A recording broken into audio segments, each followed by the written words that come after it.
Chapter 1. The Overbearing Black Stocking Lady. Year 38 of the new calendar. Landfill number 13 in the slums of White Tiger City. Give me the thing? What thing? Lin Jean was lying under a garbage-pushing mech, dismantling parts. Suddenly, the more than one-ton mech was flipped over by someone, and as his vision cleared, a red metal high heel stepped on his chest. The force was just right. It prevented him from getting up, but didn't crush him to death. However, it hurt a lot, and he estimated that her slender heel had drawn blood from his chest. When Lin Jean looked at the woman in front of him, the first thought that popped in his mind wasn't the pain, but rather that this woman was quite beautiful. She had both looks and figure. Her long hair was elegantly styled into a vintage bun secured with a golden hairpin. Surrounding the bun, all the strands were meticulously combed, adding an air of a domineering queen to her presence. It was only then that Lin Jean noticed the sharp pain in his chest, and the eyepiece on his left eye began to scan automatically.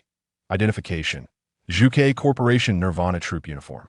Life signs: heart rate 187, blood loss 30. Without the eyepiece's prompt, Lin Jean could tell that the beauty in front of him was a genetic warrior of the Juke Corporation. Because only the female combat uniform of the Juke Corporation's Nirvana Troop had this kind of protective material that was black and stocking-like in places other than the critical armor, which allowed for better heat dissipation. The black stockings fitted to her waist had melted open, and she was still bleeding. Lin Jean thought this beauty must be crazy while he casually responded to her. His right hand quietly reached for the light blade wrench nearby. Those legs looked so good it would be a pity to chop them off later. I could see that moment. The beauty pointed to her right ear and said coldly, "Earring, is it you who picked my earring?" Lin Jean instinctively glanced at her ear, where there should have been 3 earrings on the ear bone, but one earring hole was empty. Just one earring? Was it necessary to make such a big deal out of it? Damn, the light blade wrench was clearly right next to him a moment ago. Where did it go? Lin Jean continued to feel for his wrench while casually saying, "Beauty, you must be mistaken. I didn't pick up your earring." The beauty looked at Lin Jean, and her first thought was that this guy was really handsome. But soon, she lost her temper again, saying, "Bullshit, it was you hiding in the alley in the slums last night, wasn't it?" Last night, the fight was brutal. Worried about being accidentally injured, he quickly found a place to hide and ended up picking up a bloody earring. Wait, last night, the Juke Corporation's people seemed to have captured this woman in front of him. No, it was better not to admit anything until he understood the situation to avoid being killed to silence him. "Sorry, I really didn't see it. That I think you're just asking for trouble." The pressure from the high heel began to increase, and Lin Jean hurriedly said, "Wait a minute, you said it was at night in the slums. That place is dirty and chaotic. It would be hard to find an earring on the ground, even during the day, right? But it was such a coincidence when Lin Jean left last night. He stepped on that bloody earring, and now it was quietly lying in a glass jar on his bedroom windowsill." At that moment, Lin Jean finally found his light blade wrench. After hearing his words, the beauty paused, a hint of confusion in her eyes. "You really didn't pick it up?" Seeing her tone finally soften, Lin Jean felt relieved. If they were to fight, even if he won, it would probably be a Pyrrhic victory if he could talk his way out of it. That would be great, saving them both from mutual destruction. Just as Lin Jean was about to continue to deceive her, a rusty raindrop fell on her shoe, then slid off the smooth shoe surface and landed on him, immediately emitting green smoke. It was as if a cigarette but had fallen onto his clothes, burning a small hole. "Excuse me, can you let me up first? It's raining." The beauty instinctively looked up at the sky. Normally, she wasn't afraid of acid rain, but the problem was that she was injured, and getting caught in acid rain would be troublesome. As she lifted her foot, Lin Jean hurriedly crawled up. This June rain came suddenly and heavily. He needed to find a place to hide quickly. Actually, Lin Jean's body wasn't afraid, but the problem was his clothes. As a poor mechanic from the slums, he couldn't afford outfits that were resistant to acid rain. Finally, just before the rain intensified, he found an abandoned car shell and quickly crawled inside. As soon as he crawled in, the beauty followed him in. "You." As Lin Jean opened his mouth, a torrential downpour erupted outside, with massive raindrops crashing down like an avalanche, the sound deafening. The world outside the car was blurred into a dark, watery color, and the heaps of garbage were reduced to vague outlines. The tight-fitting black stocking battle suit outlined her figure neatly and elongately. The light on her armor gradually faded, and the acid rain on her body turned into yellow smoke, emitting a pungent smell. Though injured, Her back remained straight, like a blade that would never bend. She casually brushed her disheveled hair and said, "What were you about to say?" Her voice was magnetic, accompanied by an undeniable strong presence. "Nothing," Lin Jean replied and sat down. This was an abandoned armored personnel carrier, and the cabin space was too low. If he didn't sit down, he would have to bend over in front of her like a servant. Just after sitting down, Lin Jean suddenly exclaimed, "Oh no!" Lin Jean instinctively looked at the beauty, who shot him a glare. Lin Jean explained, "We're outside the dome right now, and with this heavy rain, it's bound to draw some things out." "The Light Eater?" the beauty exclaimed.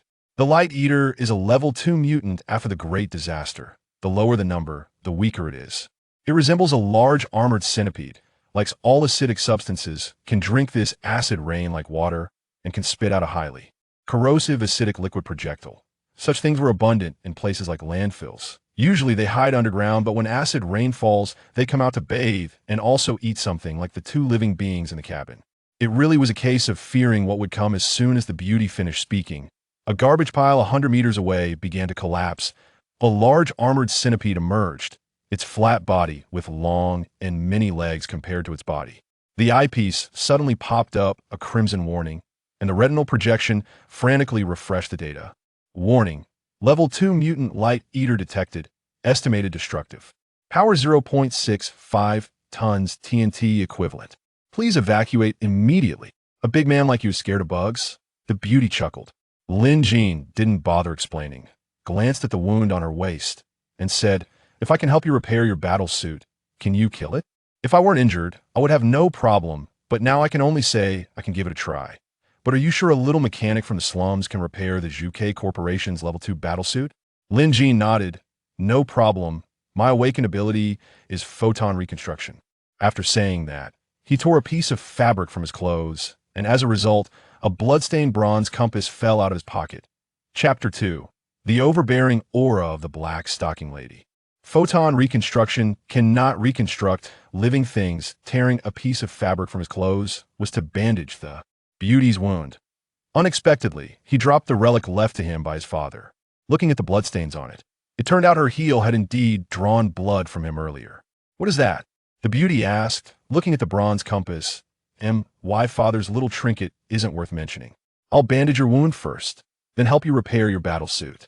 Aren't you afraid that if I get my battle suit fixed, I'll abandon you?" The beautiful woman looked at Lin Jean, squatting in front of her, her voice cold and her gaze scrutinizing. "It sounds like she thinks I'm desperate to marry her." Lin Jean replied calmly, "In your current state, if that thing comes over, we'll both die. But if I fix your battle suit, I'll have a chance to survive. So what do you choose?" "I choose to die together. I don't trust anyone." Lin Jean was taken aback. Is this woman out of her mind? "Do you want to see a doctor?" The beauty glanced at her wound on her waist and coldly said, "No need. I won't die." They were completely on different wavelengths, and Lin Jean didn't want to waste time with her. He said, "I'll just do a simple bandage on your wound to avoid it scabbing and sticking to the battle suit after it's repaired." The beauty nodded. "Go ahead." Lin Jin's gaze slowly shifted down to her waist.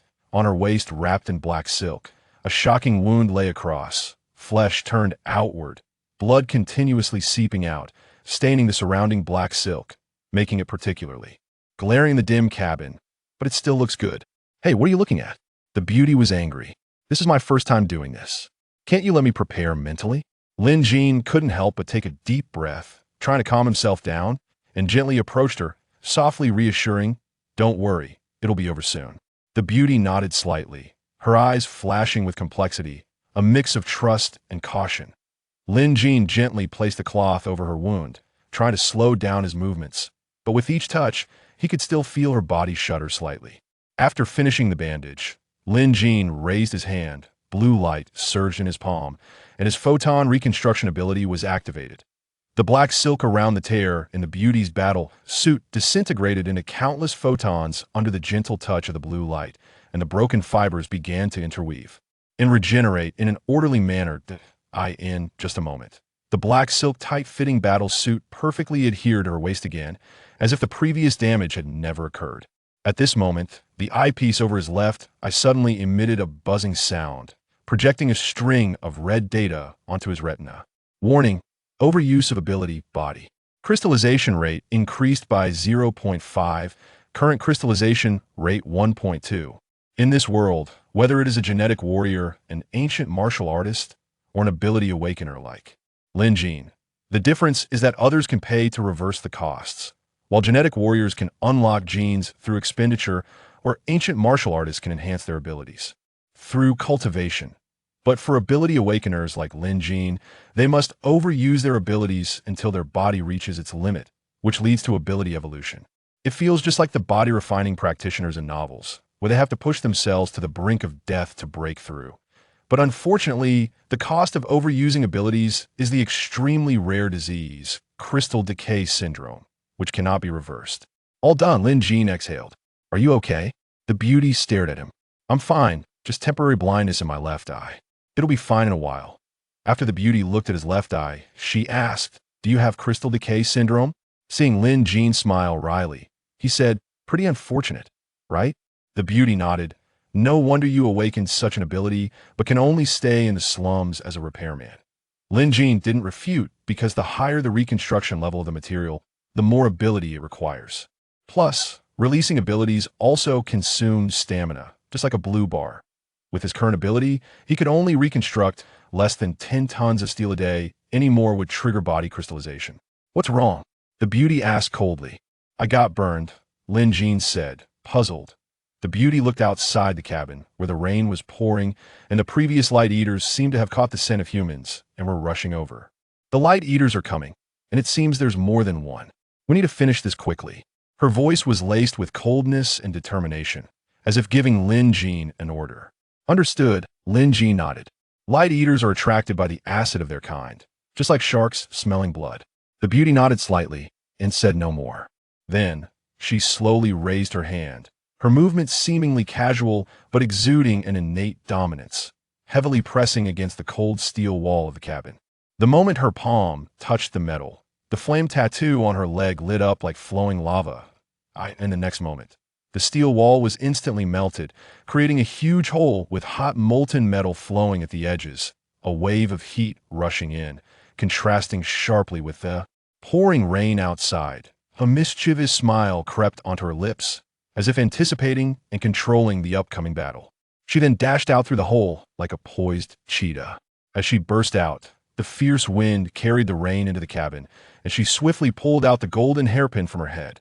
Her long hair, like black satin, cascaded down like a roaring waterfall, flowing gracefully over her slender waist, dancing wildly in the gusts of wind and rain, further accentuating her striking figure. At the same time, the hairpin in her palm twisted and deformed at a visible speed. In the blink of an eye, a plasma spear glowing with a ghostly blue light appeared in her hand. The moment the light eater saw her, it suddenly accelerated towards her. As the beauty grasped the plasma spear, she too accelerated instantly, in less than a second. As if calculating her steps perfectly, she stepped out with her right foot at the moment they met, thrusting the spear upward rapidly. The centipede-like light eater was flipped over, not waiting for it to hit the ground. At this moment, Lin Jin's temporary blindness in his left eye disappeared, and his retina projected a series of white data. Identification: Ember Gene Sequence Warrior. Gene Sequence H0001A. Level: Tier 3 Transformation Stage. Estimated Destructive Power: 3.3 tons of TNT equivalent, 0.2. Flame Core Temperature: 1007. This string of data stunned Lin Jin, and he quickly took off the eyepiece to check, suddenly realizing that it wasn't his eyepiece that was malfunctioning, but that his left eye had developed a function similar to the eye of true insight. When Lin Jin put the eyepiece back on, he saw two more light eaters rapidly climbing down from the garbage pile on both sides of the beauty. When Lin Jin looked at the light eaters, his retina projected another string of data regarding the battlefield situation, but he didn't have time to analyze, as that woman had run off, looking like she was going to leave him behind and escape alone. It was still very hot. This had never happened before, but at this moment, he couldn't care less, grabbing her and pulling her into his arms. She didn't want to escape, she wanted to draw the light eaters away. Did she think I was useless? Chapter 4: Depriving the dominant woman of her body control. The beautiful woman stood tall, looking at Lin Jin, her red lips slightly parted as she asked, "Where did you get this compass? How do you have my complete gene chain?" Her tone suggested that if Lin Jin were to hide anything, she would crush him with her high heels. Lin Jin's lips curled into a faint smile as he leisurely replied, "Storage? Have you ever considered that it might be an analyzer?" "Analyzer?" The woman raised an eyebrow, a hint of confusion flashing in her eyes. Lin Jin sighed helplessly, as if coaxing a stubborn child, and patiently explained, "Well, when I treated your wound earlier, my hands got stained with your blood, and when I picked up the compass, it got stuck to it." The woman felt a chill in her heart. My gene chain is an absolute secret, and it must not be known to outsiders. Her gaze instantly turned cold, and in a decisive tone, she said, "This thing cannot be given to you." As soon as she finished speaking, she reached for the compass on the ground, her movements clean and decisive, exuding an unyielding dominance that brooked no resistance. "This is a relic left to me by my father. Who knows how many secrets it hides? How could I possibly give it to you?" Lin Jin's heart tightened, and his previously lazy gaze sharpened instantly as he coldly commanded, "Stop." Just as the woman was about to grab the compass, his voice acted like an invisible shackle, abruptly binding her body. Her movements froze in place, her entire body stiffened, maintaining a half-crouch posture, her right hand suspended in midair, fingers still in a grabbing position, as if under a freezing spell. Her back remained straight, but trembled slightly, every muscle strained to the limit, trying to break free from this mysterious force's constraints. But it was all in vain. A tattoo resembling flowing magma appeared on her forehead like a binding charm. Cold sweat continuously seeped out, sliding down her cheeks and dripping onto her enchanting chest plate. Her eyes were filled with terror and anger, yet her immobile body overwhelmed her with a sense of helplessness. At this moment, this queen who usually stood high above, controlling everything, was suddenly stripped of her body autonomy by this unforeseen turn of events. Lin Jin calmly picked up the bronze compass from the ground. It felt cold to the touch, no longer hot. He then tucked the compass back in his chest and said slowly, "This is a relic left to me by my father. I can't give it to you." After he spoke, the woman regained control of her body. The next moment, Lin Jin was thrown to the ground with a loud thud, his back colliding violently with the ground, and stars instantly danced before his eyes. Before he could recover, that familiar metallic high heel landed on, well, this time it was on his face. In the dim light, the smooth shoe surface glimmered with a cold sheen, the heel sharp and elongated, the metal's unique chill stinging his cheek painfully. Lin Jin was furious. Before the woman could speak, he snapped, "Get your stinky foot off me. You." The woman once again lost control of her body. Her movements were stiff but executed Lin Jin's command without hesitation.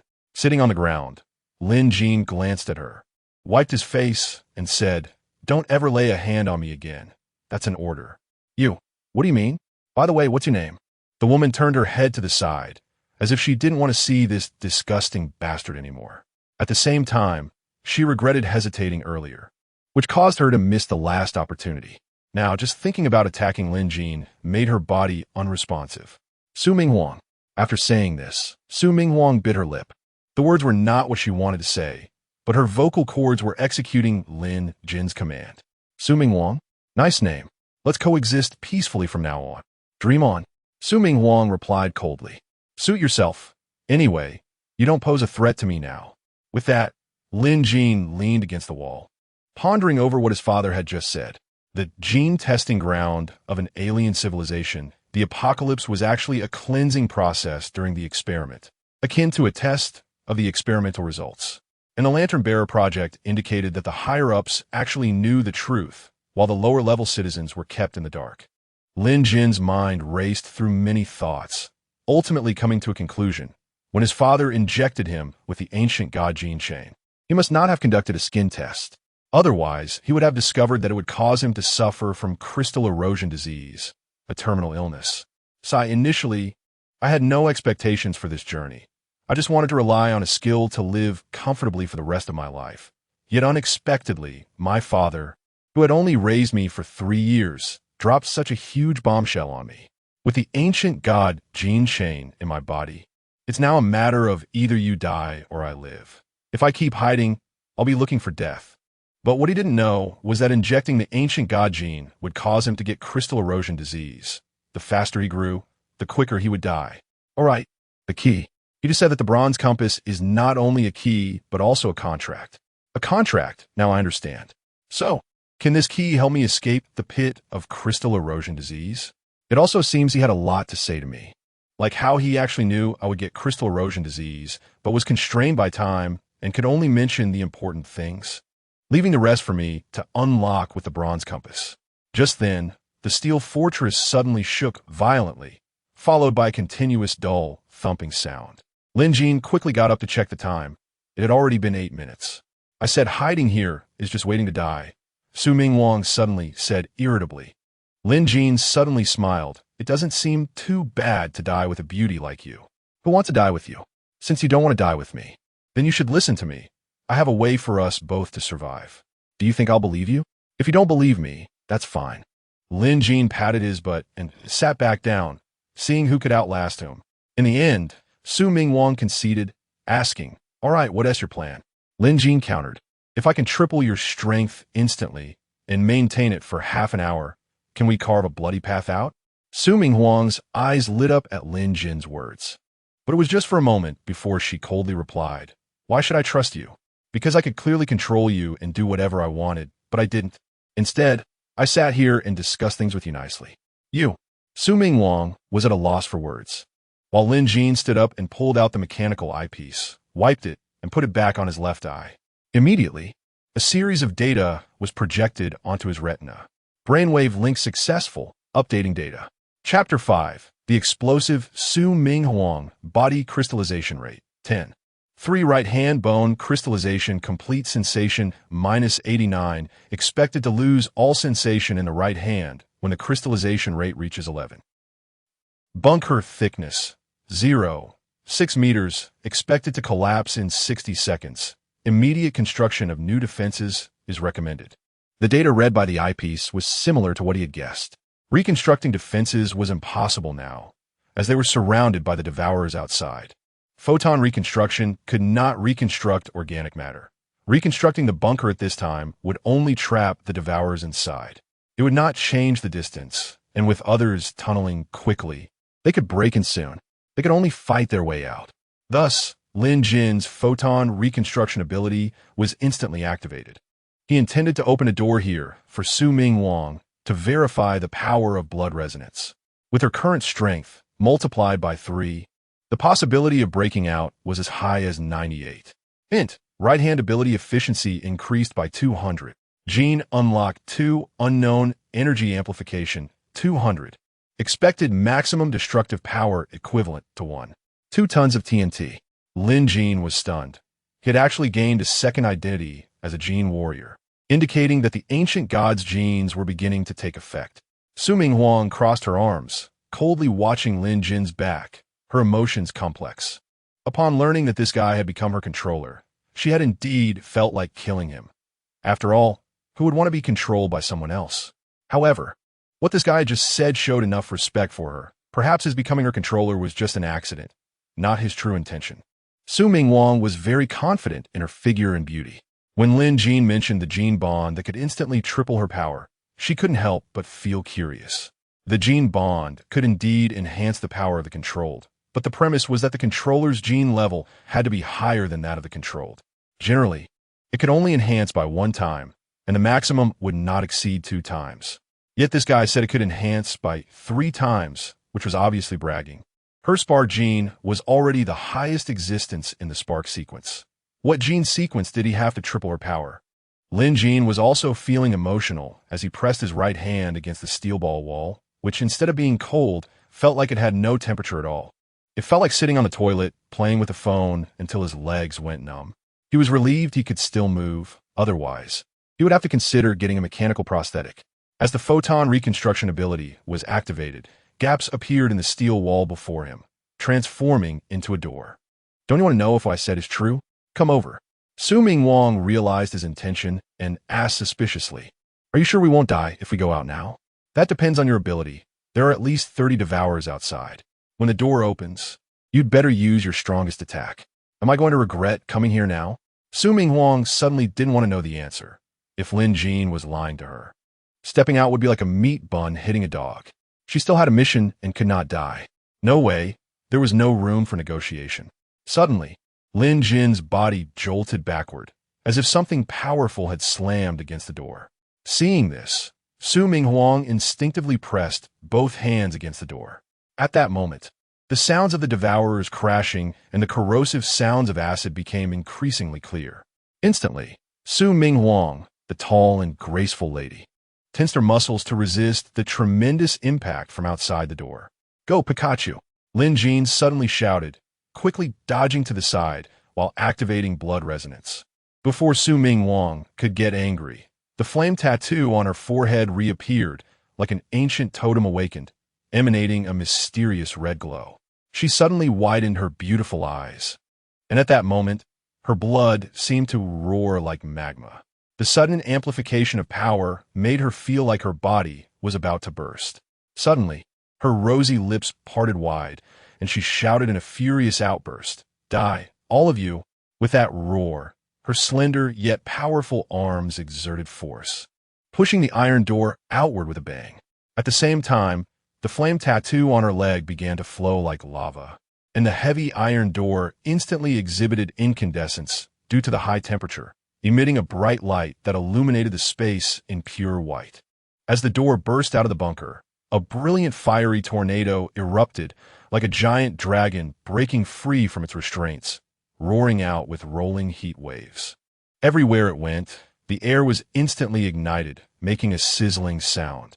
Those devourers, the size of buses, were instantly engulfed by the flames, their piercing and shrill screams rising and falling within the inferno, sending chills down people's spines. Meanwhile, the slightly flimsy second-level battlesuit on Su Minghuang began to soften under the terrifying high temperature, like a wax figure melting, slowly flowing down. As the battlesuit dissolved, Su Minghuang's nearly perfect curves gradually became visible, but she remained oblivious, standing straight with vacant eyes, as if she were in a daze. Acid rain fell in a drizzling manner.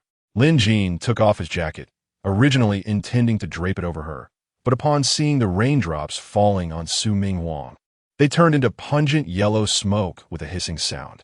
Though she was flesh and blood, at that moment, her body temperature was frighteningly high, like a red-hot branding iron. Lin Jean glanced at his clothes. If he draped it over her, he would be burned, so he decisively put it back on. Besides, without the knitted fabric blocking it, it was more conducive to heat dissipation. I'm doing this for her good. After thinking that, Lin Jean forced himself to shift his gaze away from her and began to survey the surroundings. Within 100 meters, what had once been hard metallic debris had now turned into a thick, viscous molten liquid, merging and coalescing, with steam continually rising from the surface, occasionally bubbling and bursting, releasing a pungent odor. Acid rain falling onto this steel molten liquid cooled it, while also creating a stifling yellow mist. Lin Jean and Su Minghuang now stood like two people on a palm-sized island in the center of a lake, surrounded by swirling yellow mist. At this moment, Su Minghuang's body suddenly trembled lightly. The blood resonance with Lin Jean had shaken her memory seal. Her beautiful eyes gradually became hazy, as if a storm were raging in her mind. An image abruptly invaded her consciousness without warning. It was a dim laboratory, the pungent smell of chemical agents and rotting flesh assaulting her senses, as if she could truly smell it. The flickering overhead lights cast pale shadows on the walls, evoking an inexplicable fear within her. On the ground, an unknown liquid flowed freely, forming strange patterns on the metallic floor. Rows of massive experimental pods stood around, their bodies covered in cracks and stains, and inside the murky light blue nutrient solution floated debris and dark red blood strands. The experimental subjects inside had grayish skin, their veins faintly visible, their faces frozen in expressions of pain, and their hollow eyes seemed to convey endless despair. After confirming she was only having a nightmare, her eyes could no longer look away, and the longer she stared, the more entranced she became, her eyes shining brightly. Lin Jean swore he would never share the same fate as gambling and drugs. Wow, he couldn't help but let out a light sigh, then quickly covered his mouth, relieved he hadn't woken Su Ming Huang, and began to admire her in detail.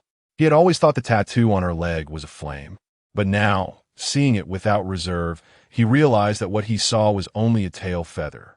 The complete version of the tattoo was a phoenix spreading its wings in fire, with the main body of the phoenix on her back. He subconsciously wiped the corner of his mouth and thought to himself, "This woman is not simple." Chapter 6, talking big, but having a clean heart to others. The phoenix tattoo might just be a decoration. But in this world, for the Zhuge Consortium, which controls the fire seed gene, it is their totem. A complete phoenix tattoo is like the statue of Guangong. Only those with strong characters dare to have it inked on their backs. But Su Ming Huang not only has it, she has a more powerful tattoo of a phoenix reborn from the flames, akin to the image of Guangong with open eyes. How fierce must one be to dare to tattoo this on themselves? In addition, there is her gene sequence number H0001A. If Lin Gene remembers correctly, this should be the first-generation fire seed gene. The gene warriors mass-produced by the Zhuge Consortium use diluted fire seed genes, which can be said to be her descendants. The key point is that the first-generation fire seed gene from the Zhuge Consortium has been missing for 100 years. So where did Su Ming Huang's first-generation gene come from? Or is it that she is at least over 100 years old now? Lin Gene stood in front of her, his mind filled with questions, and his right hand occasionally wiped his nose. Suddenly, Su Ming Huang turned her beautiful eyes towards Lin Gene and coldly said, "Have you seen enough?" "Huh? You're awake?" Lin Jin's face froze for a second. Then he quickly added, "Don't misunderstand. I was just thinking about something. By the way, do you feel any discomfort now? Should I check you again? We can't let any illness go unnoticed." Su Ming Huang glared at him and said irritably, "First wipe away your nosebleed." Lin Jin instinctively raised his hand to wipe his nose, only to see blood all over his hand. Damn it. He hadn't even noticed he was bleeding because his right hand was numb. I mean, is it because your flame temperature was too high just now that it made me feel hot? Shouldn't you take off your clothes for me? To be honest, Su Ming Huang was not at all pretentious. If it were one of those delicate little sisters, she would have probably already screamed and covered her vital parts. But Su Ming Huang appeared generous, making Lin Jin feel a bit embarrassed. However, he shook his head and said, "No, this is my only piece of clothing. If I give it to you, what will I wear?" "You." She gritted her teeth and spat out a word, her chest heaving violently, the veins on the back of her hand slightly bulging. She really wanted to strangle this kid. Unfortunately, such thoughts couldn't control her body, and she couldn't take any action. Su Ming Huang was momentarily speechless, her cheeks slightly flushed, and a trace of embarrassment flashed in her eyes. She secretly regretted forgetting about this, making it seem like she was so precious about his clothes. Lin Jin smiled slightly, just raising his hand when Su Ming Huang defensively said, "What are you doing? This woman really is something. Now she knows it's cold? How can I know the size of the battle suit if I don't use your body as a mold? If the reconstruction doesn't fit, it doesn't matter if you think I'm doing it on purpose, but the key is it won't be comfortable for you either, right?"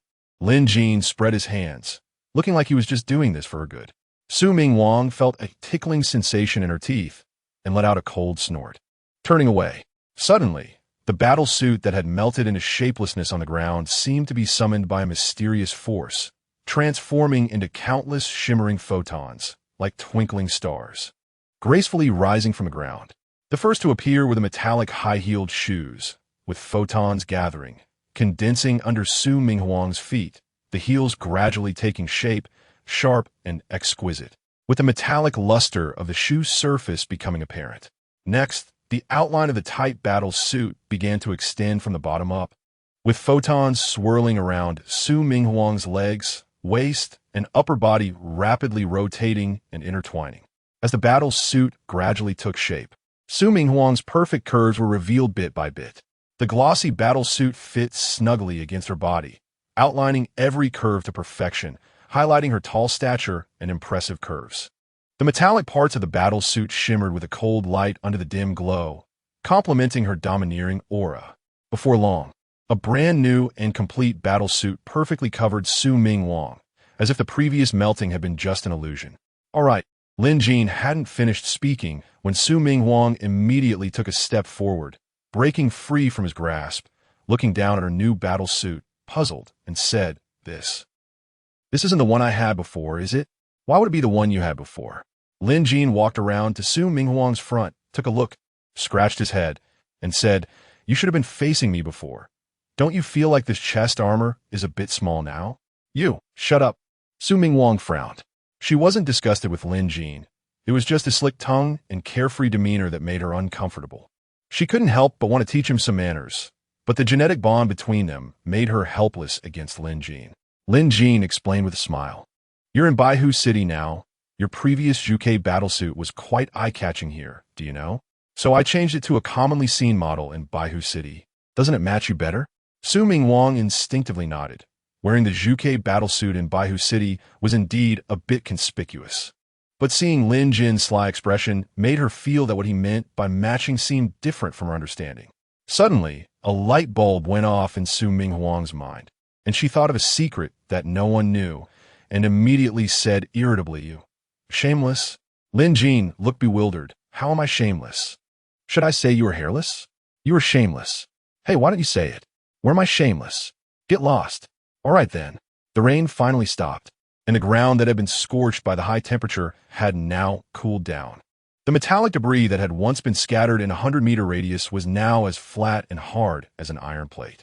As they walked, Lin Jin caught a glimpse of Su Minghuang, who had unconsciously followed him. Lin Jin felt amused, and a mischievous smile appeared on his face. Suddenly, he stopped, turned around sharply, and Su Minghuang, caught off guard, nearly bumped into him. Lin Jin raised an eyebrow. Oh, so that's how it is. I thought Sister Su didn't want to leave me. Stop being so self-important. Su Minghuang shot him a glare, turning her head sharply to the side. Lin Jin chuckled and stopped teasing her, continuing to walk ahead. Su Minghuang followed behind him, looking at his back. Although she verbally accused him of being self-important, she knew in her heart that this kid, though seemingly lazy, was actually meticulous and had his own plans. Moreover, he could really give her a threefold increase in combat power. Of course, the most important thing was that she had just escaped from the Juke consortium and had nowhere else to go. Even more importantly, this kid, despite his lecherous appearance, had a clean heart. Just then, Lin Jin suddenly seemed to remember something and abruptly stopped, leading to a collision between the two. Chapter 7. Side Effects of Blood Resonance Unprepared. Su Minghuang suddenly lunged forward due to inertia and crashed directly into Lin Jin's arms. To make matters worse, her lips landed squarely on Lin Jin's face, leaving both of them momentarily frozen. Lin Jin was taken aback at first, but then exaggeratedly spread his arms wide, wearing an extremely innocent expression, and shouted, Hey, this has nothing to do with me. I just suddenly remembered something I wanted to tell you. But who knew you would just kiss me like that? While saying this, he blinked his eyes, as if emphasizing his innocence. At the same time, inhaling the faint fragrance emanating from Su Minghuang, he couldn't help but mutter internally, Is this the legendary femininity? Recovering from the shock, Su Minghuang's face instantly turned red, from her ears all the way down to her neck. She quickly took a big step back and hurriedly wiped her mouth, stammering, What is it? Just say it. Lin Jin, however, nonchalantly wiped his face, and upon seeing this, Su Minghuang's mood immediately soured. Was this brat actually disgusted by her? You, what do you mean? Lin Jin grinned mischievously. Is it okay for you to wipe your mouth, but not for me to wipe my face? Su Minghuang was once again left speechless. She couldn't very well say that her mouth was cleaner than his face, as that would just emphasize the fact that she had just kissed him. So, in a fit of embarrassment and anger, she said, Just say it. What is the matter? I wanted to discuss the effects of blood resonance. You've experienced it. Are you satisfied with its power? Su Minghuang thought to herself. Satisfied? Of course, I'm satisfied. It instantly tripled my strength. This genetic bond is simply unheard of. At the same time, having my strength explode threefold in an instant can not only save my life at a critical moment, but also allows me to face my opponents head on. Just thinking about it feels great. But how could I let you feel proud? So, Su Minghuang cleared her throat and said, So you suddenly stopped for this? Of course not. Lin Jin explained, You must know that any genetic bond comes at a cost, and our blood resonance is no different. Su Minghuang was taken aback. What cost? Well, Lin Jin hesitated before continuing. I should first mention the limitation. The distance of blood resonance cannot exceed 50 meters, meaning you must be within 50 meters of me to activate blood resonance. Don't beat around the bush. What is the cost? For some reason, Su-Ming Huang suddenly had a bad feeling. Aren't you a hacker? What hacker? You mean the design of the White Tiger battle suit? I found that. I don't have the ability to hack into the White Tiger Consortium's database. Then what should we do? It's actually not a big deal. We can just choose deserted places in the future, right? Deserted? Aren't you a person? I warn you, don't activate blood resonance without my permission in the future, or I'll kill you. Lin Jin smiled slightly. Kill me? You think you can still do that now? By the way, there's another side effect. What? Su-Ming Huang asked irritably. Overuse of blood resonance will cause us to experience temporary sensory sharing, so you'd better resolve things quickly in the future. I don't want to have a stomachache when you're having menstrual cramps. You. Su-Ming Huang's face flushed, leaving her once again speechless in response to Lin Jin's words. What a broken bond. She initially thought she had stumbled upon a treasure, only to find it was a pitfall. Lin Jin once again used his photon reconstruction ability to reshape some scrap metal nearby into a worn-out mech, identical to the one he had repaired before. Don't you have any other uses for your ability? Why make a piece of junk? Su-Ming Huang looked at Lin Jin in confusion. This may be junk to you, but for some people, it's their family's livelihood. Since I promised to fix it, I can't go back on my word, right? Lin Jin smiled at her. Su-Ming Huang snorted and turned away, not expecting this brat to have some conscience. By the way, have you thought about your new identity? Lin Jin explained. With a beautiful woman suddenly appearing at home, the neighbors will definitely ask questions. If we have different stories, won't that blow our cover? Hearing this, Su-Ming Huang slightly raised her chin, her eyes revealing an innate dominance as she retorted, What identity do you want me to be? Lin Jin stroked his chin, pondered for a moment, and suddenly his eyes lit up, revealing a sly smile. How about you be my long-lost fiancé? Upon hearing this, Su-Ming Huang's face instantly turned cold. She stepped forward domineeringly, grabbing Lin Jin's collar and pulling him close, gritting her teeth and saying, Say that again? Do you believe I'll throw you out right now? Lin Jin obviously didn't believe her. He grabbed Su-Ming Huang's hand, instantly switching to a deeply affectionate look, a mix of cunning and sincere intent, staring intently at Su-Ming Huang. Then how about you be my sister? I've always wanted an older sister to care for me. His voice was soft enough to melt. The sudden change in tone caught Su-Ming Huang off guard. She was used to being domineering and had never seen Lin Jin like this, leaving her momentarily at a loss, standing there for a long time before stammering, This. Will that work? Hearing this, Lin Jin's heart leaped with joy, but he maintained a serious expression, patting his chest in assurance. Absolutely. I just moved out, so saying you're my cousin is seamless. Where did you live before? Su-Ming Huang still had some doubts and couldn't help but ask. The orphanage. At this point, a hint of sadness suddenly crossed Lin Jin's face as he sighed. That orphanage has been gone due to a fire, so you don't have to worry about anyone investigating. All right then. Su-Ming Huang hesitated for a while, but finally nodded. Then you'll be my sister from now on. As Lin Jin spoke, he tightly held her hand and gently rubbed it, the small gesture clearly taking advantage of the moment. Su-Ming Huang coughed lightly, accepting it, but a hint of an imperceptible blush crossed her face. Could you let go of my hand first? Su-Ming Huang's face flashed with a hint of red, then returned to her usual cold demeanor, her tone carrying a hint of impatience. We are long-lost siblings. What is wrong with holding hands? Lin Jin feigned innocence. You. Su-Ming Huang was so infuriated that she couldn't find words, regretting how she had agreed to such a lively character. I get it. You think I'm taking advantage of you, right? You're mistaken. I'm doing this so you can quickly step into your new role. Think about it. If you keep being so cold to me, like I'm your enemy, wouldn't the neighbors see through it? And also, are you done yet? Su-Ming Huang finally couldn't stand it any longer, abruptly shaking off his hand and quickening her pace as if she were fleeing. Sis, wait for me. I'm your long-lost cousin. You can't just leave me behind. Lin Jin shouted as he chased after her, full of joy. From now on, I want to be a lonely person anymore. Ugh, so annoying. Su-Ming Huang muttered under her breath, but her steps unconsciously slowed down, revealing a hint of an imperceptible smile toward this cousin in her heart. Chapter 8. The Scavenger Guild and the Green Tea School Bell White Tiger City is a giant city built on wasteland, covered by a dome over 50 kilometers in diameter. Like several other super cities, it is divided into two levels. The upper level, which is the noble district floating in the sky, enjoying pure air and bright sunlight. And the lower level, known as the Rust Belt slum, where the buildings are just as rusty as its name suggests, yet it houses 90 of the city's population. Due to the explanation of the gene lock.Lin gene is not only an awakened ability user, but also a second-tier gene warrior, which allows him to travel the same distance more than twice as fast as before. It's worth noting that he rode a motorcycle to get there. However, the motorcycle melted away during his reckless driving, and even if it hadn't melted, Lin Jin's right hand has lost its sensation, making it difficult to drive with just one hand. As he passed through the light blue city dome, a gentle wave of energy brushed over his skin, like an invisible veil softly touching him, making the hair on his body stand up like seaweed. The city's hustle and bustle immediately hit him, with various mechanical roars.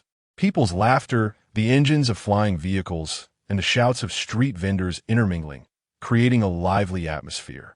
The rusty sunlight, although still reminiscent of the wasteland, inexplicably instilled a sense of safety. The streets were filled with mottled potholes, looking quite old, while the buildings on both sides were crammed together like a pile of casually stacked metal boxes. The bustling crowd moved back and forth, everyone looking hurried, showing the fatigue of life yet stubbornly persisting. Among them, some wore various cheap metal prosthetics that looked like they had been scavenged from a dump. Lin Jin's life in White Tiger City involved not only repairing various mecha devices, but also maintaining prosthetics. In the Rust Belt slum, over 60% of the prosthetics were indeed picked from the trash. Although he could make new ones, he never did.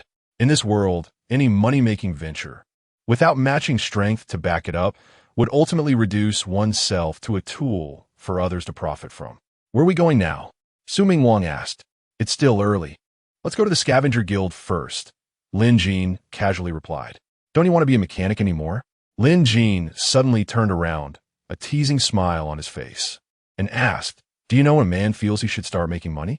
The various humiliations of being judged by appearance and belittled in words stir up extreme anger and resentment, leading him to earn big money to prove himself and slap those who once looked down on him in the face. Lin Jin was momentarily stunned. Why was this sister so dark-hearted? He then pointed a finger and waved it in front of her. No, it's when he has a woman that he should start making money. A woman? Su Ming Huang's expression changed. Was this guy implying something? Lin Jin explained exactly. When there is a woman, there will be children. With children comes a family, and with a family comes. Ugh, Su Ming Wang interrupted. Who wants to have children with you? Don't forget, I'm your sister. I also say ugh. Who said I wanted you to have my children? Just think about it. I wouldn't even want that. Ugh, stop being so self-important. TCH, you're the one being self-important. There are plenty of women who want to have my children. It would even be you. Oh, really? Who was it that watched me bleed from my nose back then? You think I was watching you bleed from your nose? Wasn't it? Of course not. Stop being so self-important. If you don't believe me, you could try again. Get lost. The two bickered and made their way to the Scavenger Guild. Lin Jin had two reasons for wanting to become a scavenger. First, once he became a scavenger, he could access more things in the scavenger market, such as higher-level White Tiger battlesuit blueprints, and he could also purchase stabilizers. Although the erosion crystal disease could not be reversed, the loss of sensation due to gene backlash could be treated. Moreover, this item was only sold to scavengers.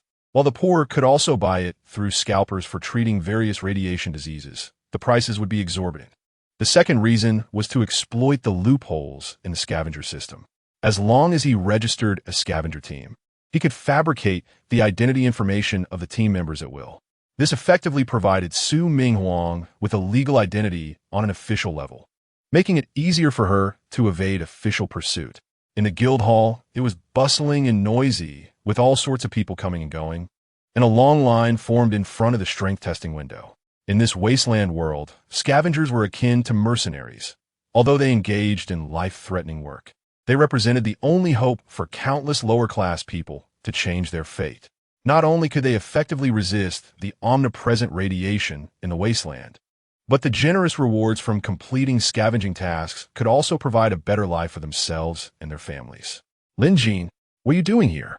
Just as Lin Jin stood in the guild hall observing, a woman's voice rang out beside him. He turned his head and was taken aback. Lu Feifei? Lu Feifei, a classmate from high school, with her extraordinary tea artistry, pure and charming appearance, and outstanding figure, was a bombshell schoolbelle who could be both sweet and salty. In her first year of high school, she had attracted the attention of all the boys, and Lin Jin had always kept his distance from her. Anyone who provoked her would be at odds with all the boys in the school. After the big fire in the welfare park, he had dropped out due to financial issues and hadn't seen her since. He didn't expect to see this explosive schoolbelle here today. Although his impression of her wasn't great, years had passed, and he felt a bit of nostalgia for an old classmate. However, Lu Feifei still disliked him, thinking he was a guy with no skills who liked to act aloof. All the boys in school drool over me. What gives you the right to ignore me? What are you doing here? After saying that, Lu Feifei deliberately let Lin Jin catch a glimpse of her second-tier scavenger bracelet. I'm here to see if I can pass the scavenger test, Lin Jin answered honestly. You? Come to take the scavenger test? Are you crazy? Have you awakened your abilities or successfully adapted your genes? A poor kid like you probably hasn't even seen what a high-tier gene bottle looks like, right? You, thinking you can participate in the scavenger assessment? Lu Feifei suddenly raised her voice, looking at Lin Jin as if he were a fool, drawing the attention of many people around. It was as if she was almost pointing at Lin Jin's nose, saying, "Everyone, come look. This poor guy's gone mad." At the same time, she couldn't help but feel that after waiting all these years, she finally had the chance to humiliate him. Heaven really wasn't unkind to her. Well, the little bit of nostalgia she felt earlier faded away. After all these years, she was still the same old dog who couldn't change its ways. At that moment, a handsome guy walked over and casually wrapped his arm around Lu Feifei's waist.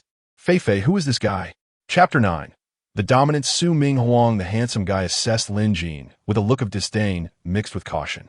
When he noticed that Lin Jin didn't have a scavenger's wristband, only disdain remained in his eyes. Brother, you see him? He was my classmate in high school. Back then, people call him the little handyman. He was quite capable. Actually, he just relied on fixing the school's boiler to make a living. At this point, she looked at Lin Jin again and said, I heard that when you dropped out, you still owed a large sum of tuition to the school. After all these years, have you learned to settle your debts? You dare to come participate in the scavenger test? Brother, you sneered coldly. So he's just a handyman. What's he doing here? Is this a place he should come to? I don't know. After saying that, he mockingly glanced at Lin Jin. You're not actually here to take the assessment, are you? This ISNT school. You better think it through before you speak, or someone might end up dead. Second level would attribute Gene Warrior estimated destructive power. 1. 5 tons TNT equivalent. Third level metal attribute Gene Warrior estimated destructive power. 2 tons TNT equivalent. Opponent's location bonus 100. Suggested to avoid confrontation.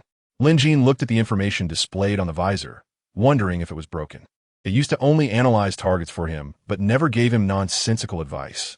Avoid confrontation? In front of him were 2 vicious dogs. If he ran from them, would he be faster than a dog? That would just lead to them chasing him down and biting him to death.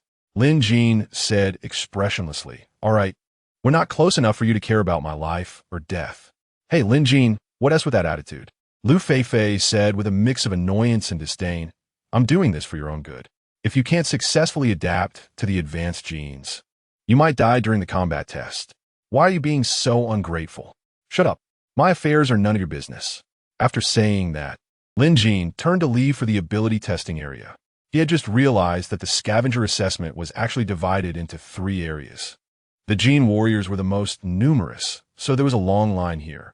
The other 2 areas for ability awakeners and ancient martial artists were completely empty. If Lu Feifei dared to follow, she would immediately silence that green TBTCH. Wait, Lu Feifei was unwilling to give up and reached out to grab Lin Jin's arm. At that moment, a pale yet cold hand suddenly grabbed her wrist. With a delicate face and eyes like brilliant stars, she was now looking coldly at Lu Feifei, her gaze filled with disdain. Lu Feifei's breath hitched, and an inexplicable fear surged in her heart as she involuntarily asked, "You? Who are you?" At that moment, beside her, the usually arrogant brother Yu, seeing that someone had disrupted his mood, was about to say, "Your actions are disrespectful to me, Song-yu." But in the next second, his words got stuck in his throat. His eyes were fixed on Su Ming Huang, mouth slightly open, and the fierce look in his eyes was now replaced with dazed obsession. Su Ming Huang was stunningly beautiful, with flowing long hair that seemed to carry a unique charm. Her long, slender legs wrapped in black stockings exuded deadly temptation. Her exquisite face resembled a finely carved artwork, her skin as white as snow, eyes like stars, and the slight upward curve of her lips carried an innate pride. A term suddenly popped into his mind. Born beautiful, naturally proud. His heartthrob Lu Feifei had also had a dominant style in front of him, but compared to Su Ming Huang, that was nothing but a poor imitation. In the next moment, Su Ming Huang shrugged off Lu Feifei and pushed Lin Jin with a face full of disappointment. "Look at you. So cowardly. Isn't Sister Su here?" Given that there were many people in the guild, afraid someone might recognize Su Ming Huang's identity, Lin Jin originally wanted her to wait at the tea stall outside. "If I didn't tea come, I wouldn't tea see you being such a coward." She actually didn't tea want to come, but once she sat at that tea stall, the originally inconspicuous stall instantly became the focus of passers-by, and business boomed. At this moment, Song-yu walked over and said, "Let me introduce this beautiful sister. I'm Song-yu, the leader of the Tiger Roar scavenger team, is my dad." Su Ming Huang shot him a sideways glance, domineeringly saying, "Get lost." "Hey, how can you talk like that?" Lu Feifei hurriedly walked over to link her arm with Song-yu, defending him. "My brother Yu was just trying to greet you. Why are you being like this?" Then she shifted her tone, looking at Lin Jin. "Lin Jin, you're an orphan. Where did you get an elder sister?" Suddenly, as if she thought of something, an exaggerated expression appeared on her face. "Oh, I know," I said, "with you being a boiler repairman, how could you afford gene potions? It turns out you've hooked up with a rich woman." Before Lu Feifei could finish her words, Su Ming Huang slapped her hard across the cheek. The speed of the move made Lu Feifei only realize what happened when the stinging pain hit her face. She quickly covered her cheek, looking at Su Ming Huang with disbelief. She actually dared to hit me. "Brother Yu." Lu Feifei clung to Song Yu's arm like a little bird, her voice soft and tender. She slightly pouted, tears instantly filling her eyes, looking as if she wanted to say something but held back, evoking sympathy from those who saw her. In short, she was deliberately showing weakness to provoke Song Yu's protective instinct, hoping he would teach Su Ming Huang a lesson. Moreover, this trick had always worked in the past. But at that moment, Song Yu was completely captivated by Su Ming Huang, wishing he could lie on the ground and lick her high heels. He had no intention of standing up for her. All right, Feifei. What you just said was indeed excessive. Brother Yu." Lu Feifei looked at Song Yu in shock, hardly believing her ears. Song Yu hurriedly added, "This sister, please wait. If your younger brother wants to participate in the Gene Warrior test, I have the privilege to let him skip the line." But Lin Jin suddenly said, "No need." Song Yu laughed. "Little brother Lin, don't act impulsively. I admit what Feifei said just now was a bit extreme, but a real man shouldn't bother with a woman, right?" Song Yu first lowered his stance, then immediately resorted to moral coercion. "You." Song Yu's breath hitched, and seeing Su Ming Huang's face, he suppressed his anger and said, "Little brother Lin, I'm doing this for your own good. Look at how many people are waiting for the gene test. By the time it's your turn, it might be tomorrow. Even if you have nothing to do and can wait, can you bear to let your sister waste time here with you?" Lin Jin disdainfully said, "Who said I was going to participate in the gene test? Isn't there no one over there doing the ability test?" "Ability test?" Song Yu looked at Lin Jin in surprise, suddenly feeling that he had been short-sighted. In this world, gene warriors could be mass-produced if you had money, but ability awakeners were as rare as winning the lottery. Once someone awakened an ability, they would definitely be sought after by all scavenger teams. The diversity and uniqueness of abilities made an ability awakener in a team act like a mage or priest, capable of turning the tide in critical moments. But when Lu Feifei heard this, it sounded like a huge joke. Ability test. "Lin Jin, after all these years, you haven't changed at all. With no skills, you just know how to put on an act." Chapter 10, Is This Green Tea Regretting It? "Feifei, what do you mean? How can you say that about someone?" Lu Feifei disdainfully said, "Brother you, don't be fooled by him. The awakening of abilities happens before the age of 18. Don't forget that I was his high school classmate. How could I not know if he has abilities?" Song Yu nodded. "Brother Xiaolin, I know that Feifei had many pursuers back in school, and you must be one of them, right? Now that you see Feifei with me, it's normal to feel upset. As a man, I can understand your feelings. But if you refuse my goodwill because of this, that would be rather petty. Stop it if you keep talking. I'm going to throw up." Saying this, he pulled Su Minghuang's hand and said, "Sister, let's go. These two guys have lost their minds. Let's not pay attention to them. Are you sure? If he can awaken his abilities, What will you do?" "Oh, brother you, just say whatever you want. If you lose, I might have to go through mountains to get fire tonight. Don't talk about tonight, it could be right now. But what if I win?" Song Yu was slightly taken aback. Wait, isn't she the one making a bet? Why am I getting dragged into this? But looking at Lu Feifei's charming appearance, he smiled and said, "If you win, I'll take care of your father's matters. By the way, Feifei, are they really not siblings?" "What siblings?" "That kid Lin Jin used to be from District 10, the orphanage of the ugly ducklings. I've been his classmate for many years. If he had a sister, I would have seen her. Since he's your old classmate, how can you still go after him?" "What? I heard that the big fire at the ugly duckling orphanage back then was caused by you." "Oh, brother you, what nonsense are you talking about? How could it possibly be my dad?" Song Yu smiled coldly. "I never said it was your dad. Come on. It's just a few hundred kids burned to death. People die every day in this world. It's just that Lin Jin's siblings all got burned. But that was done by your dad. What does it have to do with you?"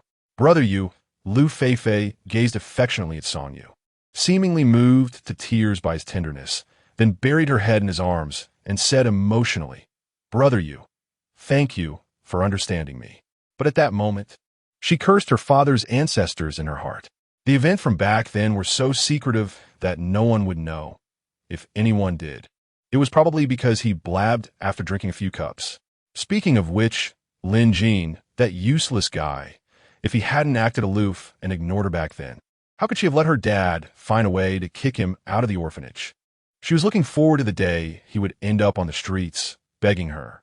But that unreliable guy ended up burning down the orphanage. Unfortunately, Lin Jin had no idea about any of this. To this day, he still thought that the big fire back then was an accident. Otherwise, how could Lu Feifei's whole family have survived until today? Of course, it's also possible that Lin Jin would not exist anymore.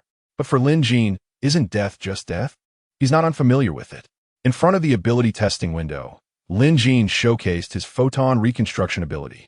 To avoid drawing too much attention, he only reconstructed an item made of secondary materials. Even so, it still left the testing attendant in shock, unable to close her mouth. You're actually a secondary ability user and a rare photon reconstruction ability? Just luck. By the way, can I have my wristband? Sure, please keep this." Song Yu, who had been watching from the side, was startled when he saw Lin Jin receive the wristband, quickly rushing over. "Brother you, where are you going? That guy really seems to be an awakened ability user. How is that possible?" As they reached the window, they heard Lin Jin say, "By the way, miss, I want another one. I plan to form a scavenger team." "Sure, but the second one will cost money. It's 10,000 credit points." 10,000. Lin Jin was shocked. He had worked tirelessly repairing mechas and cybernetic bodies for years, and he just happened to save up 10,000 credit points. Now he was supposed to gamble it all away? "Brother Xiaolin, if you don't have the money, I can help you out. No need for your trouble. I can afford this little amount." Saying this, he took out his credit card and casually handed it to the attendant. Hearing the beep of successful payment, Lin Jin's heart ached. "Here you go. Handsome, this is your card and wristband. Do you need me to input the wearer information for you?" "No need. I'll do it myself." After saying that, Lin Jin turned to leave, but was caught by Song Yu, who called out, "Let's get to know each other again." "Get lost. I didn't curse you. Do you really think I'm easy to deal with?" Song Yu, who was being embarrassed, was about to explode in anger. But then he instinctively glanced at Su Minghuang beside him, suppressing his anger and saying to Lin Jin, "I originally thought you were a smart person, but now it seems I might have misjudged you. Some opportunities, once missed, are gone forever. I hope you won't regret it. We're all adults here. Can you stop being so childish? If you insist on thinking my rejection is a loss of face and want to do something to me, I guarantee you won't have it any easier than I do. Song Yu, relying on his dad being the leader of the Tiger Roar scavenger team, had never met anyone in Baihu City who dared to disrespect him.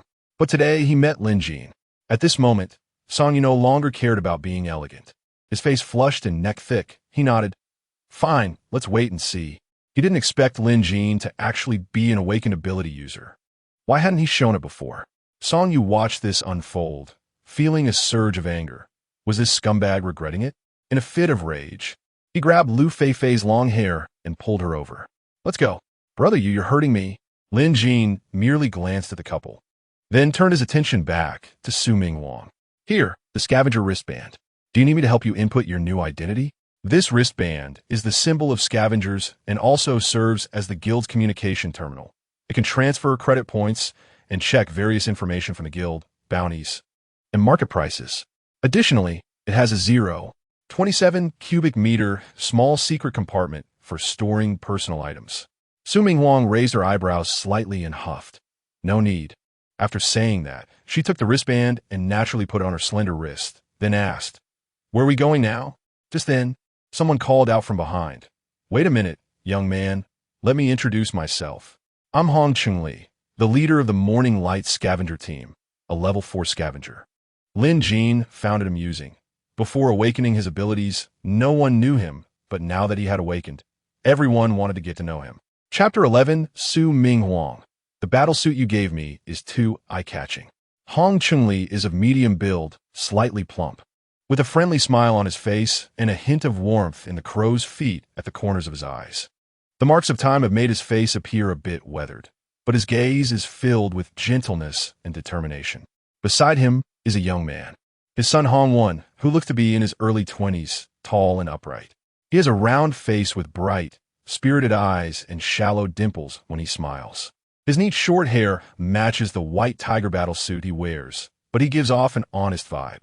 Hong Chun-Li introduces him, and Lin Jin looks at Hong Won and says, as expected of a tiger father, no dog son, he is quite talented. However, Hong Chun-Li notices that Lin Jin is reluctant to introduce himself and tactfully refrains from asking further, only smiling and saying, You're too modest, young man. I just saw that your photon reconstruction has reached level 2. Could you do me a small favor? Seeing Lin Jin hesitating, he quickly adds, I just want to ask you to help construct a level 2 battle suit. Don't worry, whether it succeeds or fails, I won't shortchange you on a labor fee.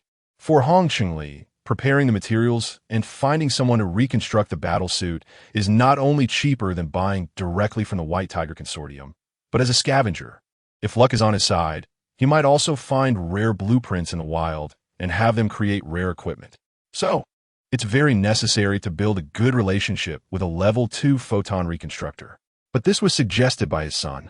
At first, when he saw Lin Jin offend the Tiger Howl scavenger group, although he appreciated Lin Jin's talent, he was reluctant to provoke the group over a kid with no foundation. However, Hong Wen argued that getting along with that kid might not necessarily offend the Tiger Howl mercenary group. It could also lead to a collaboration. Suddenly realizing something, Hong Chun-Li came to find Lin Jin. At this time, Lin Jin remembers that other people's photon reconstructions have a success rate, or accuracy rate, and the higher the level of equipment, the more complex it is and the more mental effort it consumes to reconstruct. If the constructed equipment deviates too much from the blueprint and does not meet the design requirements, it is considered a failure. But he seems to have never made a mistake. As long as he lowers his success rate a bit and doesn't stand out too much, helping people construct equipment seems to be a good way to make money. And, importantly, he can obtain blueprints that others risk their lives to acquire. However, Lin Jin doesn't agree immediately and instead says, Sorry, I don't have time right now. Lin Jin's rejection not only doesn't anger Hong Chun-Li, but instead makes him appreciate Lin Jin even more. That's fine, here's my business card. Whenever you have time, feel free to contact me. After Lin Jin and Su Ming Wang exit the guild, Su Ming Wang suddenly pulls Lin Jin, causing him to stumble. Sister, what's wrong with you? I want to buy some clothes. Su Ming Wang slightly tilts her head, her firm tone sounding more like a command than a discussion with Lin Jin. Buy clothes? Lin Jin widens his eyes, pretending to be surprised. Sister Su, we just joined the guild and haven't made any money yet, and you're already thinking about spending? Don't you think your battle suit is too eye-catching. Su Ming Huang instinctively glances at her own sleek battlesuit. In reality, the design of the battlesuit is quite ordinary. There are at least 800 similar ones on the street.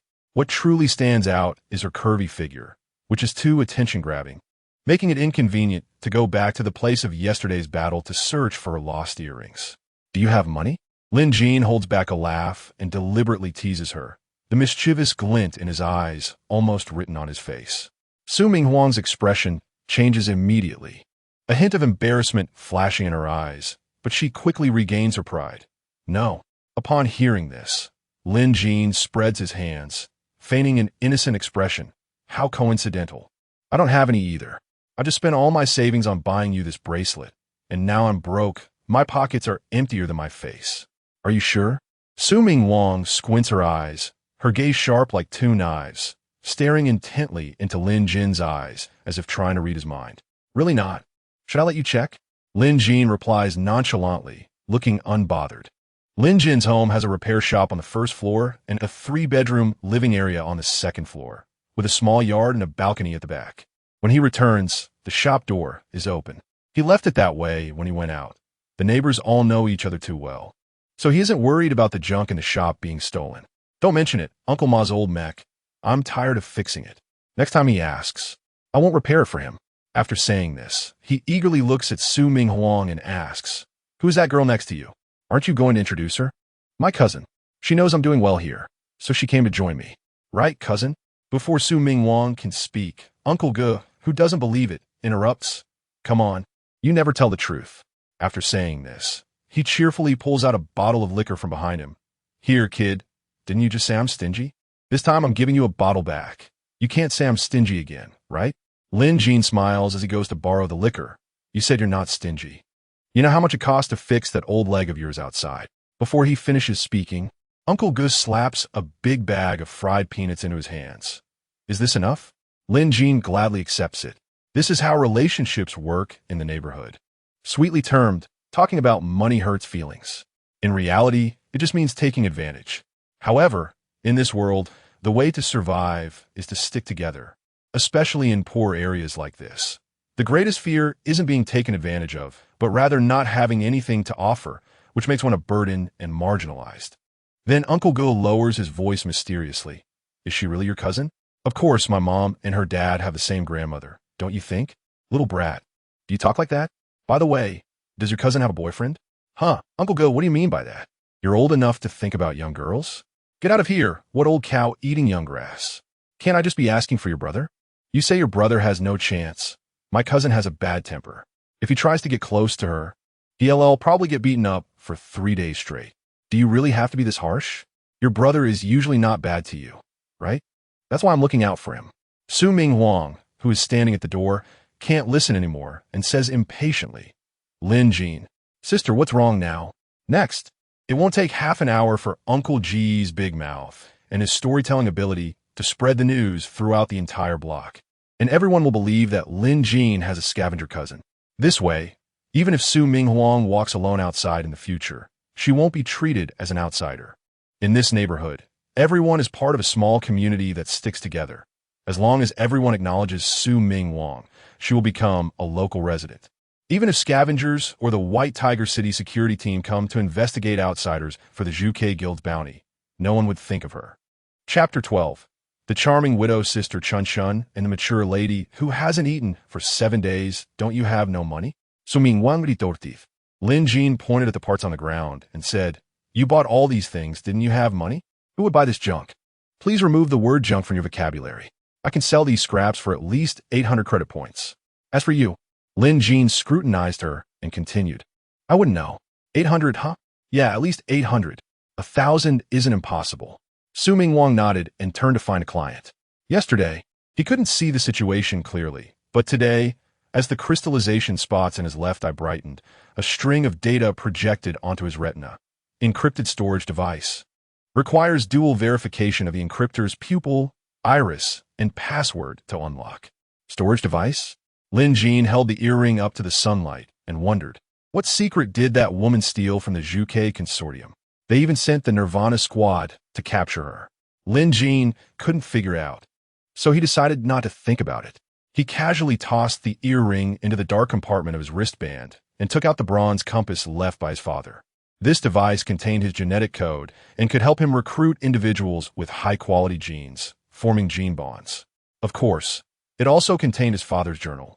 But Lin Jin had a feeling that its function was far beyond that. Otherwise, his father wouldn't have gone through so much trouble to leave it for him. Moreover, the things his father told him before were probably not finished. At this moment, the scanning of his left eye was complete, and another string of data popped up on his retina. Preliminary scan results. Alien civilization locator capable of locating ancient god relics. Modification traces. 37. Energy. 2. 510 energy level required to accommodate high-level gene users. Charging method. Ancient god crystal core fragments. In a world that has gone through great disasters, what is most abundant is the relics from before the disaster. Scavengers love to explore these places because they often mean opportunities for sudden wealth, various equipment blueprints, various potion recipes, and even daily necessities. Anything of value will have antique dealers offering high prices for them. In short, it's more profitable than doing ordinary tasks. But as time goes on, many relics have been completely scavenged, leading to a decreasing discovery rate of new relics year by year. Before today, Lin Jin had never heard of such a mysterious thing as an ancient god relic. But it had already appeared because the highest sequenced gene in his body was extracted from the ancient god's core gene chain by his father. He didn't know it before because the higher-ups did a good job of keeping it secret. Ordinary people had no idea of their existence. At the same time, that thing must also be incredibly hard to find. Otherwise, why would alien civilizations go through the trouble of making a locator? Speaking of this locator, his crystal erosion could be said to be its direct result. Sighing, Lin Jin thought it was best to find the ancient god relic first. Perhaps his father's message would contain more clues. His current task was to hide himself well, make money quickly by stabilizers and restore sensation to his right hand. As time passed, it had become increasingly numb. At the same time, this was a good thing, since his crystallization rate hadn't changed. The increasing numbness of his arm indicated that the numbness might not be related to crystal erosion. Thinking this, Lin Jin tried to toss the bronze compass into the wristband, but it wouldn't fit. This thing was indeed a product of alien civilization. Not only was it incredibly hard, but even photon reconstruction couldn't do anything to it. And now it couldn't be stored in the alternate space. Forget it, he thought. I'll just continue to use it as a heart guard. It's pretty sturdy. But after a moment's consideration, Lin Jin took it out again, planning to use it to make a forearm shield. The heart guard was good, but this thing was too small. Sometimes it would shift when hidden in his clothes, causing its defense to fail. Otherwise, Sister Sue's heel wouldn't have stabbed him and made him bleed. Lin Jin ran downstairs and found that the pile of junk he mentioned earlier had already disappeared. Did they find a buyer so quickly? Reflexively looking outside the shop and not seeing Sister Sue, he hurried to his workbench. Fortunately, the rotten wooden box under the table was still there. He dragged it out and opened it, revealing various scraps, high-quality materials he had dismantled from abandoned mechas over the years.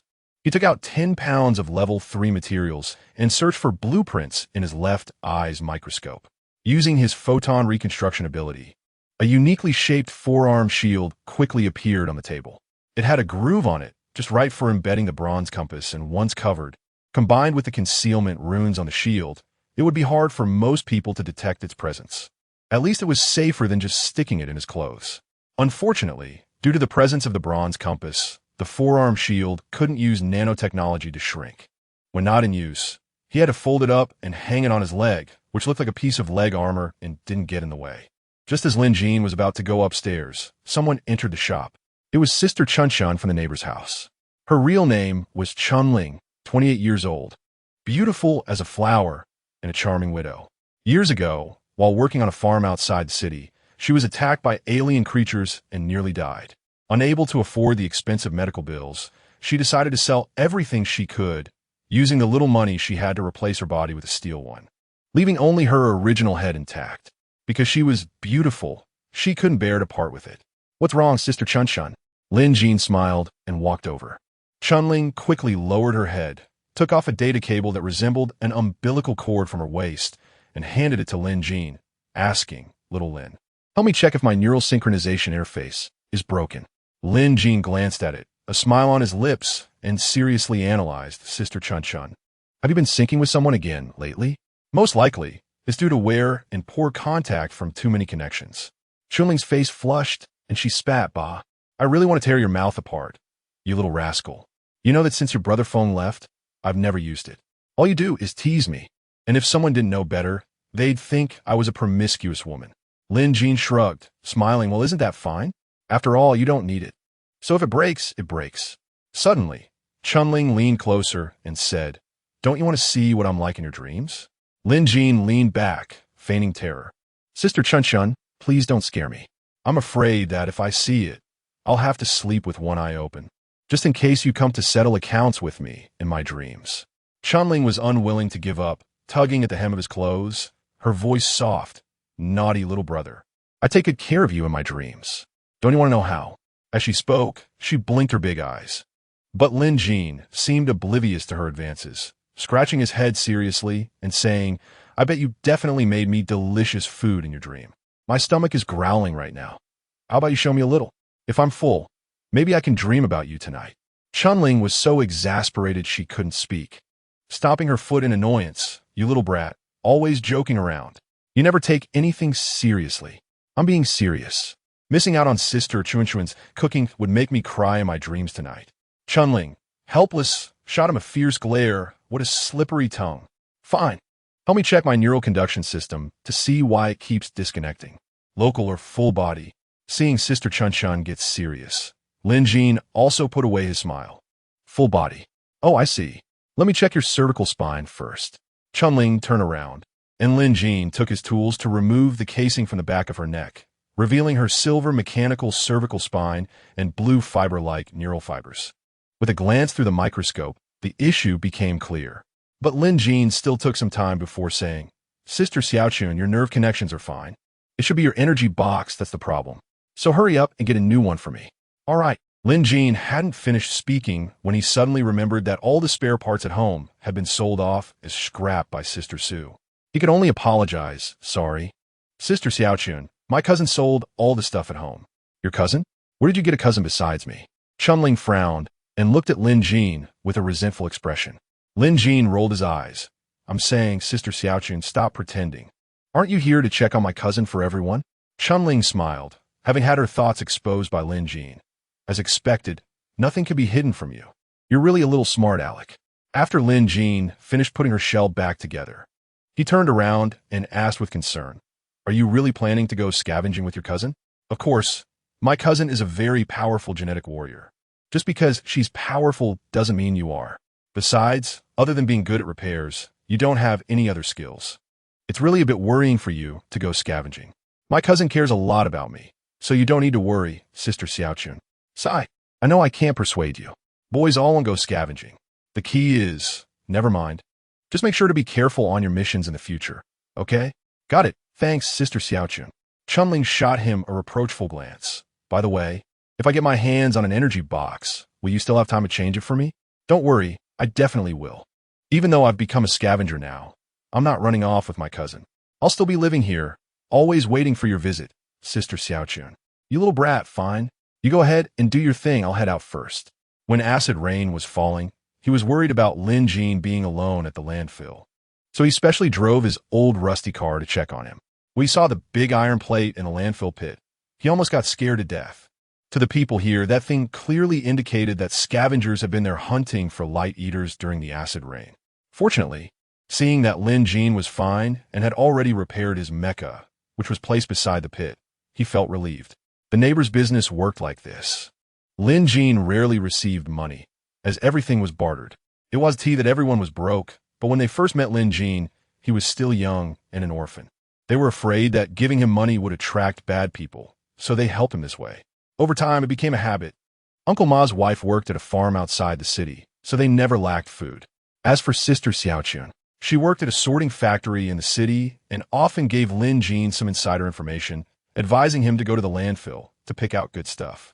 The white tiger battlesuit was stored in her wristband, and she changed into a brand new fitted black leather trench coat with a delicate matte finish. The stiff shoulders and waist design highlighted her sharpness and femininity. The standing collar was casually opened, and the silver phoenix zipper on the front was small and exquisite. The blood-red silk camisole underneath, with a V-neck, accentuated her proud curves, standing out vividly against the black.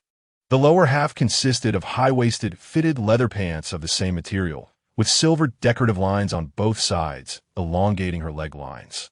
Her black stiletto heels, with a 10 centimeters heel, made her steps sway. Coupled with her sleeves rolled up to her elbows, she appeared both capable and commanding. Lin Jin casually glanced at her and smiled. "Are you hungry? Come over for a meal." He then uncovered the dishes on the table, revealing 2 dishes and a soup.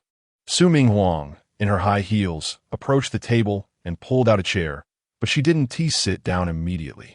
Instead, she placed one hand on the table, looking at Lin Jin with a scrutinizing expression, and asked, "Did you make this?" Lin Jin handed her a pair of chopsticks and said, "Of course. I spent all my savings to buy you the wristband. Where would I have money to order takeout?" Su Ming Huang didn't insist on saying she would pay him back. This little brat had now become her master, and the two were destined to fight side by side in the future, unless one day they parted ways. There was no need to mention such trivial matters. As for pride, it had to depend on the occasion. She didn't bother to be polite with Lin Jin, simply serving herself to eat. Then Lin Jin was astonished by her voracious eating.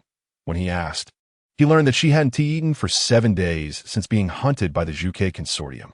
Lin Jin worried she wouldn't be full, so after eating a little himself, he sat there alone, drinking light alcohol with Uncle G's peanuts. "Aren't you eating?"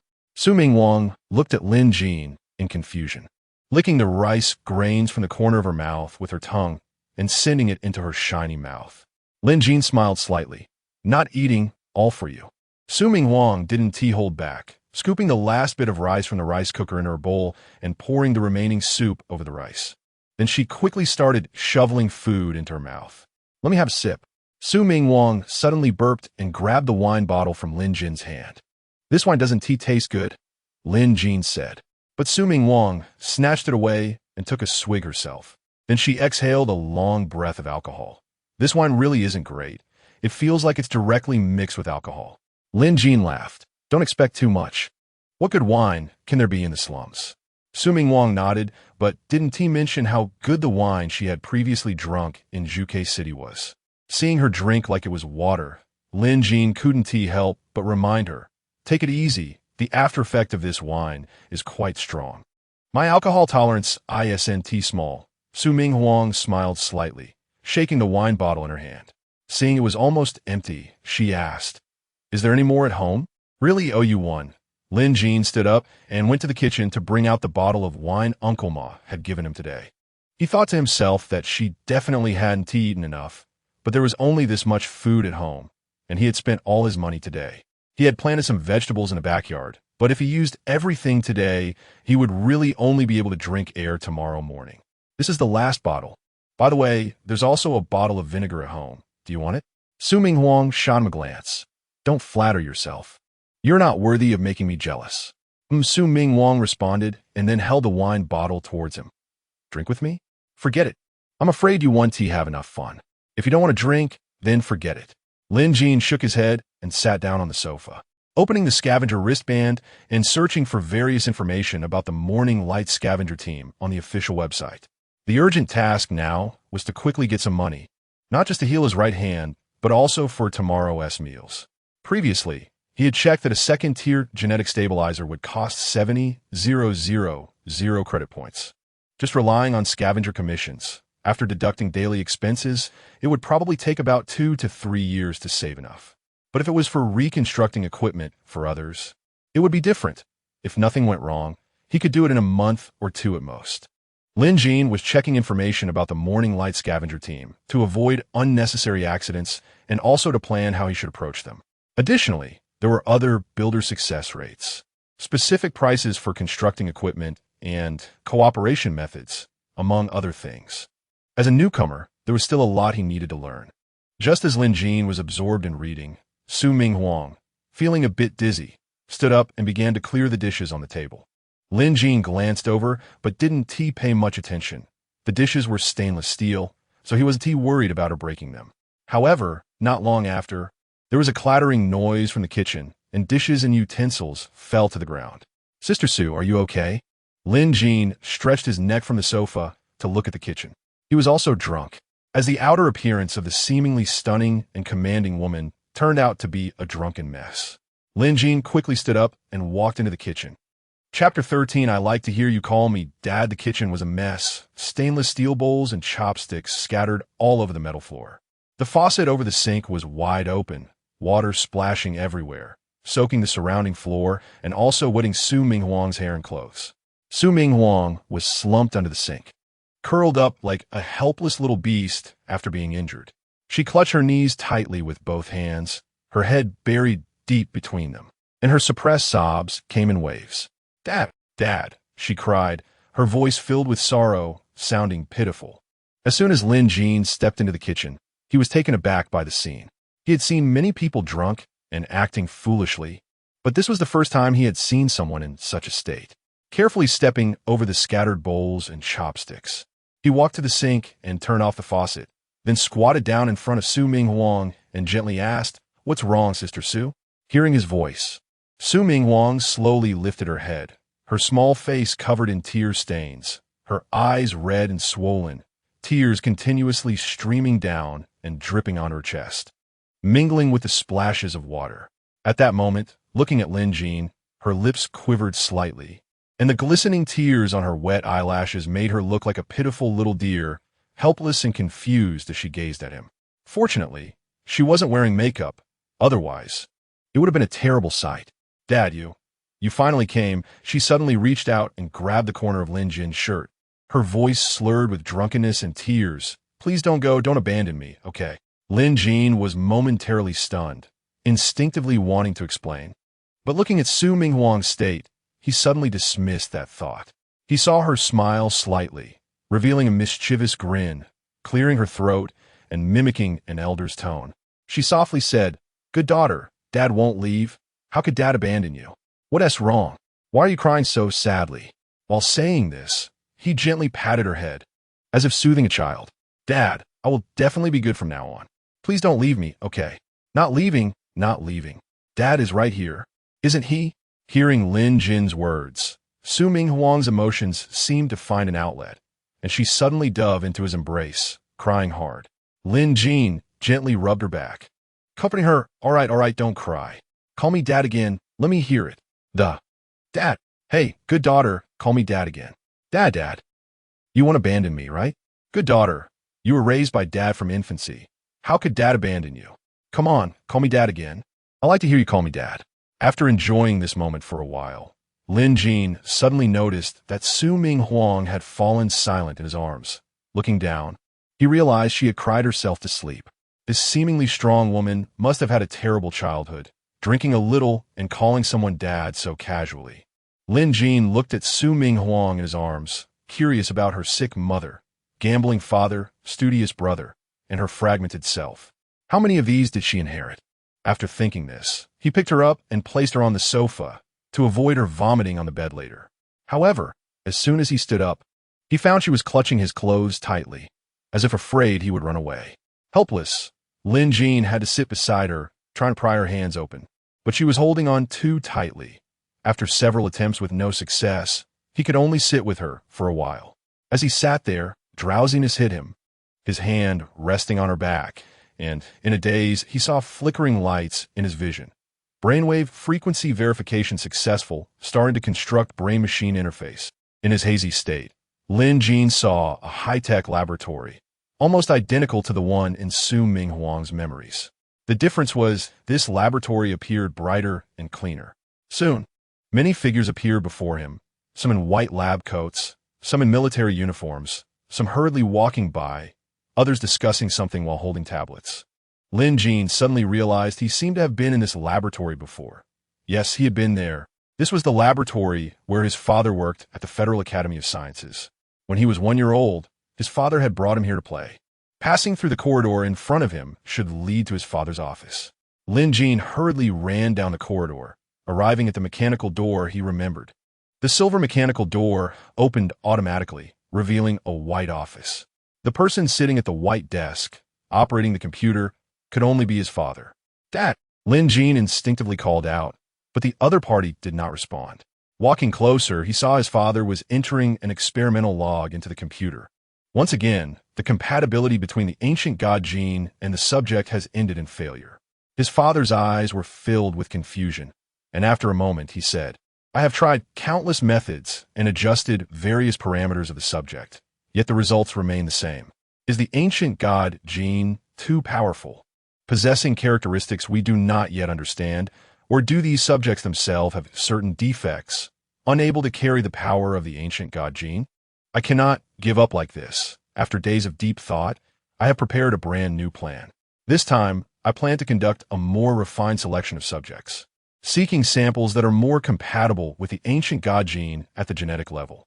No matter the cost, I must uncover the secrets of the ancient god gene and make compatibility a reality. This is not only for the advancement of science, but also for the fate of humanity's future." After speaking, his father ended the video call and quickly pressed a button on the desktop. Then the walls of his office opened like a curtain, revealing a huge glass window, across which was a white laboratory. Upon closer inspection, although it was called a laboratory, it was more like a workshop or warehouse. Inside were numerous incubation pods. To Lin Jin's shock, each pod contained a child about 5 or 6 years old, both boys and girls. One stood out prominently because she had a phoenix tattoo, just like Su-Ming Wong's. Hertz 791D. This was the last identification number Lin Jin saw, corresponding to that little girl's incubation pod. When Lin Jin opened his eyes again, it was morning. The soft morning light, like a thin veil, quietly slipped through the gaps in the curtains and gently fell upon the living room. Su-Ming Wong had actually woken up as soon as Lin Jin made a sound. In her daze, she realized her sleeping position, and her mind went blank. Immediately, a wave of scorching embarrassment surged from her feet to her head. "Oh my God, how could I have slept hugging this kid?" She screamed in her heart, her face burning with shame, wishing she could find a crack in the ground to hide in. In her panic, she caught sight of Lin Jin seemingly waking up, and without thinking, she tightly closed her eyes, becoming cautious with her breathing, silently praying, "Please don't notice that I'm awake. Please don't notice." Chapter 14. Cucumbers are meant to be eaten. Lin Jin woke up, instinctively moving his body, but feeling as if a small mountain was pressing down on him. Looking down, he saw Su-Ming Huang tightly sprawled on him, one hand firmly gripping his collar, sound asleep, with a hint of drool at the corner of her mouth. Lin Jin was momentarily stunned. What was going on? He quickly realized, rubbing his temples, that Miss Su had drunk too much last night, calling him dad and crying her heart out. He initially thought she had a good alcohol tolerance, but it turned out she was just a lightweight. However, when she got drunk, she was quite unique. As Lin Jin mentally mocked her, he cautiously tried to pry Su-Ming Huang's hand off, afraid that a little force would wake the sleeping queen, leading to an awkward situation where she would definitely retaliate. He had no idea what kind of trouble would arise then. Surprisingly, his attempt to pull her hand away was quite smooth. It loosened with a gentle tug. He then carefully placed her on the sofa, stood up, stretched his sore muscles, and looked at the messy kitchen, shaking his head helplessly. When he returned, Su-Ming Huang was awake, sitting on the sofa in a daze, her face flushed from embarrassment. "Oh, good morning, Sister Su." Upon hearing Lin Jin's voice, the embarrassed Su-Ming Huang instinctively covered her forehead with her hand. "Morning." Initially wanting to brush it off, she felt uneasy and asked, "Did I cause any trouble last night?" "Trouble? What kind of trouble?" Lin Jin looked at Su-Ming Huang's awkward expression, and although he was laughing inside, his face showed confusion. Su-Ming Huang waved her hand awkwardly. "Nothing. By the way, where did you go early in the morning?" Lin Jin shook the cucumber in his hand. "There was nothing left to eat at home last night, so I went to pick some cucumbers." "Do you need any?" "Need? What do you mean?" Su-Ming Huang frowned, thinking this ridiculous boy was confused. "Aren't cucumbers meant to be eaten? How do you use them? Show me how you use one. I'll go wash them." Su-Ming Huang stood up and took the basket from Lin Jin's hand. "By the way, Sister Su, I've got a task for you." "What is it?" "A regular guild task, to explore the wasteland in Zone 79 outside the city. It's basically patrolling and observing if the number of mutated creatures has crossed the critical value. If it has, the official guild will issue a bounty for cleanup. Su Ming Wang, while washing vegetables in the kitchen, said, "The commission for regular tasks isn't high. Why are you taking this task? Although the commission isn't high, there's still points. I checked the guild agreement yesterday. For newcomers like us, if we don't earn any points within a week, our status as scavengers will be automatically canceled by the guild." Su Ming Wang nodded instinctively, but then said, "But you don't need to take such a simple task, right?" Lin Jean smiled. "Mainly because I have something else to do and can't accompany you, Sister Su." "What do you have to do? Do you know the Morning Light scavenger team?" Su Ming Wang shook her head. "What do they do?" "Their leader wanted to ask me to help him build a battle suit yesterday. Isn't that easier than doing tasks? Plus, it pays more. So I want to go to the guild today to find out what kind of person he is. Be careful." The two had a simple breakfast and, after leaving, they didn't part ways. At the intersection, Su Ming Wang noticed Lin Jean was still following her, and a hint of doubt flashed in her eyes. "Why are you following me? Aren't you going to the guild?" Her voice was clear and especially crisp in the morning air. "It's still early for the guild. I plan to walk you for a bit." "You're walking me?" Su Ming Wang was taken aback by his words. She privately wondered if this boy, usually so smooth-talking, had misinterpreted her drunken behavior from last night. This thought quickly flashed through her mind, causing her face to slightly redden, but she quickly regained her usual aloof demeanor. Su Ming Wang hesitated, a hint of awkwardness showing in her eyes, but her tone remained firm. "No matter what happened last night, it was because I was drunk, so I hope you don't think too much about it." She straightened her back, slightly raised her chin, trying to use this high and mighty posture to cover her inner fluster. "You." Su Ming Wang was momentarily speechless by his words, feeling both angry and annoyed. She never expected Lin Jean would be thinking these things. "What's wrong? Are you disappointed that I'm not thinking too much?" "Who would be disappointed?" Su Ming Wang shot him a fierce glare, turned, and walked away, unintentionally quickening her pace, as if trying to escape the awkward conversation. The two arrived at the landfill again. Lin Jean suddenly remembered something, slightly tilting his head, raising an eyebrow at Su Ming Wang, and asked with interest, "By the way, can you operate a light-wing aircraft?" Upon hearing this, Su Ming Wang's eyes flashed with sharpness as she looked at Lin Jean with a half-smile. "You can make a light-wing aircraft? With what skills? Do you dare say you didn't T-hack into the White Tiger Consortium's database? Where did you get the blueprints?" Lin Jean rolled his eyes helplessly, a smirk of mockery on his lips. "Come on, Sister Su. Is it that hard to make a light-wing aircraft? As long as I have the materials, I think anyone who's not an idiot could put one together." The core component of a light-wing aircraft is the light wing, which is a new type of synthetic silicon-based material, crystal clear like glass, capable of utilizing the ubiquitous radiation in this world to form an anti-gravity field. For the children in the slums, searching for fragments of light wings in the garbage after school is the most exciting thing. As long as they find 15 or 16 pieces and tie them to a board, they have an anti-gravity skateboard. The only problem is that these pieces are hard to find. Whoever can assemble a skateboard becomes the king among the children, with a crowd of excited kids pushing them around. Su Ming Wang looked at the seemingly endless landfill pit with a scrutinizing expression.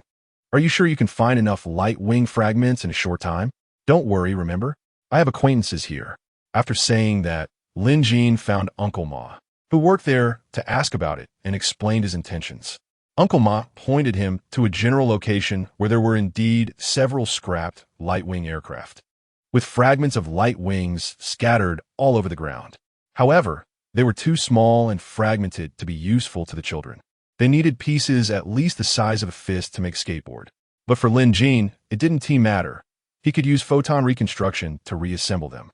Soon, these light wing particles, along with the surrounding scrap metal, were reconstructed by Lin Jean into a brand new 3-wing aircraft.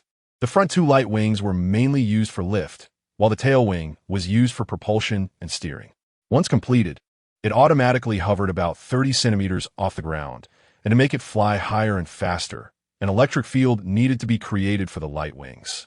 Finding a scrapped energy box, reconstructing it with photons, and installing it would complete the setup. Su Ming Wang stood quietly, her gaze fixed on the sleek, beautifully designed light-wing aircraft in front of her.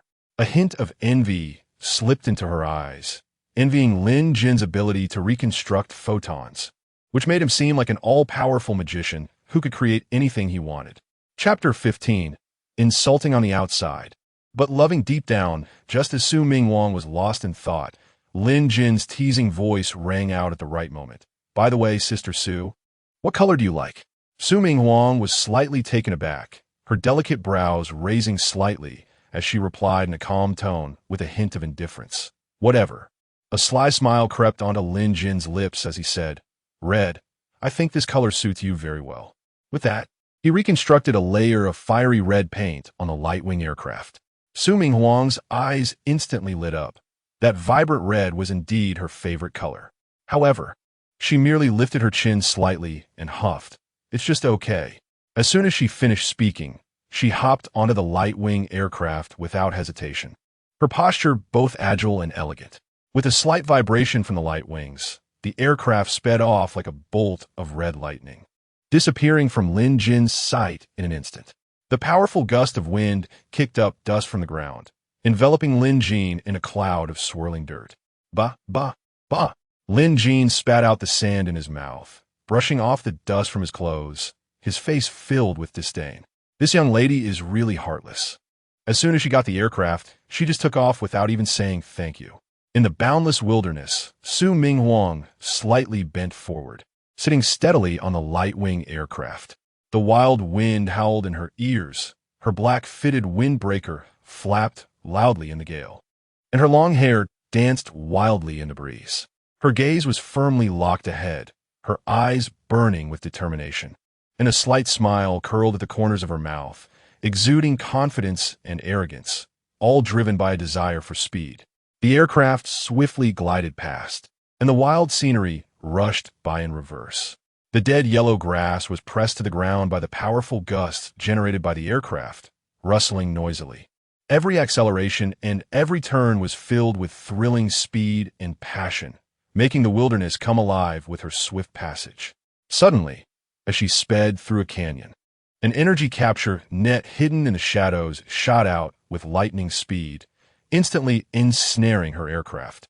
At the moment of being thrown off, Su Ming Wang felt no panic at all. A flicker of determination flashed in her eyes. Ha ha ha, brothers, this time we've caught a big fish. A group of scavengers rushed out from behind the scattered rocks. Anyone who could pilot a three-wing light-wing aircraft was definitely not short on money.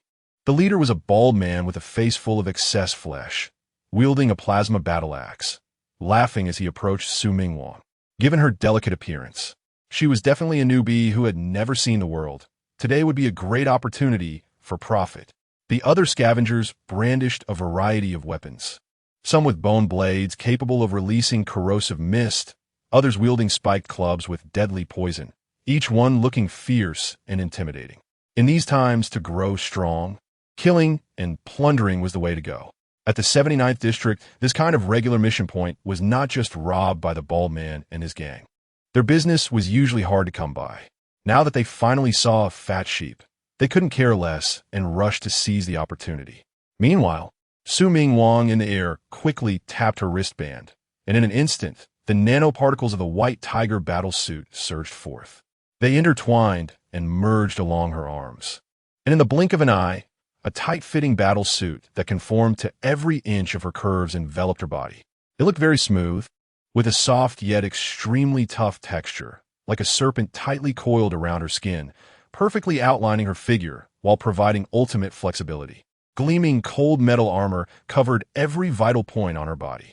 The raised breastplate was particularly eye-catching, resembling two fierce tigers.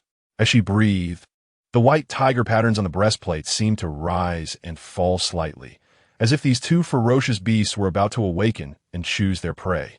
With a graceful landing, she slid back a few steps, then stood up sharply, her posture upright, her cold gaze sweeping over the scavengers. Do you bunch of filthy scum know what you just done? Su Ming Wang's voice was icy and piercing, as if she were looking at a group of corpses. That little brat had just made her aircraft, and it ended up like this at the hands of these useless fools.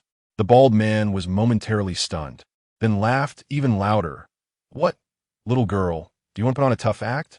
Hand over all your credit points and scores, and maybe I'll spare your life. The other scavengers laughed along, their eyes greedily sizing her up, filled with avarice and mockery. Such a beautiful woman, if all they wanted was credit points and scores. That would be too much of a waste. Su Ming Wong ignored their jeers, her gaze fixed on the light-wing aircraft, now scratched by the energy capture net.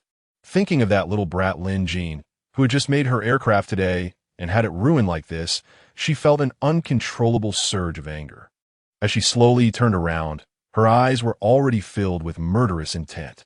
The high heels clicked sharply against the gravel, making a crisp sound.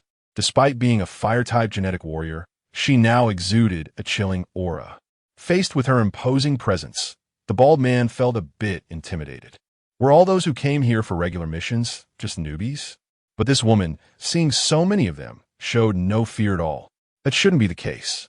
But he still forced himself to raise the battle axe. Don't come any closer. If you do, we'll attack. Su Ming Huang's eyes turned cold, her figure flickering, and she was instantly before the bald man. The bald man swung the battle axe in terror, but his panic distorted his movements.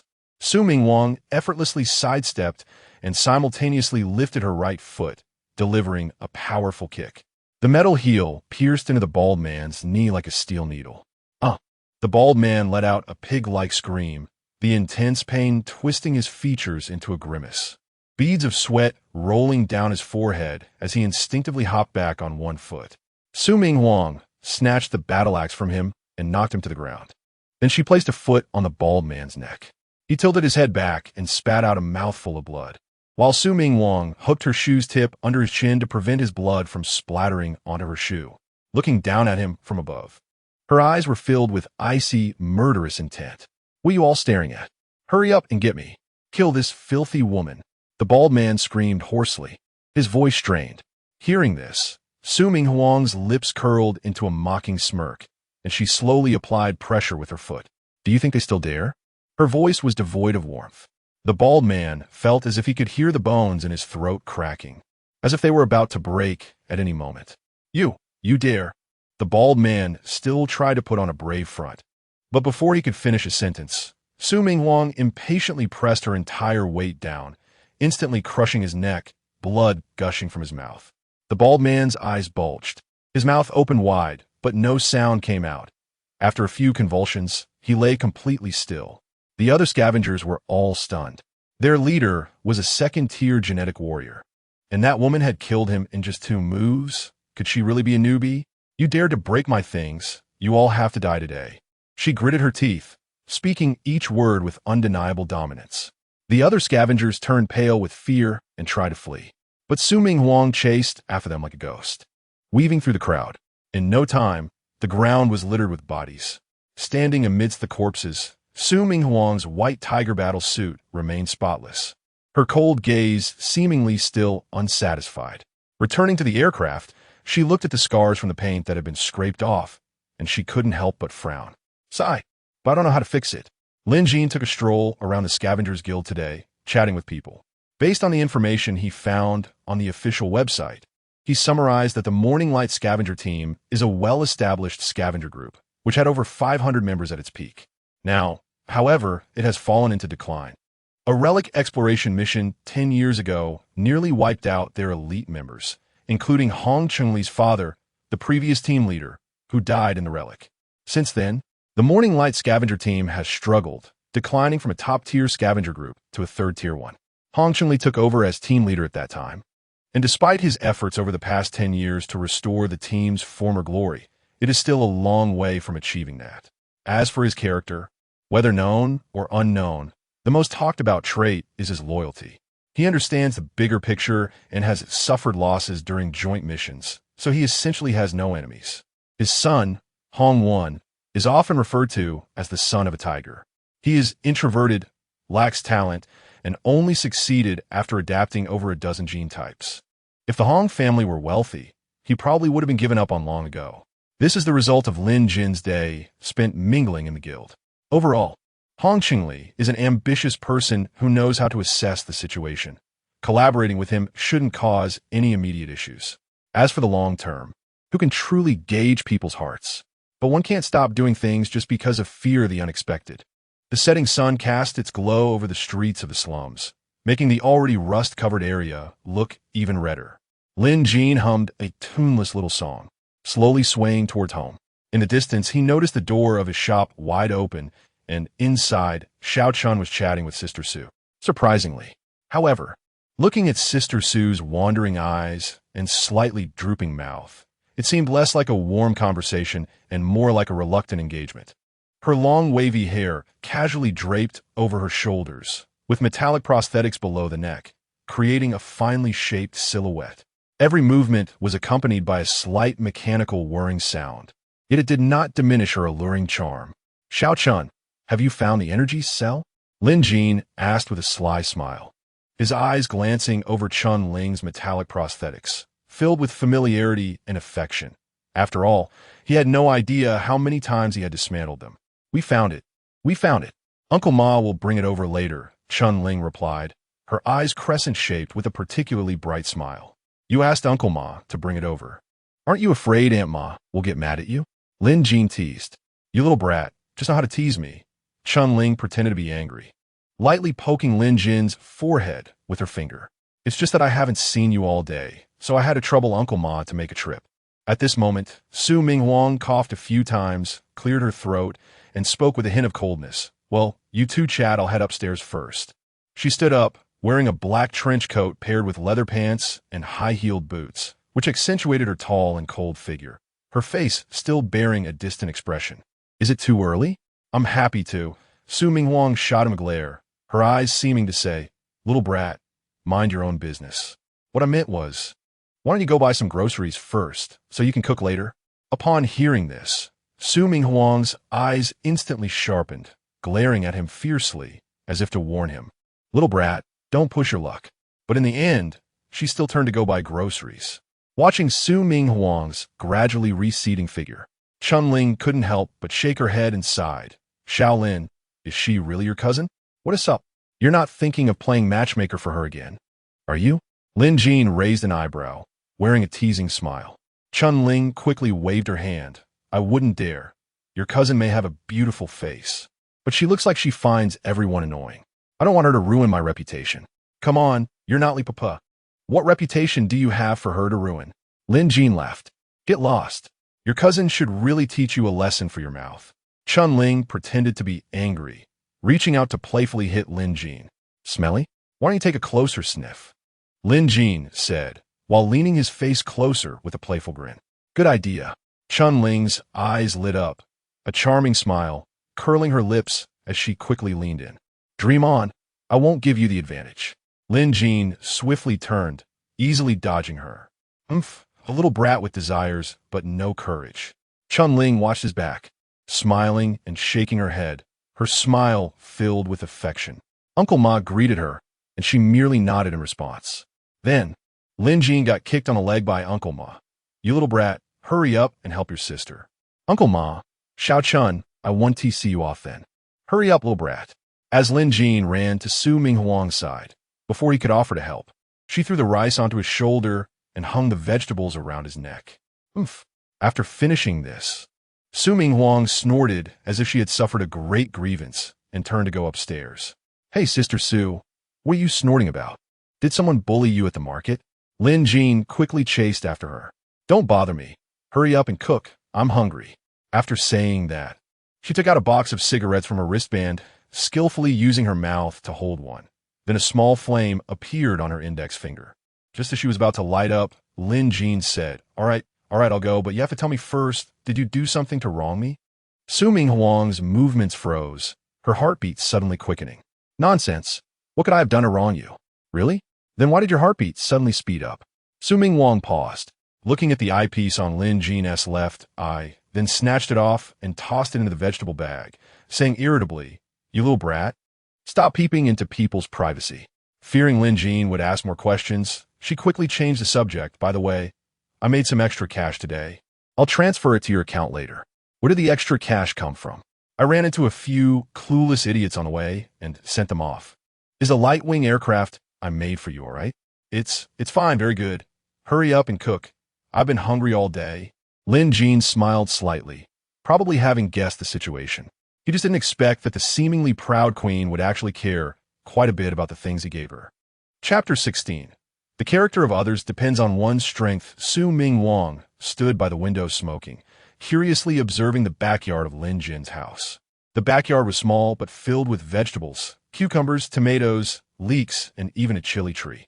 Indeed, it was a chili tree, not tall, about less than a meter, with its trunk already becoming woody, and the crown resembling a ball, full of bright red chilies among the green leaves. Just as she was about to ask that guy how he grew this chili tree, she suddenly heard a loud clatter from the kitchen. It sounded like a kitchen knife had fallen to the ground, the sound abrupt and loud.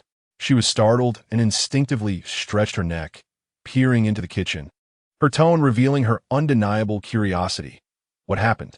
She saw Lin Jin bending down, picking up the fallen kitchen knife. A hint of helplessness flashing across his face as he gently moved his right hand, bitterly smiling as he said, "My right hand is becoming less and less sensitive." Upon seeing this, Su Ming Huang without a word strode over to Lin Jin's side, her movements clean and swift, grabbing the knife from his hand. Rolling up her sleeves, she waved her hand lightly, her tone filled with disdain. All right, step aside. I'll do it. You can cook." Lin Jin's eyes widened, his face full of doubt. Hearing this, Su Ming Huang immediately frowned, raising the knife in her hand abruptly, irritably saying, "Who do you look down on?" Her tone was like a cat whose tail had been stepped on, instantly going on the defensive. Lin Jin, seeing the knife nearly touching his forehead, quickly raised both hands, immediately backing down, saying, "Fine, you do it. Standing in front of the stove, Su Ming Huang held the kitchen knife in her right hand, while her slender fingers gently pinched the cigarette, but in her left hand. She took a deep breath and slowly exhaled a puff of smoke, the smoke swirling in front of her, accentuating the laziness and nonchalance between her brows. She slightly tilted her head, glancing at Lin Jin beside her, the corners of her mouth lifting into a faint smile, as if mocking his fuss over nothing. Then she gently raised her hand, elegantly extinguishing the cigarette, but flicking it with her finger. The butt slipped from her fingertip, tracing a graceful arc in the air, accurately landing in the trash can without making a sound. Su Ming Wang turned around, put down the vegetables, deftly tied on an apron, casually gathered her long hair, with a few strands falling beside her fair neck, adding a touch of charm. Her gaze fell on the ingredients on the cutting board, her expression instantly becoming focused and sharp. When she picked up the kitchen knife again, it seemed to become a part of her body. The sound of chopping echoed continuously, crisp and pleasant, the potato slices thin as cicada wings, uniform in size. After processing all the ingredients, she quickly lit the fire and poured oil into the pan. When the oil began to smoke slightly, she tossed in the chopped green onions, ginger, and garlic, and instantly a rich aroma wafted through the air. She stir-fried the ingredients with skillful movements, the spatula flying up and down in her hand, the ingredients happily jumping in the pan. She occasionally tossed the pan, occasionally stirred, each movement smooth and natural, without a hint of hesitation or doubt. Lin Jin watched in astonishment, initially thinking this proud Su sister was just boasting, but he didn't expect she actually had the skills. "It's a pity you're not a chef," Lin Jin sincerely praised. Su Ming Wang smiled slightly and asked, "How did you grow that chili tree in your yard?" "Just like that," he replied. "If you don't want to say, then don't." As Su Ming Wang scooped the dishes onto a plate, she continued that autumn, "I didn't have time to take care of them, and by the next spring, all the other chilies died, leaving only this one. I saw its tenacity and decided to keep it, and it turned into a chili tree." Su Ming Wang didn't know if she absorbed his words, as she was focused on cooking. After a while, she turned off the heat, saying, "All right, it's time to eat. 3 dishes and a soup." Lin Jin walked over wanting to help serve the dishes, but was swiftly slapped on the hand by the quick-witted Su Ming Huang, frowning, "Stop making a fuss here. Just go wait outside to eat." Lin Jin smiled slightly, not arguing with her.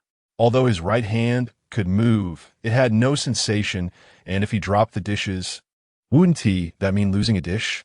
Su Ming Wang brought out all 3 dishes and the soup, served Lin Jin a bowl of rice, and asked, "How did it go with the inquiries you were supposed to make at the guild today?" "It was all right. I plan to contact him later," he replied. First get your right hand treated. No need to worry too much about the rest, because the character of others doesn't depend on their character, but on your strength. If you're strong, everyone will be kind to you. If you are weak, everyone will be malicious to you." Lin Jin nodded, profound. By the way, do you want to drink some alcohol today? Su Ming Huang was taken aback, a hint of wariness in her eyes. What do you want? What do you mean? Lin Jin looked puzzled. Get lost. Stop having ideas about me. Just eat your food. The next day, before Lin Jin met with Hong Chengli at the guild, he also arranged an exploration task for Su Ming Huang, asking her to wander outside the city. This time, after Su Ming Huang waited for Lin Jin to leave, confirming he was following her, she came to where she parked her flying machine and threw off the tarp covering it. To her surprise, she was stunned. The light-wing flying machine looked completely new. All the scratches from yesterday had disappeared. You little brat, you fixed it without telling me, making me worry all night. After saying that, she hopped onto the flying machine and took off. When Lin Jin arrived at the guild, Hong Chengli was already waiting there. Brother Lin, you finally made it. Hong Chengli greeted with a smile. His son Hong went beside him. Compared to the seasoned Hong Chengli, Hongwen gave off a youthful vibe, standing beside him like a primary school student. When Lin Jin's gaze swept over him, he quickly lowered his head. When Lin Jin shifted his gaze away, he raised his head to size up Lin Jin, the brilliance in his eyes contrasting starkly with his youthful face. It was also because of this gaze that Lin Jin found himself unconsciously sizing him up while talking to Hong Chengli.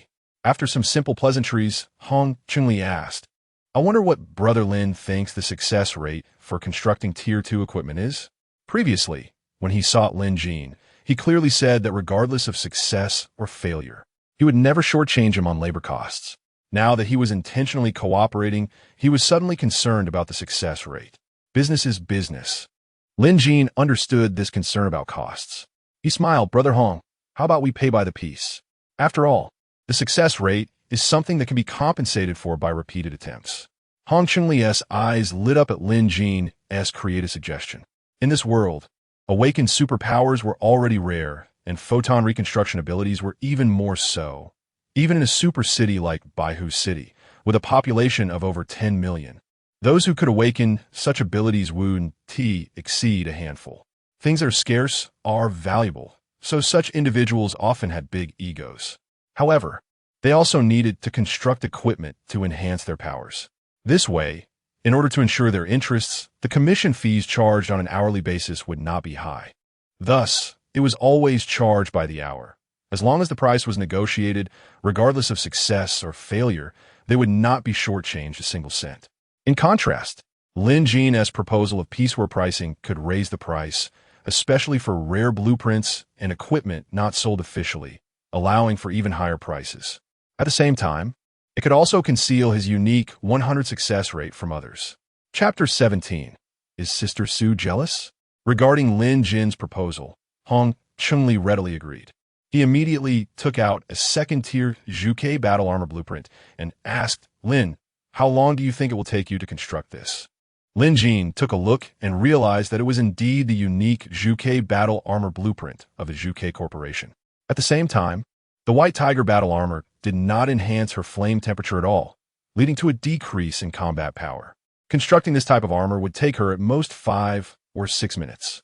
But in business, who would reveal their trump card? After pondering for a moment, Lin Jin replied, with my capabilities, it would take me about half a day to construct one. Then Lin Jin glanced at the blueprint again and added, to ensure a higher success rate, I will need to add an extra layer of materials. Hong Chengli nodded, no problem. How much compensation do you need then? Fortunately, I haven't been idle these past few days and have learned what I needed to know. If it were a rookie, they would have been led by the nose. This is my first collaboration with Brother Hong, and to leave a good first impression for future deeper cooperation, I will make a concession this time. The price is 20,000 credit points per piece. How many pieces does Brother Hong need? The usual quotes from other equipment constructors range from 15 to 20,000, with 20,000 being the typical ceiling price. The difference is that they get paid regardless of the outcome once the construction is done, but I only receive payment upon successful completion. By rights, I could ask for an additional 10%. So I consider this a concession while also reminding Hong Chengli that this price 1T be the same in the future. If you want to bargain, he should only make a few more pieces. As for long-term cooperation, that's just talk. Lin Jin just wants to quickly make some money to buy a gene stabilizer to heal his right hand. Then, he plans to take the bronze compass to find the ancient god ruins. Hong Chun-Li instinctively said, I need 5 pieces. Not a problem. I will definitely deliver the armor to Brother Hong within 5 days. Now let's go get notarized.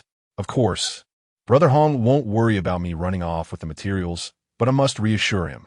The two signed a contract at the guild's notarization office, and Hong Chun-Li paid a deposit of 100,000 credit points. When Lin Jin completed the armor, it would be handed over to the guild for payment, and then the guild would deliver the armor to Hong Chun-Li. As for what Lin Jin needed to pledge, it was just to showcase his skills as a second-tier equipment constructor in front of him. This is the guild's way of taking care of rare talents. After all, in the entire White Tiger City, with a population of millions, the number of awakened powers like Lin Jin is only a handful. The guild will have many opportunities to use someone like him in the future, so it's only right to give him some consideration. After Lin Jin left with the materials, Hong Chun-Li felt that something was off, but he couldn't quite put his finger on it. At that moment, his son Hongwen said, Dad, do you feel like something is a bit off about today's deal, but you can't quite figure it out? What do you mean? Hong Chun-Li asked curiously. It shouldn't be like this, right? When he asked how many pieces you wanted, he directly skipped the negotiation process and set the price right away. What is confusing you now is that you could have pushed for a lower price since he is just a rookie, but you forgot about it, right? Hong Chun-Li was taken aback and suddenly realized, so that's how it is. Well, anyway, the price he quoted is reasonable, and as long as he delivers within 5 days, we're not overdue. Of course, it would be better if he could be faster, but he set the time without giving you a chance to respond. Just like yesterday, he was chatting casually with Chun-Ling in the shop on the first floor. After speaking, she turned and walked up the stairs with cat-like steps, her black high heels making a crisp sound on the floor, each step seeming to declare her approach to the world.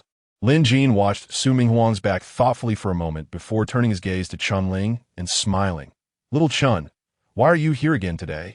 Upon hearing this, Chun-Ling immediately glared at Lin Jin and pretended to be angry. What is wrong? Can't I come? Of course you can't. Huh? Chun-Ling paused, wondering if this guy was in a bad mood today, feeling a bit anxious. But Lin Jin smiled and explained, you see, every time you come to find me, it's either this problem or that problem. I don't want to be troubled by these little issues every day. It pains me to see it. Chun-Ling was taken aback for a moment, then couldn't help but chuckle. Good kid, you sure know how to sweet talk. It's not sweet talking. It's because little Chun treats me well, and I remember it in my heart. Ha! Good kid, enough with the flattery. Chun-Ling waved her hand with a smile, her eyes filled with affection. I came this time for maintenance. Didn't you remind me last time that it's best to do maintenance every 6 months? It's about time. As she spoke, she stood up and walked briskly in front of Lin Jin, pointing at her prosthetic body, her eyes flashing with a different meaning as she teased. So, where should we start? After finishing maintenance for little Chun, Sister Su's meal was ready. Just as the dishes were served, Lin Jin appeared before her right on time. Sister Su glanced at him and said, You came up so quickly. Didn't you stay downstairs a bit longer? Sister Su, did you put vinegar in the stir-fry today? No, eat if you like it. Sister Su pulled out a chair and sat down, not caring whether it could withstand it. Then why do I smell a sour scent? Su Minghuang paused for a moment, then quickly realized and retorted, Stop being self-important. Whether you like being together or not, it's none of my business. After speaking, she slightly lifted her butt and slammed the freshly served rice on the opposite side, then sat down, picked up her chopsticks, crossed her legs, and started eating. In fact, I prefer realistic women, so little Chun is not my type. Lin Jin pulled out a chair and sat down opposite her. Sister Su was stunned and couldn't help but ask curiously, Realistic? What do you mean? Chapter 18. Sharp tongue, soft heart, is realism really just realism? What else could it mean?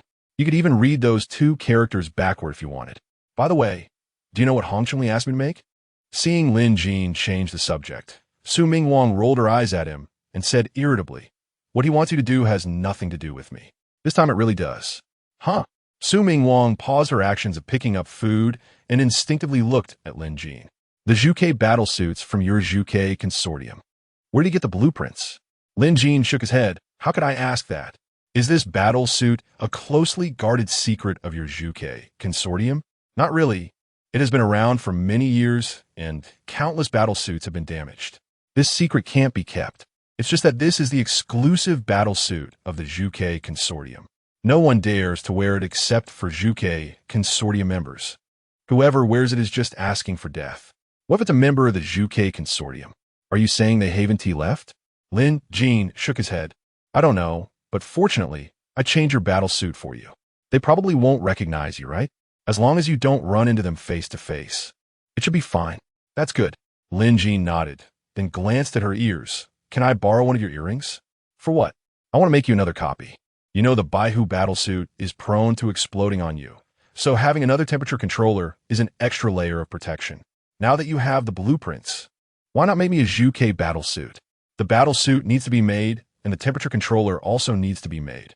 Did you forget about the last blood resonance? Your Juke battlesuit was burned to ashes, wasn't it? I'll see if I can optimize the temperature control system on the battlesuit again. This way, during the next blood resonance, even if it does explode, it won't be so complete. In short, I'm doing this for your own good. Su Ming Wang didn't ask further, took off one earring, and slapped it in front of Lin Jean. Lin Jean picked it up, still warm from her body temperature, and noticed a string of numbers on the inner side of the earring. HC 791D. Lin Jean was taken aback. Could it be this coincidental? Is Sister Su that little girl in the cultivation pod? The tattoo and the number match up perfectly.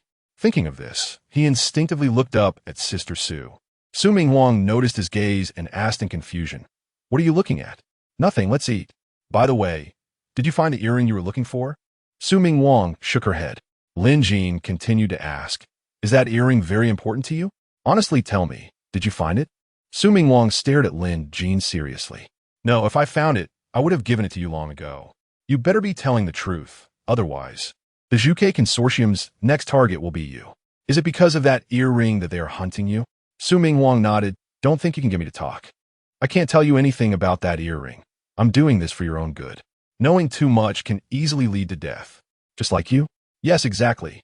Hurry up and eat." The few battle suits commissioned by Hong Chengli were completed by Lin Jean after he finished eating.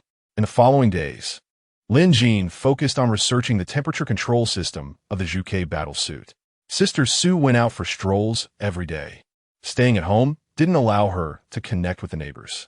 It was better to go out and earn some points. Once she had points, she could buy stabilizers at a discount, which was worth much more than the little commission she earned. Sister Su habitually frowned slightly, glancing around with a hint of teasing in her tone. "What's wrong? Didn't your little Chun's sister come to bother you today?" "Today has nothing to do with little Chun. Sister Su, hurry up and take off that outfit. I can tailor a super cool new battle suit for you, which combines all my wisdom and talent. With it, you'll be the queen on the battlefield. Get lost." Sister Su's brows furrowed, her eyes flashing with a hint of annoyance and shyness as she firmly said, "Do you think I would fall for your tricks again?" Lin Jean scratched his head, the embarrassment fleeting as he quickly regained his confident demeanor, smiling broadly. "Sister Su, you can't say that. I'm just worried you might be uncomfortable in that outfit." "Bah." Sister Su disdainfully spat. "The Juke battlesuit has an automatic shaping feature. Don't try to fool me. I want to fall for it again." Lin Jean was taken aback, realizing he could still trick her with the Baihu battlesuit. But the Juke battlesuit was something she was very familiar with. "Why are you silent now?" Sister Su's unkind gaze held a trace of teasing. I just forgot." Lin Jean chuckled and continued, "By the way, this is the new temperature controller I made for you. Try it on." Sister Su shot him a glance. Her eyes filled with suspicion, but she still reached out to take the temperature controller. She elegantly put it on her ear bone, slightly closed her eyes to feel it, then gently nodded, her expression still cool. "It's fine. Hurry up and work on your battle suit. Finish it so we can eat." After saying that, she took off her windbreaker and tossed it on the sofa, then picked up the bag of vegetables, elbowing Lin Jean aside. Her actions seemed dismissive but held a hint of intimacy. She carried the vegetables to the kitchen, neatly placing them on the cutting board, pulled over an apron, and deftly tied it around her waist. The knot was quick and tight, making her already slim waist look even thinner. Just as she finished tying it, she suddenly remembered something, her pale fingers lightly rubbing the apron, then bent down to open the bag of vegetables to search carefully. In no time, she found a hot dog inside. She raised the hot dog in her hand and shouted towards the living room. "Hey, you little brat, I bought hot dogs today. Are you hungry? Want to eat something to fill your stomach first?" Hearing this, Lin Jin thought to himself that this woman had a sharp tongue but a soft heart. To cooperate with her, he immediately ran over from the living room, teasingly saying, "Sister Sue, you know me too well. I'm almost starving. Now that this hot dog has appeared, I feel like I can live another 500 years. Saying this, he pretended to reach out for it. However, Sister Sue lifted her hand, holding the hot dog high, dodging Lin Jin's hand, and gave him a glare. "Wash your hands first." "But it has packaging, doesn't it?" Lin Jin pointed to the hot dog S-wrapper. "Who knows what you've touched all day? Hurry up, don't talk back to me." With no choice, Lin Jin had to comply. After washing his hands, he deliberately shook them off, pretending to accidentally splash some water on her face. She only wiped it lightly with the back of her hand before placing the hot dog in Lin Jin's hands. "Get out of here, don't be a nuisance." However, just as his gaze instinctively fell on her windbreaker, a flash of light and shadow appeared in his left eye's retina. Ancient God relic energy residue detected. Please use the compass for positioning immediately. Huh? He originally didn't know where to find the ancient God relic, but unexpectedly, it came right to him today. Lin Jin was stunned for a moment, quickly pulling out the bronze compass from his arm shield. Chapter 19 Gene Stabilizer takes effect. 12 symbols resembling Tibetan characters appeared on the bronze compass, and one of them lit up with a red glow, as if it had been heated. I had originally planned to find ancient divine relics all over the world once my right hand was healed, but unexpectedly, a clue arrived at my doorstep today. However, the red glow on the bronze compass quickly dimmed again. Energy dissipated, positioning failed. Area 76, like a vegetable market. Sister Sue blurted out, and as soon as the words left her mouth, she felt something was off and slowly turned her head. With a suspicious look, she stared at Lin Jin at the door. "Isn't this the task you gave me? Why are you asking? Moreover, what are you doing with my clothes?" Her voice carried a hint of questioning, along with her usual assertiveness. Lin Jin glanced at the trench coat in his hand. He didn't expect that in his haste, he would forget he was still holding Sister Sue's clothes and got caught red-handed. "She wouldn't think I have some special fetish, would she?" "A what? Speak, why do you have my clothes?" "Isn't it because your clothes are too deadly?" I just sat down on the sofa and almost got fainted by the fragrance. I couldn't help but inhale a few more times. "Did you spray alluring perfume behind my back?" While saying this, he exaggeratedly stretched his neck and took a deep breath.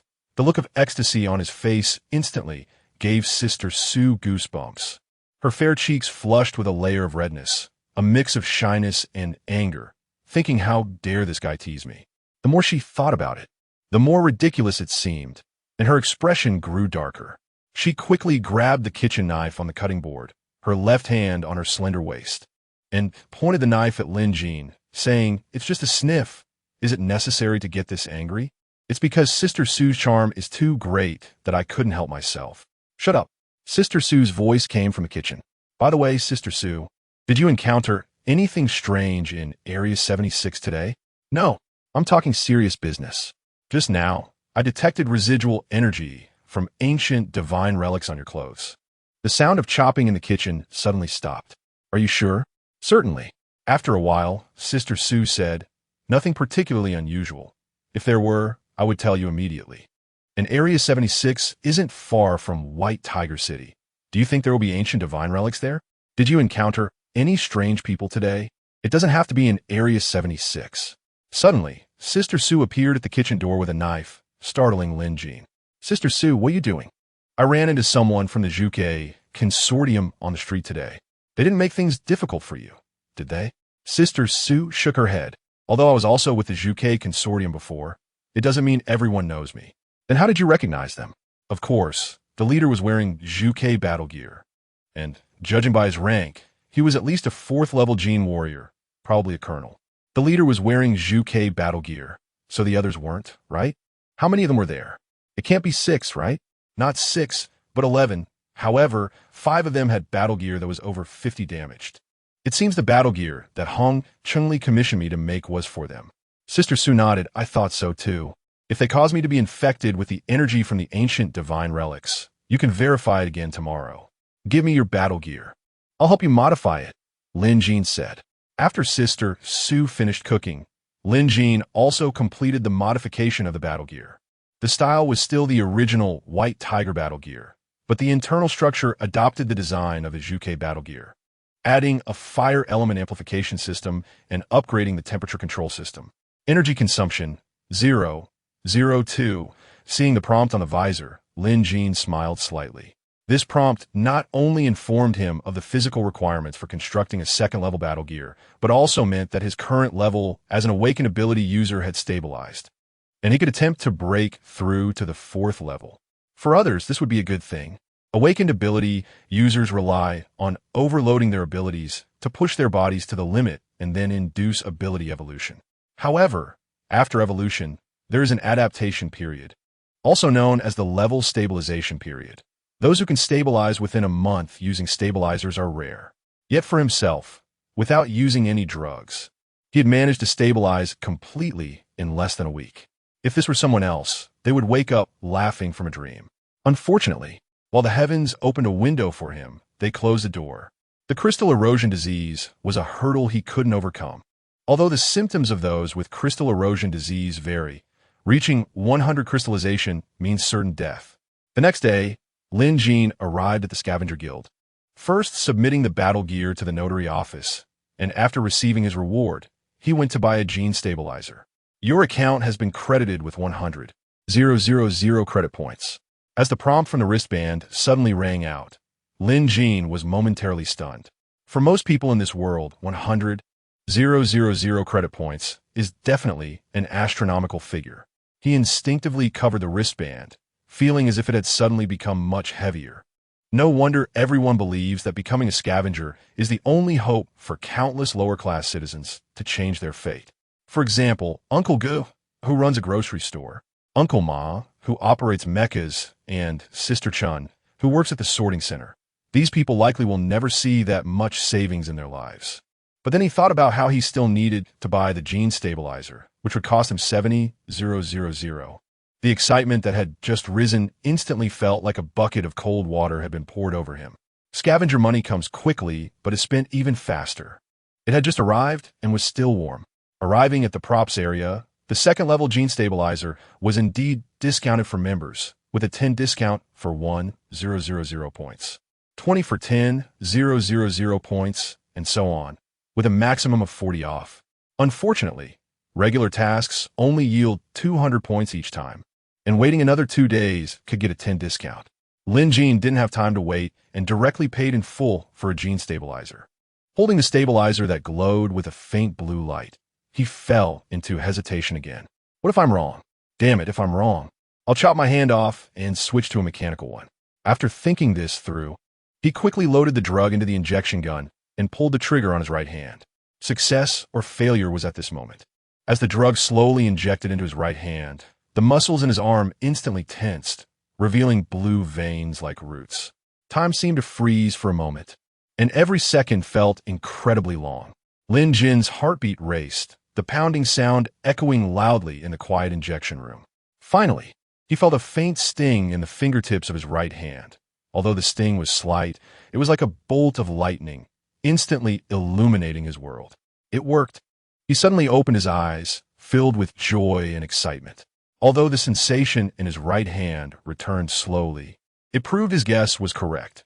The loss of sensation in his right hand was not caused by crystal erosion disease, but was a side effect of unlocking the second gene lock. Just then, the wristband rang with a phone call. He raised his hand to look, and sure enough, Hong Chungli called him after receiving the battle gear. Chapter 20.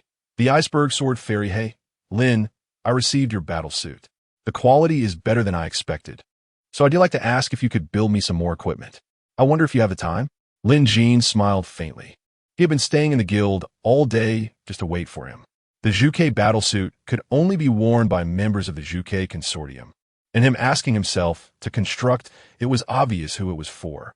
If Sister Su was contaminated with the ancient god relic energy, it must have been from encountering someone from the Juke consortium.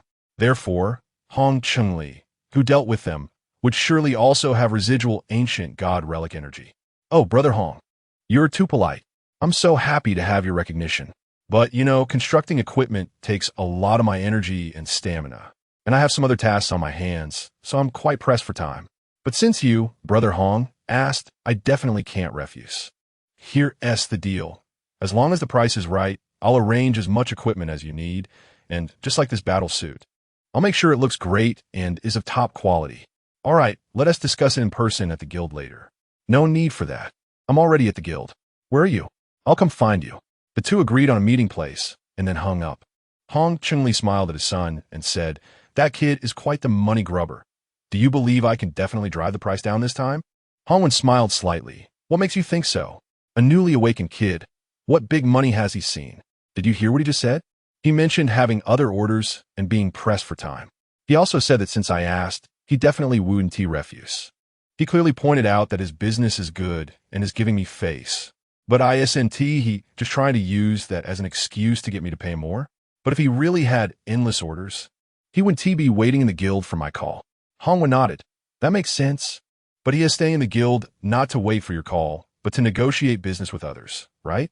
This. Hong Chun-Li was momentarily speechless, but soon retorted, "Impossible. That kid is just a rookie. What business can he pull in?" In less than 5 minutes, Lin Jin found the Hong father and son in a leisure area of the guild that resembled a CAF. "Brother Hong, I didn't expect that just a few days apart. You've become even more imposing." After speaking, he glanced at Hong Wen and added, "Since I'm calling your dad brother, shouldn't I call you nephew?" As expected, the son is indeed talented. Hong Wen frowned slightly.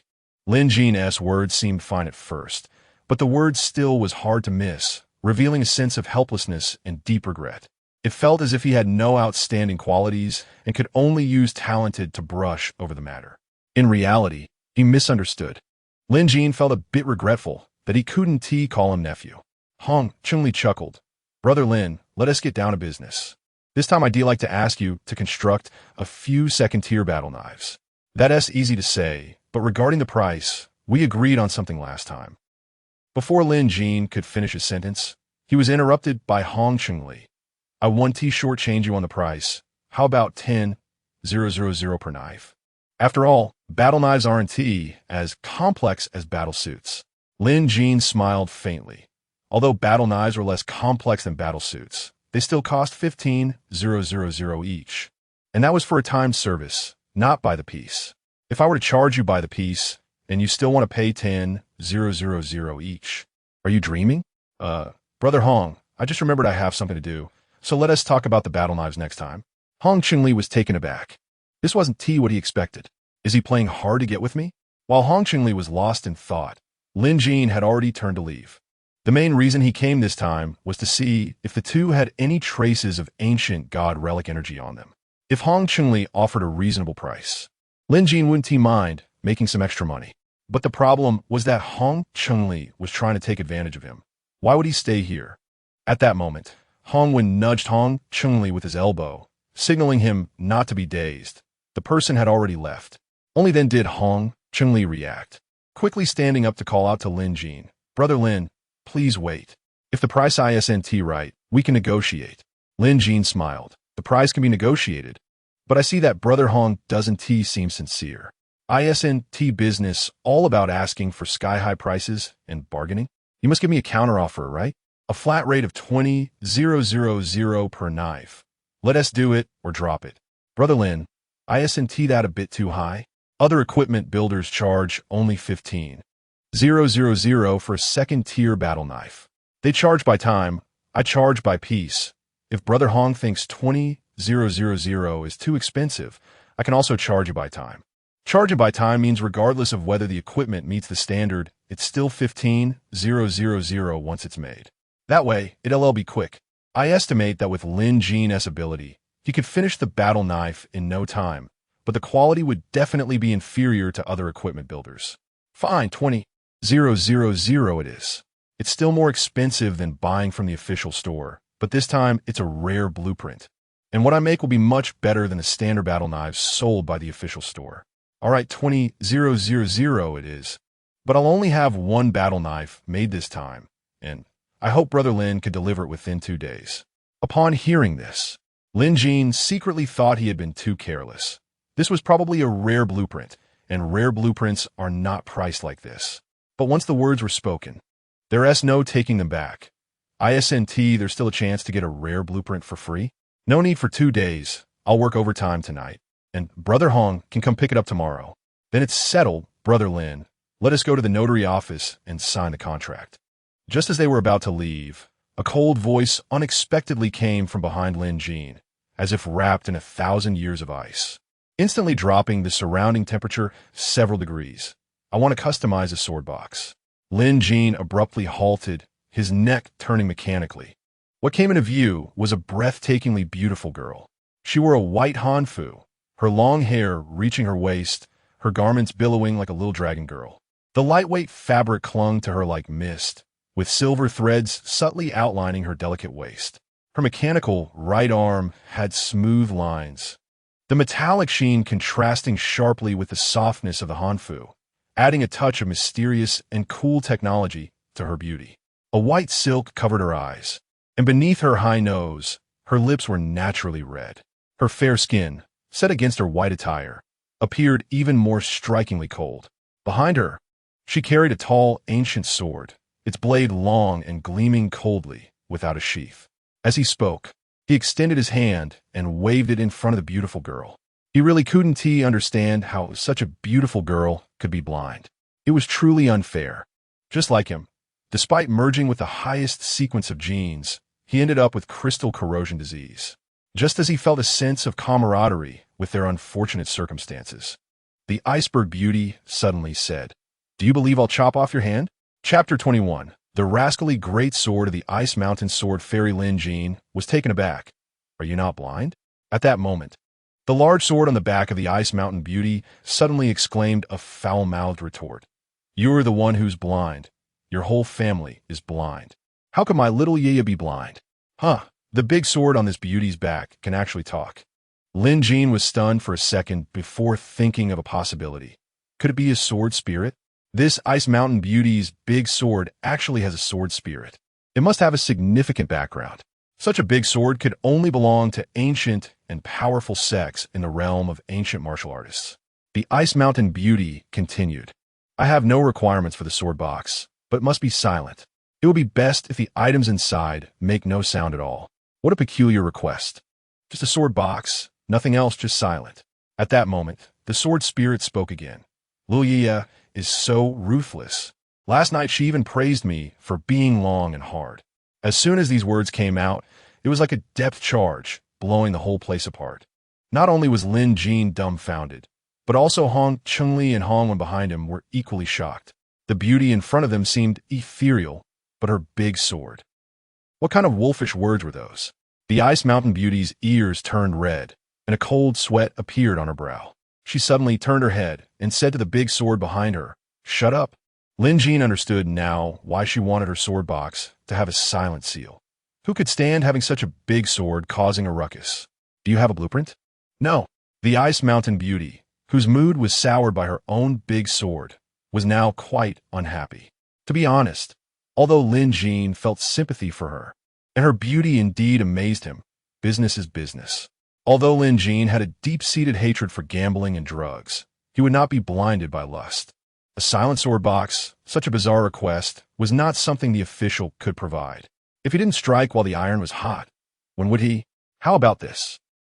50,000. Within half a month, I'll deliver it to you. The Ice Mountain Beauty was taken aback. 50,000? Why don't you go rob a bank? Lin Jean smiled and said, "Look at my current strength. Would robbing be more profitable than what I earn now?" Can you make it a bit cheaper? "I don't have that many credit points." Lin Jean thought for a moment. "You don't have them now, but that doesn't mean you want to have them in the future, right? How about this? I could take a step back and allow you to pay in installments." How does that sound? Installments? The Ice Mountain Beauty's heterochromatic eyes were filled with confusion. "You can't come up with 50,000 credit points, can you? For your beauty's sake, I can split it into 10 installments. You only need to give me one installment each month, which is 5,000. With your abilities, surely you can't earn less than 5,000 credit points in a month, right?" "Surely not." The Ice Mountain Beauty thought for a moment and nodded. "Okay, but you must make the sword box within 2 days." "No problem, but you must come with me to establish a contract." "A contract? Shouldn't we? What if you default? Who am I supposed to go to then?"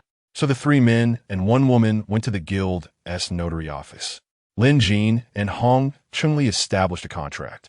And then he made another one with the Ice Mountain Beauty. Hong Chunli looked at the contract in his hand and then at Lin Jin, thinking this kid was really dark-hearted to charge 50,000 for a sword box without any rank. Hong Wen sighed inwardly, thinking that this beauty must have snuck out from some major force, having never seen the world and not knowing how treacherous human nature could be. Otherwise, she would have fallen for Lin Jin's tricks. After sending the Hong father and son away, Lin Jin looked at the contract in his hand and smiled. So your name is Qin Wuyue? Nice name. How will I contact you later? I can't keep coming here to ask, right? Qin Wuyue asked. This is my communication ID. Lin Jin's wristband projected a string of numbers. Just dial it and see if I'm lying. Qin Wuyue unconsciously dialed the number, and Lin Jin's wristband lit up. Lin Jin glanced at it. Okay, I'll call you when the sword box is ready. The sunlight poured down unreservedly on this desolate place, yet cast a layer of gentle light on her. A gentle breeze brushed past, stirring her hair, and a few strands danced freely by her cheek. She slightly shook her head and raised her hand to tuck the stray hair behind her ear, her movements casual yet graceful, though it couldn't hide the loneliness in her eyes. Her slender fingers held a cigarette, and the smoke curled up, the bending posture making her fitted high-waisted skirt appear even tighter, adding a touch of solitude to her. She quietly gazed into the distance, as if searching for something in this barren world, or perhaps she had already been forgotten by it. The wind carried her scent, gently blowing towards Lin Jin. It was a subtle, refreshing fragrance, like a bloom suddenly erupting in the darkness, instantly penetrating Lin Jin's nostrils and making him feel invigorated. Today she wore black stockings, and those long legs were incredibly straight, not a single gap between them. A cool yet caring voice rang out from the balcony. She slowly turned around, her eyes as dark as the night, quietly gazing at Lin Jin, her gaze filled with inquiry, anticipation, yet also a hint of barely perceptible tenderness. Both of them had residual abilities from the ancient gods. At this moment, Su Ming Huang interrupted him. I was asking about your hand. How was the effect after using the gene stabilizer? Lin Jin instinctively raised his right hand to take a look. It's okay, recovering, just a bit slow. To fully recover. I estimate it will take a day or two. That's good. Also, there probably aren't any treasures in this ancient god's relic. How do you know? If I'm not mistaken, that ancient god's relic should be the rumored awakening place in the Zhuke Consortium. It is said that passing the trials of the awakening place allows one to awaken the nirvana passive skill, which gives a chance of rebirth after death and doubles one's strength. This is also the origin of the Zhuke Consortium's nirvana troops. But those who can truly awaken are few and far between. Do you know where the awakening place is?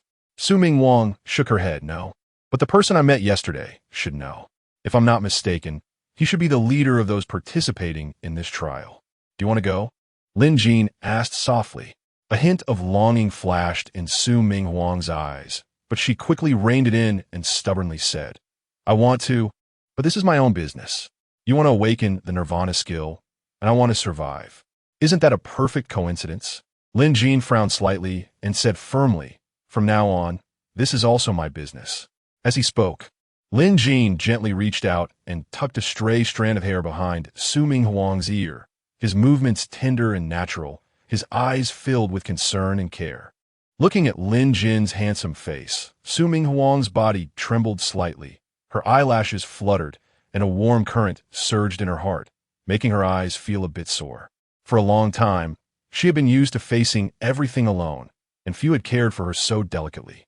Lin Jin's seemingly simple action made her feel an unprecedented warmth and sense of importance.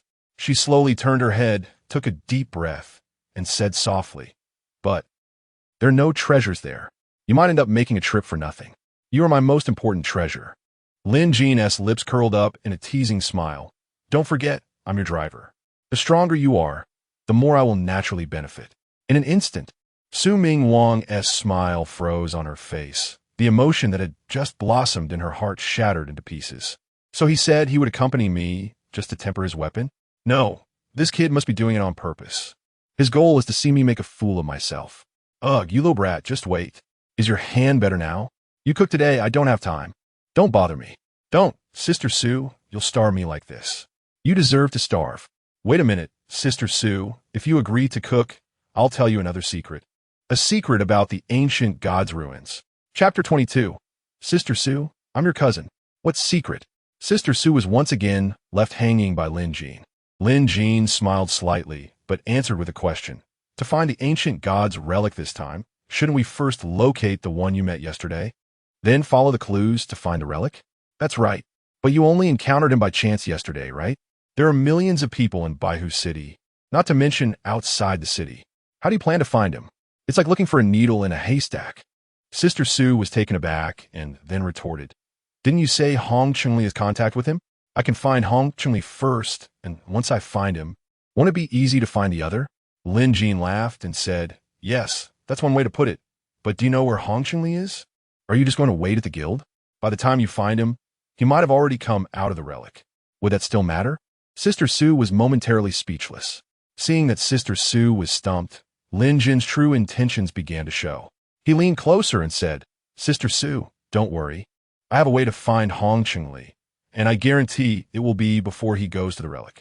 Sister Sue's eyes lit up, staring intently at Lin Jean, her tone carrying an undeniable pressure. You have his contact information? Lin Jean playfully wiggled his fingers, deliberately keeping her in suspense. No, I don't trust his character. So all our transactions go through the guild. Then how do you plan to find him? Sister Sue frowned slightly, scrutinizing Lin Jean. Want to know? If you cook tonight, I'll tell you this exclusive secret. Sister Sue looked Lin Jean up and down a few times before finally conceding. Fine, I'll cook. But what is your plan? You just need to make the meal first.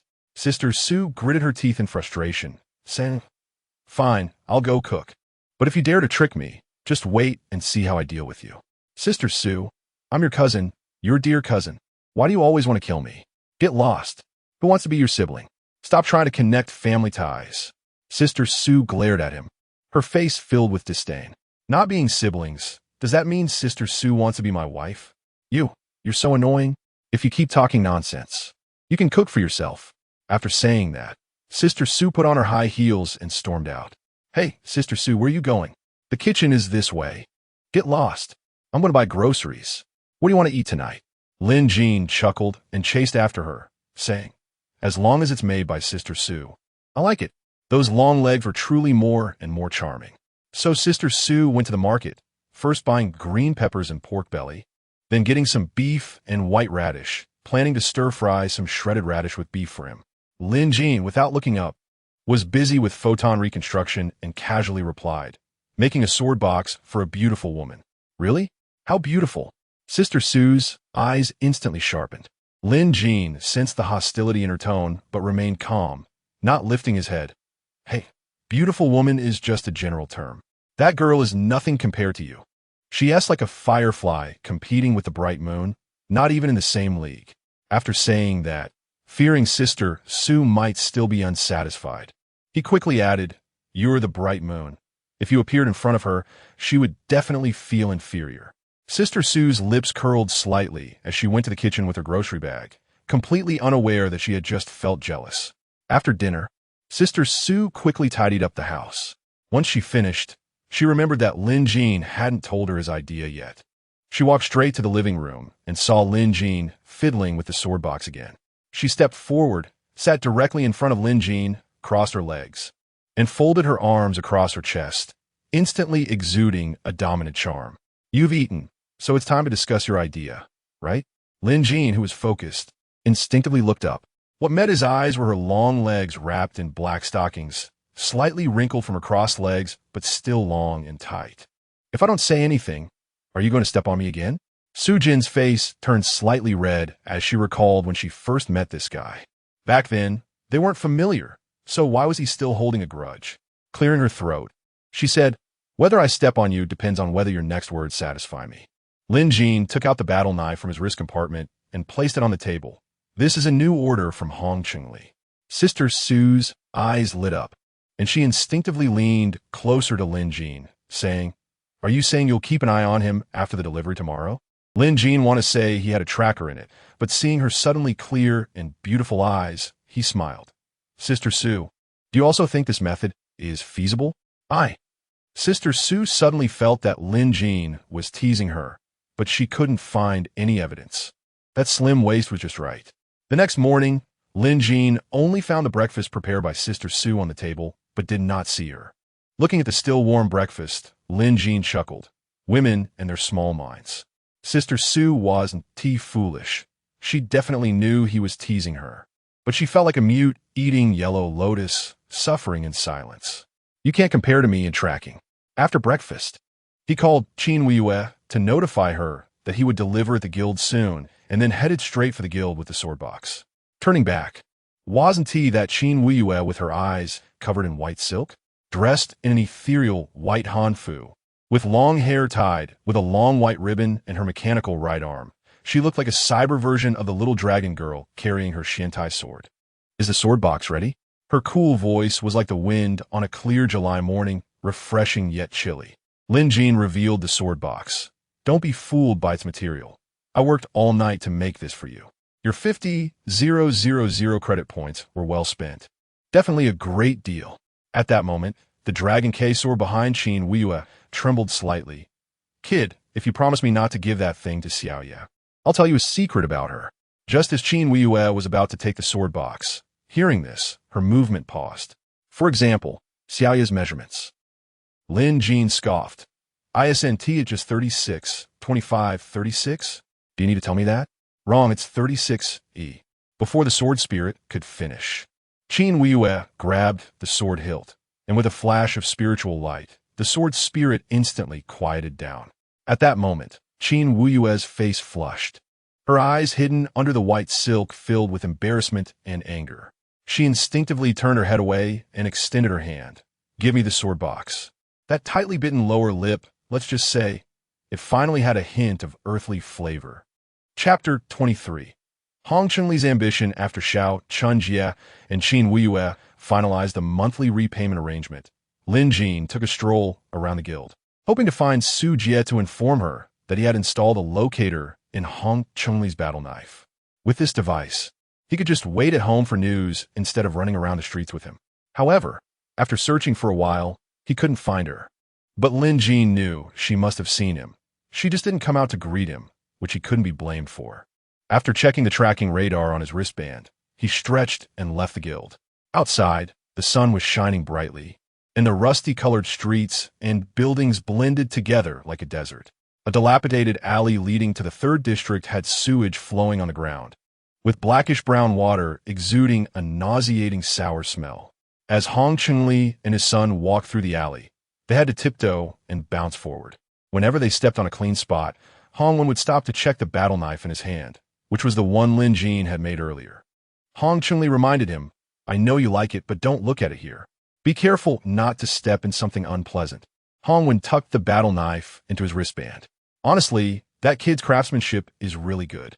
I even suspect he is not just a 2nd-tier awakened ability user, but a 3rd-tier one.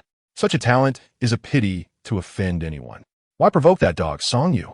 Hong Chunli paused and sighed. Who doesn't he say that? If our scavenging team could have someone like him, we'd immediately be in the 2nd tier. Speaking of this, he looked at Hong Wen. You're clever. Do you have any ideas on how to get your dad to recruit him? That's simple. Actually, what that dog, Song Yu, wants is not for him to die, but to suffer. The more miserable, the better. As long as we can satisfy that thing, we not only get a free equipment-making slave, but also gain Song Yu's friendship. But there's a premise. This matter can only be handled with Song Yu, not his dad. Song Jinyang. Just as Hong Chunli was about to say, You're ruthless, he heard a squelching sound under Hong Wen's feet. Hong Wen froze and looked down to see a pile of soft, foul-smelling excrement that he had just stepped in, causing his stomach to churn. Dad, let us go to the mental repair station. Why do we have to walk through this filthy alley? Can't we take the main street? Hong Wen complained while trying to scrape the mess off his shoes. Usually we could take the street, but not today. Today, I'm taking you to meet someone. Your good brother you haven't seen in years? Exactly. His name is Zhou Xiao. You should call him Uncle Zhou. After years, I didn't expect that guy to become the captain of the Nirvana Troop Special Forces with the rank of colonel. Shouldn't the Special Forces captain of the Nirvana troops be a major general? Dad, you go. I'm not going. Hong Wen shook his foot irritably, the mess on his shoe refusing to budge. We're almost there. Why aren't you going? Sighing, Hong Chunli looked at his son's back as he continued forward, not noticing that Su Ming Huang was perched lightly on a nearby rooftop, her figure outlined in a tight combat outfit that accentuated her shape. Her fitted design allowed for movement while exuding a sharp aura. She moved with the agility of a cat, sometimes lurking, sometimes leaping between rooftops, swiftly following Hong Chunli to the so-called mental repair station. At the back door, red neon lights illuminated the entrance. Some discarded cyborg girls leaned against the walls, their vacant and dull expressions suggesting they were merely shells waiting to die. Others crawled aimlessly on the ground, the friction of their broken limbs against the floor creating heart-wrenching sounds. When Hong Chunli emerged from the shadows, these girls instantly resembled starving victims who had spotted life-saving food. They crawled toward him with all their remaining strength, mumbling indistinctly, as if pleading or trying to curry favor, looking quite bizarre, like a group of madwomen. To Hong Chunli, they were merely reformed tools, with not only broken bodies, but also completely damaged minds. When he saw a girl crawling towards him, he kicked her away. Then, he disdainfully wiped his shoe on the ground, as if it were dirtier than the excrement he had just stepped in. He knocked on the door, and a green light scanned his face through the peephole. A little girl, transformed into a cleaning machine, opened the door. Just as she was about to speak to Hong Chunli, he disdainfully kicked her away. The little girl fell aside, her mechanical parts creaking. Hong Chunli didn't even glance back as he walked straight through a dim and narrow corridor. Suddenly, the scene changed to a bright white hall. Everything here was clean and tidy, resembling a hospital, with countless nurses in white uniforms bustling about. Some had parts of their bodies modified, the metallic sheen glimmering on their fair skin. Others still retained their human forms, but without exception, they all had graceful figures and beautiful faces, exuding an alluring charm with every move. In the hall, there were more scavengers who had spent years outside the dome, engaging in life-threatening trades, inevitably leaving psychological scars over time. These nurses were specifically there to serve them. As for what kind of services, with the advancement of cybernetic technology, as long as one could afford it, there was nothing they couldn't do. Seeing new guests enter through the back door, several nurses immediately surrounded Hong Chunli with professional smiles, engaging him with sweet voices. Hong Chunli just casually responded to a couple of their remarks before heading up to the third floor. At the entrance, a subordinate of Zhou Xiao was smoking. Who? It's me, Hong Chunli smiled. You're Kaya, right? We met the day before yesterday. You forgot? Kaya looked him up and down. Here to see our captain? He had an appointment with you yesterday. Is he available now? Go on in, but watch your step. After saying that, he opened the door for Hong Chunli. As soon as the door opened, a smell of blood wafted out. Upon entering, Hong Chunli immediately understood why Kaya had warned him to be careful. The metallic floor was covered in blood and some parts of the nurses, some of whom were still wearing black stockings, all of which had been dismantled by Zhou Xiao. At that moment, Zhou Xiao was lying in a bathtub while a beautiful nurse was scrubbing his back. Old Hong, you're here. Hong Chunli carefully navigated around the mess on the floor, jokingly saying, you're still so violent. With a guest like you in a mental repair station, they really hit the jackpot. Look at what you're saying. I'm not paying, Zhou Xiao retorted. Besides, the women here will eventually get modified. I'm just helping them a bit ahead of time. Just then, a furious shout came from outside the door. Who? Come out. Shaolin. Hey, it really is you. Just as he was about to ask how she ended up here, he suddenly realized this was the street behind the sorting factory. Xiao Chunjie wants some? Lin Jin offered a snack box to Chunling. Xiao Chunjie sniffed and smiled. It smells quite good, but unfortunately, I don't have a digestive system. If only one day you can install one for me? Sure. How about I install a reproductive system for you too? Looking for a beating, just here to tease me. As soon as Chunling raised her hand, Lin Jin ran off, laughing. I really envy you. You only have to pay for electricity every month. Unlike me, with a little money in my pocket, I have to be careful with every expense. It's so hard. Sister Xiaochun smiled and raised her hand to tap Lin Jin's forehead, chuckling. You silly boy, don't just look at the surface. Some things are only understood when they're gone. You must cherish the present. Sister Xiaochun, you can rest assured, I will definitely cherish our unbreakable sibling bond. If I dare to be ungrateful, May I never find a wife in this lifetime. Cousin has gone out on a mission. After saying that, she plopped down on her flying electric scooter. Can you take me to the vegetable market first, Sister Xiaochun?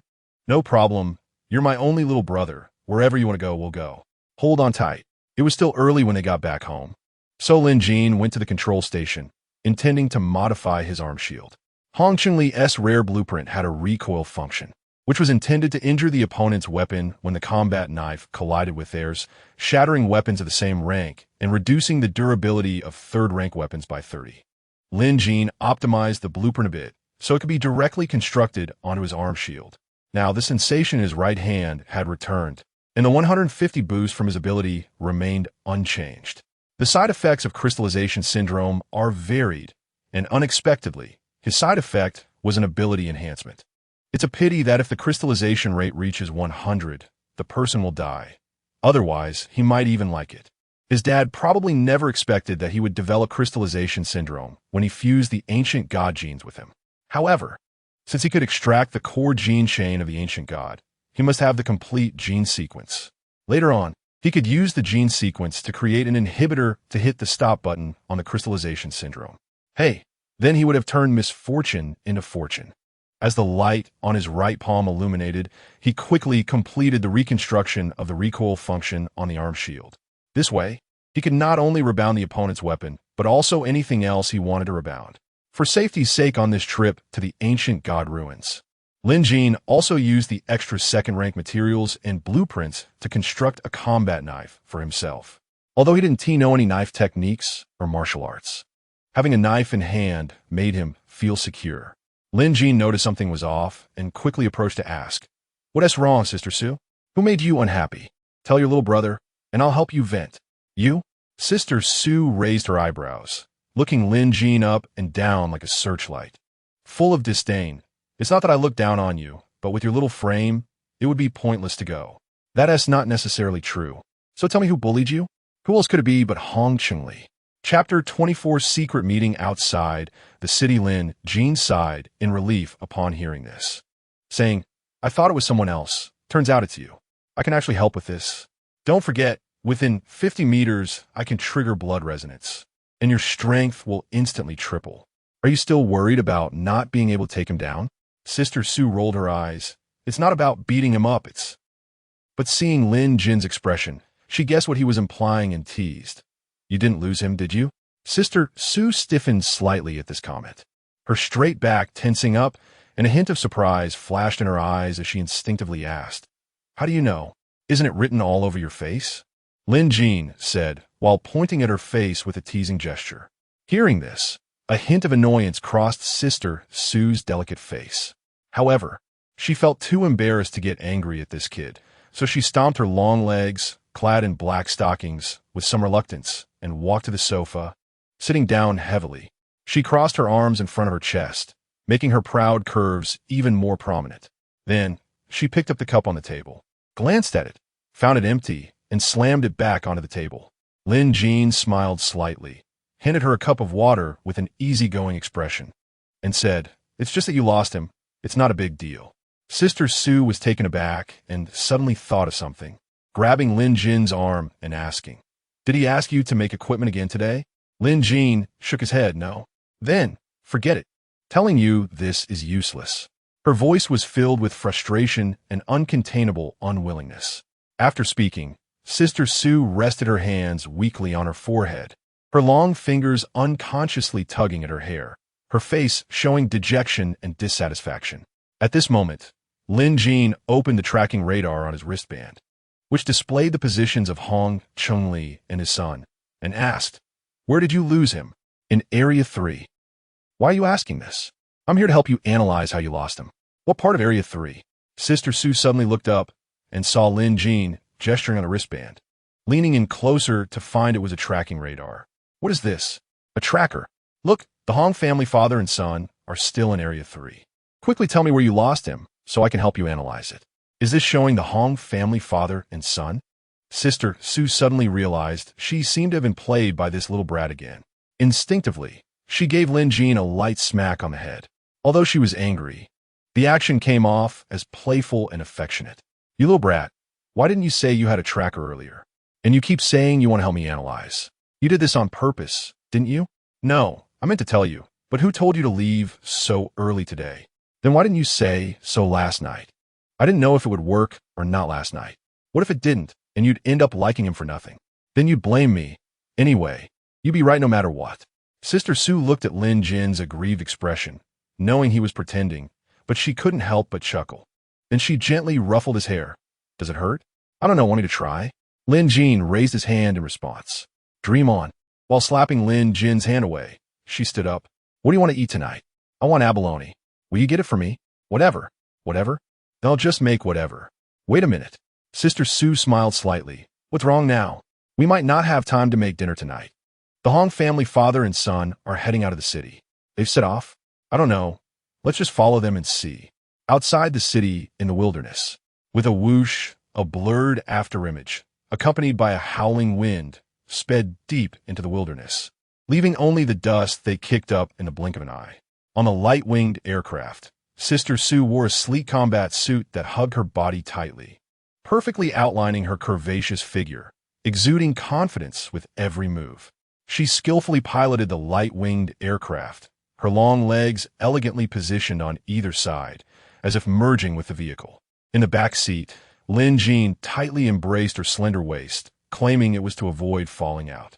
The warmth of her body seeped through the fabric, and her unique light fragrance lingered in the air, leaving him in a trance. Sister Sue was aware of his little actions, but didn't mind. The priority now was to chase after someone, and she could settle scores with this brat later. Are you sure we're not going in the wrong direction? Sister Sue suddenly asked. Lin Jin reluctantly raised his wristband to check. No, it's right ahead, about 10 kilometers. They're slowing down. In less than a minute, the aircraft came to a steady stop. Before them, the vast wilderness stretched endlessly, with withered yellow grass growing abundantly, swaying wildly in the fierce wind, making a rustling sound. In the distance, several strange rocks towered high, their shadows stretching long under the dim light. In the shadows stood Hong Chunli and his group, and Lin Jin's visor displayed a total of 37 individuals. Hong Chunli, Stage 4 A-level genetic warrior, estimated destructive power 10 tons TNT equivalent. Note, Stage 3 battle suit expected skill enhancement 0. 3. Hong 1, Stage 3 genetic warrior, estimated destructive power 2 tons TNT equivalent. Note, Stage 3 battle suit expected skill enhancement 0. 3. Seeing this, Lin Jin suddenly realized he had fallen into a trap of habitual thinking. When he first met the father and son, it wasn't Hong Wen who was participating in the first-level assessment, but Hong Chunli who was taking the fourth-level test. If he hadn't seen his strength with his left eye today, he would still have thought he was a rookie. The remaining members of the Morning Light scavenger group, apart from 5 Stage 3 genetic warriors, were all only Stage 1 or 2 scavengers, destined to be cannon fodder. Were the members of the Zhuke Consortium. In the grass, Sister Sue, who was lying next to Lin Jin, asked with a puzzled expression, Let's wait a bit. This might just be a rendezvous point. Before Lin Jin could finish his sentence, the members of the Zhuke Consortium arrived, just as Lin Jin and the others had speculated, a total of 11 people. 1 leader, Stage 5 seed genetic warrior, 10 participants. Stage 3 seed genetic warriors, estimated destructive power 2 tons TNT equivalent. Note, Stage 3 battle suit expected skill enhancement 0. 3. Under the strange rocks, Hong Wen gestured to Hong Chunli. Dad, they're here. Old Zhou, why did you take so long to arrive? Old Hong, why didn't you say you arrived early? Zhou Xiao stood tall in a red-patterned Zhuke battle suit, showcasing his muscular physique. He looked to be in his 30s or 40s, with small eyes that held sharp gaze. When he greeted Hong Chunli, he smiled warmly, as if they were old friends who hadn't seen each other in years, but the corners of his eyes remained unmoving. Is he expressionless? A forced smile can't achieve this effect. At this moment, Zhou Xiao noticed Hong Wen's gaze and caught sight of his face, startling Hong Wen. Hong Chunli kicked Hong Wen in the butt. Hurry up and greet Uncle Zhou. You Uncle Zhou, hello. Zhou Xiao glanced at the honest Hong Wen and smiled slightly. It's been years. I didn't expect you to have grown so much. Hong Chunli interjected. It's been exactly 18 years since you last saw him. Has it been that long? I thought it was only a couple of years since we last met. All right, old Zhou, let's get back to business. Chapter 25, spending the night outside with Sister Sue. The wind howled across the wilderness, and the dry yellow grass swayed in waves.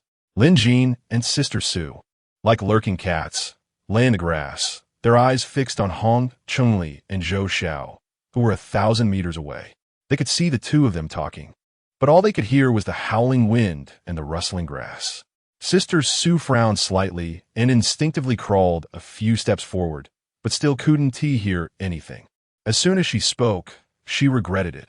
At such a distance, how could he hear her? Wasn't that just making things difficult for him? Unexpectedly, Lin Jean said, "They're reminiscing. The person you mentioned is Zhou Xiao. He is not a 4th-tier warrior, but a 5th-tier. By the way, his military rank is colonel, and he is an old friend of Hong Chunli. Just as you guessed, Zhou Xiao brought those people to awaken their nirvana abilities. That ancient god relic is called the Vermilion Bird Burning Heaven Tower.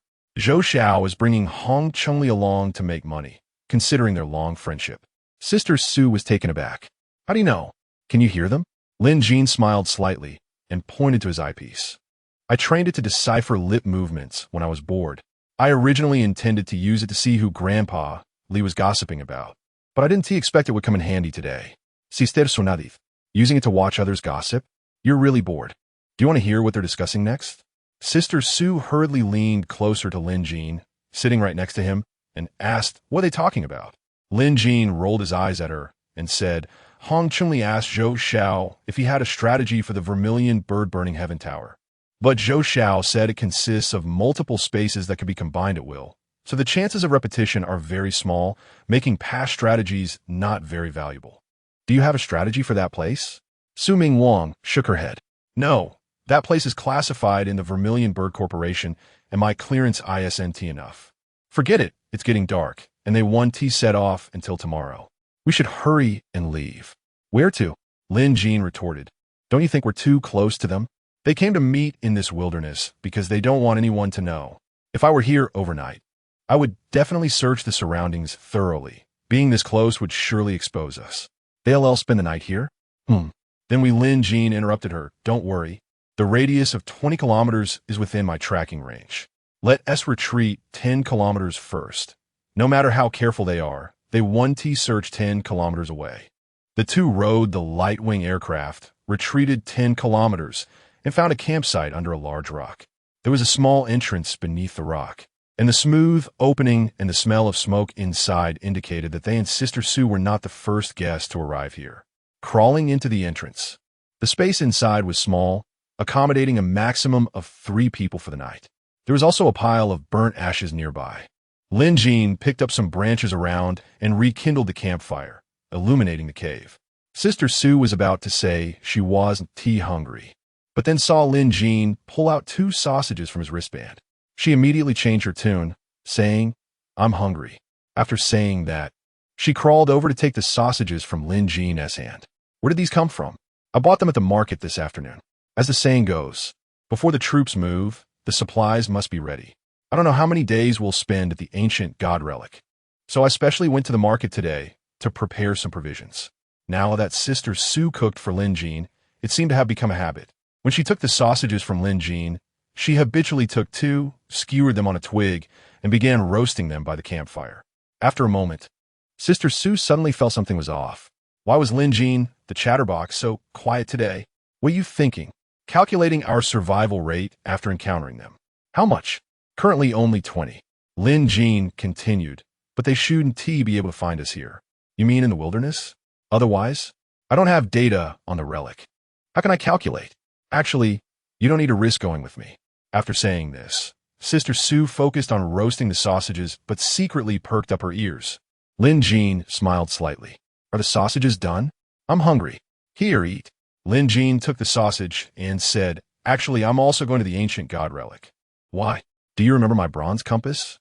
My dad left a message for me inside, but only part of it because it ran out of energy.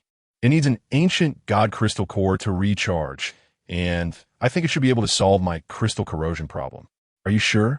Seeing Lin Jean nod, Sister Sue suddenly grabbed his arm and said, "I'll help you. I know what that thing looks like, and I remember I've seen it before." Lin Jean looked at Sister Sue in confusion and smiled. "I thought you'd be disappointed to hear me say that." Sister Sue was taken aback at first, then reacted and pushed Lin Jean away, blushing as she said, "You little brat, stop being so self-important. Whether you go or not is none of my business." "Is that so? Then why are you blushing?" Sister Sue instinctively touched her cheek, realizing it was indeed a bit hot, and then said unhappily, "I'm just roasting sausages for you, all right? Just eat your sausage." Fortunately, she didn't say she was glowing. Otherwise, I would have to ask why she was turning yellow again. Sister Sue patted her chest, imitating a bandit. "It's cold, apply some grease." After saying that, she took a big bite of her sausage and then sat down to the side. "By the way, Sister Sue, didn't you say there's no treasure inside? Then what is Zhou Xiao taking Hong Chunli and the others to make money from? Do I need to ask?" "He is definitely using them as cannon fodder. His goal is to reach the altar. He wants to minimize casualties among the people he brought. This way, the population of participants in the awakening will increase, and the chances will naturally rise. But aren't they old friends? Is there really treasure inside? Did you forget?" "Impossible," Sister Sue said firmly. "But I feel like you've forgotten a lot of things." Sister Sue looked at Lin Jean in confusion. "How do you know? Isn't it obvious?" Lin Jean spread his hands. "Previously, when I asked you what the relic was like, you said you didn't know and that it was a secret of the Vermilion-Bird Corporation, and you didn't have clearance to view it. But what did you just say to me? You mentioned an altar. You know there is an altar inside, and you also know it's a place for awakening. You also said you remembered seeing the ancient god crystal core, which means part of your memory is fuzzy, right? You little brat, are you that good at guessing?" Sister Sue shook her head. "I don't know. I'm not brushing you off. I really don't know. I even feel like all my memories are fabricated. Then do you still remember that earring of yours? You risked your life to escape from the Vermilion-Bird Corporation for it. It must be very important to you, right? Chapter 26, What Can I Do to You When You're Wearing Battle Armor?" Sister Sue slightly nodded, her sharp gaze fixed on Lin Jean. Her tone indifferent. "Why are you asking this? Is that earring with you?" Lin Jean thought to himself. They were already so familiar, there was nothing to hide. So he nodded and admitted, "I did pick it up that night, but I didn't dare to tell you before, fearing you'd kill me to silence me. Not afraid now." Sister Sue raised an eyebrow, a hint of mockery flashing in her eyes. "Not afraid. I know you wouldn't want to kill me now, Sister Sue." Lin Jean teased with a slight smile. "Bah." Sister Sue scoffed lightly, pretending to be disgusted. "Don't get too carried away. The reason I'm not killing you is that I simply don't have the time for it now. You can try canceling the restrictions on me if you don't believe it. Forget it. My life is more important." Lin Jean shrank his neck, being quite perceptive. Sister Sue shot him a glance, the corner of her mouth just forming a curve before she suppressed it fiercely. Then she extended her arm, palm open, and spoke succinctly, hand over the earring. "What is hidden inside?" Lin Jean asked curiously. "Why do you want to know?" Sister Sue frowned slightly. "Just curious." "I don't know." Sister Sue casually replied, but her expression grew complex, her voice unconsciously lowering. "Perhaps, as you said, it's my memory. You set the password yourself. How could you not know?" Lin Jean looked puzzled. "I set the password myself? How do you know?" Sister Sue suddenly looked up, her eyes filled with confusion. I secretly scanned it and found it was an encrypted storage device that requires both pupil and iris verification along with a password to unlock." Lin Jean, feeling a bit guilty, hid from her gaze.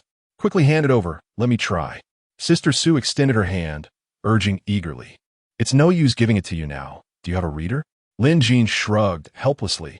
"Of course." Sister Sue raised her wrist, shaking the scavenger ring. Her eyes filled with confidence and disdain.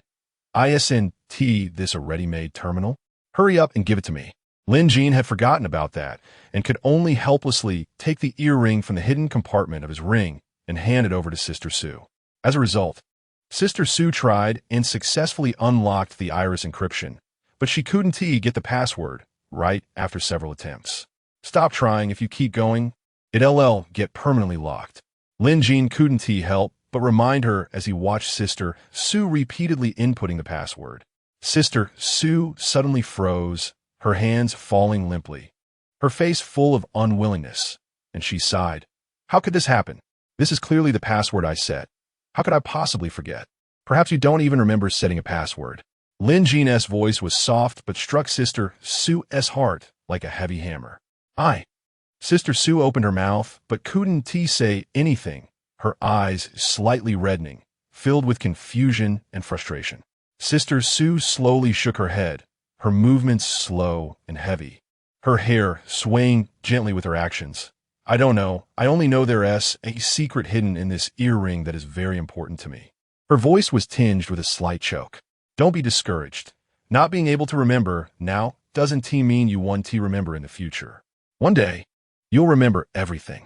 Lin Jin's voice was low and gentle. As he spoke, he reached out his arm and gently pulled Sister Sue into his embrace. This time, everything went remarkably smoothly, and Sister Sue surprisingly didn't resist at all. Time quietly passed in the cave, and after an unknown amount of time, Sister Sue, who was quietly lying in Lin Jin's arms, suddenly spoke. Hey, are you secretly pleased with yourself right now? Her voice was teasing, yet still carried her usual straightforwardness. Lin Jin instinctively looked down at Sister Sue in his arms. Their gazes met in the air, and Lin Jin felt embarrassed for a second. Proud? What am I proud of? Lin Jin asked knowingly. Oomph. Sister Sue snorted lightly, her eyes filled with knowing laughter. Don't think I don't know your little secrets. Though she said that, she didn't sit up from Lin Jin's embrace as she usually would. Instead, she leisurely rested her head on Lin Jin's lap, her actions seemingly casual but carrying a hint of affection. Then she threatened, Be honest, got it? Otherwise, you'll face the consequences. Lin Jin could only smile helplessly, looking at Sister Sue with a doting gaze. You're all wrapped up so tightly in this battle armor. Even if I wanted to be dishonest, I wouldn't have the chance. Others might not be able to, but you. Sister Sue shot him a glance and retorted unhappily. A second-tier battle armor can't possibly hold you back? Making a hole with photon reconstruction is a piece of cake. Just rest easy.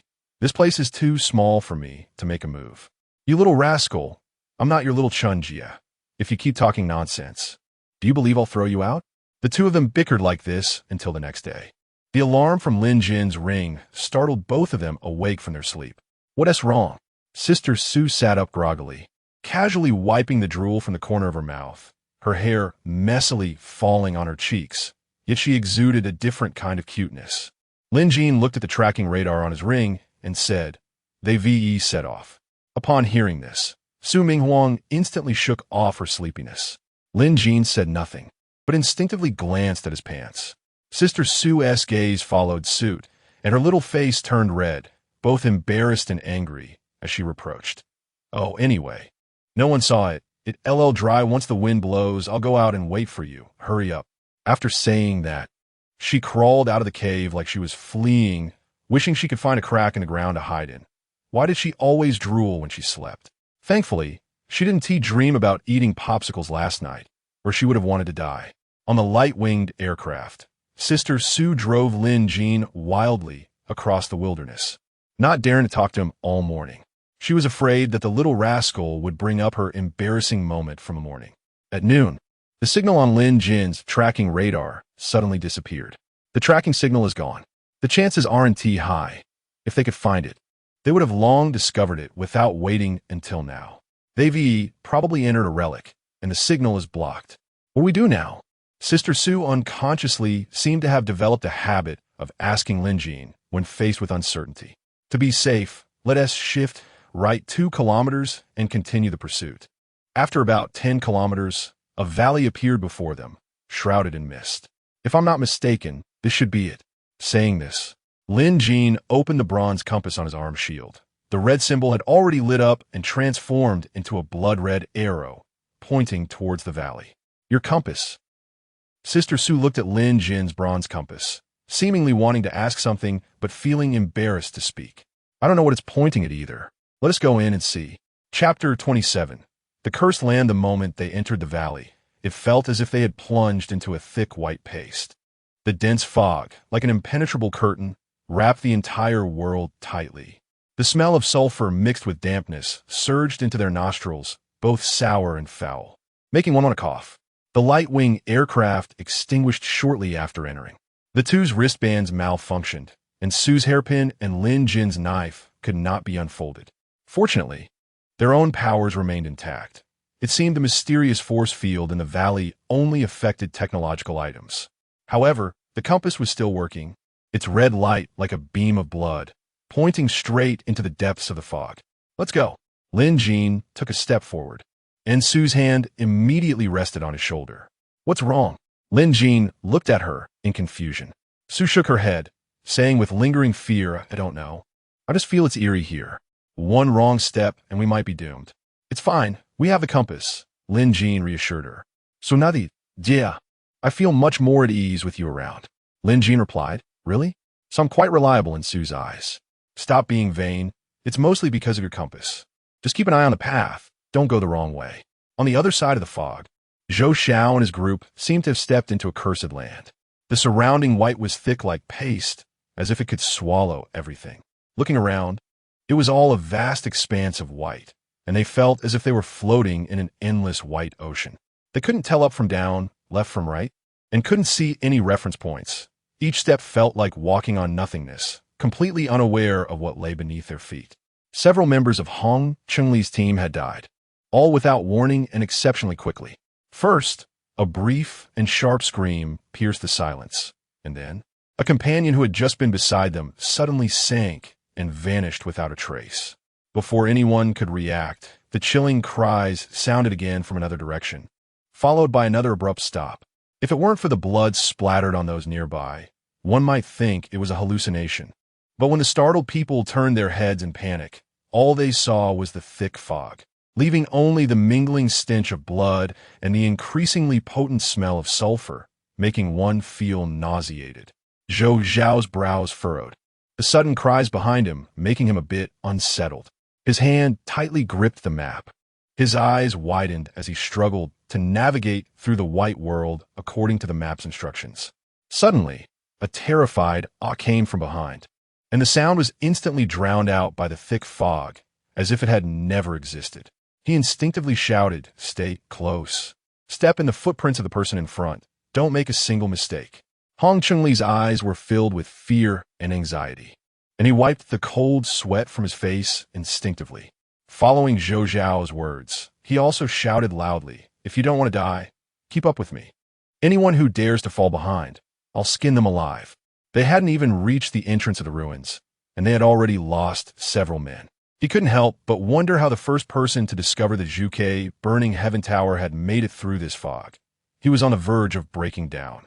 At the front of the group, behind Zhou Xiao, Hong Chunli's son, Hong Wan, appeared particularly quiet.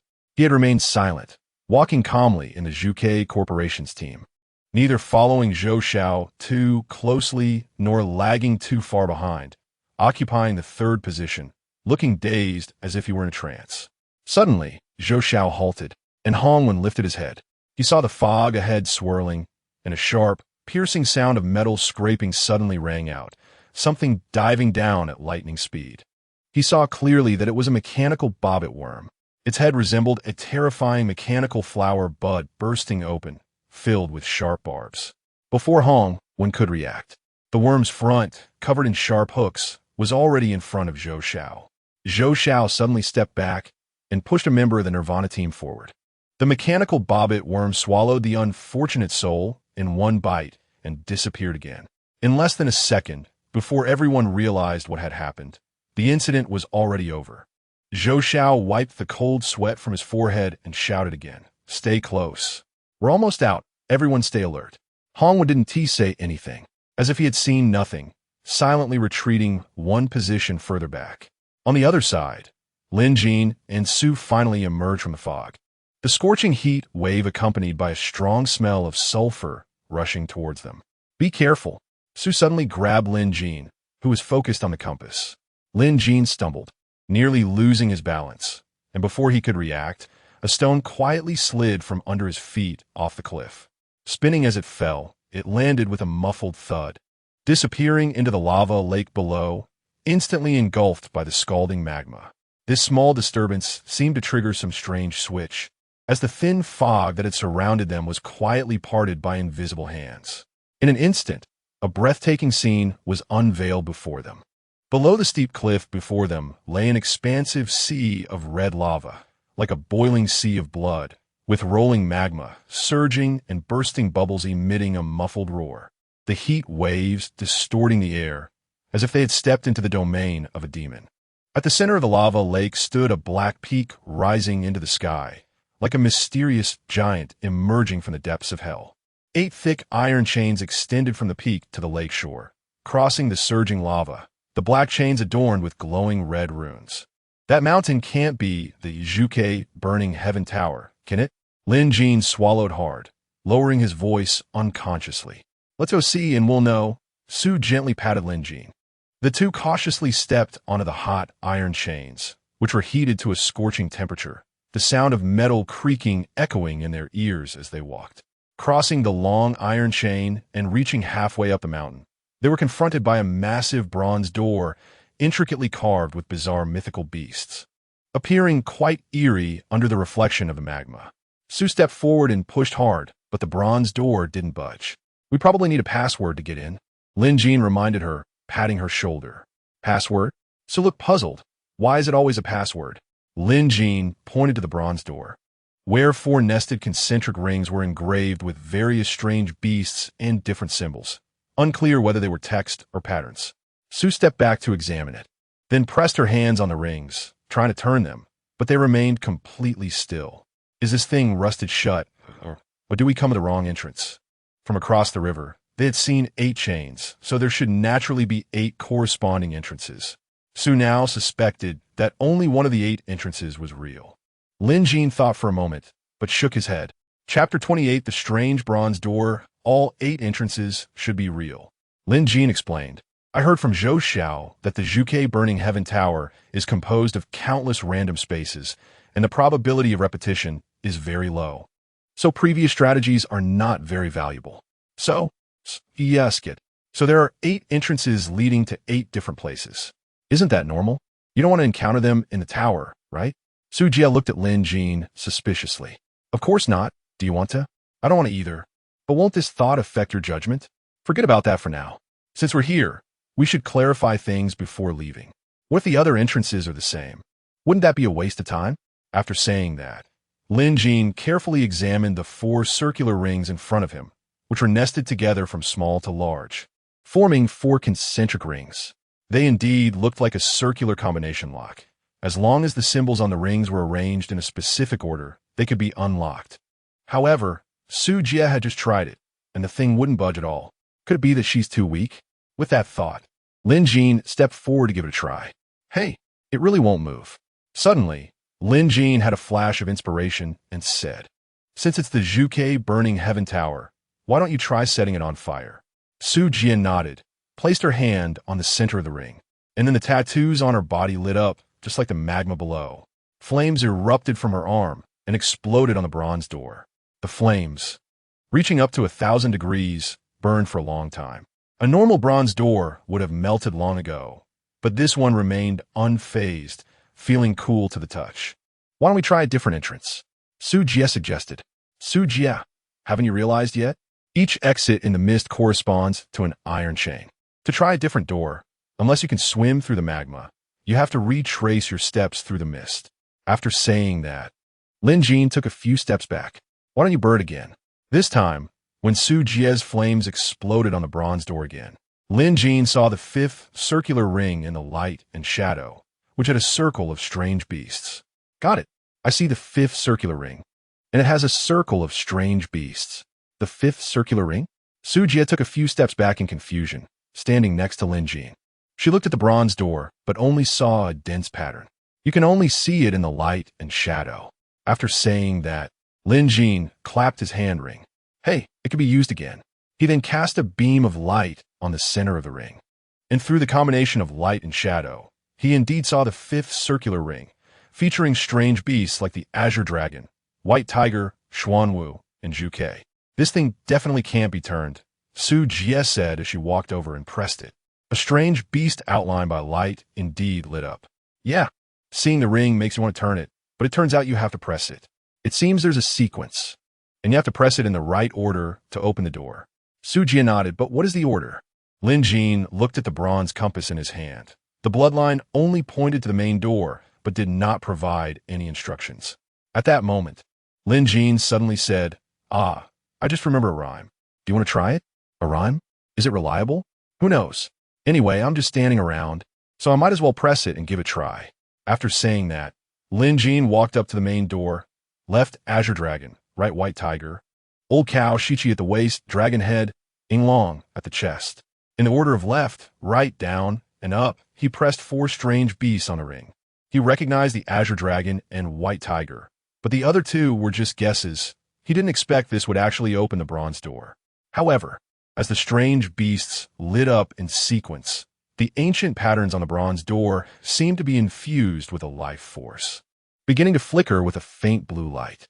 At first, it was scattered like stars, but soon they intertwined, converging into flowing light that roamed freely. Around the door, the space rippled in response to the light on the door. A deep swirling vortex appeared in the center of the door, composed of tiny light points, spinning faster and faster, and the light became increasingly dazzling. Su Jie suddenly grabbed Lin Jin's hand, excited like a child. It worked.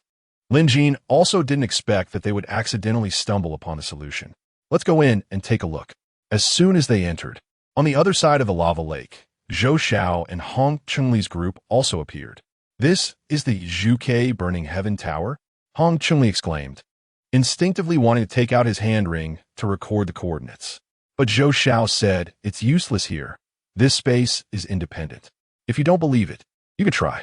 Brother Zhou misunderstood. I just wanted to see if the hand ring would work. Zhou Xiao disdainfully shook his head. Let's go. After saying that, he was the first to step onto the iron chain. Hong Chunli secretly exchanged glances with Hong Wan, who subtly shook his head, indicating that this place truly couldn't be located.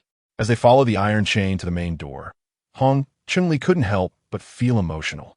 They had lost 8 people along the way, and they finally saw the entrance to the ruins. On Hong Chunli's side, 7 had died, and Zhou Xiao's side had lost 1, whom he had personally thrown away.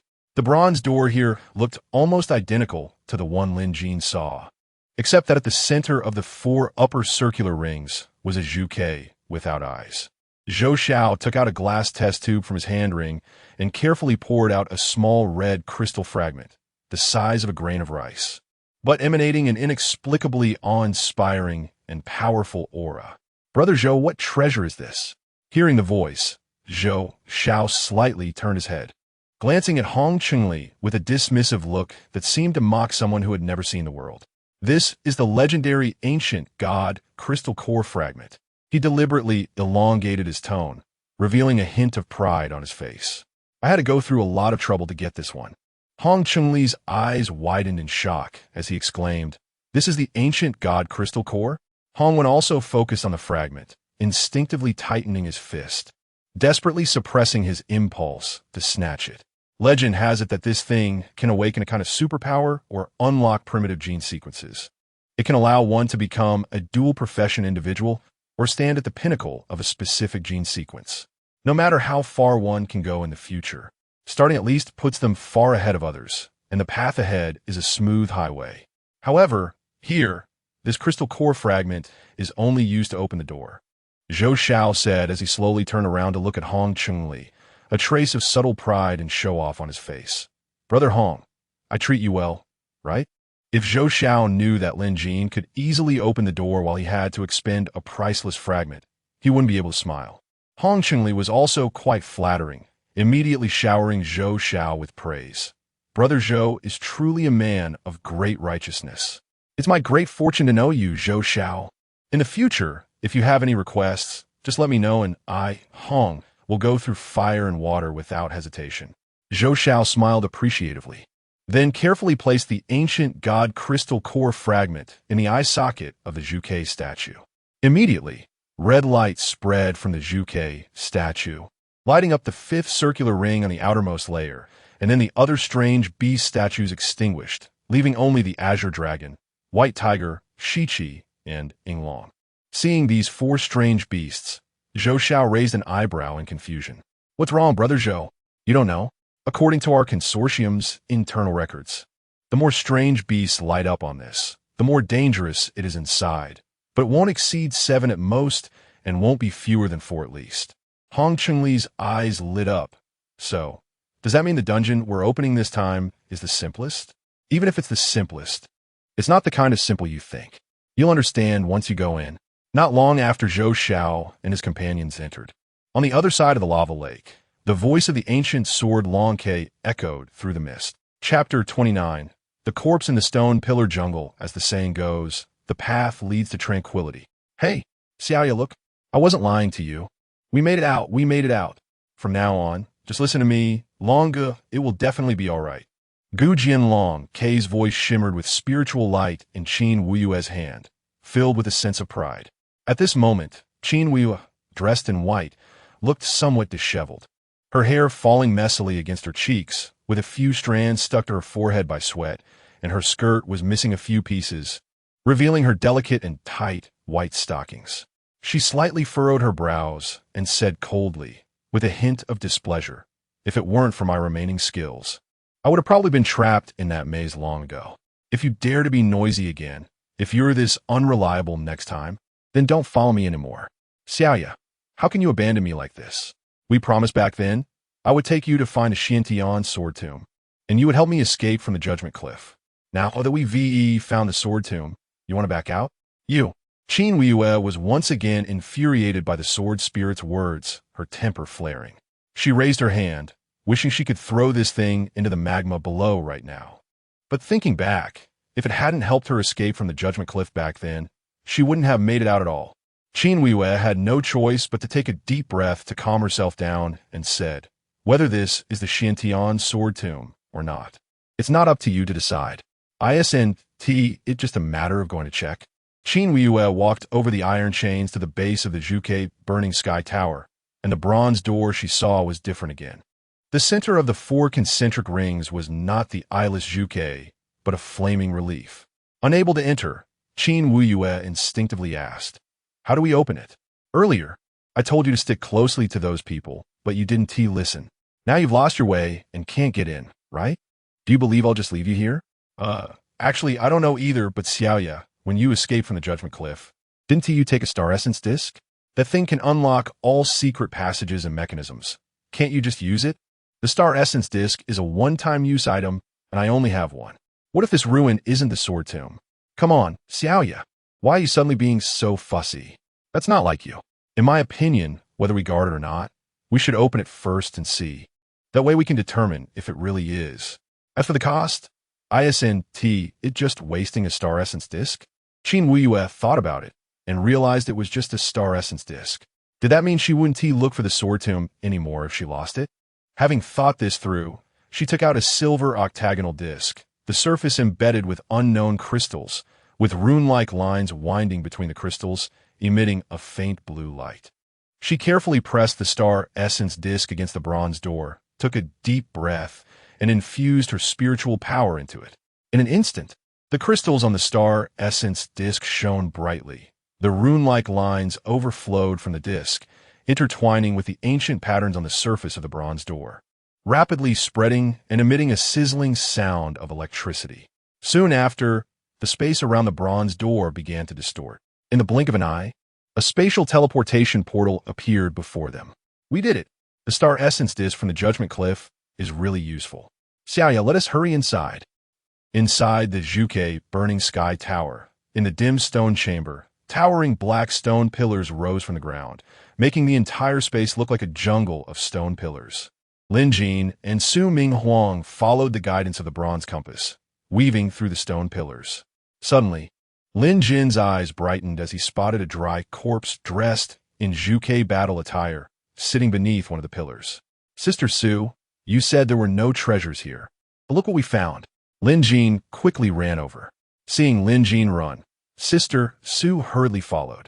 The sound of her high heels clashing against the stone slabs, ringing sharply in the quiet space.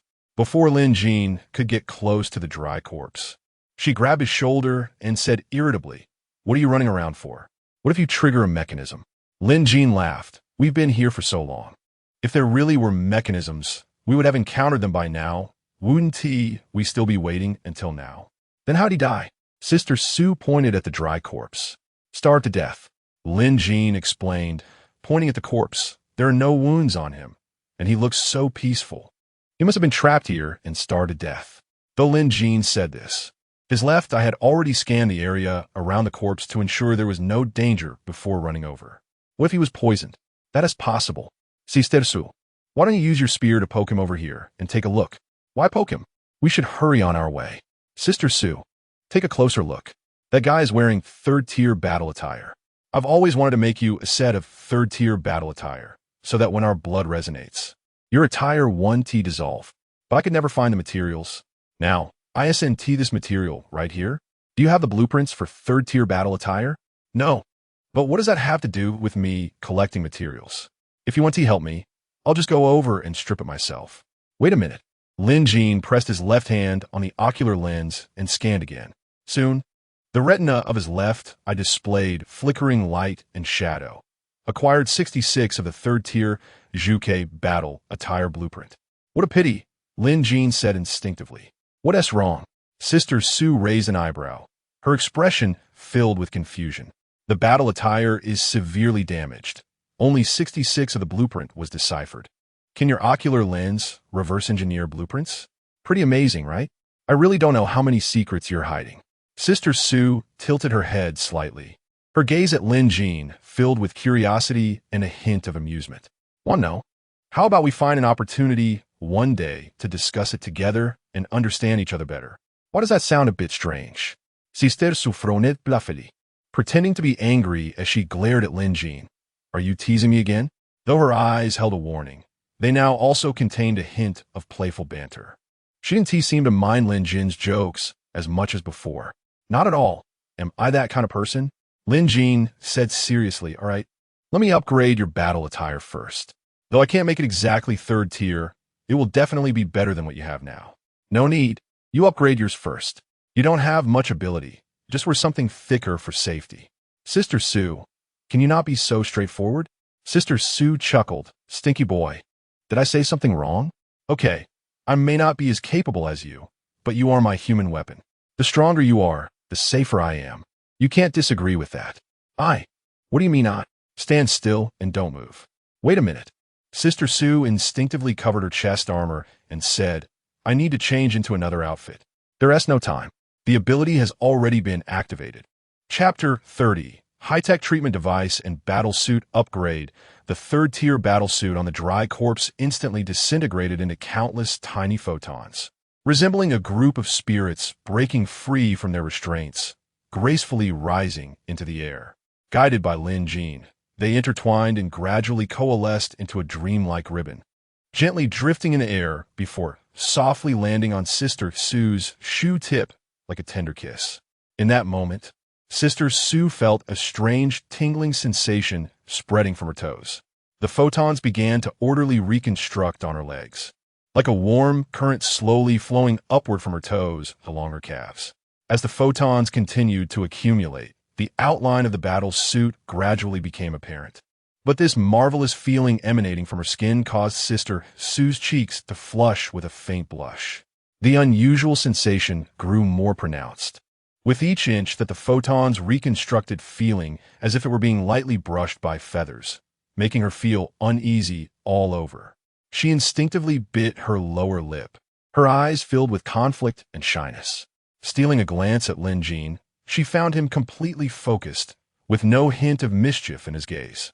She knew that if she dared to accuse him of being deliberate, that kid would surely mock her for being overly sensitive. So she could only endure this embarrassment and silently pray for him to move a bit faster. As the last photon fused in, the battlesuit upgrade was complete. The pure black, form-fitting battlesuit perfectly conformed to Sister Su's curves, outlining her tall and voluptuous figure. The mysterious runes on the metal plates flickered in and out of visibility, adding an air of cold beauty. Lin Jin sat slumped on the ground, looking up at Sister Su, his face pale and beads of sweat dotting his forehead. A string of data lit up on the eyepiece of his left eye. Defense increase 0. 32 skill destructive power increase 0. 2. Physical stamina consumption 23. Although he had replaced the materials with third-tier ones, the incomplete blueprints meant the defense had reached the normal third-tier level. But the skill destructive power remained unchanged. He hadn't expected that photon reconstruction of third-tier materials would consume so much stamina.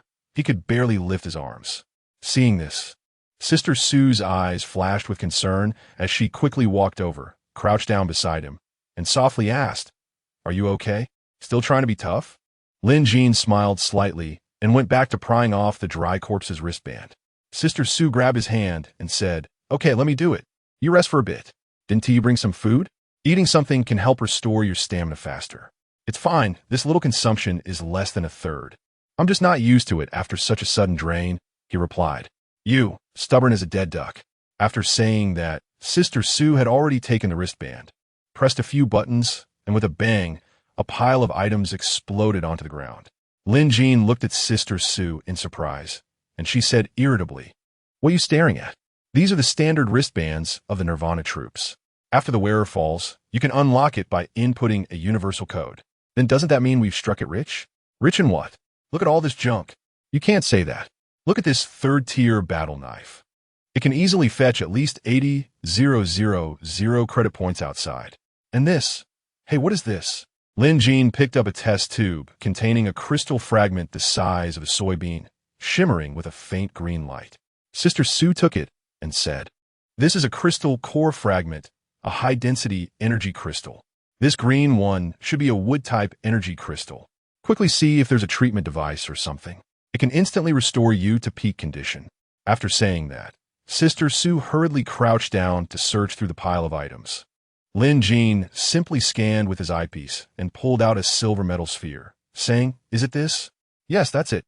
Now just put the crystal core fragment inside, and it can immediately restore all your stamina.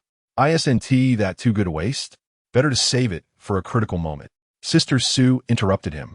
"What do you know? With your current stamina, it can at least restore you 100 times, including at least 50 quick recoveries from fatal injuries." After saying that, she snatched the treatment device, placed the crystal core fragment inside, then shoved it into Lin Jin's hand, gripping his fingers to press the button on top. Immediately, green lines lit up on the metal sphere, rushing into Lin Jin's body through his palm. In less than a second, his consumed stamina was instantly replenished. "How is it? Feeling better?" Lin Jin nodded. "Much better. I didn't expect the Zhuke Corporation to have such high-tech stuff." Sister Sue rolled her eyes at him. "This isn't high-tech. It's just that you have a narrow view. If you search the guild market, you'll definitely find it for sale." Lin Jin chuckled and didn't refute her. After all, he used to be just a repairman in a poor district, so it was normal not to have seen these things. Then he looked at the dead Nirvana warrior and said, "Sister Sue, do you now believe that he starved to death? He must have known he couldn't get out. If he had received a fatal injury, this thing could have completely healed him." Sister Sue sighed softly. I can only imagine how desperate he must have felt at that moment. Just then, Lin Jin suddenly made a shushing motion. Sister Sue quickly lowered her voice and asked, "What's wrong?" Lin Jin pulled Sister Sue quietly back behind a stone pillar. "Listen, it sounds like someone is coming over there." In the distance, Zhou Xiao and his group were moving in a long line between the stone pillars, with Zhou Xiao at the front holding a guide. He expected that this time they would end up in a stone pillar jungle. The Zhuke Corporation's database just happened to have the guide for this place. Behind him, Hong Chengli surveyed the surroundings, a hint of impatience flashing in his eyes. "Brother Zhou, it seems we've been walking for almost an hour. Why haven't we seen the statue you mentioned?" "That's because this place is much larger than you think." After saying that, Zhou Xiao glanced back at the team. "I know this route might be a bit boring, but you all have to keep up. There are traps everywhere here, and if you make a mistake, not only will you endanger yourself, but you'll also drag others down with you." Zhou Xiao's words seemed directed at everyone, but Hong Chengli understood well and smiled. "Don't worry, Brother Zhou. I'll definitely keep pace with you." Zhou Xiao chuckled coldly. "That's best.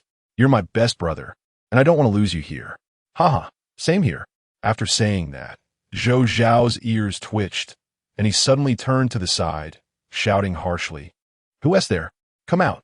Su Minghuang, hiding behind the stone pillar, was startled, looking at Lin Jin as if asking, "Have we been discovered?" Lin Jin shook his head, signaling her to stay calm. On the other side, Hong Chengli asked in confusion, "Are there others here?" Zhou Xiao replied coldly, "Originally, there weren't, but now there are." After saying that, a flame surged in his palm, directed at the distant stone pillar. "If you don't come out, I'll take action." In the next moment, a voice from behind the stone pillar said, "Who the hell are you trying to scare? There are traps everywhere here. Try moving one if you have the guts. Lin Jin, upon hearing this, felt puzzled. Why did that voice sound so familiar? Unable to resist, he leaned against the stone pillar to take a look in that direction, and saw a corner of a white skirt gently fluttering behind the stone pillar, like willow catkins in spring, elusive and indistinct. It really is her? Zhou Xiao was nearly losing his composure. The Zhuke Burning Heaven Tower was a forbidden area of the Zhuke Corporation. It was already difficult enough for him to enter. Yet today it felt like a marketplace. He even felt that these guys were taking advantage of him. Having opened a ruins door with a piece of ancient divine crystal core fragment, while everyone else was just here to leech off his expedition. Chapter 31, Encountering Qin Wuyue, again behind the stone pillar. Lin Jin looked at Sister Su beside him. Sister Su, do you still remember how that dry corpse died before? Realizing it couldn't escape and starved to death, what's the matter? This indicates that the exit on this level likely has a time limit. Once that time passes, we won't be able to get out. So let's not waste any more time here. After saying this, Lin Jin grabbed Sister Su's hand and dashed out. Is it him? Behind the stone pillar, Qin Wuyue saw Lin Jin and couldn't help but feel surprised. How'd he end up here? That little guy Xiaoya is quite something. Now that he is running, the people on the other side will surely be thrown into chaos and won't have time to deal with us anymore. Let's not worry about the mechanisms and hurry out. If we delay, it will be too late. After saying this, the sword spirit quickly reminded. Charge in at a 45-degree angle. Follow that kid closely. Hurry. The opportunity was fleeting, and Qinwu didn't have time to care about the sword spirit's sarcastic remarks. Rushing out in the direction indicated. Qin Wuyue didn't expect that kid to appear here. By the way, what was his name again? Forget it. It doesn't matter. What matters is that she owes him a favor.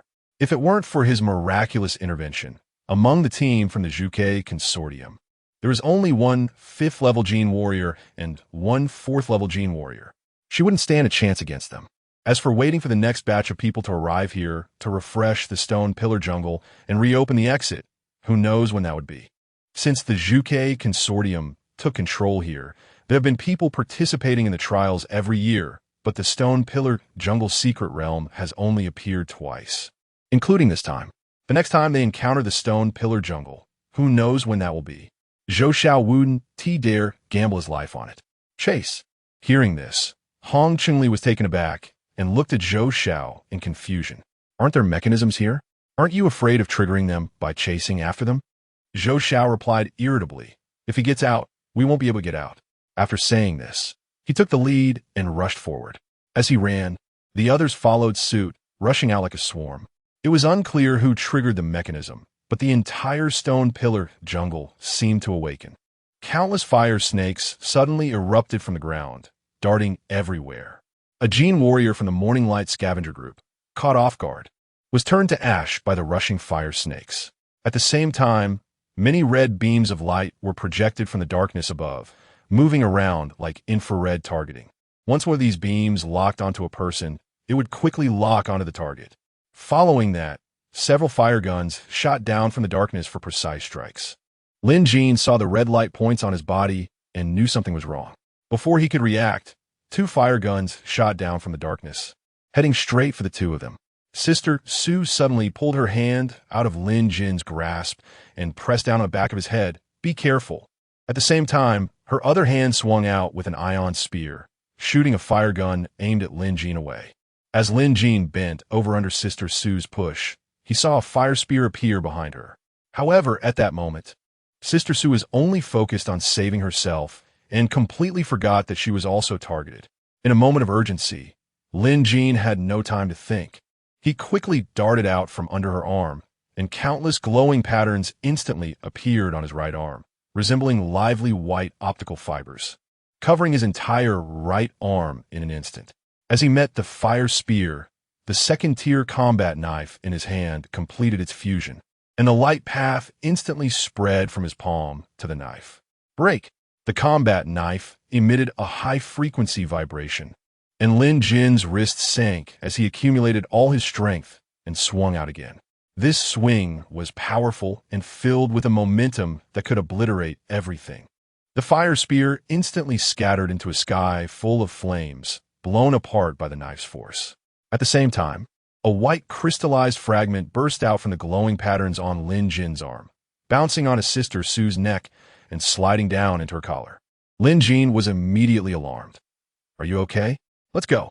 At this moment, he had no time to pay attention to these things. He grabbed Sister Sue's wrist and pulled her forward again. At this moment, everything around them was plunged into chaotic madness.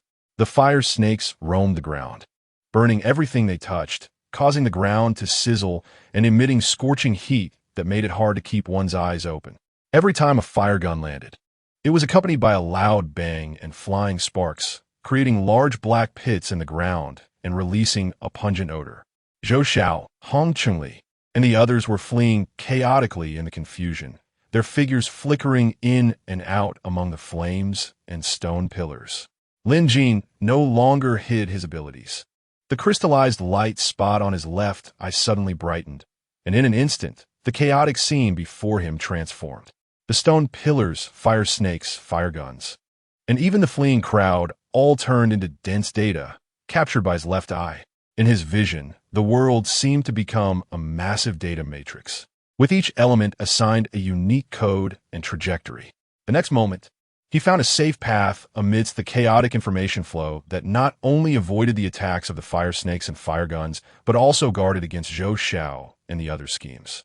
It's worth mentioning that the fire snakes and fire guns in the stone pillar jungle seemed capable of instantly analyzing the target's level and rapidly adjusting their destructive power accordingly.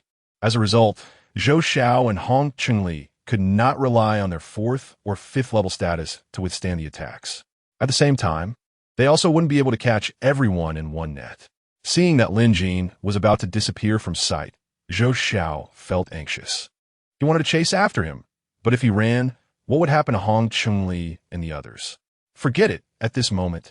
Who still had the heart to care about them? Chase!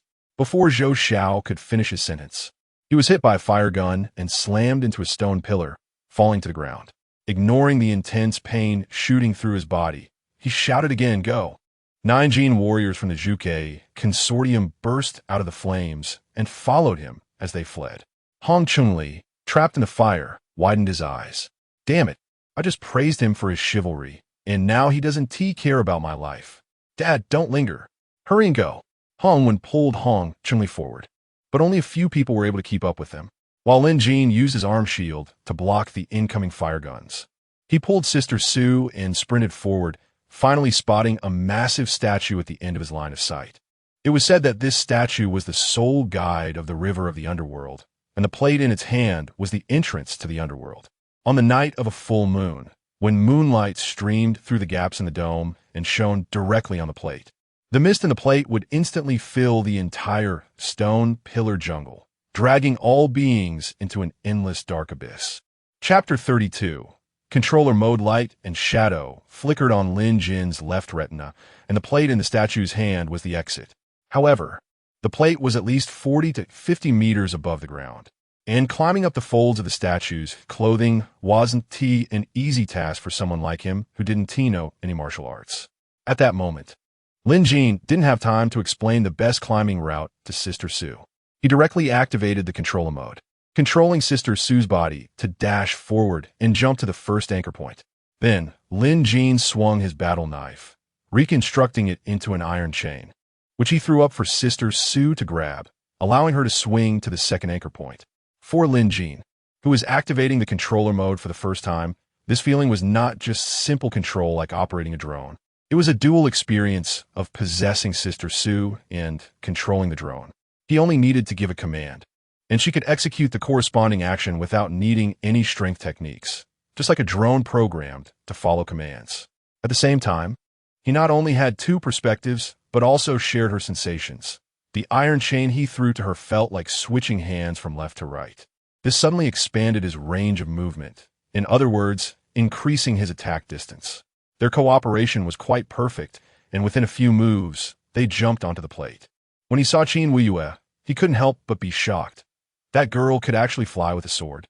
Stone pillars stood tall, and fire spears streaked across the sky like shooting stars, the scorching flames licking the ground as fire serpents twisted and turned on the surface, smoke billowing.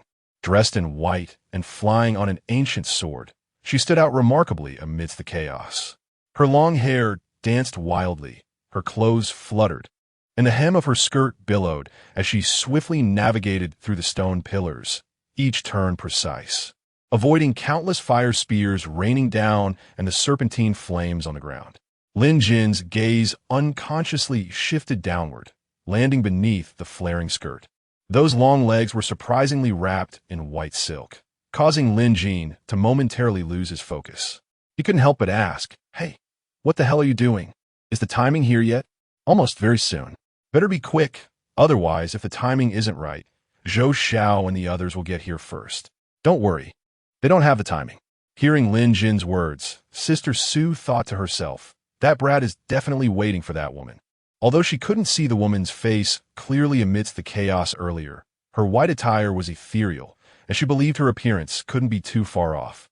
Seeing that Qin Weiyue was almost there, Lin Jin finally instructed Sister Su to unleash flames from her arm to activate the teleportation array. In an instant, a thick beam of light shot up from the teleportation array, and white smoke billowed out from beneath the light column, cascading down from the platform like a waterfall. Lin Jin and Sister Su stood in the center of the teleportation array, enveloped by this sudden beam of light. Before they could react, the power of the light column erupted violently, instantly sending them upwards. From the outside, the two looked like a flash of lightning, disappearing in an instant. Not long after they vanished, Qin Weiyue also rushed in, grabbing onto the beam and disappearing in a flash.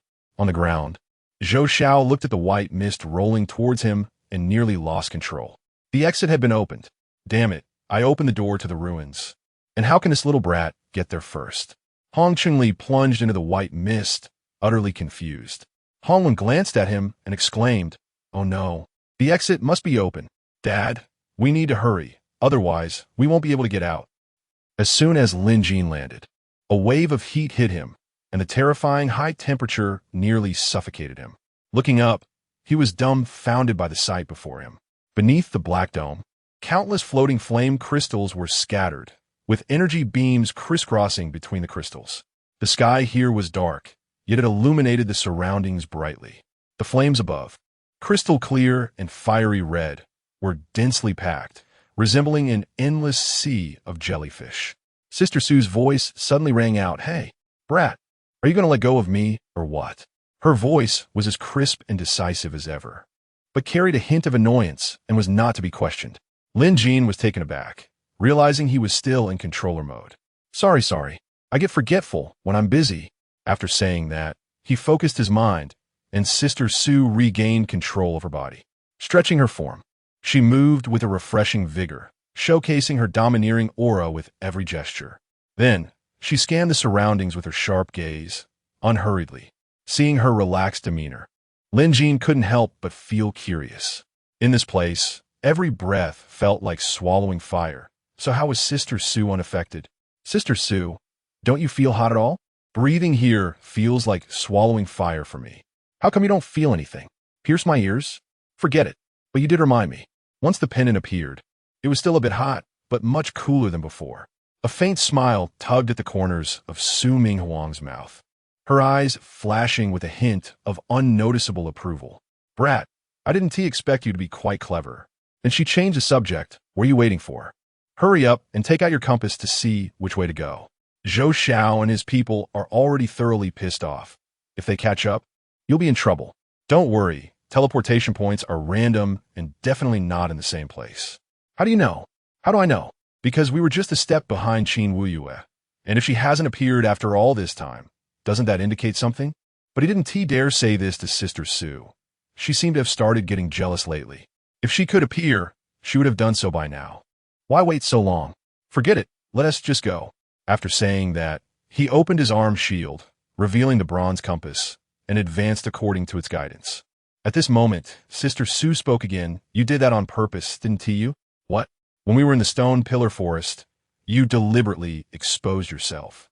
On the surface, it looked like you were creating chaos, but in reality, you wanted to help that woman escape, right?" Sister Su appeared to ask casually, and Lin Jin seemed to listen casually, but both of their nerves tightened at that moment. "Here it comes," she actually asked. Sometimes, when a woman gets smart, It really isn't a good thing. Chapter 33. No wonder it's cold and distant. It turns out to be the heartless sword path, Sister Sue. Why are you asking this? Why should I follow your words and continue? I'll just switch to offensive mode directly. Su Ming Huang was taken aback, seemingly not expecting this brat to actually counter a question. I was just asking casually. If you want to say something, go ahead. If not, then forget it.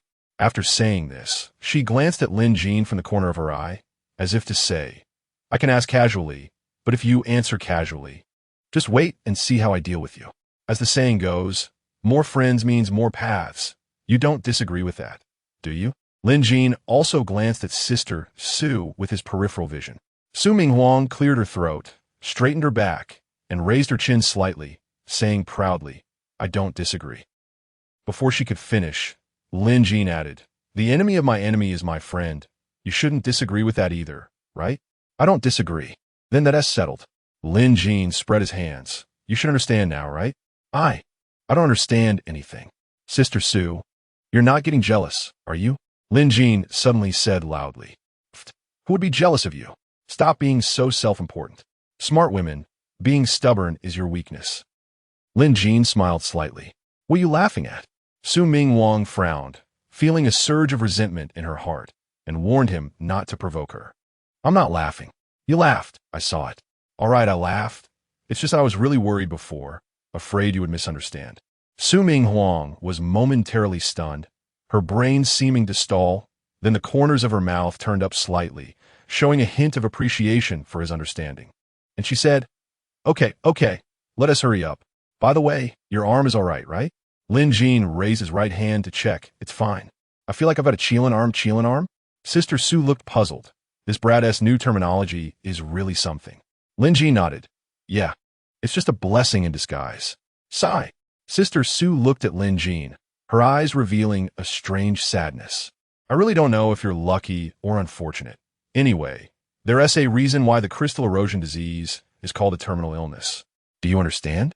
I understand. I think I even saw crystallized fragments erupting from my chillin' arm before. I don't know if it was just my illusion. Crystallized fragments? Sister Sue instinctively touched her neck. Wait a minute. Sister Sue suddenly rolled up Lin Jean's right sleeve and carefully examined his arm. Not finding any wounds, she finally breathed a sigh of relief. Lin Jean thought it was an illusion, but she had clearly felt something hit her neck, so it wasn't just an illusion. Fragments had indeed burst out. The symptoms of crystal erosion disease are varied, one of which makes the body brittle. What she feared most was that whatever hit her neck was a fragment of this brat's crystallized arm bone, meaning his arm bone was broken. What's wrong? Sister Sue? Lin Jean looked at Su Ming Huang suspiciously. The concern in her eyes had actually warmed his heart. It's nothing. Su Ming Huang shrugged off Lin Jin's hand, but she was puzzled. If it wasn't his arm bone, then what had hit her neck before? Suddenly, she seemed to think of something and said, You should try swinging your sword harder. Not here. The flame crystals around can't be touched, or we'll be in trouble. On the other side of the fire crystal space, the ancient sword in Qin Weiyue's hand shimmered with spiritual light. Little Ye should be just ahead. I can sense it. Let us hurry and chase. Little Ye, you don't want to be with that brat anymore? If you keep babbling nonsense, I'll lock you in the sword box. If you lock me in the sword box, who will guide you? Then don't babble. By the way, the sword box you're talking about was crafted by that brat. What do you mean by that, little Ye? Are you trying to sow discord? You're mistaken. To be honest, that brat-ass craftsmanship is quite good. I'm very comfortable inside. It's a pity the materials are lacking. They don't match my identity as Lord Lonke. After speaking, seeing Qin Weiyue trying to poke a drifting flame crystal, the sword spirit suddenly shouted, Stop. What are you trying to do? Don't touch those things. Trust me, if they explode, you can't handle them, especially those spherical ones. Look up there, yes. Those things, they're the eggs under these flame crystals. Qin Weiyue frowned slightly. Eggs? Are you saying these crystals are alive? The crystals are dead. But what's inside the eggs is alive. Creatures nurtured by fire energy. Aren't they the eggs they laid? Qin Weiyue stood still, waiting for the flame crystals in front of her to float past before continuing forward. Lonke, however, was a restless sword spirit and said, Little Ye, I guarantee with my sword intent that the heartless sword path is by no means an advanced sword path. The dual cultivation of emotional and heartless swords is the true path. Hey, little yeah, why aren't you responding to me? I think that brat from before is quite suitable for dual cultivation with you. I just happen to have a set of techniques for repairing flaws. Do you want to take a look? At that moment, the Morning Light scavenging team was sitting on the ground, looking pale and gasping for breath. That was really close. We almost got trapped down there. Hong Chun-Li looked up at the remaining subordinates around him, feeling frustrated to find that there were less than 10 left. We just passed one level, and we haven't even seen the shadow of what Zhou Xiao mentioned. And more than half of us are dead. But when he saw his son Hong won, he couldn't help but feel a sense of relief. If it weren't for his son's alertness this time, everyone, including himself, would likely have been trapped down there. Xiaowen, what do you think about the current situation? So how do we get out? As long as we get either Lin Jin's arm shield or that woman's sword. Getting out will be a piece of cake, and we one team need to depend on anyone else in the future when we go to ruins. Hong Chun-Li nodded. So now. Hongwen interrupted him, saying, now we go after Zhou Xiao, but don't follow him too closely, just know where he is. After saying this, he stood up and explained loudly, we're in a hurry, but that dog Zhou Xiao is even more anxious. You know, this is the forbidden area of the Zhuke Consortium. Now that outsiders have come, what do you think he will do? Moreover, that brat Lin Jin played a trick on him before, so let us just watch them fight for now and wait for the right moment to strike. If we're lucky, we might be able to take them all down at once. Rather than saying Hong, one was explaining to Hong Chun-Li. It was more accurate to say he was uplifting morale. Hong Chun-Li quickly echoed, what if we're unlucky? Hongwen smiled confidently. Don't worry. Luck is on our side. Father, have you forgotten that whether it's with that brat Lin Jin, Zhou Xiao, or that woman, they're not our enemies for now. On the contrary, we still have ties with Zhou Xiao and that brat Lin Jin. And that brat Lin Jin also has ties with that woman. So whether we bet big or small, we're bound to win without losing. Then Hongwen turned to everyone and said, let us go. Once we find Zhou Xiao, we'll have plenty of time to recover our stamina. Chapter 34. The demon sword dares to disturb my Tao heart. As green lights flashed over Zhou Xiao and the others, everyone instantly returned to their peak condition. They were all direct members of the Nirvana Corps, elite genetic warriors cultivated by the Zhuke Corporation. With the financial power of the Zhuke Corporation, they had an abundance of various props. For example, the healing devices that could restore someone instantly, which Lin Jin had only heard of as black technology before, were available for each person here. Captain Zhou, which direction should we go? Asked a Nirvana warrior named Kaya, running up to Zhou Xiao for instructions. Zhou Xiao was surveying his surroundings. This place was not in the Zhuke Corporation's database. If it were in the past, he could explore slowly, but now it was different. Other people had entered the Zhuke Burning Sky Tower. Heaven knows what chaos they would cause. Other people, Zhou Xiao suddenly had a flash of inspiration and said, activate your trackers and search for the enemy's traces separately. Report immediately once you find anything. Remember, do not alert the enemy, and do not touch anything here. Do you understand? Yes, sir. After receiving the order, everyone dispersed in different directions to search for Lin Jin and the others. Zhou Xiao and Kaya stayed in place, acting as the communication base for all personnel in the command center. Kaya took out a communication station and started to set it up. The external network could not be connected here, so they could only temporarily create a local area network. What Kaya brought out was simply a router. It was responsible for maintaining communication stability while also conveying Zhou Xiao's orders. Zhou Xiao was in a bad mood. His position in the Nirvana Corps of the Zhuke Corporation was a special operations team leader, commanding 500 elite Nirvana troops. According to the Zhuke Corporation system, the rank of a special operations team leader should be a brigadier general, not a colonel.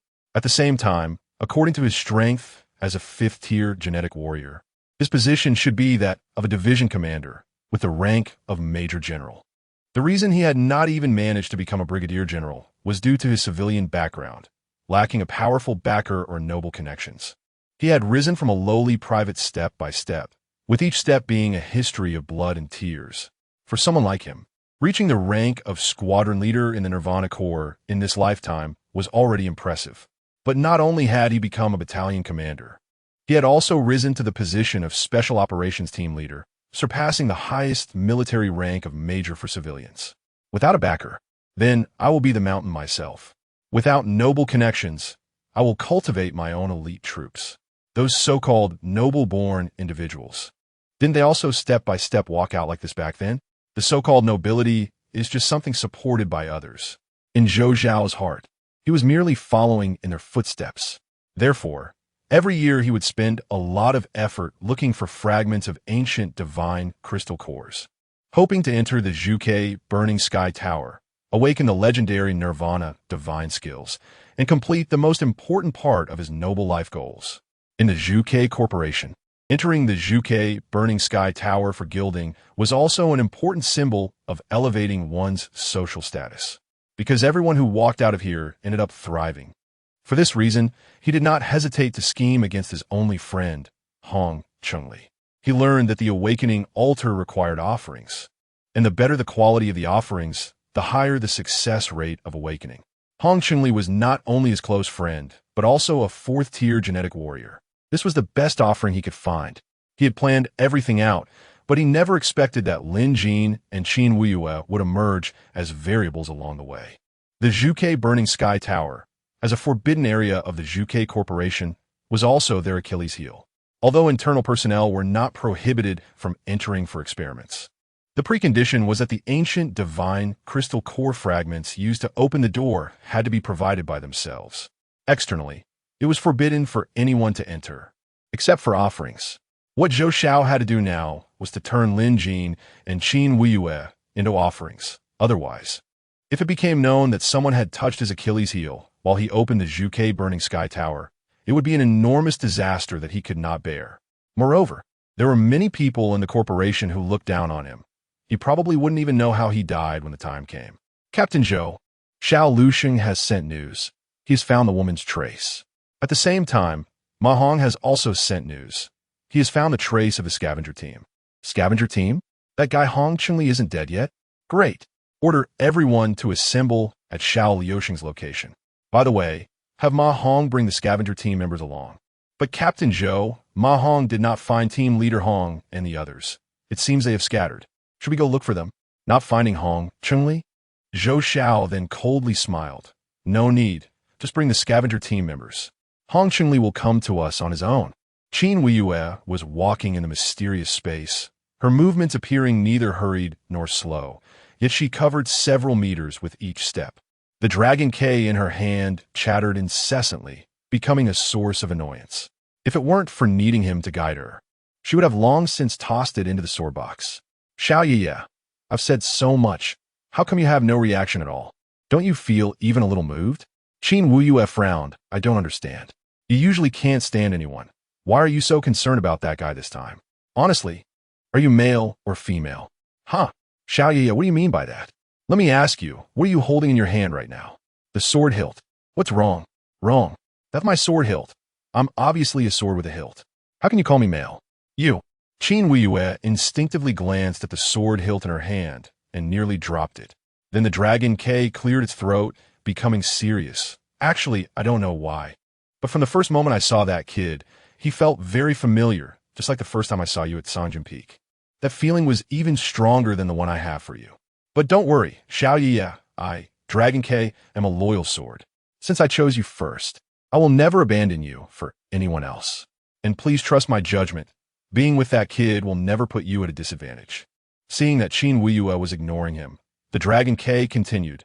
Hey, Xiao Ye, don't blame me for not reminding you, but it seems we are being followed. I know. Qin Wuyue replied emotionlessly. Then why are you still heading toward that kid? You don't really want to use him to prove your heartless sword path, do you?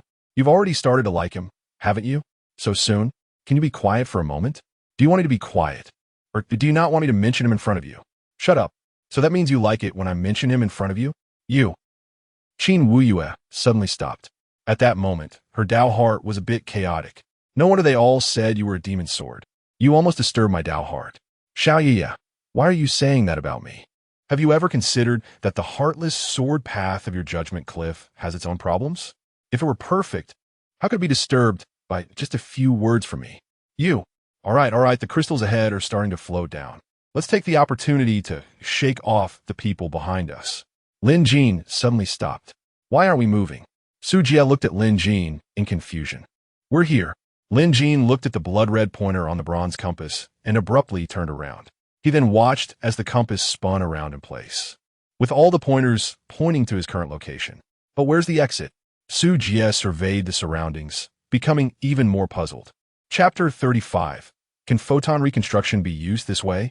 Lin Jin took off the eyepiece from his left eye, wiped it, and then put it back on. After surveying the area, he heard Sister Su ask, "So, did you find anything?" The exit should not be on the ground. He then reached out his hand upwards, and Su Ming Huang was taken aback. Above? You guessed it this time, Lin Jin said. Look at the compass. The blood-red pointer on the bronze compass initially pointed towards Lin Jin himself, regardless of the direction. Now, as Lin Jin raised his hand, the pointer followed the direction of his finger and pointed outward. Lin Jin had a moment of realization. The pointer on the compass could only rotate on a flat plane. To indicate direction in three-dimensional space, the compass had to be held upright. However, looking in the direction indicated by the pointer, above their heads were nothing but dense fiery crystals and an energy net woven from flame abilities. Relying solely on the mechanical eyepiece was insufficient to scan for anomalies. So Lin Jin activated the crystallized light spot in his left eye. A string of data projections appeared on his retina, which were then transmitted to the eyepiece for analysis via brainwaves. This speed was too slow. If he analyzed it directly with his brain, it would be faster, but also consumed mental strength. Normally, this wouldn't matter, but now he needed to conserve enough energy to guard against Zhou Xiao and Hong Chengli. Once they got out of this, he had to upgrade the eyepiece and delegate all analysis tasks to it, which would undoubtedly provide a great boost in battle. After a moment, Lin Jin suddenly said, I found a way out, but it's a bit tricky. Is it because it's too high? Sister Su asked. Lin Jin smiled slightly. What are you smiling about? Sister Su frowned. Given the situation, could he not take things seriously? Is it because it's too high? It's not because it's too high. It's because just as Sister Su leaned in to listen, Lin Jin suddenly took the opportunity to grasp her hand. Then, with his other hand, he performed photon reconstruction, using the ground's material to construct a quickly rising platform beneath their feet. It lifted them rapidly upwards. As they ascended into the crystal area, a white figure sprang up from below along the stone platform. With a whoosh, it brushed past Lin Jin and Sister Su. Zheng Ding looked and saw that it was none other than Qin Wuyue, flying with a sword. At that moment, Sister Su was furious. That woman had definitely been following her and Lin Jin, and now that Lin Jin had found the exit, she showed up to reap the benefits. It was a shame that Lin Jin had previously helped her out, and when the exit was opened, he had intentionally waited for her out of concern that she wouldn't keep up. This was how she repaid him? Lin Jin was taken aback. Who are you scolding? Scolding you. Sister Suritortid, Angredi. At a time like this, you're still protecting her. You're such an ingrate.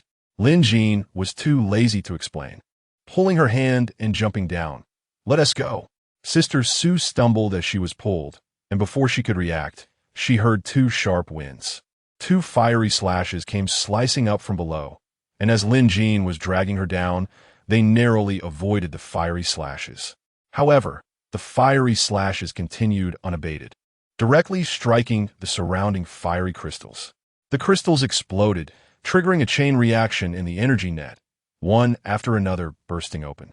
In the blink of an eye, the entire sky was engulfed in a dense explosion, turning it into a sea of fire. Below in the sea of fire, Zhou Xiao and his group each raised their plasma shields, looking up at the sky.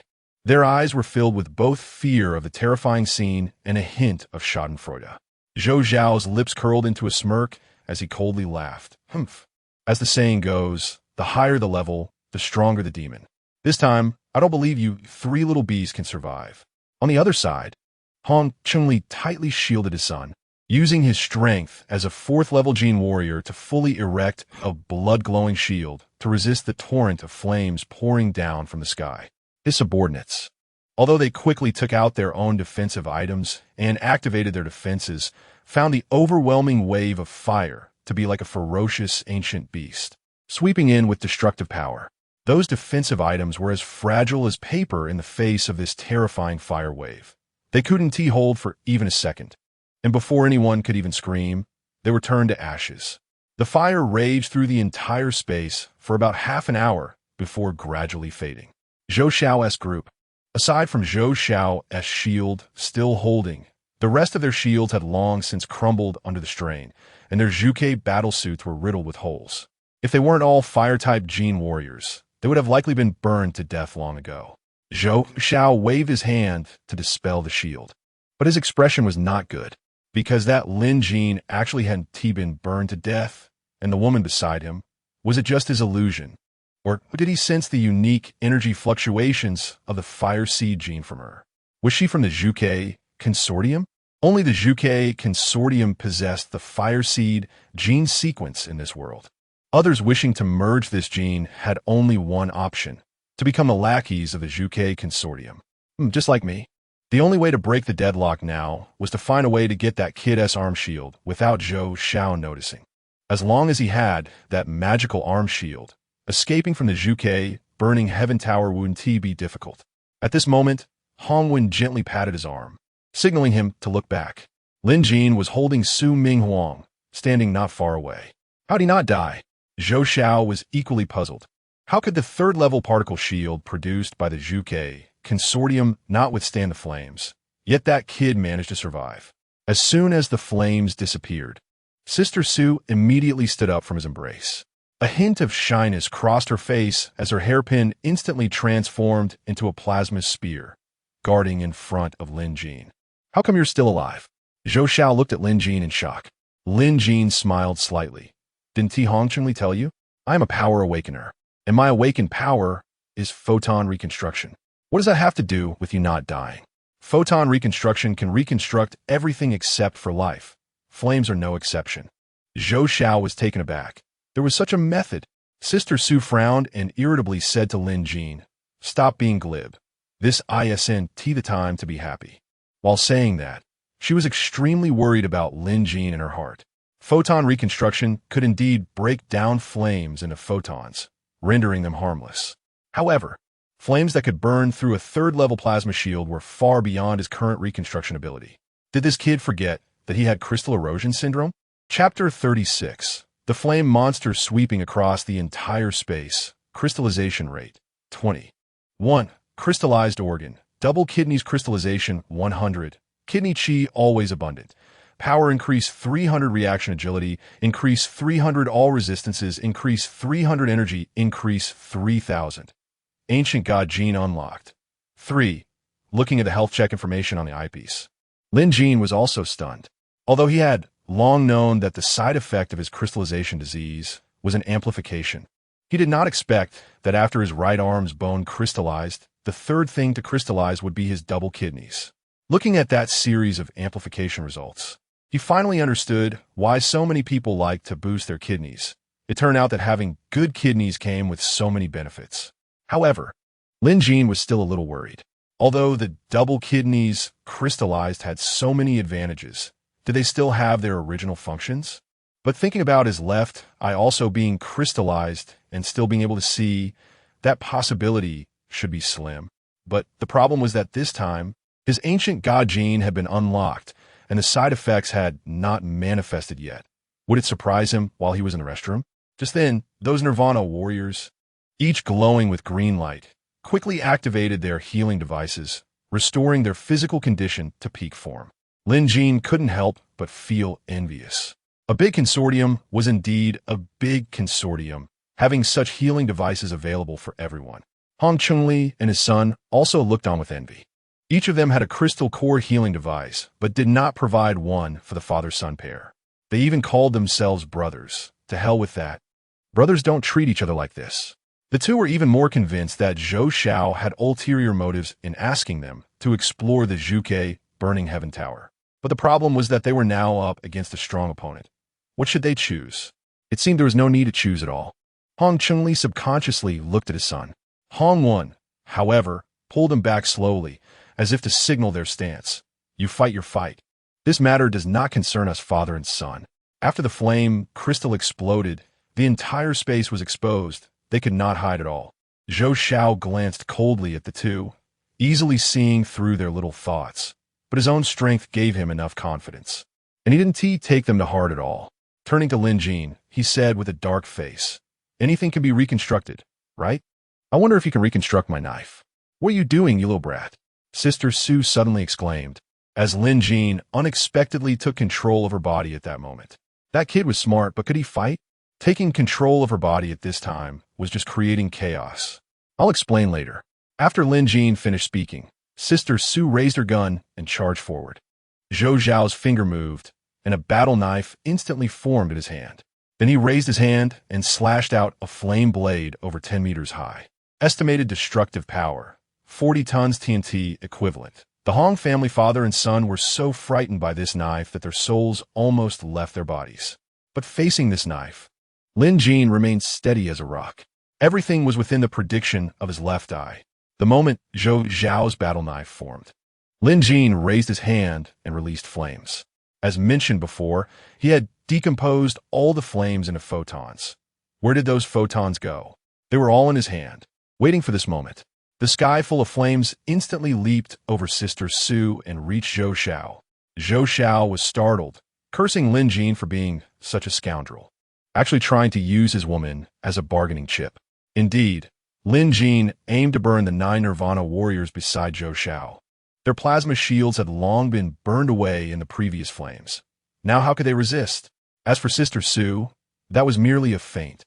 The flames concealed her figure, allowing her to escape immediately. After releasing the flames, Lin Jin also ran away. He could not control the kind of flame, so he treated it like a hand grenade. Their cooperation was not just about tacit understanding. Sister Su's speed and strength had to be controlled with precision. Otherwise, if she couldn't stop in time or change direction, it would truly become a 1-for-9 situation. For Lin Jin, even if it was a 1 for 10,000, he wouldn't be willing to do it. For safety's sake, he could only control Sister Su's body, allowing him to achieve precise control. Zhou Zhao had no choice but to raise a shield to protect his 10 trusted subordinates. They were his hope, the foundation for his entry into high society. A minute later, when the flames extinguished, Zhou Zhao looked again, and there was no one in front of him. Lin Jin and Sister Su were now both third-tier genetic warriors. A minute was enough for them to run 8 kilometers, and those with poor eyesight could hardly see from that distance. They ran that way. Hongwen pointed in the direction the two had escaped, looking for credit. Zhou Zhao shot him a cold glance and shouted angrily, "Chase." A group of them had just chased out for a short, while when Zhou Zhao suddenly heard Hong when exclaiming from behind, "Wait, what is that?" Everyone instinctively followed his pointed finger and looked up at the sky, only to see the dark sky suddenly raining down a dense cluster of fireballs. When they hit the ground, they created large craters, and then one by one, curled-up flame creatures stood up. They were slender and agile, covered in a layer of burning scaly flames, with triangular heads, deep blue fires in their eyes, mouths filled with sharp, burning fangs, and drooling lava-like saliva. Their backs were raised high, and they swung thick flame tails, with the tips sharp and burning like barbed hooks. Each one stood up from the pits and howled at the sky, as if suddenly awakened and throwing a tantrum. Seeing Zhou Zhao and Hong Chengli on the ground, they leaped out with a look of having not eaten for 3 days and wanted to eat people. Fortunately, these creatures looked terrifying, but most of them were not very strong. Many of them were under a meter tall, and Hongwen could chop 2 with a single knife. However, those over 2 meters tall posed a challenge for Hongwen. Fortunately, the 10 Nirvana warriors knew he was the sacrificial offering, and they wouldn't let him die before reaching the altar. So when Hongwen was close to death, they would also lend a hand. But for those over 3 meters, the only ones who could save them were Hong Chengli and Zhou Zhao. What on earth are these things? Hong Chengli wanted to know, and Sister Su on the other side also wanted to know. Lin Jin casually explained, "They are born from fire energy. I don't know what they are. Let's go." This distance was just right for the Hong father and son not to see, and later on, Zhou Zhao widened his eyes because he couldn't see either. That was because the two had long since left that direction. "Did you know these things would appear?" Sister Su asked. "Are you blaming me for not informing you in advance?"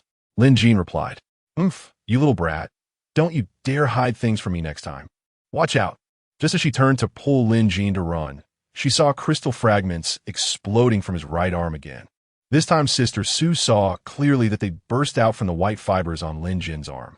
There were a total of 3 pieces, but she only caught one. Just then, a 3-meter-tall flame monster suddenly crashed through a group ahead. Chapter 37. A man's words are deceitful. 4th order flame spirit. Estimated destructive power, 12 tons of TNT equivalent. Weakest point, neck. Beware of lava jet attacks within 10 meters. Scorpion tail attacks range from 0 to 2 meters. I just unlocked the 3rd order gene lock, and my estimated destructive power has surged to 9 tons of TNT equivalent. Coupled with the enhancement from my kidney energy, while it may not reach 12 tons of TNT, it's worth a try. Before Sister Sue could react, Lin Jin had already charged out. That kid, what incredible speed. But the next moment, Sister Sue was infuriated again, her body once more taken over by that kid. However, it was only for a moment. After a few steps of shooting to the left, Lin Jin released control. When she looked up to find Lin Jin again, that kid had already circled behind the 3-meter-tall flame monster, which turned around with a scorpion tail strike, exposing its back to her. At this point, without Lin Jin's reminder, Sister Sue understood his intention. She immediately raised her gun and shot forward. Lin Jin blocked the flame monster's tail hook with his sword, getting flung far away. Even with high-frequency oscillation added, the battle knife shattered into pieces. Fortunately, Lin Jin reacted quickly. He didn't want to fight it head-on, but simply wanted to use its force to escape, before it could unleash another lava jet. Sister Sue's ion spear pierced through the flame monster's heart. Drawing out the 3rd order battle knife, she chopped off the flame monster's head. What kind of gun is this? Such thick scales, and it went right through. While joking with Sister Sue, Lin Jin, under her cover, broke open the flame monster's head and took out a piece of flame crystal. Sister Sue glared at him. Did you unlock another layer of the gene lock? Sister Sue indeed had sharp eyes. Get lost. All right, wait for me. Meanwhile, Zhou Xiao and his group were still fighting fiercely several kilometers away, advancing toward the direction pointed out by Hong Wan, intending to eliminate Lin Jin and Su Mingwang completely. Over here, Lin Jin, under Sister Sue's cover, utilized photon reconstruction, hand-rolling the golden hoop to elevate both of them into the air. However, the flame monsters seemed endless, gathering toward the high platform like zombies, climbing up one after another. A mass of monsters densely packed. Although Sister Sue was agile, wielding her weapon in a tightly woven manner, every swing ignited flames, blasting nearby flame monsters into magma. But as time passed, the number of flame monsters charging up increased, gradually overwhelming her, and her movements began to slow. Despite her trying her best, she couldn't kill them fast enough. Just as she dealt with one batch, another batch would arrive. At that moment, a wave of heat suddenly surged from behind Lin Jin. Turning around, she saw several flame monsters climbing up the edge of the high platform, clawing toward him. Little brat, hurry up and activate blood resonance. Sister Sue, frantic, shouted with an unprecedented urgency. I can barely hold on. If this continues, I won't be able to protect you. Aren't you afraid of ruining your battlesuit? Lin Jin dodged the attacks of the flame monsters while responding. What time is it, and you're still worried about that? Are you not afraid of dying? Sister Sue gritted her teeth in anger. Compared to my life, I'm more afraid of others seeing you ruin your battlesuit. You. Sister Sue was both angry and anxious. She wanted to scold him fiercely, but for some reason, hearing this made her feel a strange warmth in her heart. But there was no time for her to think about it now. Little brat, besides you, who else is here? Stop dawdling and hurry up. Just then, a sword light suddenly descended from the sky, landing beside Lin Jin and slashing down a flame monster behind him. With Qin Wuyue's arrival, Sister Sue's pressure was instantly reduced. I thought you'd stay up there and watch the show, but I didn't expect you to come down to help so soon, Lin Jin said. Hearing Lin Jin's teasing, Qin Wuyue, hidden under her white veil, instinctively glanced at him. Don't get the wrong idea. I'm just unable to leave. Before Qin Wuyue's words fell, the big sword in her hand had easily slain 2 flame monsters. She moved gracefully amidst the sword shadows, like a cold plum standing proud in the snow, clear, beautiful, and exuding the demeanor of a sword fairy, both intimidating and captivating. Sister Sue was the complete opposite. Her steps were fierce, slicing through the air with her gun. like a red rose blooming under the scorching sun, bold and strong, each shot revealing the elegance of a black silk dominatrix, instilling fear but also involuntarily drawing admiration. What are you looking at? Hurry up and do your thing. Sister Sue, who was in the midst of killing monsters, suddenly said irritably, but her eyes glanced at Qin Wuyue. That little brat actually said that compared to me, it's like a firefly contending with the bright moon. I'm the moon, not even in the same league. Bah, a man's words are indeed deceitful. That little brat never speaks the truth. If I believe what he says again, I'll be a dog. With Lin Jin's construction, the three finally reached the top.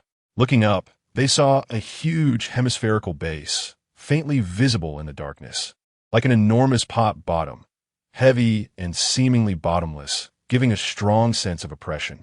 Strange patterns spread across the base, resembling some high-tech circuitry or mysterious alien runes. Flickering with a faint cold light, eerie yet striking in the darkness. Directly above the three, there was a cover resembling a manhole cover. On the cover was a symbolic soaring vermilion bird, and below its tail was a hole where Lin Jin embedded the flame crystal, as if it were laying an egg.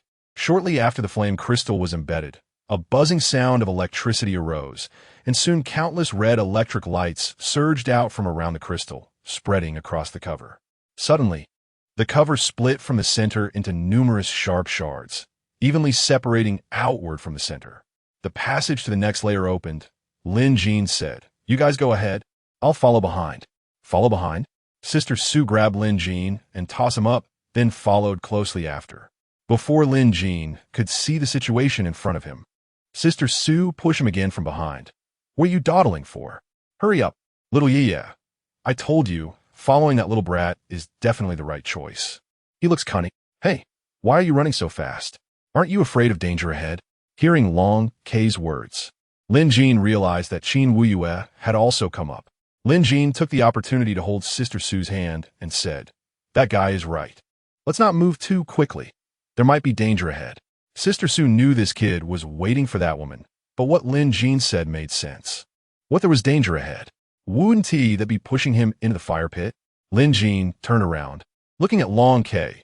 What is the name of this sword fairy? Long K cleared his throat. "Kid, listen while I am." Before he could finish, he was interrupted by Qin Wuyue. "His name is Long K." After saying that, she held Long K in a reverse grip behind her back. Long K smiled. "Hey, little yeah, I didn't expect you to learn to answer first in front of this kid." "I don't know. You can ask that kid." Chapter 38. Cloud Sea Palace Zhou Xiao, with eyes blazing with anger, was being scrutinized by Lin Jin. They were in a passage that was about 2 meters wide and seemed endless. The walls of the passage were made of cold metal, marked by the scars of time, thin scratches and varying-sized pits, casting an eerie shadow under the dim light. Lin Jin thought he sensed a mixed smell of rust and faint machine oil, or perhaps it was just his imagination. After scanning the passage with his left eye, Lin Jin said, "What other way is there to go? There's only one path. We can only move forward." "No traps?" Sister Sue asked.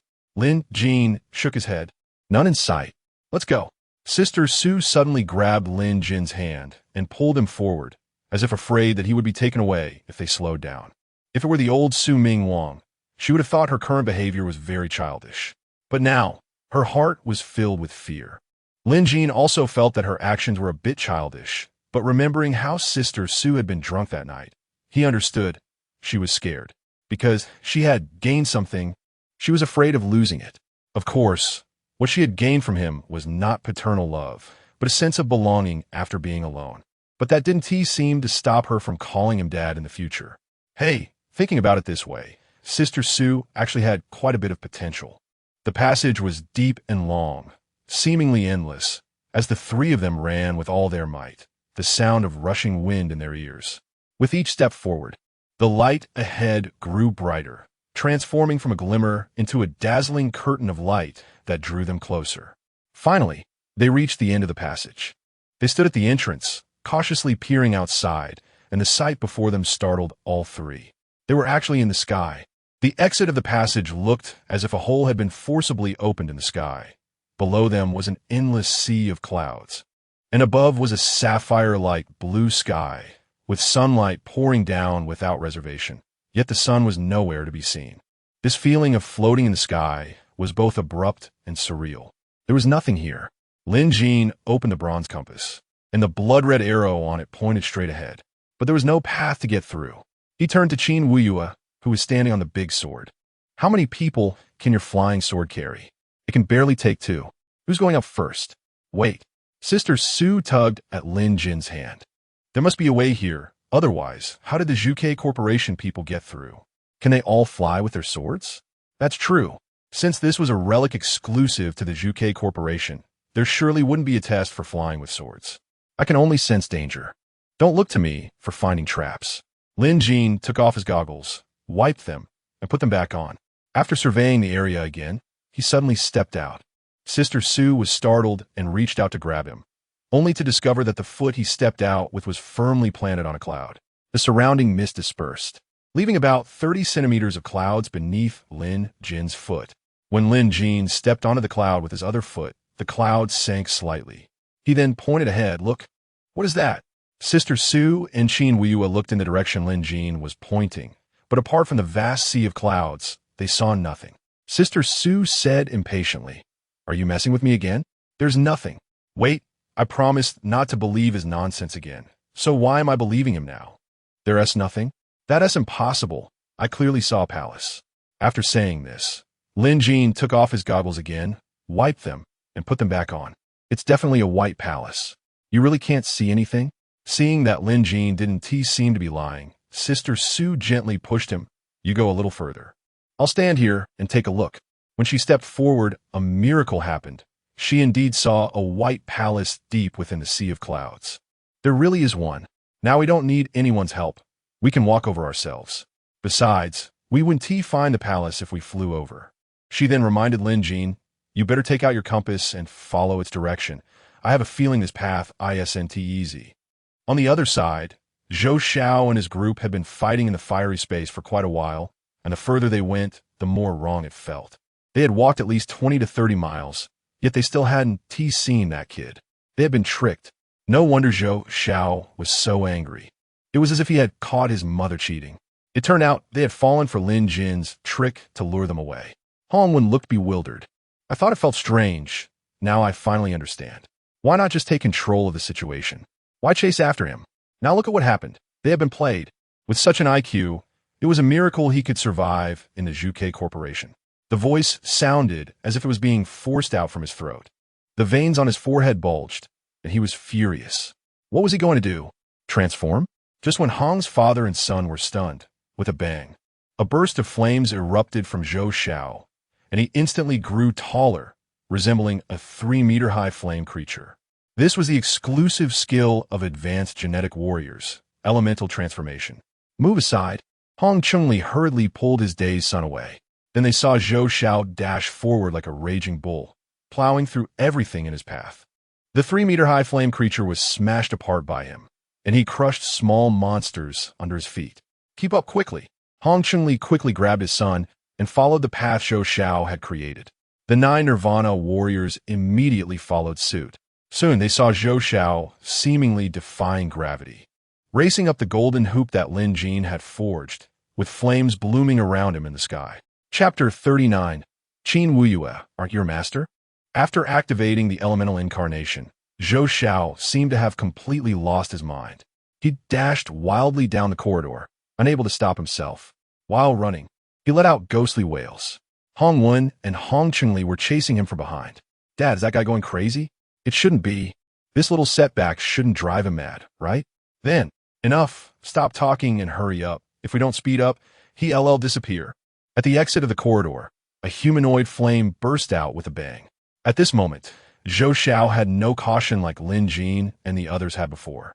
He charged out directly, only to miss the cloud path and instead fell onto the sea of clouds.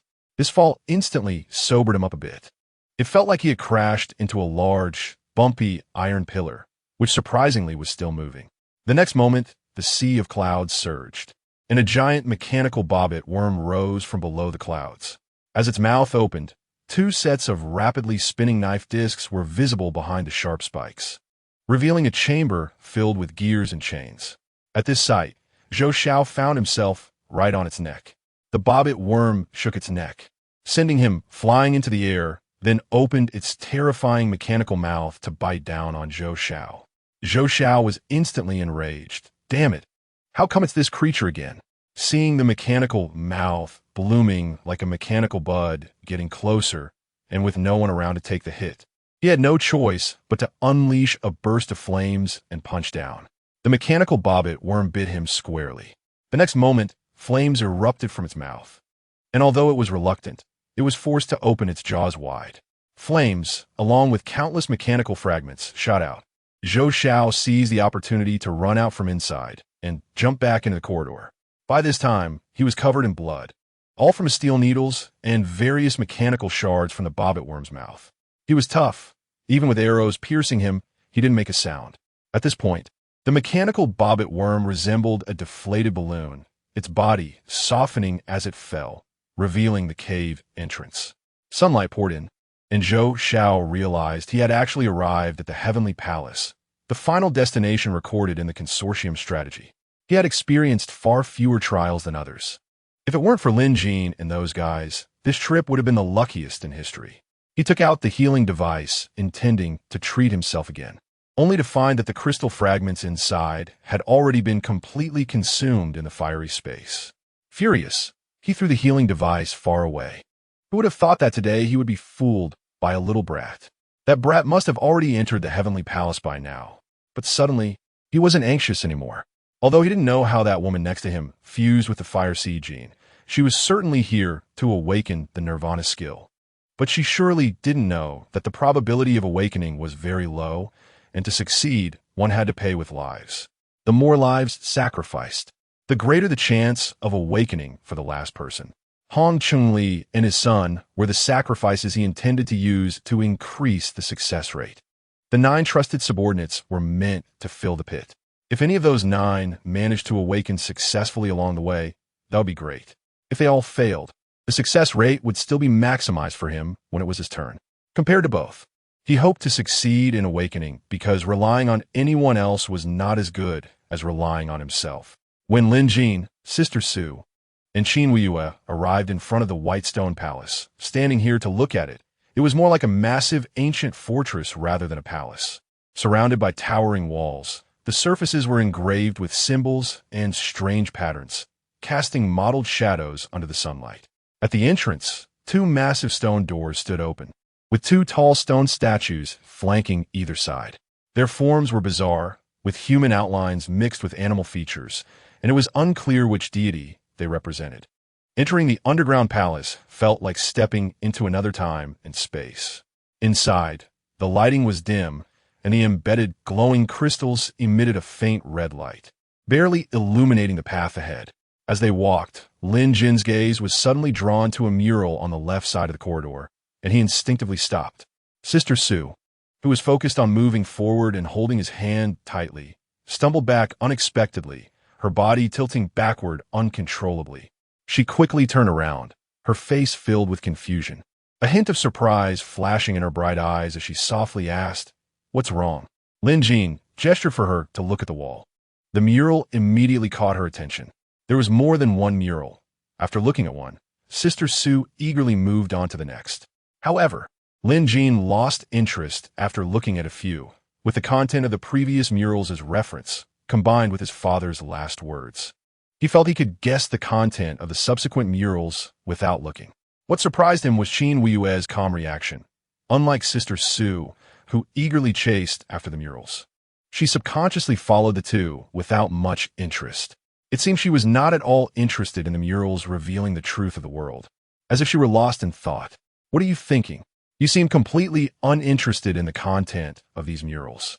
Dressed in white, she looked as if she had just awakened from ice, exuding an aura that kept people at a distance, while her eyes, hidden beneath white silk, seemed to penetrate everything. "I see you seem to be your master, right?" Lin Jin was taken aback and laughed.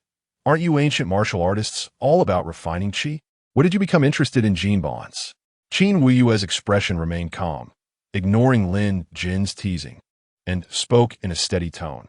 "If you were to view the spiritual roots of ancient martial artists as a type of high-level gene sequence, would that make it easier for you to understand?" Wow, that's quite a leap in logic. Qin Weiyue continued. I've seen such murals in the sword tomb of my sect. If the fire seed gene is an external high-level gene, then the spiritual roots are the original high-level genes of our world. In the last few murals I viewed, it seemed they wanted to control this gene, but ultimately, for some reason, they failed. Lin Jin nodded, as if processing what Qin Weiyue had just said. But Qin Weiyue pressed on. Since you are her master, according to the rules, shouldn't she obey you? Yet what I see in both of you seems quite the opposite. Can you tell me why that is? Lin Jin instinctively glanced at Sister Su, only to find that she was eavesdropping, looking like a little thief trying to catch every word. Chapter 40. Su Minghuang's Stubbornness. Just to be together with you, Qin Weiyue saw Lin Jin's lips curl into a mischievous smile, yet he remained silent, causing her to furrow her brows slightly. Her tone held a hint of inquiry and doubt. Is it because she's too dominant that she has suppressed you, turning the tables? Upon hearing this, Lin Jin's smile widened, and a glint of cunning flashed in his eyes. He deliberately leaned closer to Qin Weiyue and lowered his voice, saying, to be honest, it's because she's my wife. I have to give in to her. Think about it. If my wife isn't happy, how can I live well? After saying this, he winked at Qin Weiyue, wearing a knowing expression. She's your. Before Qin Weiyue could finish her sentence, Lin Jin quickly made a shushing gesture with his hand, looking nervous as he said, Shoo, just know it, don't spread it around. Qin Weiyue was even more puzzled. Why can't we talk about it? You don't know this? It's because my wife is shy. You must have noticed that she is a bit older than me, and she's afraid of others gossiping about her being an old cow eating young grass. Lin Jin kept chattering away when suddenly, a loud bang echoed from the front.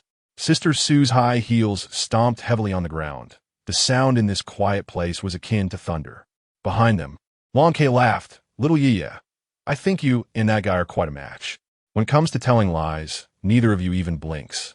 He sincerely suggested, you two should quickly engage in dual cultivation. Qin Weiyue frowned. When did I lie to him? Sword Tomb.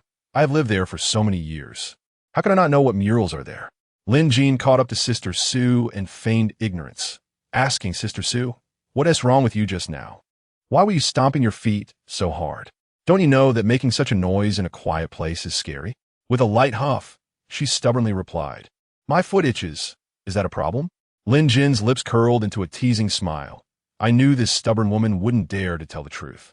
I really don't know how long she'll keep eating this silent loss. Itching? Then that's easy. Take off your shoes and I'll scratch it for you. Scratch your head. Sister Su's eyes widened, pretending to kick Lin Jin's leg, her movements clean and swift. But Lin Jin was clever. He deftly dodged the attack. You're kicking me again? He exclaimed dramatically, clearly unscathed. Yet his reaction was as if he had genuinely received a kick. Upon hearing this, Sister Su felt inexplicably guilty and instinctively averted her gaze. Why did Lin Jin say again? Because during their first meeting, she had stepped on him with her high heels. Was he going to hold a grudge for a lifetime? Humph. Sister Su angrily stomped her foot, huffed, and turned to leave, her high heels clicking on the ground. Lin Jin Wu-Ti let her off easily. He quickly caught up with a nimble stride, still wearing that nonchalant smile. Sister Su, after looking at the murals for so long, have you figured anything out? Sister Su suddenly stopped, putting aside her playful banter with Lin Jin, and seriously looked at him, asking, do you think the content of these murals is true? What do you mean? Lin Jin asked. If I understand correctly, the murals suggest that a long time ago, an alien civilization came here and genetically modified a portion of people, like farmers planting genes. Then, once a batch of genes matured, they were screened to obtain some stronger genes. The so-called awakening is actually their gene selection process. Then do you still want to continue awakening? Lin Jin's brows furrowed tightly, his gaze fixed on Sister Su, filled with concern. Since it's a selection, those who don't pass will naturally be eliminated, which means death. Why? Lin Jin looked at her in confusion.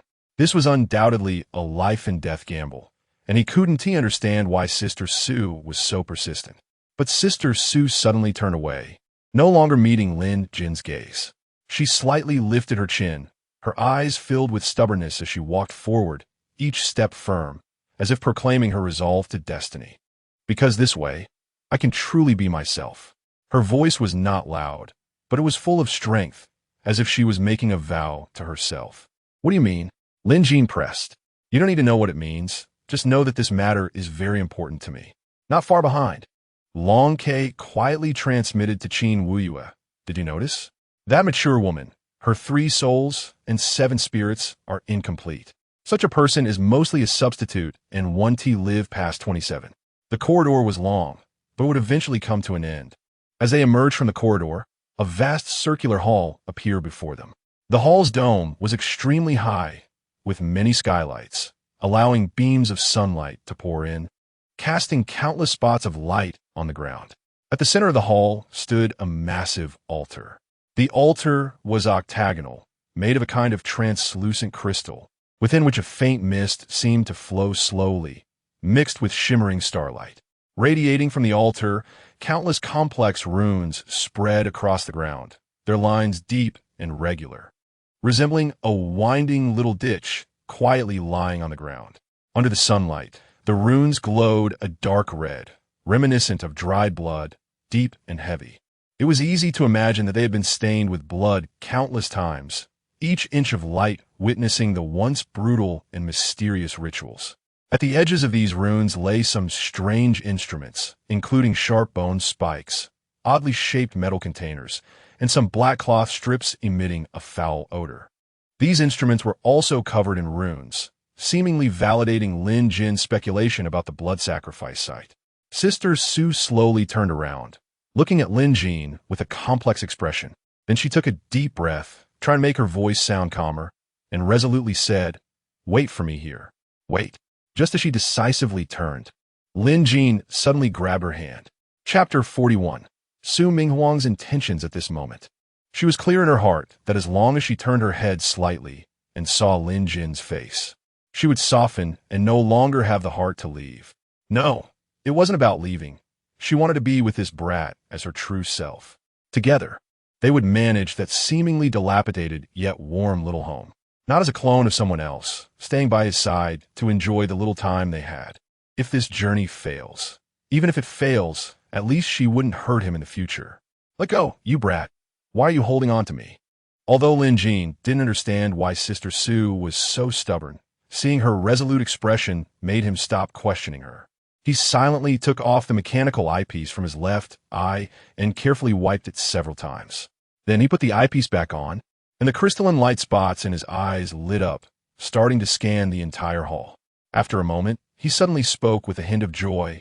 Starting that altar requires a crystal core, and it seems you don't have one.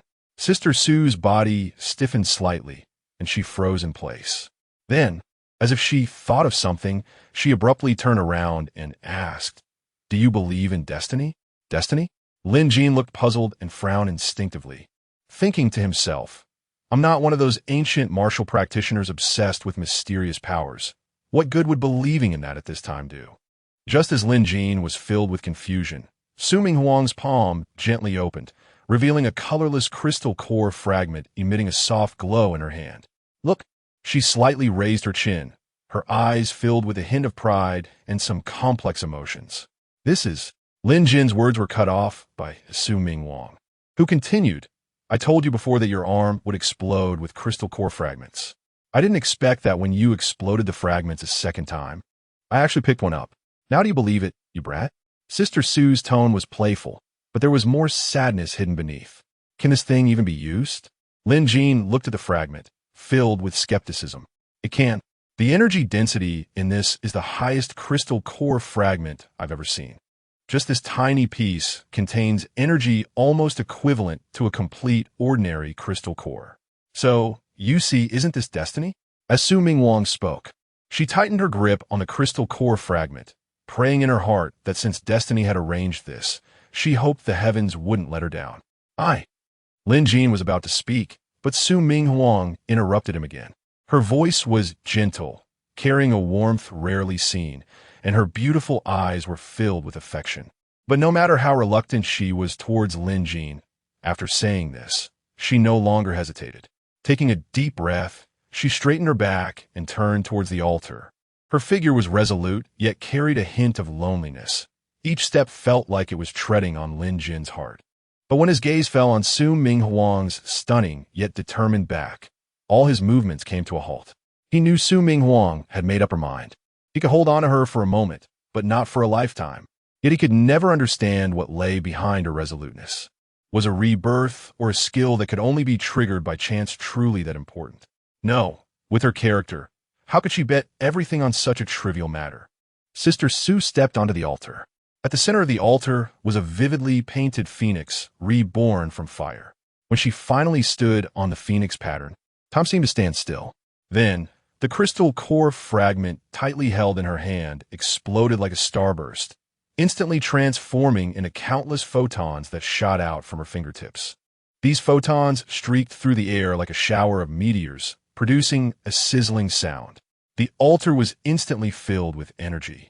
The phoenix pattern beneath her feet suddenly erupted into fierce flames, engulfing her like a fiery lotus. At the same time, the altar seemed to be infused with some mysterious command and began to rapidly change shape. The sounds of metal friction and mechanical operation intertwined, and in the blink of an eye, the altar transformed into a high-tech concentric circle, resembling the reliefs on the bronze door. The difference was that the surface of the circle before him was covered with complex light paths, which constantly changed colors, yet followed a certain pattern, looking as if it was inputting some kind of activation password. Wrapped in the fireball, Sister Su was now at the center of the circle. As the energy on the circle rapidly circulated, the light grew brighter, and at that moment, her body began to disintegrate, transforming into countless flickering photons, gradually blurring her figure. Before long, a translucent soul body appeared in her original position, radiating a gentle glow. Just then, an emotionless prompt suddenly sounded in Lin Jin's mind. Brainwave frequency calibration complete. Constructing mental sharing. Before Lin Jin could react, an image unexpectedly appeared in his mind. Zhou Xiao, covered in blood, finally led everyone to the celestial palace he spoke of. Throughout the journey, his performance was truly heroic. Whenever someone made a mistake, and mechanical bobbit bugs rushed out from beneath the clouds, he was the first to charge in. Because for others, it meant disaster.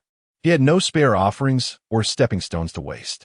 That selfless demeanor even made the father and son of the Hong family, who had always harbored doubts about him, begin to reflect if they had truly misjudged him before. He genuinely wanted to help the two of them get rich. Otherwise, look, as soon as his body recovered, he rushed back to fight the monsters again. Does anyone have a healing device? Zhou Xiao sat down on the ground, weakly saying. He weakly waved his hand, received the healing device, and, with a flash of green light, he should have jumped up like he had received a shot of adrenaline. But after frequently using the healing device for rapid recovery, his body was already under immense strain. It took him a long time to get up, patting his backside and saying, "Let's go." At that moment, Hong Chunli suddenly said, "Brother Zhou, we've come quite a long way. Why haven't we seen even a shadow of the thing you mentioned?" Zhou Xiao smiled slightly. "I remember you used to be quite steady. Why are you so impatient now? Like a young hothead?" Before Hong Chunli could retort, Zhou Xiao pointed to the solemn white stone palace in front of them and said, "Look, isn't this obvious? You mean the thing is inside there?" "Exactly." Back then, Su Jili entered and received the ancient god's recognition, eventually founding the Zhuke Consortium. As for what he obtained inside, no one can say for sure. Whether you can also win the favor of the ancient god depends entirely on your luck. After all, over the years, many people have reached here, but most returned empty-handed. After saying this, he led others into the underground palace. Zhou Xiao confidently smiled, "Don't worry, I know him too well. That guy wouldn't be content to return empty-handed after losing so many people this time. Moreover, his biggest wish in this life is to revive the Morning Light scavenger team and restore the glory of the Hong family. For that, he can bet everything. He will definitely come." Sure enough, not long after, a faint sound of footsteps came from behind. Zhou Zhao's lips curled up slightly, giving Kaya a knowing look. Kaya also understood and smiled slightly. But soon, their attention was drawn to the model murals on the surrounding walls. Chapter 42. Su Ming Wang in the cultivation chamber. Zhou Zhao's gaze was firmly locked on a mural.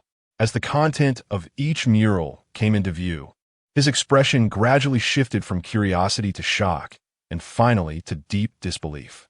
When he fully understood the message conveyed by these murals, that this world was merely a genetic cultivation vessel of an alien civilization, and the so-called awakening was just a genetic screening program. He felt a buzzing in his head, as if his worldview had exploded. Everything he had once firmly believed in, those goals he had fought for, the rights and honors he had pursued, suddenly seemed utterly absurd in the face of this harsh truth. At this moment, others around him also finished viewing the murals, and the scene first fell into a dead silence, followed by a surge of noise, with various voices intertwining. How could this possibly be true? It's simply a fairy tale. How could we be experimental subjects of an alien civilization? Only a fool would believe such an absurdity. A young Nirvana warrior blushed furiously, vehemently refuting the idea. For someone who had always lived at the bottom of society, his understanding of the world was limited to the narrow scope he could see, and such an event beyond his comprehension felt utterly ridiculous to him at first. But then he recalled that this was the forbidden area of the Juke Consortium, and this seemingly absurd information undoubtedly carried an authoritative weight. Yeah, this is just too ridiculous. If this is true, then what meaning is there in our lives? We might as well be dead. Hong Chunli furrowed his brows, his emotions complex, filled with both doubt about this news and a hint of concern. Having experienced many storms in his life, he had seen more than the average person. Although he was equally shocked inside, he knew that many things that seemed absurd often hid unknown truths behind them. Then the question arose, if he was just someone else's chive, wouldn't that mean the faster he grew, the quicker he would die? Lying flat might be the way to go. Yet he was unwilling. How could he revive his family business and expand the Chengwang scavenging team if he lay flat? Zhou Xiao took a deep breath, trying to calm himself down. Soon, a thought flashed through his mind like lightning. There were others in the Juke Consortium who had come here, seen these murals, and knew this secret. He was not the only one. They say that there are no walls that don't let the wind through. Why had he heard nothing in the Consortium? Those who had successfully walked out of here had all been accepted by the upper echelons of the Consortium, becoming the new aristocrats of this world. Suddenly, it felt like he had discovered a new continent, and he realized the ticket to entering the upper echelons of society was not the awakening of nirvana skills, but the truth of this world.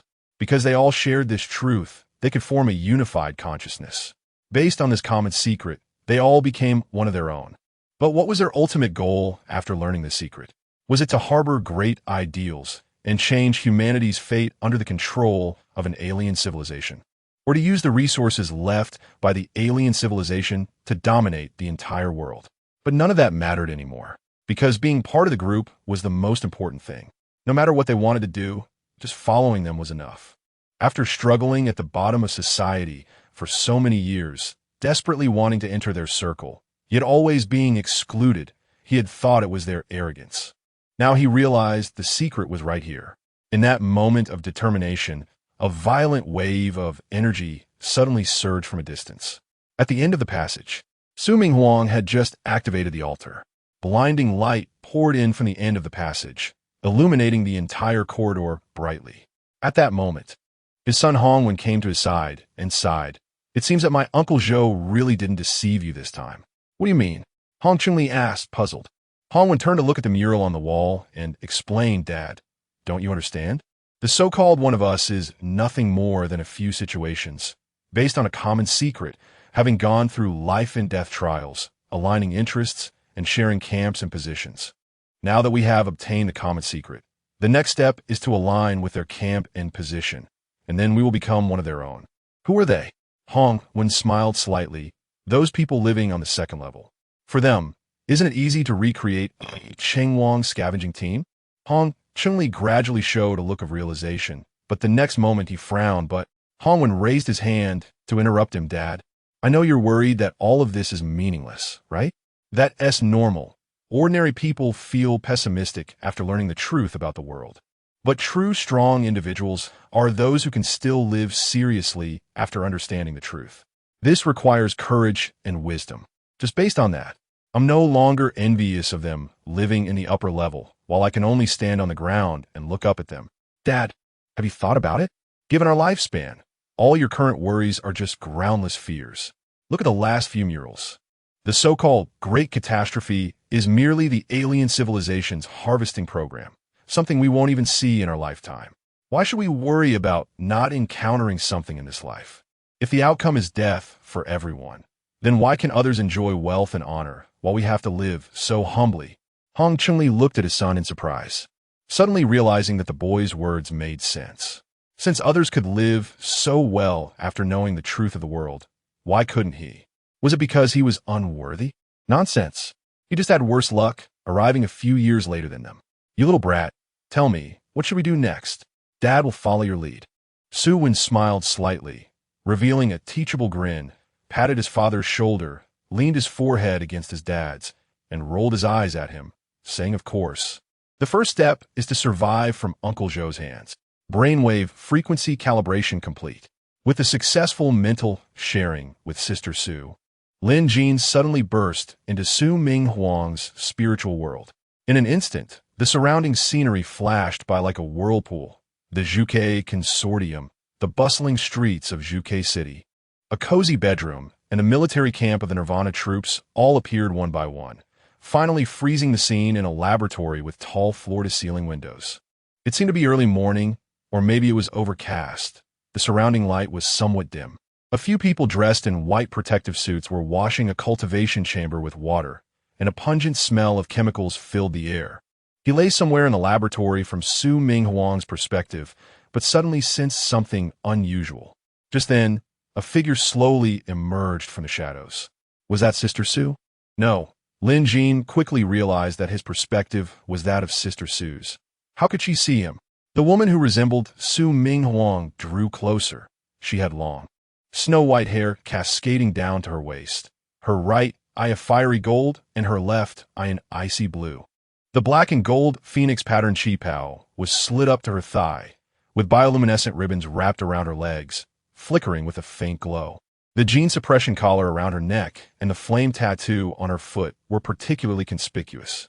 She approached the unconscious Su Ming Huang, each step exuding an overwhelming sense of superiority. Then she slightly bent down, gently lifting Su Ming Huang's chin with the tip of her high heel, and then brushed her face, as if inspecting some kind of product. Finally, a cold, elegant smile curved her lips, and a complex emotion flashed in her eyes, seeming both sad and disgusted. Miss Su, if you're satisfied, we can wake her up now. Let's release her and see how she performs. If she meets my expectations, I will have my body made like this in the future. No problem, but this time during the cloning process, while removing some flaws. It's almost a one-to-one copy of you, so she may possess some of your memories. The white-haired woman pulled out a memory card with her fingers. Erase her original memories with this. I specially prepared it for her. Lin Jin's heart was thrown into turmoil. Sister Su was actually her clone? Warning, Su Ming Huang's survival instinct is below 20. Current awakening success rate is less than 10. Should we erase memories that are detrimental to her? This will have an 80% chance of improving her survival rate. Chapter 43 Blood Battle, Zhou Xiao Erasure. No matter if she is someone else's clone, she is still Su Ming Huang I know, and I want her to survive. Forget the unhappy things from before and live happily. Erasure successful. Survival rate increased to 27. Why is it only this little? The final survival rate depends on her own will to survive. You can try to communicate with her to awaken more of her survival instincts. Just like waking up a person in a coma. Just as Lin Jin was about to give it a try, he suddenly sensed that something was wrong outside, forcibly withdrawing from Sister Su's consciousness. He heard Long K's complaints. Xiao Yiya, why don't you wake that kid up? You're no match for them alone. At some point, Zhou Xiao had already brought people here to kill. At this moment, Qin Wuyue was fighting against 9 opponents, and Zhou Xiao stood by, watching the excitement, seemingly in no hurry to kill Qin Wuyue. Su Ming Huang's awakening time remaining.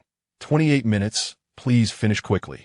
Blood watering the ground can alleviate the pain of the awakener and increase the success rate to some extent. Lin Jin no longer hesitated, unfolded his arm shield, and rushed over to help, while also helping himself, as that dog Zhou Xiao would not let the 3 of them go. Before Lin Jin could get close, a member of the Nirvana team had already killed his way to Lin Jin's front, slashing down with a knife. Lin Jin raised his left hand to block the opponent's battle knife with his arm. while the high-frequency vibration on his arm activated, instantly shattering the opponent's third-tier long knife. Taking advantage of the opponent's moment of distraction, Lin Jin's right hand, with the Qilin arm, thrust the third-tier battle knife into the opponent's abdomen. Without counting the enhancement from the crystalline corrosion disease, just with sufficient kidney energy, Lin Jin's strength and reaction speed were 3 times that of the opponent. Before the opponent could react, their intestines were already brought out by Lin Jin's battle knife. When he instinctively went to cover his stomach, the arm shield smashed down on his head, instantly shattering his skull. Then Lin Jin pounced again to let him bleed out. Before the two had even started fighting, Lin Jin had already calculated the entire battle process through the crystalline light spots in his left eye without missing a beat, and with the advantages in strength and speed. He completely made up for his lack of martial skills. When Qin Wuiyue flipped a Nirvana warrior with a sword, Lin Jin arrived at her side. "Are you okay?" Qin Wuiyue asked in return. "How much longer does she need?" "Less than half an hour, but we don't have that much time." Before he could finish, the surrounding Nirvana warriors lunged at them again, slashing down from the center of the two. The two were forced to dodge, but the opponent turned and kicked at Lin Jin, as anyone with eyes could see that he was no match for Qin Wuiyue. If this kick hit, he would either die or be severely injured. But Lin Jin had already predicted the person's movement trajectory, shielding himself with the arm shield. When the opponent's left foot kicked the arm shield, it instantly shattered his left foot. Taking advantage of the opponent's moment of shock, Lin Jin stepped forward and chopped off his head with a knife. "You go. There's a way out behind. I'll cover you." "Are you crazy?" Qin Wuiyue looked at Lin Jin in shock. Her sister Su wouldn't live much longer anyway. Judging by her bone age, she was only 26 this year. Even if she didn't ascend to the altar in her state, she wouldn't survive for a year. Awakening in such a condition was essentially a 10-death and no-life situation. "I'm not crazy. I don't want to hold you back. Hurry and leave." Before Lin Jin could finish speaking, he charged out. He wanted to kill all these people, using their blood to water the grand formation on the ground to increase Sister Su's survival rate. At this moment, Zhou Xiao also realized that Lin Jin was using his people for blood sacrifice. His previous inaction was not because he was too good to move, but because the side effects of frequently using the healing device left him feeling weak and unwilling to move. Plus, both he and his subordinates were at the same level. So in a 9-2 situation, the advantage was on his side. Even if something went wrong, wasn't there still Hong Chunli behind? In short, it was impossible to lose. But that dog Hong Chunli still hadn't arrived, and his subordinates were about to die. These people were prepared for him, but now they were benefiting that woman, and he suddenly became furious. He gritted his teeth, forced himself to gather his spirit, leaped up from the ground, and drew back his right hand as if pulling a bow, his entire arm suddenly swelling, dark red energy patterns flowing like blood vessels under his skin. The sparks just flashed before his fist, and the fiery flames instantly spread over his body. At that moment, he resembled a frenzied beast, intent on killing Lin Jin and Qin Wuiyue. Sensing the approaching danger, Qin Wuiyue had no time to think and directly shot a beam of sword light towards Zhou Xiao with Long K, while her mechanical right arm suddenly unfolded a honeycomb-shaped ion shield to block in front of the two. But in that 1,000th of a second, Lin Jin had completed 3 tactical predictions for the entire battle process.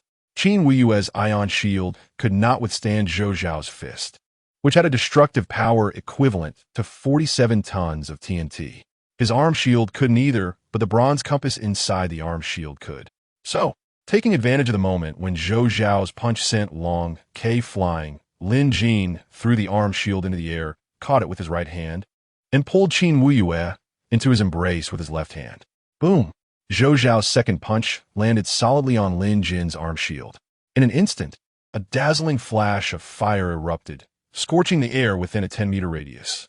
Accompanying the fire was a deafening roar that shook the surrounding air, creating a strong shockwave that swept through the entire circular hall. The powerful impact instantly caused numerous fine cracks to appear on the arm shield, spreading rapidly like a spiderweb. Then, with a crisp sound, the arm shield could no longer withstand the tremendous force, completely shattering into countless metal fragments that flew out in all directions. Like sharp blades, they sliced through the air, leaving deep scratches on the surrounding walls and floor. Just as Lin Jin had predicted, the arm shield couldn't hold, but the bronze compass inside could. Taking advantage of the moment, the bronze compass blocked Zhou Zhao's attack.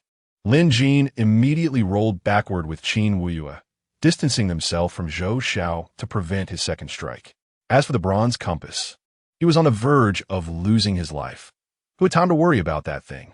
Lin Jin let out a low groan, blood oozing from the corner of his mouth, and he and Qin Wuyue's bodies were like kites with broken strings, heavily propelled by the force. They arched through the air and crashed into the wall at the edge. Although it looked disastrous, everything was within Lin Jin's predictions. The actual damage they suffered was less than 1/7 of that punch. Neither of them was seriously hurt. On the altar, Su Mingwang, who had been in a state of confused consciousness, suddenly saw Lin Jin getting injured while protecting Qin Wuyue and being sent flying by Zhou Xiao. It was as if a lightning bolt had struck through her chaotic consciousness. Lin Jin, Su Mingwang desperately shouted in her heart. Her eyes instantly regained clarity, and a strong, almost frenzied desire to survive surged within her, like a roaring flame growing ever more intense. Those disassembled body particles began to rapidly reassemble under the drive of this powerful will. Chapter 44. You little brat, you must die behind me suddenly. The altar's light became dazzling, illuminating the entire space in a blazing white. Just as Zhou Xiao roared again and charged towards Lin Jin, ready to deliver a final punch to end his life, a streak of fire shot from the altar like a meteor. In a critical moment, it blocked in front of Lin Jin, protecting him under its form. Almost simultaneously, Zhou Xiao's fist struck heavily against Su Mingwang's back. Poof! Su Mingwang spat out a mouthful of blood, the red mist falling like rain on Lin Jin's face. Lin Jin felt a warmth on his face as the warm blood splattered into his eyes, blurring his vision. He widened his eyes in shock, staring at Su Jia, his lips trembling as he tried to say something, but the sudden turn of events choked him. Su Jia looked at Lin Jin, a tragic smile curling at the corners of her mouth. Her eyes were filled with tenderness and affection, as if at that moment, nothing else in the world mattered. All that existed for her was Lin Jin before her. Her hair fluttered gently in the wind, stained with blood, yet her beauty could not be concealed. She slowly raised her hand, wanting to touch Lin Jin's face, but it turned into flames in midair. You little brat, you must die behind me. She used her last bit of strength to whisper. The voice was as soft as a gentle breeze, yet it heavily struck Lin Jin's heart.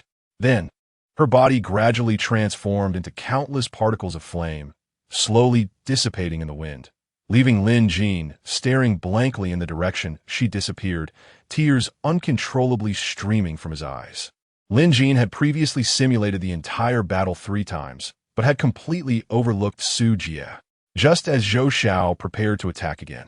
The sound of rushing wind suddenly reached his ears, and it was the flying Long Quebec. Zhou Xiao instinctively grabbed Long K, only to be sent flying back by it. At this moment, Hong Chunli's voice came from the passage. Brother Lin Jin, we're here to assist you. After speaking, as if afraid Lin Jin wouldn't believe him, he quickly slashed a few times and took down the remaining subordinates of Zhou Xiao. Zhou Xiao nearly spat blood in anger at this scene. Are you crazy?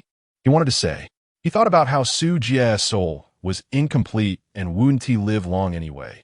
But even he thought that was foolish. Sighing softly, as if expressing the helplessness in her heart, she looked at Long K in her hand and decided it was better not to speak. With that, she charged towards Zhou Xiao again. At this moment, Hong Chunli spoke with great confidence. I'm not crazy. I'm clearer than ever. You're not crazy. So why are you killing my people? Zhou Xiao was furious at this foolish man before him. Hong Chunli shook his head sincerely. I don't know. You can ask my son. Zhou Xiao instinctively looked at Hong Wen, who said, Uncle Zhou, at this point, stop pretending. Although you and my dad have been friends for many years, you haven't contacted him for 18 years since you entered the Zhuke group. When an old acquaintance suddenly contacts my dad, it's either for money or to sell products. You're practically hitting me in the face with your abacus. Although I initially couldn't figure out your purpose, once I saw this blood sacrifice place. You must want my father and me to serve as sacrifices to increase your awakening success rate, right? Zhou Zhao's face darkened instantly, glaring fiercely at Hong Wen, a sinister smile appearing on his lips. I really underestimated you before. I didn't expect that useless Hong Chunli would give birth to such a good son. But so what if you know the truth? You guys are still going to die. Hong Wen sneered coldly. Not necessarily. Haven't you noticed your physical stamina is depleting several times faster than before? Zhou Xiao was shocked. He indeed felt that way. Did you poison me? Huh. Do you think I'm like you? You should consider how many times you've used the healing device on your way here. This is just a side effect. If I'm not mistaken, after those punches you just threw, you can only throw 2 more. Huh. Do you want to give it a try? Try or not? Today it's either you die or we die. Zhou Xiao glared at Hong Wen with a grim expression. But suddenly he noticed something was off with the boy's gaze. Someone was about to ambush him. In an instant, Lin Jin transformed into a heartless killing machine, forcibly pushing his photon reconstruction ability to its limit. Warning, overloading the ability, body crystallization rate increases by 1.5 per second. Current crystallization rate, 22. 2. Heart crystallization process started. To Dad, let us go. With Hong Wen's loud shout, Hong Chunli swung his knife directly at Zhou Xiao without a second thought. Faced with the incoming blade, Zhou Xiao could only endure the excruciating pain and turn to take it on his back. However, just as he turned, the battle suit in front of him photonized again, reconstructing a circle of sharp spikes that pierced into his heart, while also leaving a space for Qin Wuyue's incoming flying sword. Crystallization rate, 23.7, with a knife at his back and a sword in front. Should he take the knife or the sword? The ancient sword in front was eerie. Not only could he not discern its rank, but with his thousands of degrees of flame, he couldn't even heat it up, let alone melt it. Zhou Xiao took the knife from Hong Chunli on his back and knocked him back. With that kid Lin Jin around, instead of protecting him, the battle suit became a weapon against him. In that moment, Zhou Xiao felt a refreshing sensation throughout his body. Stretching his body, he pointed at everyone. You all. Before he could finish, he suddenly froze as countless fiery particles were gathering in front of Lin Jin.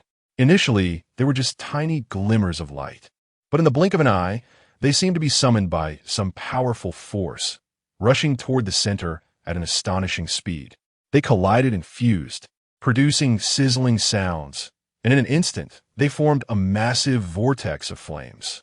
At the center of this vortex, Su Minghuang's figure gradually emerged. Her hands elegantly crossed over her chest, looking like a goddess born from flames, radiating a dazzling divine light. Her originally cascading black hair had now transformed into blazing strands, wildly dancing in the fire, each strand like a leaping fire spirit, lively and full of vitality. The phoenix tattoo on her body seemed to come alive, extending from her back to envelop her. Then her wings spread wide, the phoenix appearing vividly. The golden patterns shone brilliantly in the fire's reflection, each feather clearly visible, as if they could soar high with a gentle tremor. As the phoenix spread its wings, countless rays of light rained down from it. At the same time, the original battle suit quickly reconfigured to fit Su Minghuang's body. In an instant, a body-hugging battle suit reflecting the firelight clung tightly to her, perfectly outlining her graceful figure. Then her eyes slowly opened, looking at Lin Jin, who was so close. The flames burning in her beautiful eyes gradually extinguished, replaced by a pool of affection and tenderness. Lin Jin stared blankly at the reborn Su Minghuang, his eyes first flashing with disbelief, then filled with endless joy and shock. His slightly trembling lips wanted to say something, but he found his throat choked, unable to utter a single word. This call of Sister Su seemed to announce the end of the rebirth ceremony. The flames abruptly ceased, and Su Jia's body softened, directly collapsing into Lin Jin's embrace. Chapter 45. Oh my, how did I end up liking my brother? In the distance, Zhou Xiao was dumbfounded. Nirvana rebirth. She successfully awakened? At this moment, Zhou Xiao felt like his lungs were about to explode. In his view, the reason Su Minghuang was able to awaken successfully in one go was all thanks to him. It was the blood of the people under him that had an effect. Those people were originally meant to be his own sacrifices, stepping stones for his own awakening. In the end, before he could use them, Lin Jin had them blood sacrificed, which is why Su Minghuang had successfully awakened her nirvana skill. The sacrifice turned against him, and his stepping stones were blood sacrificed. Zhou Xiao, whose lungs were about to burst, spat out a mouthful of old blood. After plotting so much, he ended up making a wedding dress for others. He knew he was finished. This was his first and last exploration of the vermilion bird-burning heaven tower, because the ancient divine crystal fragments needed to open the door were extremely rare. Obtaining even one was already a miracle. Heaven would not favor him a second time. You all. Zhou Xiao suppressed the blood in his throat and pointed at the crowd, saying, "You all deserve to die. You all deserve to die." After saying that, flames erupted from him again. Danger. Detected abnormal surge of enemy energy. Immediate evacuation recommended. Expected loss of control countdown. 8. 7. Not good. He is going to self-destruct. Lin Jin hadn't finished speaking when he picked up Sister Su and ran. Upon seeing this, Hongwen had no time to consider whether Lin Jin was telling the truth and hurriedly called his dad to escape. "You're not allowed to run. Not allowed to run." Zhou Xiao was anxious, thinking, "I'm here about to self-destruct, and you all are running away. Who am I going to blow up?" He wanted to chase, but didn't know which way to go. Lin Jin and Hong Qingli were running in two different directions, one out the front door, the other out the back. When he finally made up his mind to blow up Lin Jin, the raging flames inside him had already turned him into a big balloon, and he could no longer move. Lin Jin, Sister Su, and Qin Weiyue had just run out of the white stone palace when the dull sound of an explosion followed. A violent energy storm swept through the passage, knocking the three of them to the ground in an instant. The white stone palace behind them, built from unknown materials, surprisingly remained unscathed by the self-detonation of a fifth-tier genetic warrior. But what Lin Jin was most concerned about was Sister Su. Ever since her rebirth, he felt something was off about her. She had been acting like a fool, smiling at him, which was not like her at all. "Sister Su, do you still remember me? Do you remember who I am?" Gene sequence. Ember H001 gene unlock. 4. Estimated basic destructive power. 17 tons TNT equivalent. Gene bond. Normal. Blood resonance. 8. 3. Note. Over 50 will result in sensory sharing. Physical function. Normal. Qin Weiyue looked at Su Ming Wang, her eyes revealing a hint of surprise. Previously, seeing her spirit incomplete, she assumed she was just a substitute. Such a person would definitely not live past 27. But now, looking again, her soul was intact, no different from a normal person. Can the nirvana rebirth of an Ember Gene warrior also restore the soul? Qin Weiyue couldn't help but send a message to Long K. "Didn't you say she was a substitute before? How did she become a person?" "Most likely, that kid's crystallized fragments had an effect." "Fragments?" "Yes, that kid has a rare crystallization disease. During the battle, he actually ejected fragments. Didn't you see?" Qin Weiyue shook her head, and Long K continued. "The crystal core fragment used by that Su girl to activate the altar was actually that kid's crystallized fragment.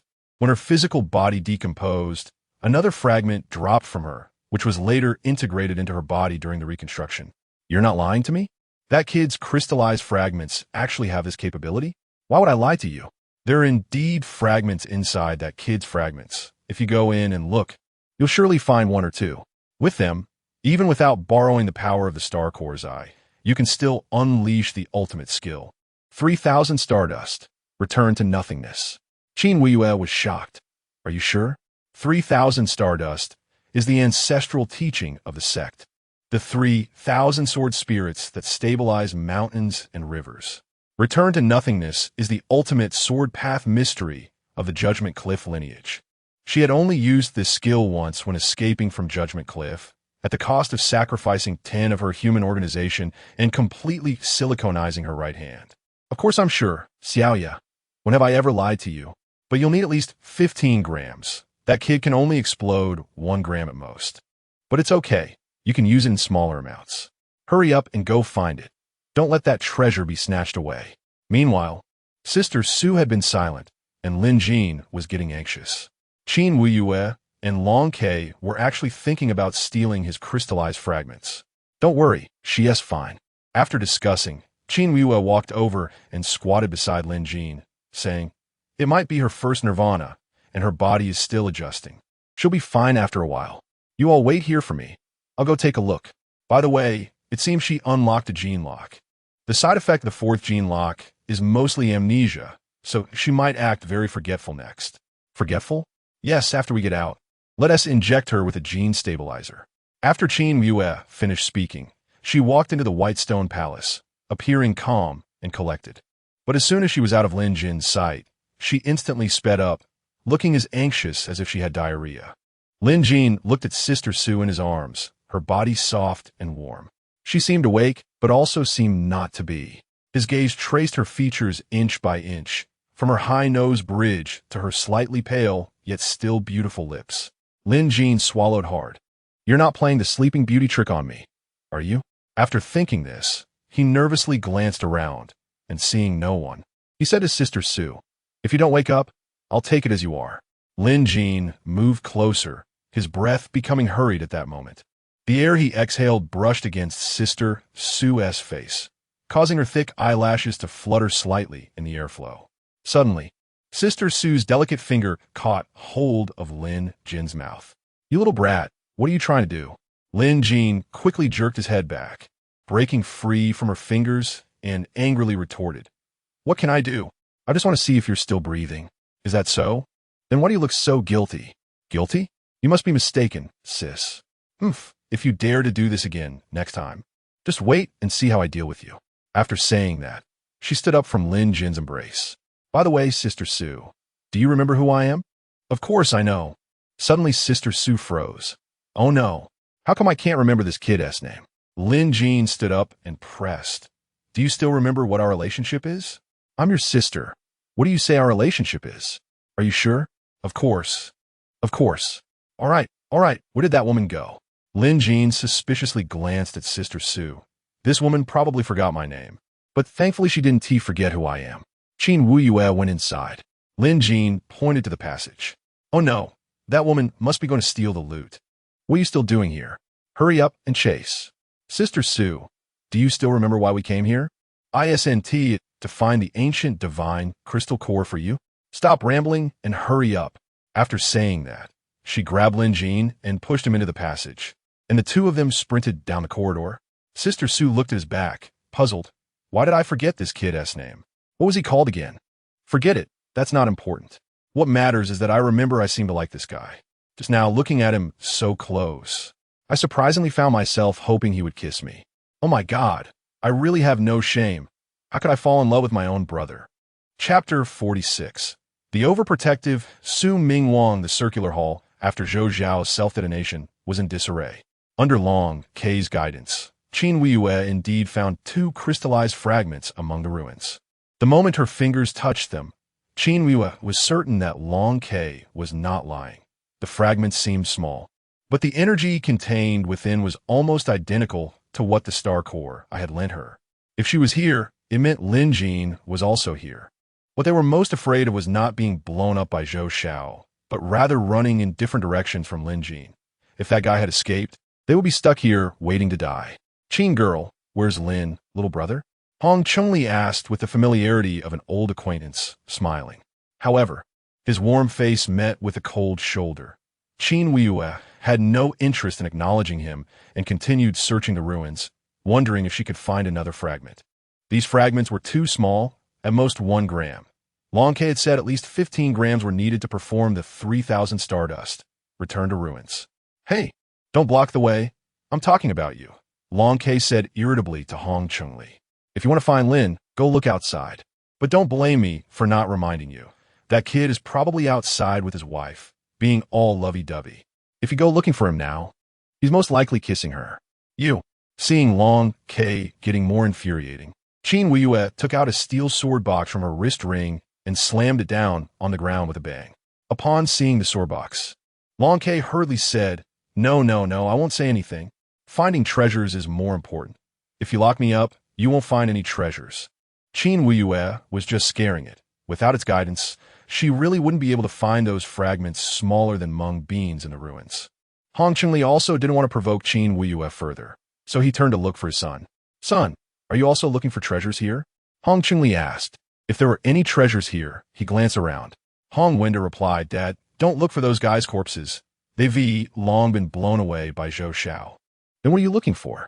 Hong Winda stabbed the ground with his knife a few times, producing a different sound. Dad, listen, is there an underground chamber below here?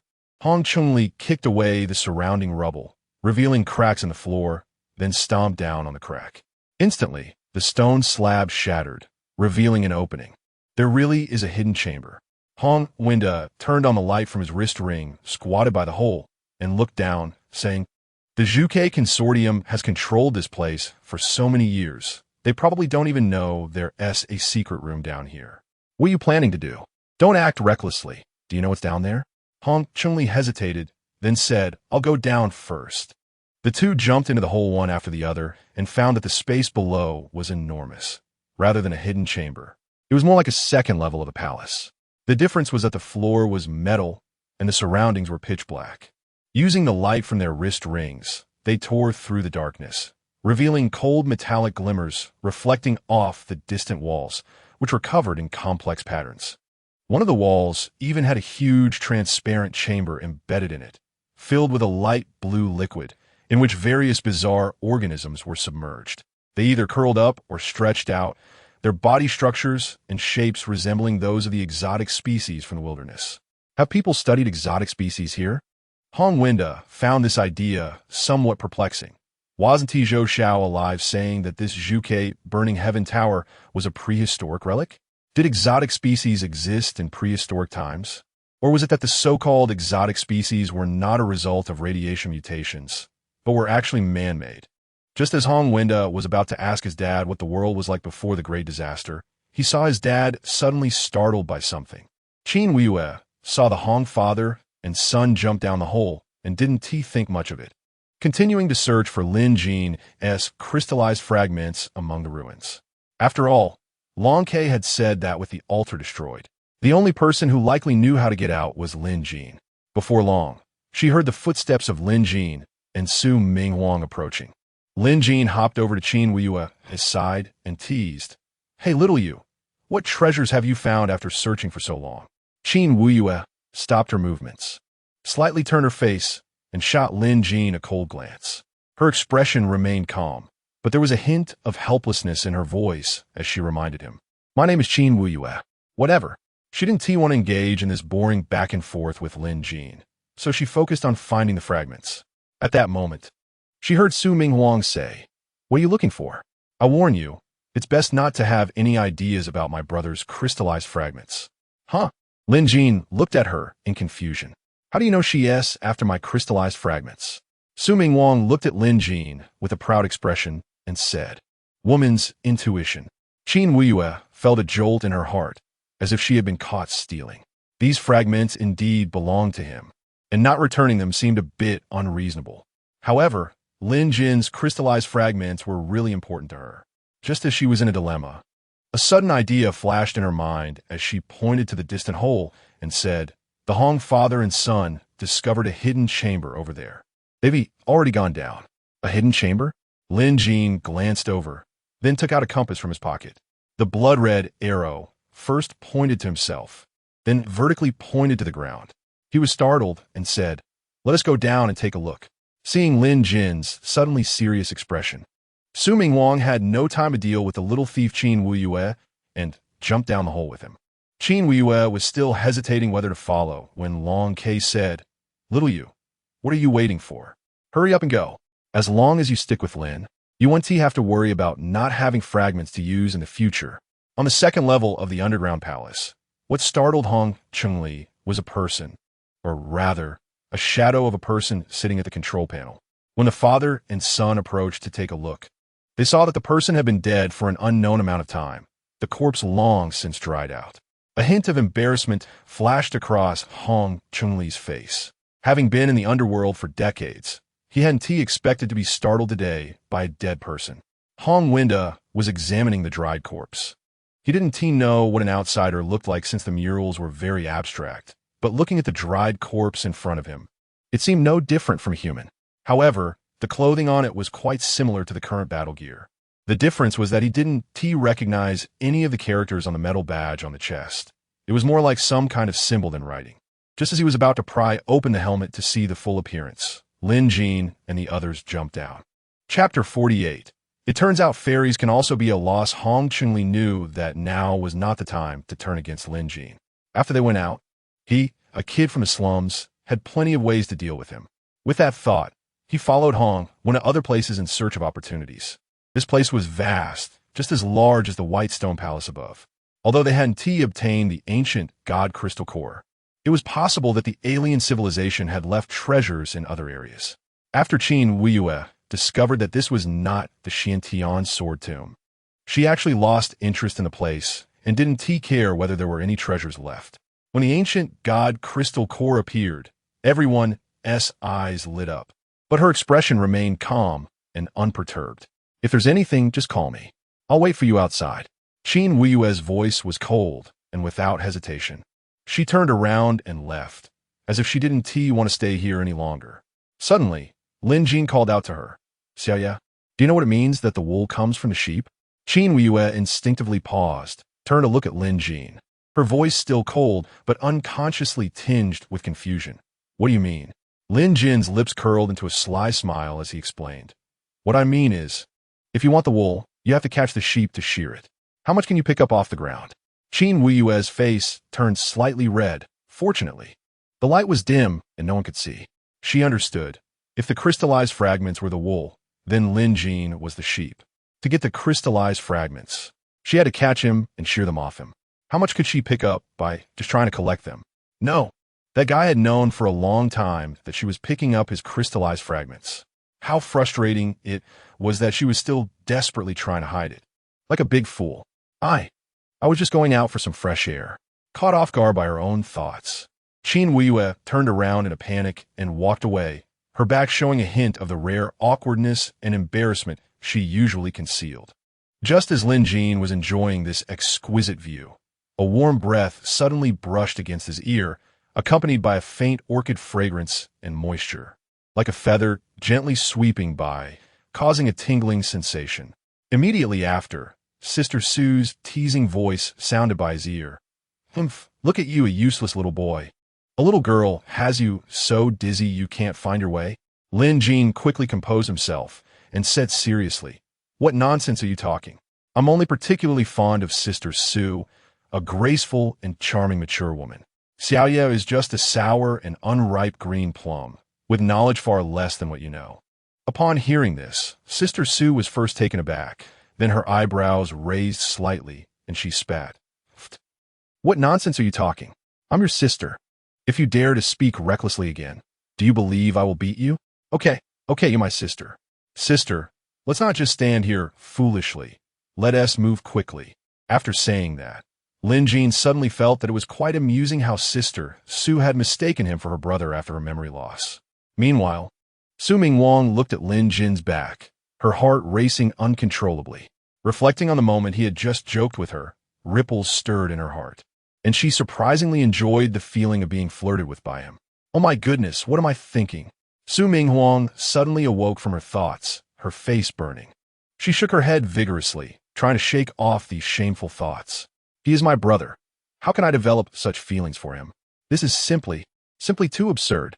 But that feeling of her heart racing lingered, making her restless, so she quickened her pace to catch up with Lin Jin, trying to find something to do to distract herself from those chaotic thoughts. As a result, she was momentarily careless and bumped right into Lin Jin. Ouch, you little brat. Why did you suddenly stop? Sister Sue instinctively covered her forehead, as if it hurt from the bump. Did it hurt? Lin Jin leaned down, looking curiously at her forehead, and asked, What do you think? Sister Sue replied irritably. I say I'm in more pain. I got bumped twice, Lin Jin said, holding up 2 fingers to demonstrate. Nonsense. Where did the 2 bumps come from? Lin Jin pointed at her exaggerated armor. One on the left, one on the right. You. Sister Sue suddenly found herself at a loss for words because she realized she actually enjoyed being teased by this kid. But this was not allowed. Lin Jin looked at Sister Sue's conflicted expression and couldn't help but smile inside. The reason she thought she was his sister after losing her memory was probably because they had once agreed to use this identity to deal with the neighbors. Plus, they refer to each other as siblings in front of outsiders. What a pity that she only remembered this and didn't recall that day when she drunkenly called him dad. If that were the case, it would be quite a fun situation. All right, All right, I won't tease you anymore. Keep an eye out for me. I'll see if I can find clues to get out of here. Next, Lin Jean pretended to search for clues on the control panel, but in reality, he was looking at the messages in the compass. It turned out to be a message from his dad, affirming his ability to find the first ancient god crystal core. He then informed him that there was a smart assistant he had created in the compass, primarily designed to sense his needs and provide feasible solutions. In other words, the one who had actively established brainwave connections for him a few times before was that little assistant. I thought whose system was so dumb. It turns out it was my dad's little gadget. At the end of the message, he encouraged himself to quickly become stronger, as the gene harvesting time of alien civilizations was unpredictable, and reminded him once again not to trust anyone. After reading the message, he still had not found a solution for the crystal corrosion, and he had to rely on himself to explore. By the way, why not ask that little assistant? Xiaoming. Here, can you not talk? The voice function consumes unnecessary energy, so my designer did not establish a voice module for me. His dad was really stingy, not even willing to make a voice module. But from his dad's perspective, he probably didn't know when he would be able to activate the bronze gong plate.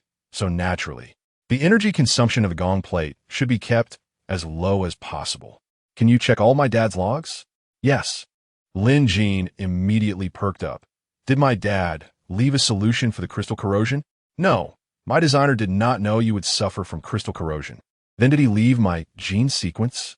Yes, but due to security protocol restrictions at your current level, the sequences I can access should all be fake, mainly to prevent others from spying. Then what use are you to me? My role is to assist you in your growth. In this process, I will do my best to fill in the gaps for you. Also, if you have emotional issues, you can consult me. Observer, the so-called ancient god, is actually a gene observer from alien civilization. This confirmed it. This ancient god was completely a different species from what his dad had described. Hey, you little brat, aren't you looking for clues? Why have you been dazed from the beginning until now? Is something wrong? But because of the instructions given to her when they first met, her action was judged as an ambush, so her body got stuck. Chapter 47, Ancient Gods. How is it different from what Dad said? Brother Lin, why did you take so long? You scare me, Hong Chengli said with a warm smile. Lin Jean coldly chuckled. Brother Hong, you've been here for a while. What have you discovered? Oh, just a dead body, Hong Chengli said, while shining the light from his wristband on the dry corpse, as if to help Lin Jean see better. As Lin Jean walked, he surveyed his surroundings and said, Why does this place look like a laboratory? Do you think so too, Brother Lin? You don't think there are actually extraterrestrial civilizations in this world, do you? His gaze shifted to Hong Wen, who had been staring at him since the first moment he saw him. At first, Lin Jean thought the kid was just infatuated, but now he realized that Hong Wen was actually fixated on the bronze compass in his hand. As Lin Jean got closer to the corpse, the blood light on the compass grew more intense. In this pitch-black environment, it now resembled a warning light, illuminating the space with alternating red and dark flashes. Hong Chunli asked again, Brother Lin, what kind of treasure is that in your hand? Why is it reacting so strongly here? Lin Jean smiled. You already called it a treasure. Do you think I would tell you? Brother Lin, you misunderstood. I was just asking casually. Hong Chunli awkwardly chuckled, but a flicker of ferocity flashed in his eyes. Lin Jean was not at all worried about these two guys. Sister Sue had already unlocked the 4th gene lock, and with her highest fire seed gene, dealing with this old man would be like playing around. His only concern was Hong Wen, who had been saying he couldn't see through him. Lin Jean approached the two and examined the dry corpse on the metal chair. It looked almost human, wearing a helmet and dressed in battle gear similar to this era. However, the pointer on the bronze compass was constantly pointing at it. To be precise, from the moment he entered this ruin, the pointer had been aimed at it. This guy couldn't possibly be human. He was the ancient god people spoke of, but Dad had said that the genes extracted from the ancient god had a power that even extraterrestrial civilizations feared, combined with Qin Wuyue's spirit root genes. It seemed that the ancient gods Dad mentioned were not aliens, but rather indigenous deities of this world. After thinking this through, Lin Jean reached out to remove the helmet from the corpse to get a clearer look, which made the Hong father and his son nervous. Brother Lin. The father and son blocked his path with their hands. Lin Jean smiled slightly. Don't worry, there are no traps here. If you don't believe me, you can stand a little further away. Hong Wen's gaze turned cold. How would I know if they're traps? Do I need you to tell me? I found this first. I haven't even touched it yet. How could it be your turn? Hong Chun-Li slightly shook his head at him, as if to say, be patient. If we fight this kid now, we will be at a disadvantage. Hong Wen reluctantly stepped aside, and Lin Jin then removed the helmet, revealing the true appearance of the ancient god. Everyone noticed that this guy's skull was very high, resembling a carrot. There was even a hole in the forehead, as if someone had shot him in the head. Lin Jin instinctively glanced at the helmet in his hand, confirming there was no hole in it. So he ruled out that this guy died of violent death. But how did he die? Who cares how he died? I'm not here to do archaeology. I'm here to take his crystal core. At this moment, Hong Wen said, isn't the so-called ancient god crystal core supposed to be in this position? Lin Jin's heart jolted. Could this kid be right? If it was supposed to be here, then the crystal core must have been dug out by someone, and all his efforts would have been in vain. Lin Jin grabbed the ancient god's face and turned it around, looking inside the hole, where he saw a faint red glow. He immediately stuck a finger inside to poke around but couldn't reach it. He then took out his third-tier battle knife and struck it on the head, but the blade only penetrated halfway before getting stuck. He thought to himself, this guy's been dead for so many years, yet his bones are still so hard. Although it was just a third-tier battle knife. If it had struck Hong Chun-Li's head, it would have definitely cut him in half, as easily as slicing a watermelon. What the hell is this thing? Harder than those broken mechas I've repaired. Lin Jin handed the bronze compass to Sister Sue, then gripped the knife with both hands, pulling and shaking it. After a struggle, the long knife rubbed against the skull, making a creaking sound that sent chills down people's spines.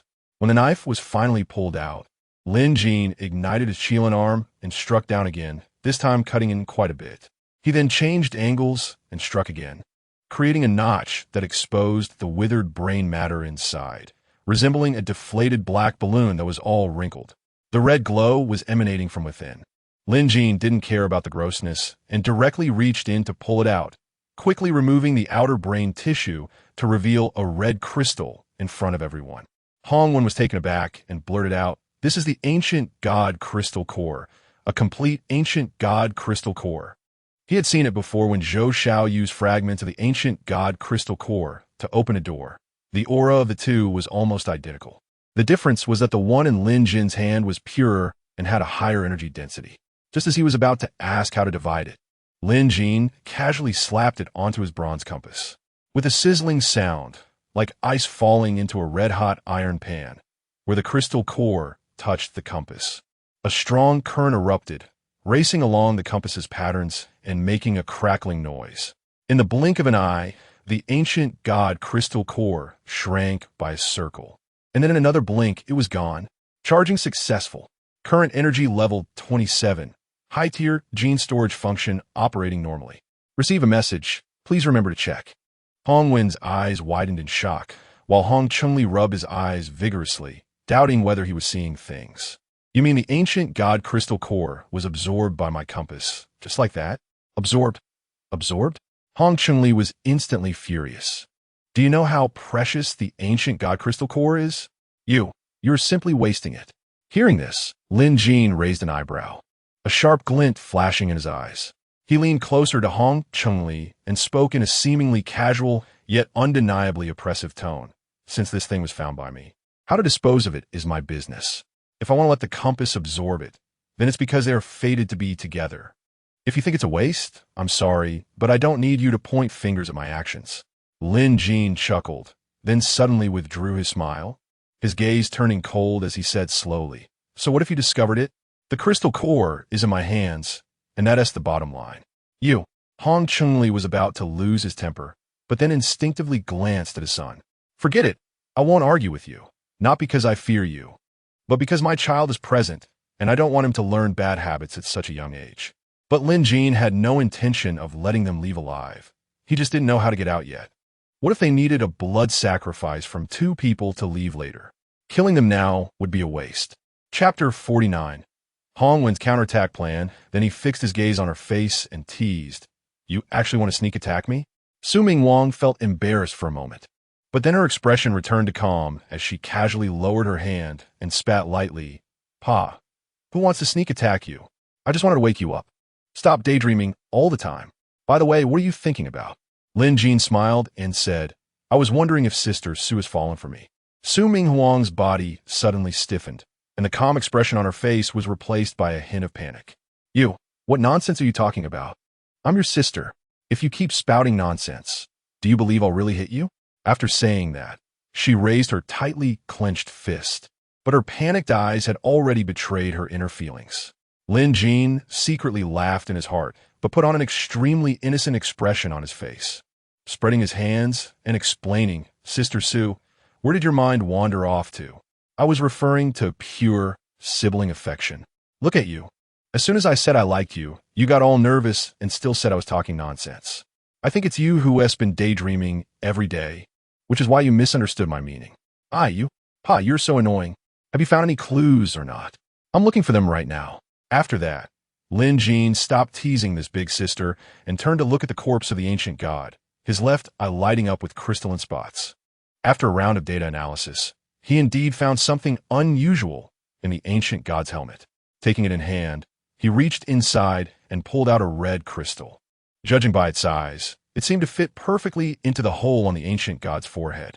Detected ignition gene controller. Establishing data analysis. Completeness 77. Regenerating based on existing results. Generating ignition gene suppressor, which can suppress the destructive power of ignition gene adapter's cost. Consumes ancient god energy. Consumption varies based on opponent's strength and the degree and number of suppression. What is this? Sister Su curiously leaned over to take a look at the red crystal in Lin Jin's hand. Just as she finished speaking, the crystal turned to ash in his hand. At the same time, the bronze compass gained a new function. It could suppress the destructive power of ignition gene adapters. Simply put, it could restrain the opponent's combat power. Whether it was the ancient god core gene fused by his dad for him, or Sister Su, sooner or later, he would face the Zhuke Consortium directly. The Zhuke Consortium was famous for its ignition gene sequences. By then, this suppressor would undoubtedly be his trump card. But the premise was that there had to be enough ancient god energy in the bronze compass. Sister Su didn't think much of it and said, then hurry up and look for other useful things. You're such a grown man. Do you still need your sister to teach you?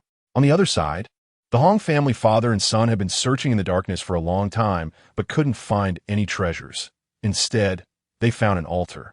The two circled the altar, and Hong Chengli asked doubtfully, Son, do you think this could be a teleportation array? Hongwen shook his head, I don't know. But we can't activate the things left by the ancient god. Are you talking about that kid, Lin Jin? Hongwen nodded. That kid's compass is quite strange. And now it's absorbed the ancient god crystal core. Whether we can get out of here depends on whether we can get him to try it. Then he changed the subject, but, Dad, that is a complete ancient god crystal core. Are you really willing to let that kid benefit? Of course not willingly. But what can we do? The three of them are not our opponents at all. Hongwen coldly smiled. That's not necessarily true.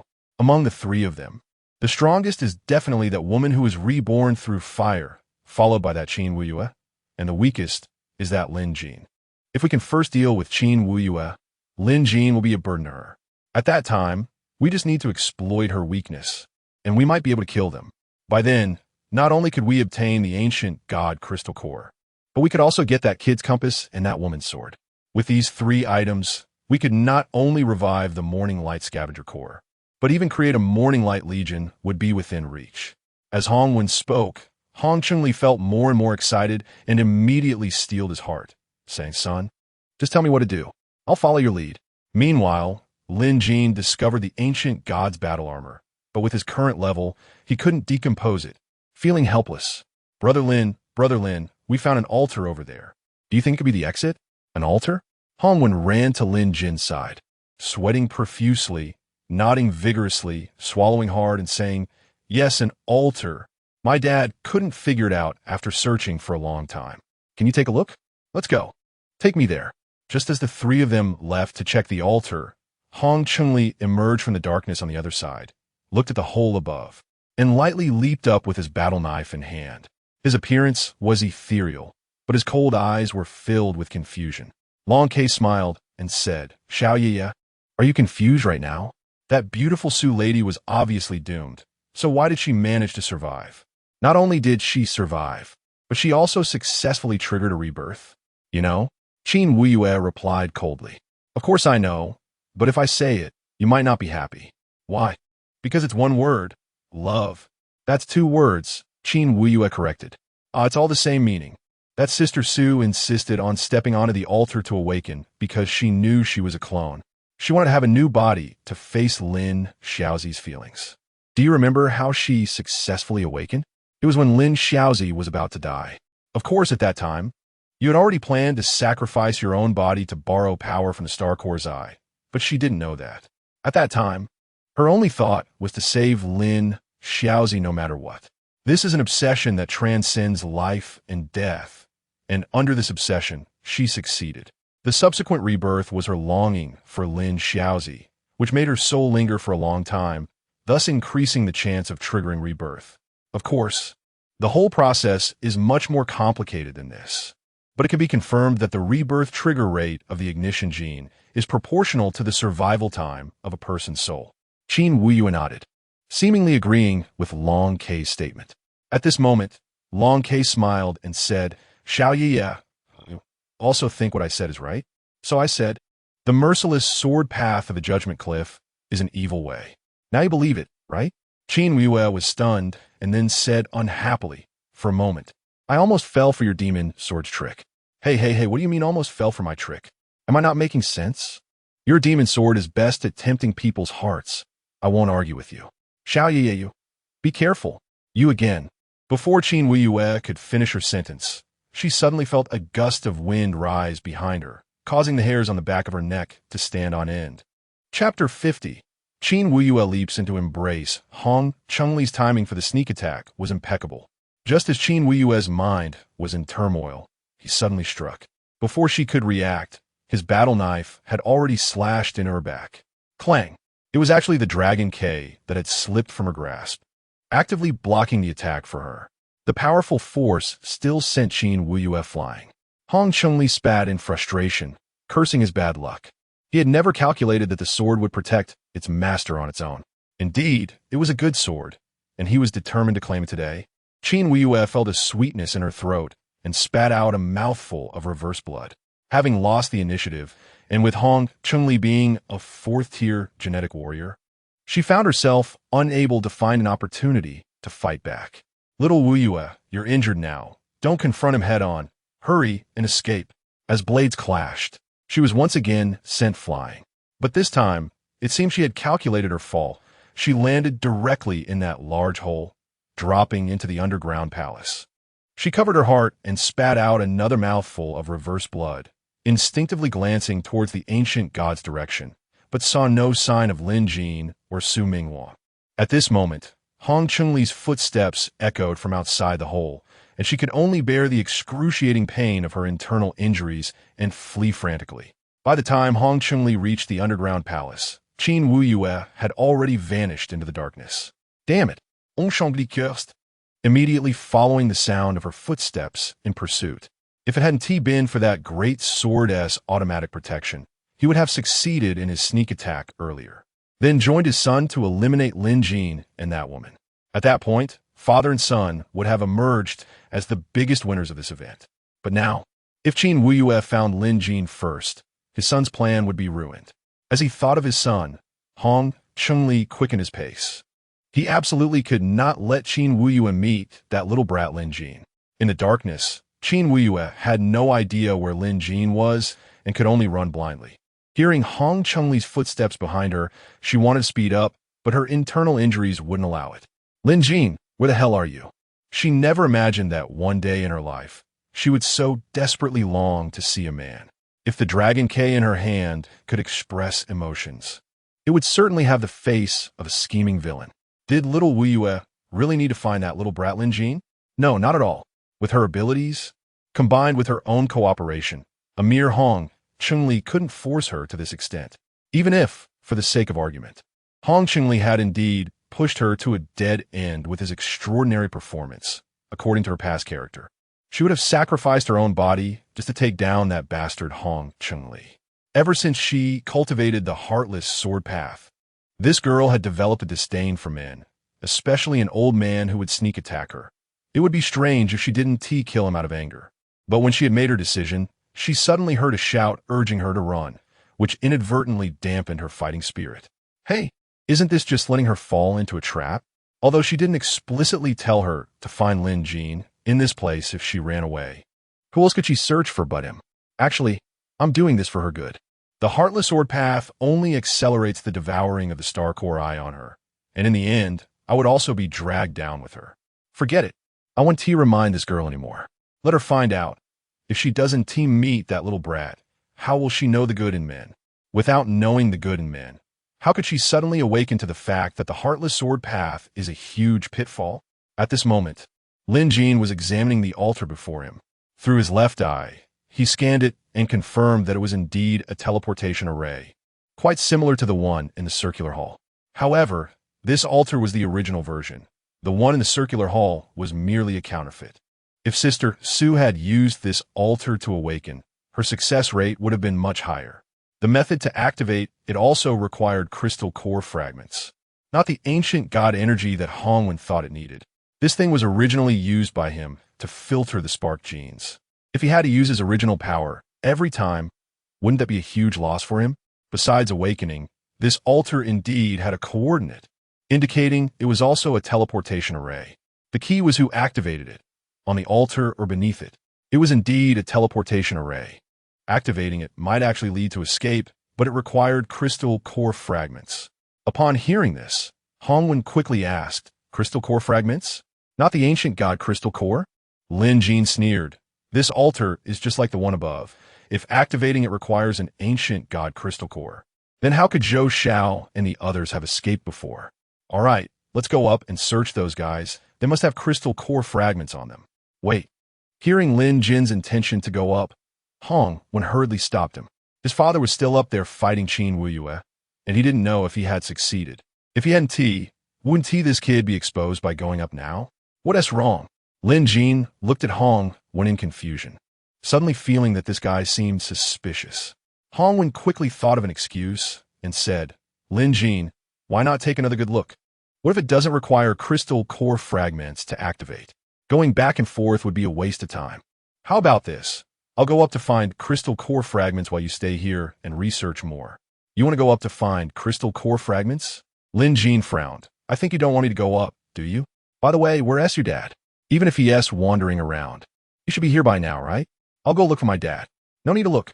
Lin Jin suddenly interrupted him because he had already heard footsteps, both Qin Wuyue's and Hong Qingli's. Although he didn't know what had happened, it was definitely right to subdue Hongwen first. Just as he reached out to grab him, the guy cleverly rolled away, evading Lin Jin's grasp. "Sister Su, go check on Qin Wuyue," Lin Jin said as he lunged to Hongwen again.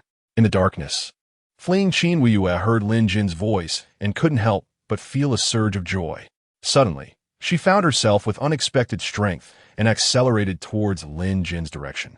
Upon seeing him, she leaped directly into his arms. "Be careful," the Hong family father and son. Halfway through, Sister Su passed by her. Hearing her warning, she flicked her hairpin, which instantly transformed into a plasma spear, and hurled it at Hong Qingli, who was behind her. The flames instantly illuminated the entire space. The sudden blast of heat propelled Qin Wuyue, who was leaping through the air, into Lin Jin's embrace. Lin Jin caught her, but Hongwen took the opportunity to escape. Just as Lin Jin was about to pursue, Qin Wuyue spat blood all over him. "Take this." Lin Jin quickly pulled out a healing device and handed it to Qin Wuyue before abandoning her to chase after Hongwen. At this point, Sister Su had already pinned Hong Qingli against the wall with her spear, but he was still gripping the spear tightly, unwilling to accept death. Riches and glory had once been within easy reach, but in the end, all his schemes had come to nothing. When Sister Su saw Hong when attempting to flee, she swiftly moved to block his path. Desperately running, Hong won, without thinking, attacked with his knife upon seeing Su Minghuang. However, he was met with a slap from Sister Su, knocking him to the ground, and then she stepped on his face, looking down at him. "Huh, you think you can act wildly in front of me? You should weigh your own worth." By the time Lin Jin arrived, Hong Qingli was already dead beyond recovery. Half of his body burned to ashes by the flames on the spear. Hong won, pinned beneath Sister Sue's foot, gazed at his father's corpse while still struggling desperately. Lin Jin sighed in relief and teased, "Had I known you were this fierce now, I wouldn't have worried." Sister Sue smiled slightly, stepped on Hong Wen's face a few times, and asked, "What should we do with him?" "Of course, we should kill him to eliminate future troubles. Are we going to keep him for the new year?" "Wait for me here. I'll go look for crystal core fragments upstairs." Sister Sue directly stepped on Hong Wen and killed him, chasing after Lin Jin, saying, "Wait a moment, I'll go with you." At that moment, Lin Jin suddenly felt the bronze compass in his arms heating up again. Chapter 51. Qin Wuyue's heart is disturbed. The sickly queen appears. Lin Jin quickly took out the increasingly hot bronze compass and handed it to Sister Sue, as her fire seed Jin was not afraid of heat. The next moment, a series of prompts popped up on the bronze compass. Detected high-quality gene sequence L0001A meets storage standards, proceeding with 4 storage. Storage successful. Activating master-servant bond. Gaining bond amplification, sword spirit synchronization. When Sister Sue saw the words sword spirit synchronization, her eyes instantly became resentful. Who did this refer to? Who else could it be but that little girl Qin Wuyue? In that moment, she felt as if the most important thing in her life had been snatched away. She grabbed Lin Jin's ear. "You little brat, you. Ouch, ouch. Let go, quick, let go." She lowered her voice and threatened Lin Jin. "You little brat, if you dare tell her about this, I won't let you off." "Why?" Lin Jin retorted, "Are you jealous?" Sister Sue was taken aback. She realized she was truly jealous this time. But how could she be jealous of her brother? So she argued, "No, don't overthink it. I'm thinking of you." Did she agree? "You just formed a gene bond with her?" "That makes sense, so what do we do now?" Lin Jin asked, nodding, mainly not wanting to continue entangled with Sister Sue on this issue. "What else can we do? Just don't tell her. As long as you don't control her, she won't know." Sister Sue said seriously, then looked at Qin Wuyue and added doubtfully to Lin Jin, "All right, let us go check on that little girl. She has been standing there for a while." When Qin Wuyue heard the footsteps of the two, she instinctively covered her right arm, then raised her head to look at Lin Jin and Su Mingwang. Without waiting for Lin Jin to speak, she returned the healing device to him, saying, "Next time, don't be so nice to me. It makes me uncomfortable. Come on, you just threw yourself at me." Lin Jin glanced at the healing device in his hand and said, "Fine, next time I'll just watch you die. That'll work, right? That'll be best." After saying that, Qin Wuyue flipped her long hair and abruptly turned away, not wanting Lin Jin to see her tear-stained white silk. Lin Jin's concern made her feel flustered and at a loss. Ever since she learned that she was merely a star nucleus container cultivated by the sect, she knew she was destined to be alone for the rest of her life. So she chose the heartless sword path, which seemed powerful but actually twisted human nature. This was something the sect forced her to cultivate, but after learning the truth, she began to accept it willingly. The star nucleus container would ultimately be devoured by the star nucleus, transforming into an emotionless silicon-based life form, becoming a humanoid weapon dominating the sect. When that day came, the first person the sect would make her kill would undoubtedly be her beloved. "What happened to your right hand?" "None of your business." Sister Sue watched Lin Jin's defeated expression, feeling delighted inside. "You little brat, getting a cold shoulder after pressing your warm face against someone else's, huh?" After laughing at Lin Jin, she indignantly spoke up for him. "This woman really doesn't know how to appreciate kindness. My brother saved you, and you still complain? Next time, just like that brat said, I'll watch you die. If that brat dares to save you again, I'll break his legs."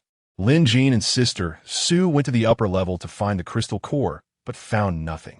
The people from the Zhuke Corporation had long been turned to ashes by Zhou Zhao's self-detonation. Fortunately, Qin Wuyue still had 2 of Lin Jin's crystallized fragments, enabling them to activate the teleportation array. As they teleported, the 3 arrived at the top of a mountain. At this moment, the sun was setting, dyeing the sky with a brilliant orange-red hue, the afterglow casting light on their weary but fortunate faces. Qin Wuyue breathed heavily, gazing at the expansive view before her, instinctively brushing her blindfolded white silk, her taut nerves finally relaxing a bit. Sister Sue faced the sunset, stretching her graceful figure, the flame tattoo under her collarbone flickering with her movements, then lightly huffed. "Humph, if it weren't for this lady being clever, Who knows how long we would have been trapped in that wretched place. It was she who remembered that Qin Wuyue had Lin Jin's crystallized fragments. And it was also she who urged Qin Wuyue to take them out. Just as she was speaking, Qin Wuyue leaped onto her flying sword and soared into the sky, rushing towards the sunset like an emotionless iceberg. The blindfolded white silk behind her was pulled straight by the wind, and her tattered white dress fluttered, faintly revealing the golden circuit patterns on her mechanical right arm.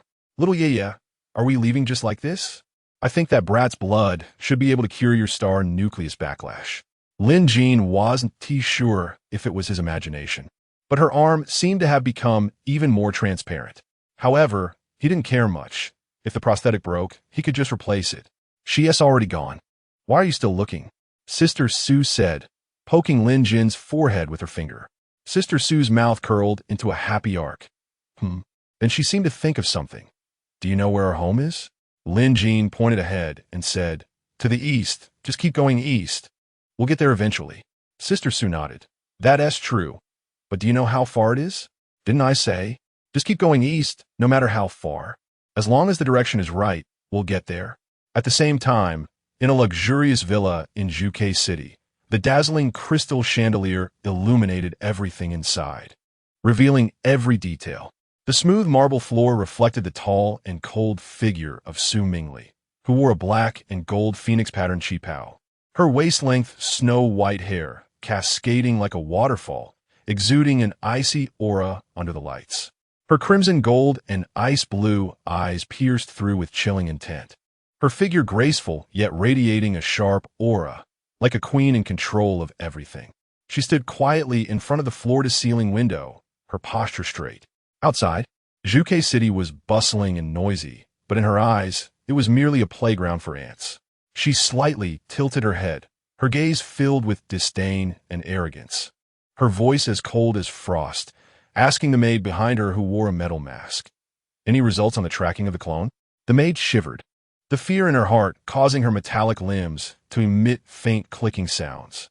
The next moment, she hurriedly knelt on one knee, lowering her head, not daring to look directly at Su Mingli's back, respectfully yet with a hint of trepidation responded.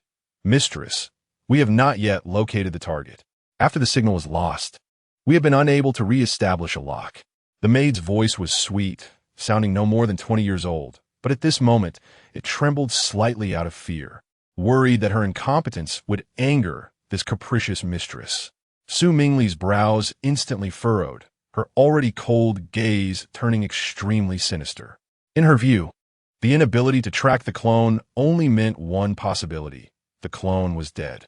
This was a clone she had nurtured with countless efforts, and it was her most satisfactory clone so far, a crucial part of her immortality plan, now possibly ruined. Thinking of this, an uncontrollable rage surged within Su Mingli. She clenched her fists tightly, the veins on the back of her hands bulging, and the phoenix tattoo on her back seemed to sense her fury, flowing like lava. When was the last time the clone's location was displayed? Chapter 52, I actually hope you can forget me, the slums of White Tiger City. Interesting. She slightly tilted her body, a wicked yet endlessly murderous smile tugging at her lips, preparing the flying device. I want to see which fool has the guts to touch my things. The maid quickly replied, Yes, master. I will prepare it right away. After saying that, she got up swiftly but suddenly seemed to remember something and said tremblingly, But master, the Lord said you cannot leave Vermilion Bird City. I see you want to be reformed again. Upon hearing this, the maid's body trembled violently, and she quickly said, I will prepare it right away. In the early morning wilderness, a thin layer of mist enveloped the desolate land, adding a touch of hazy mystery. Under a giant rock, Lin Jin collected some wild grass yesterday and made a grass nest for the two of them, serving as their temporary camp. A gentle breeze rustled the wild grass. Su Minghuang lay quietly beside Lin Jin, her eyes fixed on his sleeping face without blinking. How can this guy be so handsome? She instinctively pressed her right leg carefully against Lin Jin's leg, the flame tattoo quietly lying dormant among her black stockings, occasionally flickering with a faint red glow as it responded to her slightly rising and falling breath. A few strands of messy hair fell beside her cheek. but they couldn't hide the tenderness in her eyes at that moment. She focused intently on Lin Jin, her eyes filled with love and affection. Every subtle expression of Lin Jin seemed to have a magical power over her, deeply attracting her. Unknowingly, love had taken root in her heart, growing wildly. But suddenly, she was startled, suddenly recalling that this kid in front of her was her own younger brother. How could she have such feelings for him? The internal struggle caused a flicker of pain and confusion in her gaze, her brows unconsciously furrowing slightly as she instinctively bit her lip. Just as she was in turmoil and pain, Lin Jin's eyelids suddenly twitched. Su Ming Huang was taken aback, as if she had done something embarrassing and was caught. She quickly turned away, but forgot that the giant rock was right behind her. With a thud, her forehead hit the stone heavily, causing her to hiss in pain, and tears instantly welled up in her eyes. But she couldn't care about the pain. Her mind was solely focused on not letting Lin Jin discover her feelings. Forcibly holding back her tears, she pretended to be calm and said, "Ah, what a broken stone. Why is it against me, so early in the morning?" Lin Jin chuckled. If he hadn't seen her so conflicted just now, he would have wanted her to look at him a little longer. "What are you laughing at, you little brat?" Su Ming Wang turned around and vented her anger on Lin Jin. Lin Jin suddenly grabbed her hand, looking serious. "Sister Su, don't you feel like something is watching us?" "Watching us?" Sister Su instinctively looked around, and then heard Lin Jin say, "Yeah, I just felt like someone was staring at me, and it scared me awake." "You must have sensed it too. That's why you were startled and bumped into the stone." "Me?" Sister Su was momentarily stunned. Then she followed Lin Jin's words seriously and said, "Yes, I also sensed it. All right, let's get up and hit the road." After saying that, she was the first to crawl out of the grass nest, standing outside and looking at the wilderness, her eyes once again lost in thought. "What's wrong, Sister Su?" Which direction is our home in?" "The east." This was already the third time Lin Jin had reminded her since yesterday afternoon. This is the side effect of a genetic warrior unlocking the fourth gene lock, forgetfulness, and it was becoming increasingly severe. "Hey, sister, if I told you that we are actually not siblings, would you believe me?" Upon hearing this, Su Ming Huang suddenly looked at Lin Jin warily. "What are you trying to do, you little brat? I'm your real sister. Stop thinking about those nonsensical things." After saying that, she habitually poked Lin Jin's forehead with her finger, just like a sister scolding a brother for not living up to expectations. In her heart, she secretly hoped it was true, but in her limited memories, she was indeed this kid's real cousin. "Since you say you're my cousin, then tell me what uncle and aunt look like and what their names are." Su Ming Wang was about to say, "Of course I know," but when the words reached her lips, she realized she couldn't remember anything. She then sighed and said, "You little brat, my memory has been wiped, you know that." "Who wiped it?" "The Vermilion Bird Consortium. I might have stumbled upon some of their secrets." Lin Jin pressed further. "What secrets? Do you have any impression?" Su Ming Wang took out the earring from her wrist. "The secret should be in this earring. But didn't we try it before? We don't know the password. This pendant-like storage device uses both pupil iris and password double encryption." At that time, Sister Sue's pupil iris matched, but she couldn't remember the password. Looking back now, the password on it might not have been set by her, but by her original self. The iris can be cloned, but memories cannot. "Sister, besides this, what else do you remember?" "I remember." Su Ming Huang suddenly looked enlightened. Just as Lin Jin thought, she finally remembered that they weren't siblings and could live a shameless life together. She said, "You little brat said our home is to the east, and I felt something was off, but I couldn't remember what was wrong. Now I remember. You little brat, have you thought about it? What if the teleportation array sent us to the east of home, and we keep going east, wouldn't we be getting further away?" Lin Jin was taken aback by this answer, realizing she had forgotten again. "Why are you speechless? It can't be to the east. Don't you remember? After we came down the mountain yesterday, we saw that mysterious valley?" Su Ming Huang was stunned, realizing it was her who forgot. "Let's hurry up, by the way. How much money do you have on you now?" "For what?" Lin Jin looked at her suspiciously. "Didn't you notice that my forgetfulness has become more severe after the gene unlock? If I don't inject a gene stabilizer soon, I'm worried that one day I will forget about you, you little brat." Thinking of this, Su Ming Wang felt a wave of sadness in her heart. How could I forget him? Forget the person I love the most? No, Starting today, I must cultivate the habit of keeping a diary. Suddenly realizing that Lin Jin wasn't speaking. She remembered that a 4th-tier gene stabilizer costs over 300,000 credit points, and this kid definitely doesn't have that much money. She couldn't help but comfort Lin Jin. It's okay, you little brat. Starting today, sister will begin to keep a diary, and I will definitely not forget about you. Lin Jin sighed and said, actually, I hope you can forget me. Huh? Why? Su Minghuang's brows suddenly furrowed. It seemed that if Lin Jin didn't give her a satisfactory answer today, she might not see the moon tonight. Chapter 53 Encounter with the Yandere Queen. Because of that, we can start over. Lin Jin's words were filled with sadness. Su Minghuang, who was originally fuming, felt her eyes sting upon hearing this. In the blink of an eye, the bright and charming gaze was veiled by a thin layer of mist. Usually, her eyes carried an innate pride and sharpness, but at this moment, there were subtle ripples deep within. The moisture that surged from her eyes swirled in her eye sockets, making her dark orbs appear even more glistening.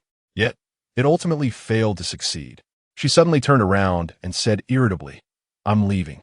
You, with your silly grin, what are you playing at with this melancholy? It's almost dark, and at this rate. When we get home. After saying that, she strode away, and Lin Jin jogged to catch up. Sister, I'm telling you, we're really not siblings, believe me. Su Minghuang was secretly wiping her tears, and upon hearing Lin Jin catch up, she hurried her pace. What did you just call me? Sister. Then how can you still say we're not siblings? I'm just used to calling you that.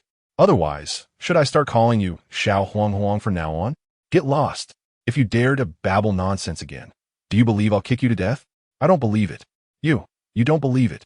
Then forget it. After saying that, Su Minghuang directly ran ahead. Sister, don't run so fast. Wait for me. And so one chased while the other ran. And in the blink of an eye, they had covered 20 to 30 miles. They finally arrived at the landfill outside the city. Sister, stop. I have something to tell you, really. Su Minghuang, who was running ahead, noticed Lin Jin was not following and stopped. At that moment, the moisture in her eyes had dried, and they were no longer red. The vigorous running had lifted her spirits considerably. So when she saw Lin Jin bent over with his hands on his knees, gasping for breath, a slight smile appeared at the corners of her mouth, tinged with mockery.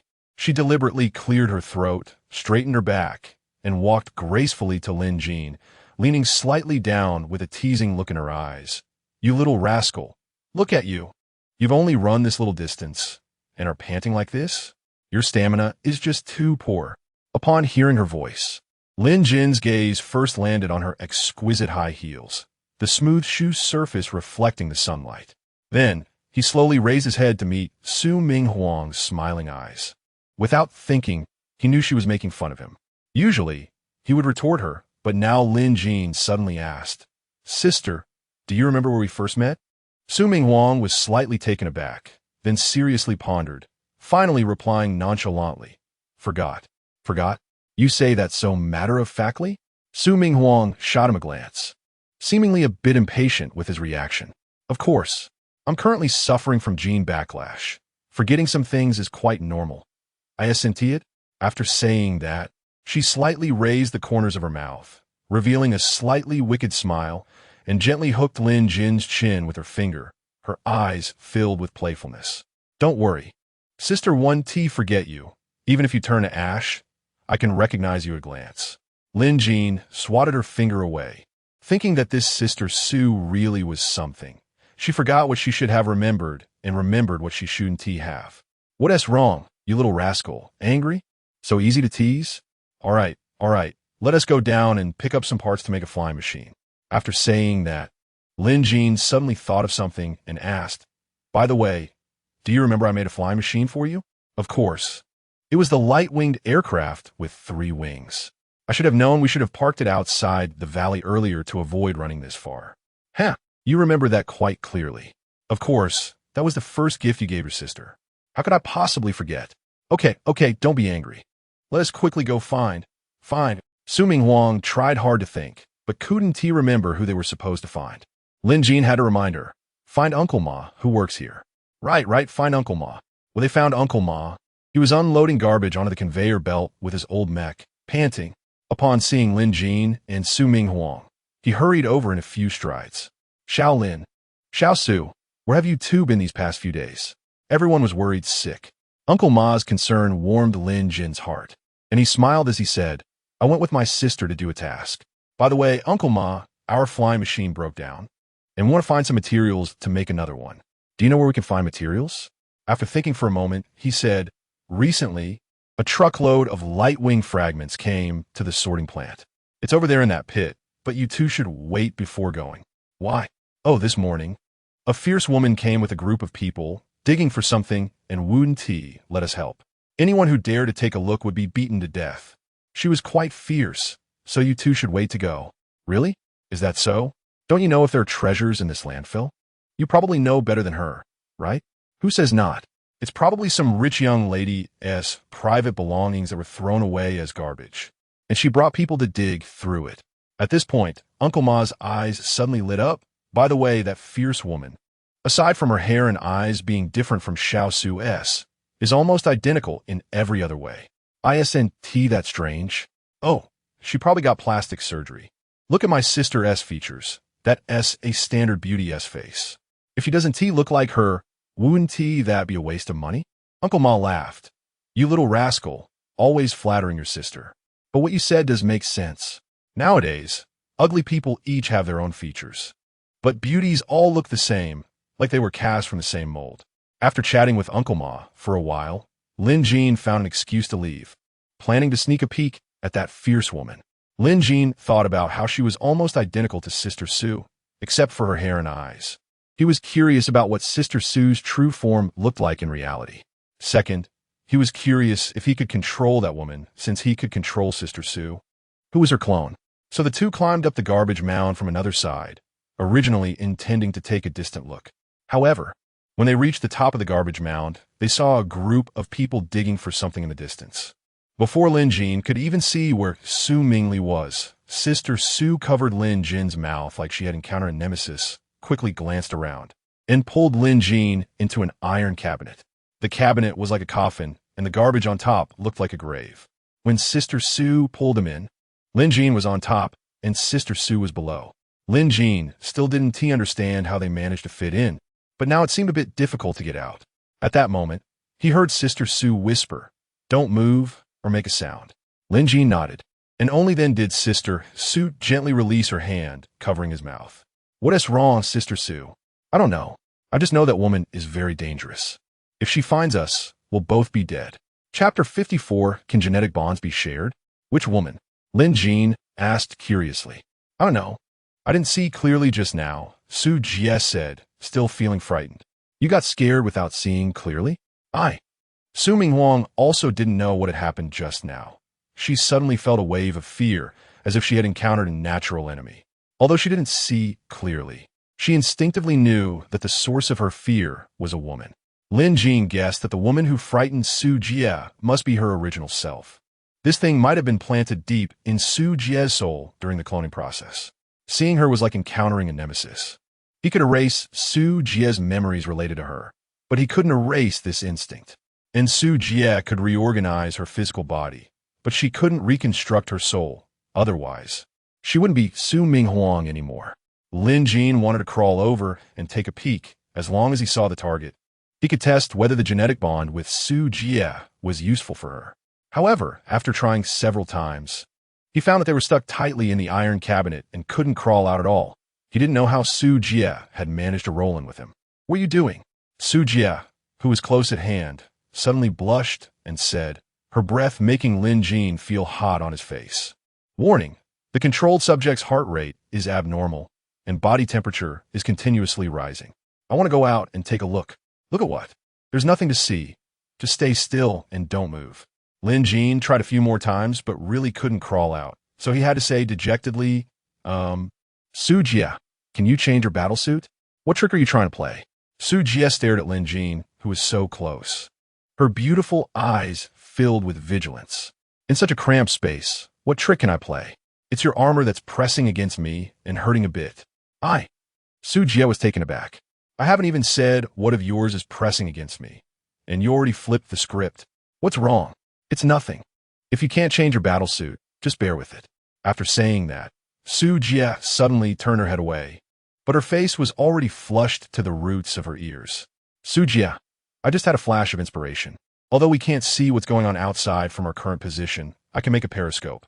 That way, I can look over the pile of garbage in front of us and see what's happening below, right? Periscope?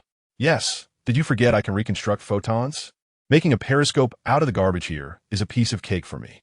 Can you be a bit more honest first? No, Sophia. Can you help me move a bit so I can reach that mirror? I can't move. Think of a way yourself. Su Jie, blushing to the roots of her ears, spoke with a hint of a playful tone, then pouted as if sulking, her movements decisive yet somewhat willful. Lin Jin looked over and saw the muscles in her long, graceful neck tense as she turned her head. He couldn't help but grumble in his heart. What kind of situation is this? Why does it feel like I'm bullying her? I just asked if she could move a bit. Is that such a big reaction? Since Su Jie wouldn't help, Lin Jin had to use the existing materials to reconstruct a rake, stretching his arm as far as he could to rake what he wanted little by little. Using his photon reconstruction ability, he quickly made a periscope that could look over the pile of garbage in front of him. Eagerly, he leaned over to take a look, but the angle was off, so he reconstructed the objective lens's angle and soon saw the scene below the garbage pile. If he remembered correctly, that should be the place where he and Su Jie first met. At that time, the area within 100 meters had been burned into a flat iron plate. Now, over a month later, it had long been covered by tens of thousands of tons of garbage, looking no different from the surroundings. A group of people was digging through the garbage with their bare hands, all steel debris. Even for scavengers, it would probably take them half a day to finish. Then Lin Jin moved his perspective and finally found the woman at the edge of the garbage pit. She had long, icy white hair down to her waist, gently swaying in the breeze, showing no signs of disorder, adding a touch of a cold aura.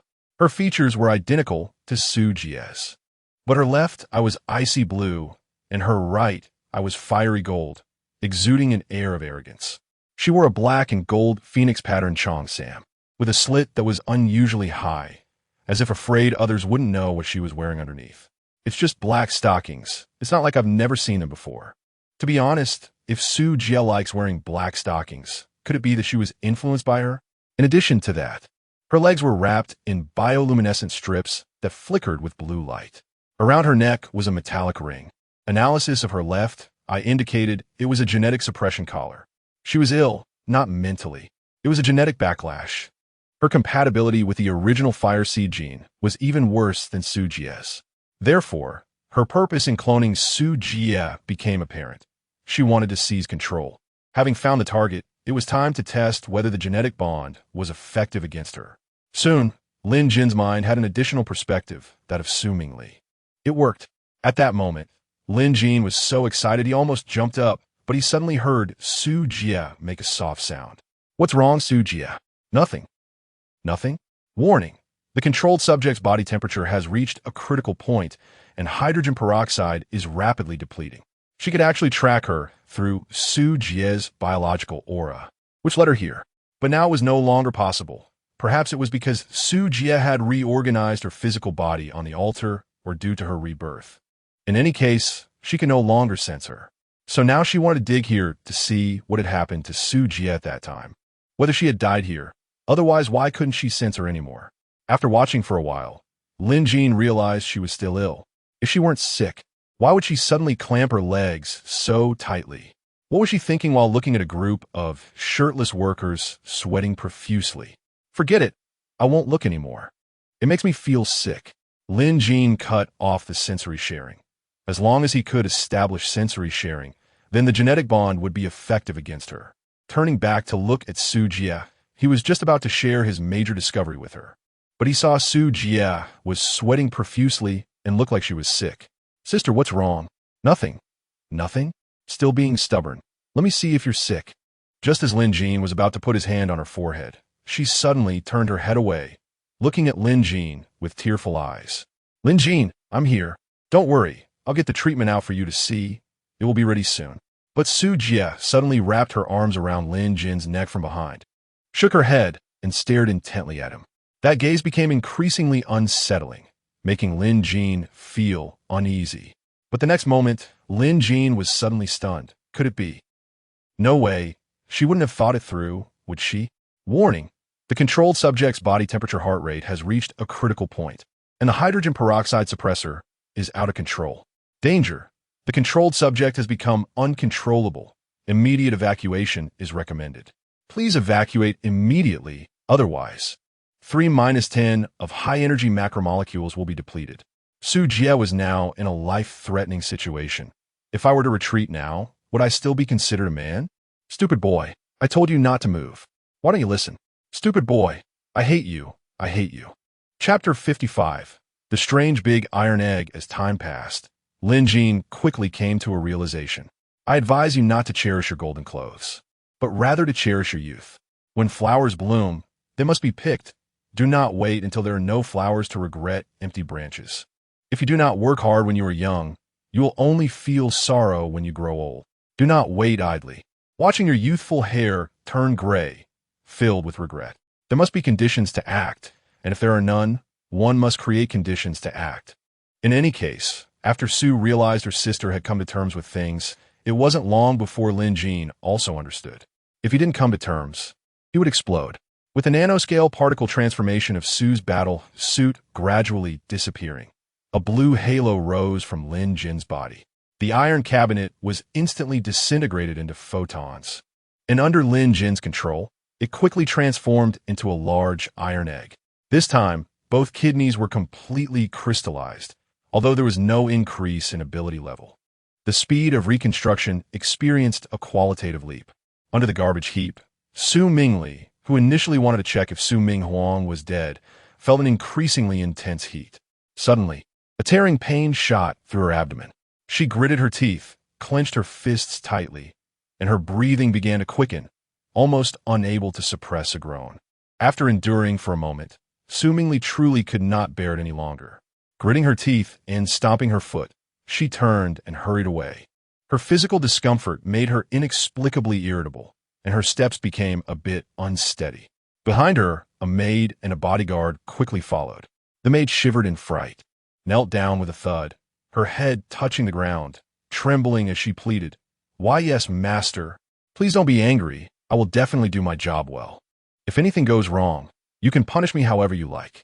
Su Mingli had not taken 2 steps when she stopped again, holding her stomach. What is wrong with me today? Sensory sharing. Soon, Su Mingli shook her head again. Who in this world has the right to share senses with me? She glanced back at the bodyguard. This bodyguard had broad shoulders and a narrow waist, handsome features, piercing eyes, and a neatly cropped haircut. Each hair strand exuded competence and toughness, radiating the charm of a mature man. He was undoubtedly the dream lover of many young girls, the type that would make infatuated fans scream. But in Su Mingli's eyes, the man's soul had a rancid odor, and everything external became unattractive. Her gaze towards him even revealed a hint of disgust. Finally, she looked at the maid, waved her hand, and coldly commanded, "Come here." "Yes, master." The maid quickly scrambled to her feet, ignoring the dust on her skirt, and rushed to Su Mingli's side, carefully holding her hand with gentle yet slightly fearful movements. The 3 of them boarded a luxurious flying vehicle, which swiftly soared into the clouds and disappeared. Below, she called over the scavengers digging through the garbage. Once they saw the boss had left, they couldn't be bothered to continue working and simply left. It was clear they were a group of hourly workers, charging by the hour. The longer the job took, the more they earned. Once these people left, the landfill workers curiously gathered around. They whispered to each other at the edge of the pit. "Those people have been digging for quite a while. I wonder what treasure they're looking for. Old Ma, why don't you go down and take a look? They've been digging for so long. It could be something rare. What are you looking at?" Everyone has left. If there really was a treasure, would it still be here? It must have been dug away long ago. Not necessarily. I just saw them leave empty-handed. The treasure is probably still down there. You little brat, what do you know? They are scavengers. Just because they look empty-handed doesn't mean their treasure isn't hidden in their wristbands. At this moment, someone who looked like a foreman said, "Since no one is going down, let's get back to work and stop wasting time here." Just as this group was about to leave, suddenly, something on the garbage mountain across the pit seemed to shake. "Old Ding, look at that. I wasn't seeing things just now." Uncle Ma rubbed his eyes and pointed to the mountain peak, saying, "It looks like something is moving up there." Old Ma, you must be seeing things. What is there? Before old Ding could finish his sentence, the garbage on the mountain began to move again, this time more violently, causing many pieces of trash to tumble down. What the heck? What's going on? As everyone was puzzled, the thing on the mountain began to move more vigorously. Old Ding shielded his eyes and stared at the mountain peak for a while, saying, "It looks like an egg." An egg? An egg can shake like that? It must be about to hatch a chick. No. Haven T, you notice the key point? Is there such a big egg? Everyone couldn't contain their curiosity, but also felt fear, so they climbed onto another garbage mountain. This one was a bit higher than the one across, allowing them to see everything clearly. If it truly was treasure, they would each rely on their speed. If not, they could roll back down and escape to the safety house designed to defend against the light eaters. In terms of terrain, no one knew it better than they did. However, what unfolded before their eyes left everyone dumbfounded. It was indeed an egg, but it was a large iron egg, with the shell alone weighing at least 10 tons. What was inside, shaking around, was like a wheel stuck in a puddle trying to shake itself free. Stop looking and run. What kind of creature could lay such a big egg? What kind of head could it have? This little creature is about to be born. When the big one comes, we're all done for. Wait a minute. I heard that when a little creature hatches, it will take the first living being it sees as its mother. What do you think will happen later? Stop it. With such a big egg, what do you think the creature that hatches will be like? You want to be its mother? It will probably see you as food the moment it comes out. Inside, Su Minghuang was blushing, gritting her teeth, and angrily saying, "Creature, you are the creature. Your whole family is a creature. You little brat, look at what you've done." While pushing the cart, Lin Jin pushed hard and finally got the large iron egg out of the garbage pit. Upon seeing this, the workers outside were instantly scared out of their wits. Run. That creature is about to come out and eat people. Everyone scrambled in panic, scattering like birds and beasts. The large iron egg rolled down the slope, wobbling all the way to the halfway point of the mountain, where it got stuck in a depression and finally stopped. Clocking out early is common when encountering creatures outside the city. Just like in this landfill, when it rains, the light eaters underground would crawl out. Thanks to Lin Jin, Uncle Ma had to clock out early today due to the commotion caused by creatures on the construction site. At dusk, the landfill was bathed in the warm orange glow of the setting sun. The mountains of steel garbage in the distance were also coated with a golden edge, losing some of their usual decay and gaining a touch of unusual tenderness. The controlled subject has a hydrogen loss rate of 5.1, indicating a severe dehydration state. Misjudged the abilities of the controlled subject. The controller's high-energy polymer compounds have been completely lost, with an energy consumption of 10. Currently reconstructing high-energy polymer compounds. Estimated time, 10 minutes. On Sue's back, her eyes were slightly closed, her face showing unmistakable fatigue. A few strands of hair clung to her sweaty cheeks. Her lips were slightly chapped, and her throat was a bit hoarse. Yet, there was a faint smile at the corners of her mouth. Her weak arms tightly wrapped around Lin Jin's neck, her head gently resting on his shoulder, as if she had found the most comforting place. A gentle breeze brushed by, bringing a slight coolness. Lin Jin hadn't forced her to use the healing device. But this stubborn sister on his back not only refused, but also began lecturing him on principles. Taking too much medicine can lead to resistance in a body. And the healing device is the same. The more you use it, the less effective it becomes later. So, while the healing device is good, it should only be used for life-saving purposes at critical moments. On the contrary, if the body is allowed to recover on its own, it will enhance its self-regulatory ability. After all the grand theories, isn't it just about increasing one's ability to withstand impact through self-recovery? With her little thoughts, Lin Jin couldn't be bothered to expose them. Whatever she said, it was just that. This sister is great in every way, but she's just too competitive and always wants to be better than others. Chapter 56. I've decided to marry my sister, so don't even think about a wife. Lin Jin just opened his mouth when Sister Su interrupted him with a soft voice. Don't call me wife, call me sister. It would be so embarrassing if others heard. After saying that, she tightened her grip around Lin Jin's neck, a mix of shyness and warning. All right, sister. If you keep squeezing me, you'll become a widow. Oomph. Sister Sue angrily slapped Lin Jean on the shoulder and then leaned her head affectionately against his shoulder. Sister, starting today, you're no longer a girl, but a young woman. Do you know that? Sister Sue paused for a moment and then bit Lin Jean's shoulder. Ouch, that hurts. Are you a dog? Su Ming Huang instinctively let go and looked at the crescent-shaped mark on Lin Jin's shoulder, then touched it with heartache. Who told you to talk nonsense? Let us see if you dare to say that again in the future. Lin Jean smiled slightly, wife. Call me sister. Lin Jean sighed, unsure if Sister Sue's memory would recover after the gene stabilizer injection. Otherwise, having to call her sister all day long would be unbearable. Seeing Lin Jean silent, Su Ming Huang couldn't help but ask curiously, what were you going to say? I wanted to say, don't you think this is an achievement we've both accomplished? Achievement? Bah, you can't spit out anything good. After saying that, she comfortably lay on Lin Jin's back, unconsciously tightening her arms around his neck, as if wanting to merge him into her life. Yeah, all because of this little brat. I'm a young woman now. Thinking of this, a sweet feeling surged in her heart. Lin Jin, can we leave Baihu City? Let us go to a place where no one knows us. Why? Is Baihu City not good? Baihu City is good, but here you can only call me sister. I don't want to be your sister. I want to be your wife. Su Ming Huang, we really aren't siblings. You have the surname Su, and I have the surname Lin. Isn't that obvious? That's just a formality. Ugh, fine, cousin, we're distant cousins. We can get married. Lin Jean really regretted discussing such a ridiculous idea with her back then, letting her pretend to be his cousin. Now, it was completely set in stone. Outside Uncle G's grocery store, as usual, on a leisurely night, the street was filled with neighbors chatting.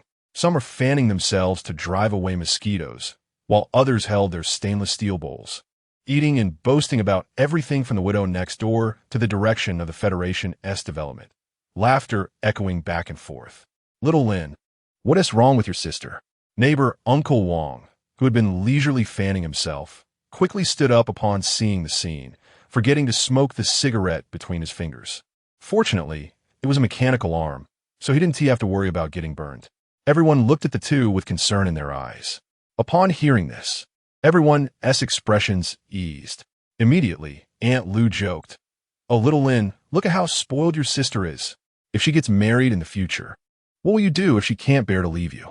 Exactly, I think, little Lin, since you treat your sister so well, why not just find a son-in-law for her? That way, the family can be together every day. Aunt Zhang chimed in, her eyes squinting with laughter. At that moment, Uncle Gu's silly grandson, grinning, said, "Brother Lin, don't worry. When I grow up, I will definitely marry your sister, and then we'll be a family, never to be separated." Lin Jean laughed and scolded, "You little brat, you haven't even grown hair yet, and you're thinking about marrying a wife. It's not your turn to marry my sister. Whose turn is it then? Me. I'm marrying my sister, so don't even think about it." "Brother Lin, you're talking nonsense. She asked your sister. Only a little brat like you would believe that. Go ask your grandpa if he believes it." While Lin Jean was enjoying the conversation, Su Ming Huang pinched the flesh on his arm and twisted it hard. "I'm almost dying of embarrassment, you little brat. How can you still chat with others? And the more you talk, the more ridiculous it gets." Uncle Lu laughed. "It seems like good things are happening, and they can't be hidden anymore." Uncle Gu cleared his throat. "That girl, whether or not she's his sister, she's still one of us from T19 district. Everyone okay with that?" Uncle Lu suddenly remembered something and said, Oh, look at my memory. I was going to find little Lin to help me fix my eyes. How did I forget? That's true." Uncle Gu laughed. "I said, little Lu, if you have money, just get a new one. Always coming to little Lin for repairs. Aren't you ashamed? Don't point fingers at me. Your old cold legs don't you get fixed by little Lin every few days? That's because I don't trust anyone else's skills. I only trust little Lin's. Why is Xiao Ling getting off work so late today? What's wrong?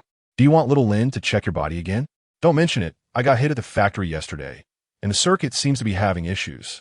My left hand isn't cooperating." Sister Sue, hearing this, opened her mouth to bite him, but when she missed, she said irritably, "Shut it. I'm going to take a shower. I smell terrible. Hurry and help me wash up." "Smelly?" Lin Jean stared at her mouth. Sister Sue understood immediately and said irritably, "You little brat, If you dare to give me any more of those ridiculous orders in the future, I'll bite you to death." Just as Lin Jean was about to retort, he heard Xiao Chun's voice downstairs. "Little Lin, are you home? Your sister has something to discuss with you." Sister Sue immediately became furious, pushing Lin Jean away. "That vixen is here looking for you again.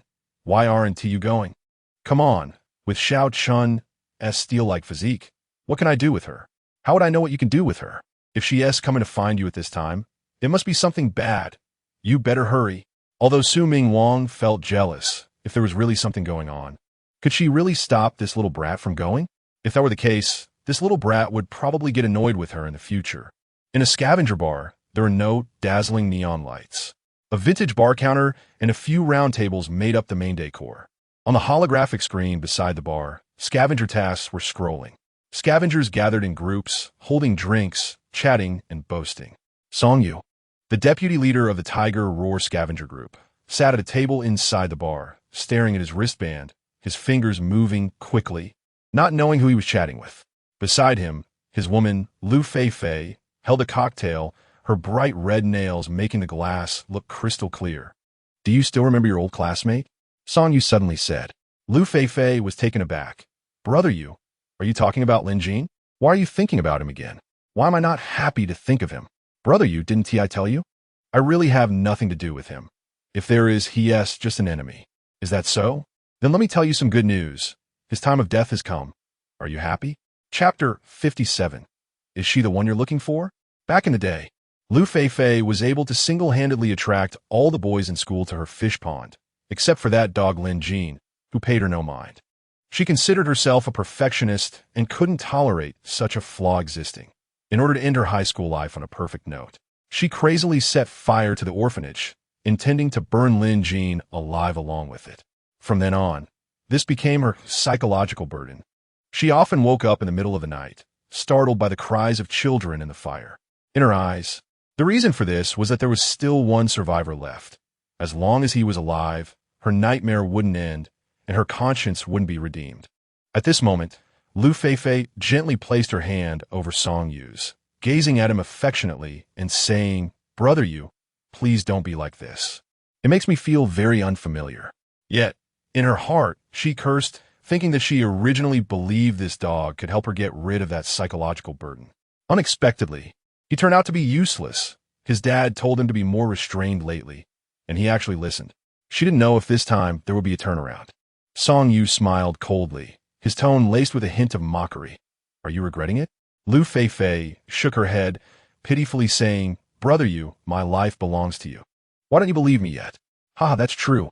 If Lin Jean knew that the fire at the orphanage back then was set by your dad, all of his brothers and sisters, though not blood-related, who grew up together, were burned to death by you. I heard his favorite little sister was only 2 years old at the time, and her head got stuck in the window when she died." Lu Fei cursed inwardly, thinking that this damn man really knew how to threaten her. "Brother Yu, you also said that I have a blood feud with him. Sooner or later, we will have a conclusion. Either he dies or I do. So what is there for you to worry about?" After saying this, she leaned against Song Yu's shoulder like a little bird, her voice trembling with emotion as she said, "Brother Yu, you are my only support now. You can't abandon me." Song Yu reached out to lift her chin, sneering, "Since you're so obedient, tonight I'll take you to a nice place." "Where to?" "You'll know when we get there." After saying that, he grabbed her wrist and pulled her out of the bar. The central area of White Tiger City is the most prosperous place in the lower world. Here, steel skyscrapers stand tall, and at night the lights are dazzling. There are a total of 18 floors of flying car lanes, with the sounds of vehicles and people endlessly filling the air. In front of a building resembling the Empire State Building, Song Yu's luxury car slowly descended from the sky. Immediately, a security personnel dressed in a suit and white gloves hurried over to open the door for them. Lu Fei extended her long legs wrapped in black stockings, stepping gracefully onto the ground. As she got out of the car, she caught a glimpse of the imposing entrance of the clubhouse, and a flash of surprise crossed her eyes. Then, with a pitiful expression, she tugged at Song Yu's shirt and said softly, "Brother Yu, didn't Uncle tell you to keep a low profile lately? Why did you bring me to a place like this?" Song Yu patted her hand and smiled. "Don't worry. If my dad knew who I was seeing tonight, he definitely wouldn't blame me.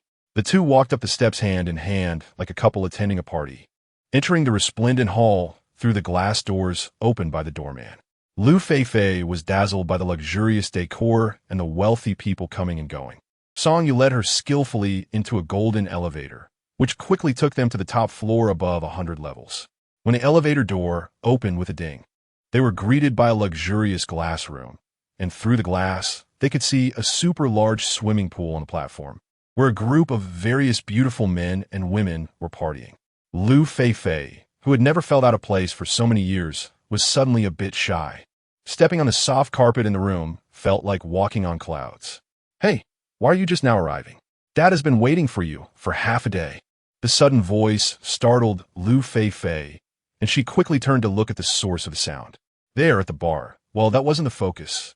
The focus was on the slightly rogue-looking man standing at the bar. Broad shoulders, narrow waist, handsome face, sword-like eyebrows, and bright eyes. With a clean and neat buzz cut, every strand of hair exuded competence and toughness, radiating the charm of a mature man. He wore a white shirt with a few buttons undone, revealing a solid and powerful chest. Then, with a bang, he slammed a glass of wine down on the bar. That handsome appearance made Lu Feifei's heart tremble. God, how can there be such a handsome man in this world? Song Yu released Lu Feifei's hand and mockingly called out to the man, "Third brother, you unfilial son. You've been in Zhuke City for 5 or 6 years without even sending a message. Have you forgotten what we said back when we graduated? You missed our reunion every year. If you don't show up again, everyone will think you're dead." The man took out another glass, pouring wine for Song Yu while laughing. "Isn't it because I've been busy? By the way, this beautiful lady is your sister-in-law, right? Upon seeing her today, she truly is stunning. Such a temperament makes my heart flutter. Second brother is really lucky." Song Yu smiled slightly and waved at Lu Feifei, signaling her to come over and introducing them. "This is my college classmate, Chao Yu, who is now the personal bodyguard of the Zhuke group's young lady." After that, he looked at Chao Yu and smiled. "I didn't get it wrong, did I?" Chao Yu laughed. "You're quite well informed." Lu Feifei was surprised. "I didn't expect you to have the same name as my brother Yu." "Hiss." Chao Yu suddenly exaggeratedly rubbed his arms. "That brother you made my heart melt. Sister-in-law, call me that one more time."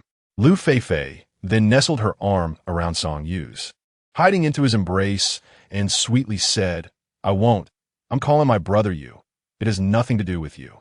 After saying that, she gazed at Song Yu affectionately and said, "Oh."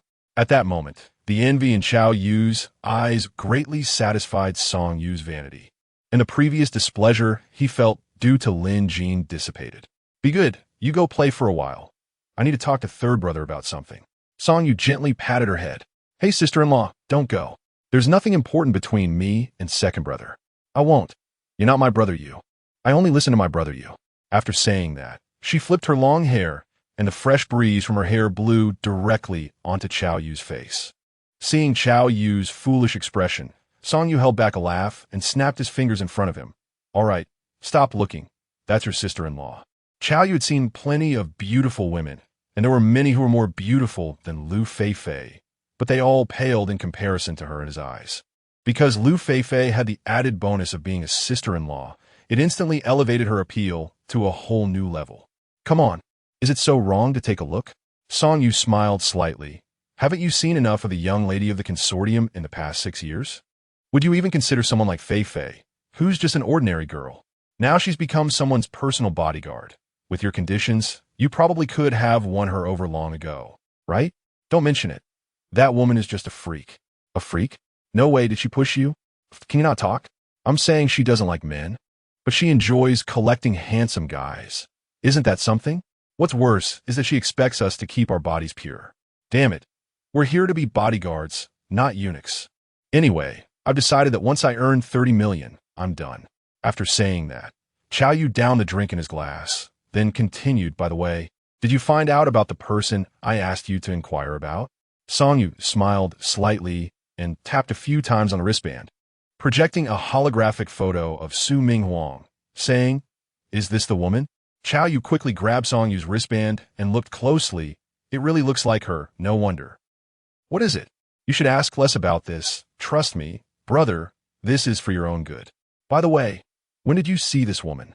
Chapter 58. The grievance of Little Spring in the upper district of White Tiger City. The night sky was as dark as ink, with stars twinkling like diamonds, making the city look dreamlike. A hotel surrounded by gardens was hidden within, tranquil and elegant.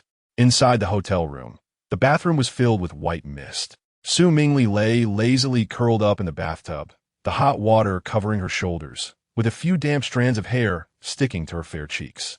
Her eyes were half closed, exuding an unprecedented daze and fatigue, her complexion unusually flushed, as if she had just gone through an intense battle.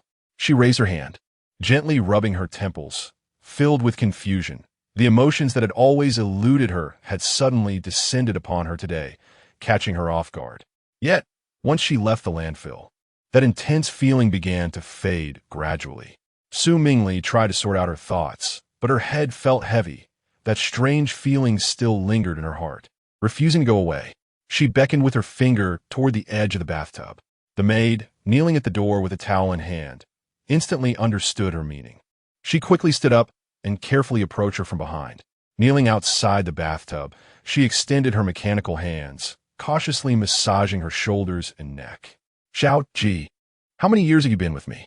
Su Mingli asked lazily. "I didn't expect it to be 12 years in the blink of an eye. Do you miss home?" The maid shook her head. "No." Xiao Ji paused for a moment, then shook her head again. "Master, you forgot.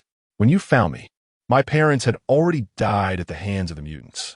If it weren't for meeting you, I would have died long ago. Then just stay. You don't have to serve me for the next few days. I want to be alone for a bit. Oh, and go tell Uncle Tai to keep an eye on those useless people. This time, I want to see people alive or corpses dead." After saying that, she waved her hand, and Xiao Ji placed a hot towel she had prepared earlier on her face. After massaging for a while, seeing her fall asleep, she finally lifted her from the bathtub and placed her on the bed. Walking to the window, through the tall floor-to-ceiling glass, she could see the countless lights of the lower district. As for home, where could it be? She vaguely remembered it seemed to be in District T19. In Lin Jin's family's repair shop on the first floor, Chun Ling sat at the workbench, turning her back to Lin Jin as she took off her white bloodstained shirt. Lin Jin looked at the dent in her back in surprise. "Xiao Chun, how did you get hit like this?" "Just bad luck.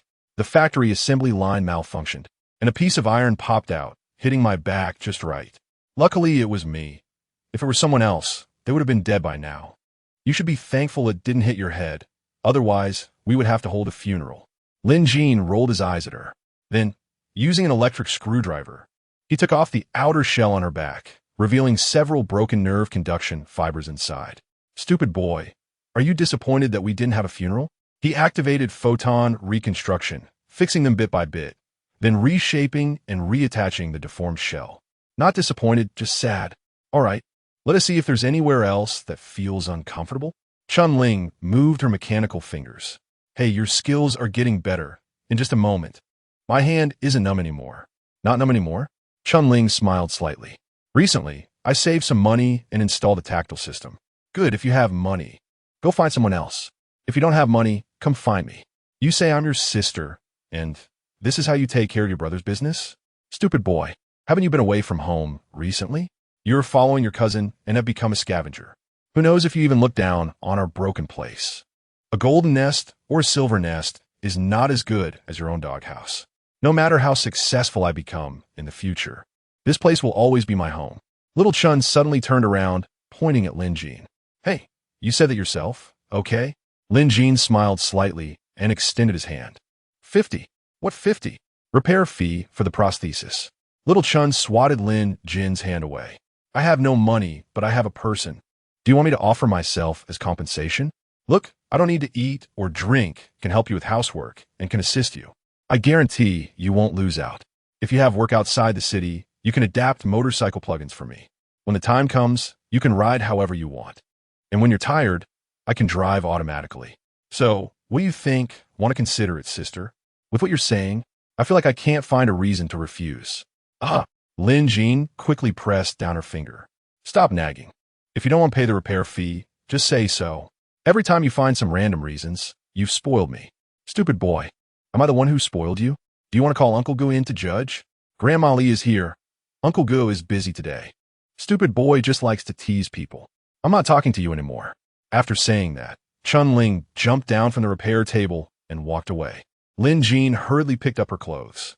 Hey, little Chun, your clothes, you forgot your clothes. After saying that, he tossed the clothes over, and little Chun caught them with her hand. It doesn't matter whether I wear this mechanical body or not. If it gets dirty, I still have to wash it, right? It looks good to wear. Little Chun smiled slightly. Sister is saving money again recently, thinking of installing a digestive system. You better remember to be home. A digestive system wastes food. You might as well install a reproductive system. Little Chun looked at Lin Jean with grievance. Who would use a reproductive system? Installing it would just waste money. You can use it yourself. Get lost, you little brat. Just know how to tease your sister. After little Chun left, Lin Jean ran upstairs. Sister Sue had finished showering and seemed to have recovered her strength, standing alone on the balcony in the backyard, doing rotational exercises. Sister, I think little Chun is too dangerous working in the sorting factory, so I'm planning to help her find a business to do. What do you think? Sister Sue paused her movements. Is she okay? Do you know? The outer shell I upgraded for her is made of titanium alloy, and it ended up getting dented quite a bit. Do you think a piece of iron flying off the assembly line could have such force?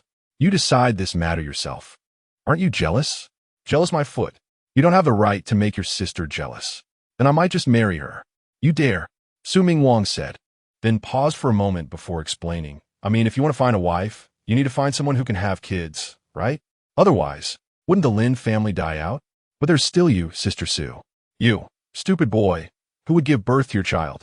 If you keep talking nonsense, I'll kick you to death. After saying that, she pretended to kick, but Lin Jean caught her just in time. Stupid boy, let go. I won't. Seeing Sister Sue reaching for him, Lin Jean pulled her ankle, dragging her forward. They looked like a donkey turning the mill, circling around the coffee table in the living room. After a few rounds, Sister Sue was so angry that she jumped up with one foot, trying to give Lin Jean a scissor kick. However, due to command restrictions, as soon as she jumped, her body froze. Fortunately, Lin Jean was quick and caught her, and they both fell onto the sofa. Stupid boy, I'm going to fight you. Sister Sue, exasperated, pouted, and kicked her long legs randomly in the air. Chapter 59, this time the place where the crystallized fragments exploded is not right. Oh, you little girl, you recover quite fast, huh? Lin Jean smirked and teased. Hearing Lin Jin's words, Sister Sue's movements froze, and she instinctively shrank back into the corner of the sandflower, looking at Lin Jean as if he were a flood beast. You little brat. What do you want to do? Let me tell you, this is at home, so don't mess around. Back then, even a dozen tons of iron blocks could be pushed all over the mountain by him. If it's at home, wouldn't it tear the place apart, and the neighbors would suffer too? This is the domineering aura of a Jean warrior, which ordinary people simply cannot withstand. What are you thinking? Let's go eat. Lin Jean patted his butt, stood up, and was about to head to the kitchen. We haven't eaten yet? Sister Sue looked puzzled. Forgetfulness is acting up again. Lin Jean said helplessly, You ate. I haven't eaten yet. Impossible. Even though I have forgetfulness now. I'm not senile. Do you think I'm stupid? Stop dawdling. Hurry up and cook. I'm hungry. How do you know you haven't eaten? You don't even remember. Nonsense. Even if we only have one bowl of instant noodles, I would leave the soup for you, you little brat. Thanks. Just leave me some soup to drink. Sister Sue's lips curled slightly, just showing a hint of a smile, but suddenly frowned. Lin Jean, I seem to have forgotten something. How would I know? Lin Jean said awkwardly. Sister Sue thought for a moment and pointed to the balcony outside. Go check the balcony. Is there something there? Where did you pick up this fragment, Sister Sue? Su Ming Huang took the fragment, looked at it, suddenly straightened her back, snorted lightly, and a trace of anger flashed in her autumn-like eyes. You little rascal. What do you think I picked it up? How about giving me a hint? It fell on my foot while I was taking a shower. Lin Jean was stunned for a moment and suddenly exclaimed, Are you saying this is my kidney stone? That shouldn't be. Why shouldn't it? Do you think I haven't read any books? These two are not even from the same system. How could it fall on you? What's impossible about it?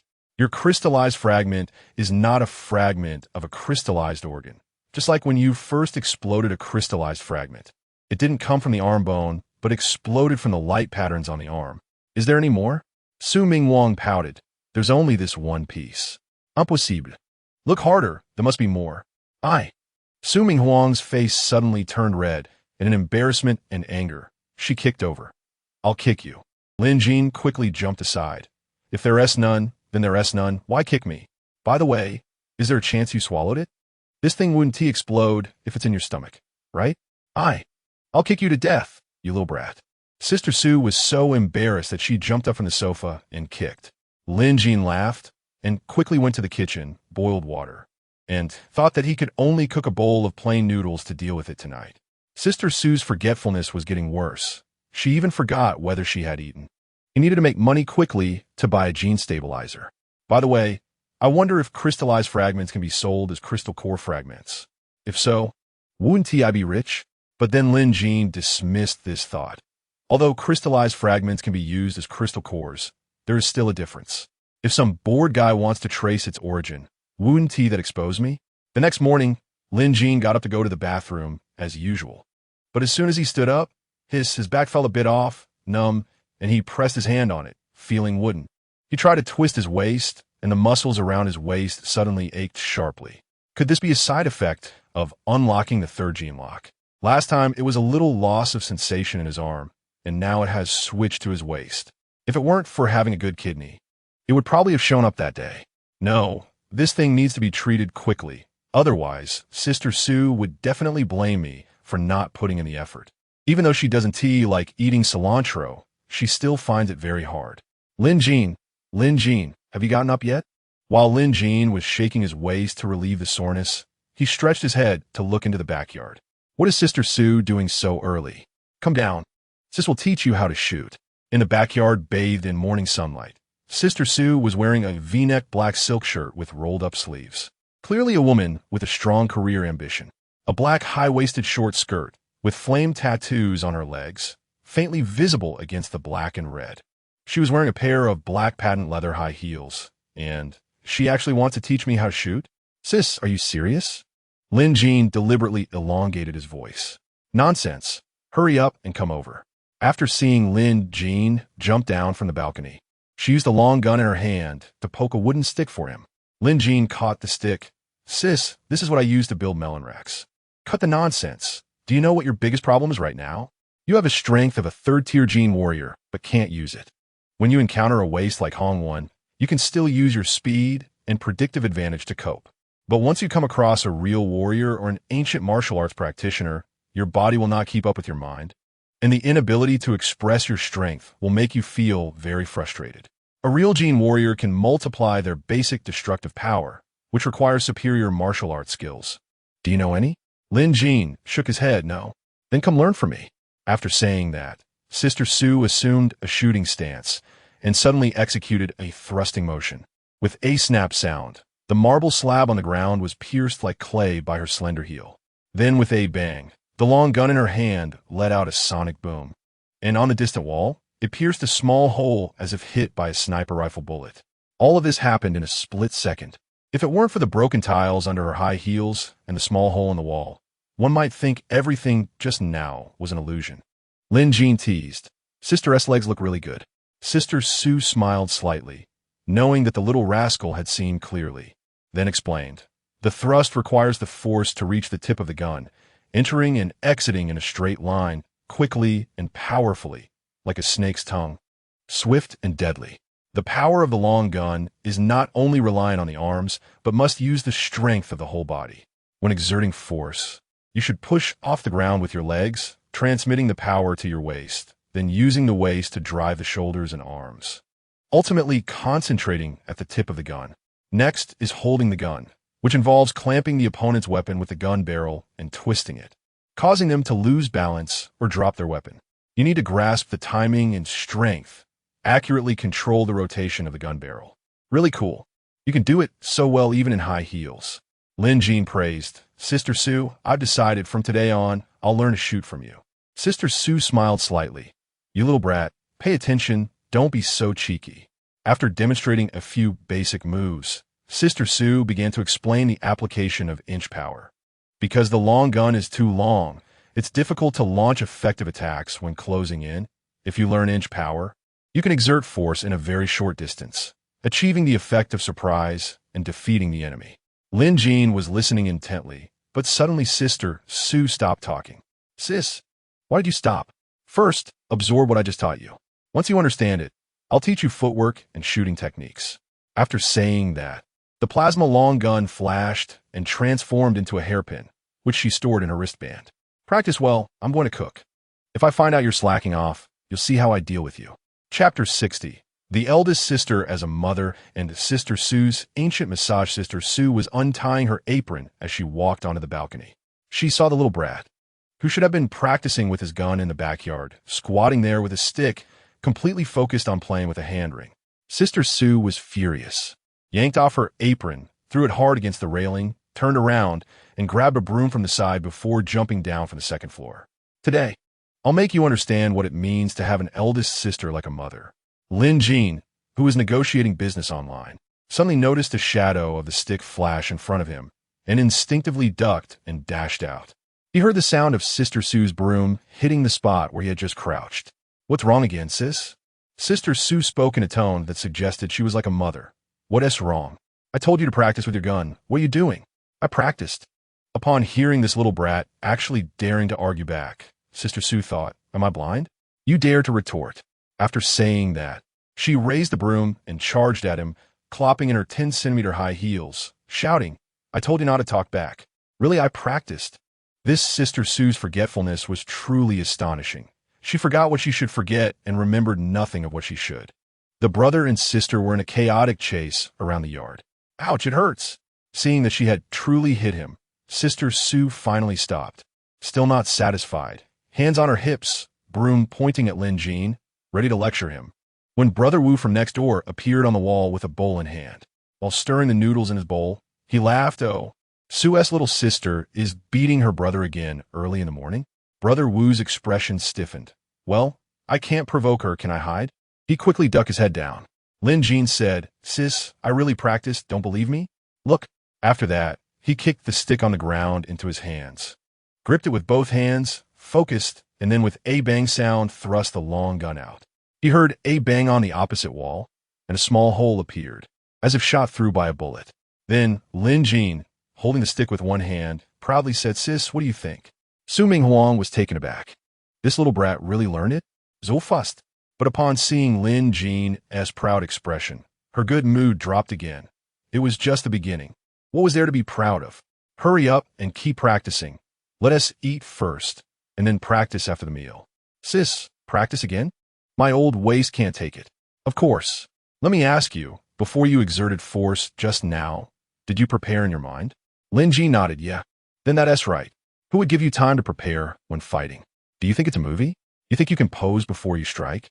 You've seen it in real combat. You grab the gun and thrust it. Once you thrust, you have to have it. The process of exerting force relies entirely on muscle memory, and this is just a small achievement. A greater achievement is when your body is faster than your mind. The moment you sense danger, you raise your hand and shoot. Before you even realize it, the person is already dead. After achieving a greater level, there is also a return to simplicity. In short, how far have you gone on this road, little brat? "Sis, I might not be able to today." "Why not?" "No, wait. What are you trying to trick me into?" After saying that, she grabbed Lin Jean's ear. "Let me tell you, it doesn't matter what you say today." It hurts, sis. Let go." "I want to let go. Let us eat first. And after eating, you continue to practice." Hey, Su Ming Wang. If you keep this up, don't blame me for being rude." The neighbors around them sighed inwardly upon hearing this. This little brat is probably done for today. After Lin Jean finished speaking, he went to hold his waist, but was quickly caught by Sister Sue, who grabbed his collar and lifted him up. "Little brat, you dare to fight me? That's not fair. You have one more gene lock than I do." "Not fair? You're giving me orders?" "Right. How did I not think of that?" Just as Lin Jean was about to speak, Sister Sue quickly covered his mouth, then pulled him up to the second floor, straight to the living room, and threw him onto the sofa with a bang. Ouch! Lin Jean reflexively covered his waist. That fall really hurt. Sister Sue's heart skipped a beat, feeling a bit flustered, then narrowed her eyes, looking him up and down. "All right, stop pretending. Get up and eat." Lin Jean lay on the sofa, still covering his waist, crying out, "Sis, I'm really not pretending. Didn't we both just unlock new gene locks? Your side effect is amnesia, and mine is my waist.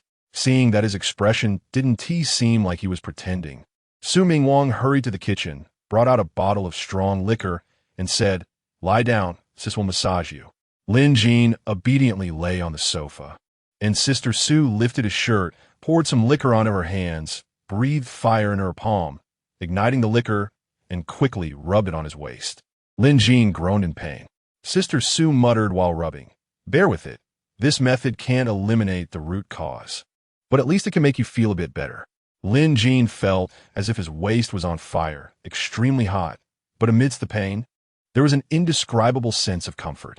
Before long, he exclaimed, "Hey, it really feels much better." "How is it? Feeling better?" Su Ming Wong looked intently at Lin Jean, her eyes full of concern.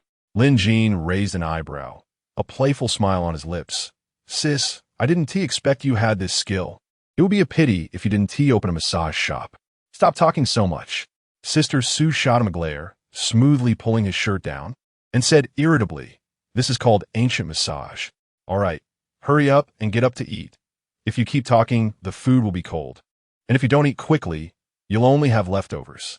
As Sister Su was about to get up, Lin Jean quickly grabbed her hand, grinning, "Sis, this is a rare opportunity." Su Ming Wong frowned, her eyes filled with suspicion, glaring at Lin Jean. "What bad idea are you up to again?" Lin Jean's lips curled up into a mischievous smile. "Sister Su, look at my waist if you don't take this chance to get back at me. This great opportunity will be missed."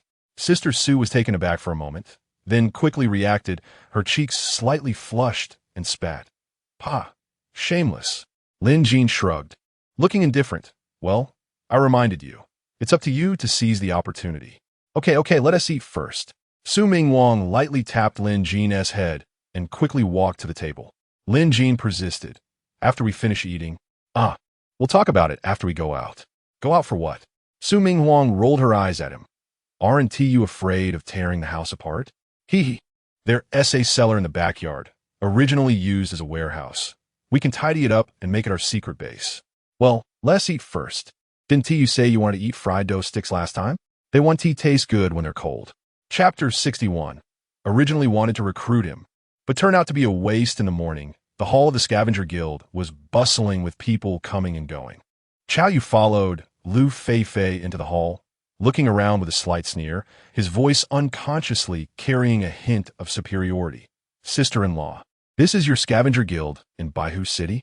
Lu Fei paused her steps, tilted her head slightly, and looked at Chow Yu with her big, pitiful eyes, playfully retorting, "Aren't you from Baihu City? I thought you were from here too." "No, I'm from Zhuke City. My second brother studied at the Qinglong Martial Arts Academy, and we met there," Chow Yu said nonchalantly, with his hands in his pockets. Lu Fei gently nodded, extending her slender finger to point to a nearby area, softly suggesting, "Let's go sit over there." After speaking, she casually tucked a strand of hair behind her ear, glancing at Chow Yu with a hint of shyness in her eyes. Chow Yu felt a stir in his heart from her gaze and hurriedly caught up to ask, "Will that woman really come here?" Lu Fei's lips curled into a meaningful smile, a glint of cunning flashing in her eyes as she whispered, "Of course she will. Even if she doesn't come, her little boyfriend will definitely be here. I've seen him come here often lately, helping people build equipment." "Her little boyfriend is an ability awakener?" Lu Fei slightly raised her head, snorting lightly with a hint of disdain. "Yeah, he's got a second-tier photon reconstruction ability, but he's just a minor character." The two arrived at the CAF next to the hall, sitting down by the window and ordering coffee. Lu Fei held her coffee cup with both hands, deliberately leaning forward to slightly open her collar, gently blowing on her coffee as the steam curled around her delicate face. However, her gaze frequently drifted towards the door, her eyes filled with anxiety and anticipation. Chow Yu noticed this and smirked, reassuringly saying, "Sister-in-law, don't worry. I've seen photos of those two. As soon as they show up, I'll definitely spot them right away." Lu Fei turned her head, her watery big eyes fixed on Chow Yu as she sweetly said, "Oh, I'm not worried about that." Chow Yu's heart skipped a beat.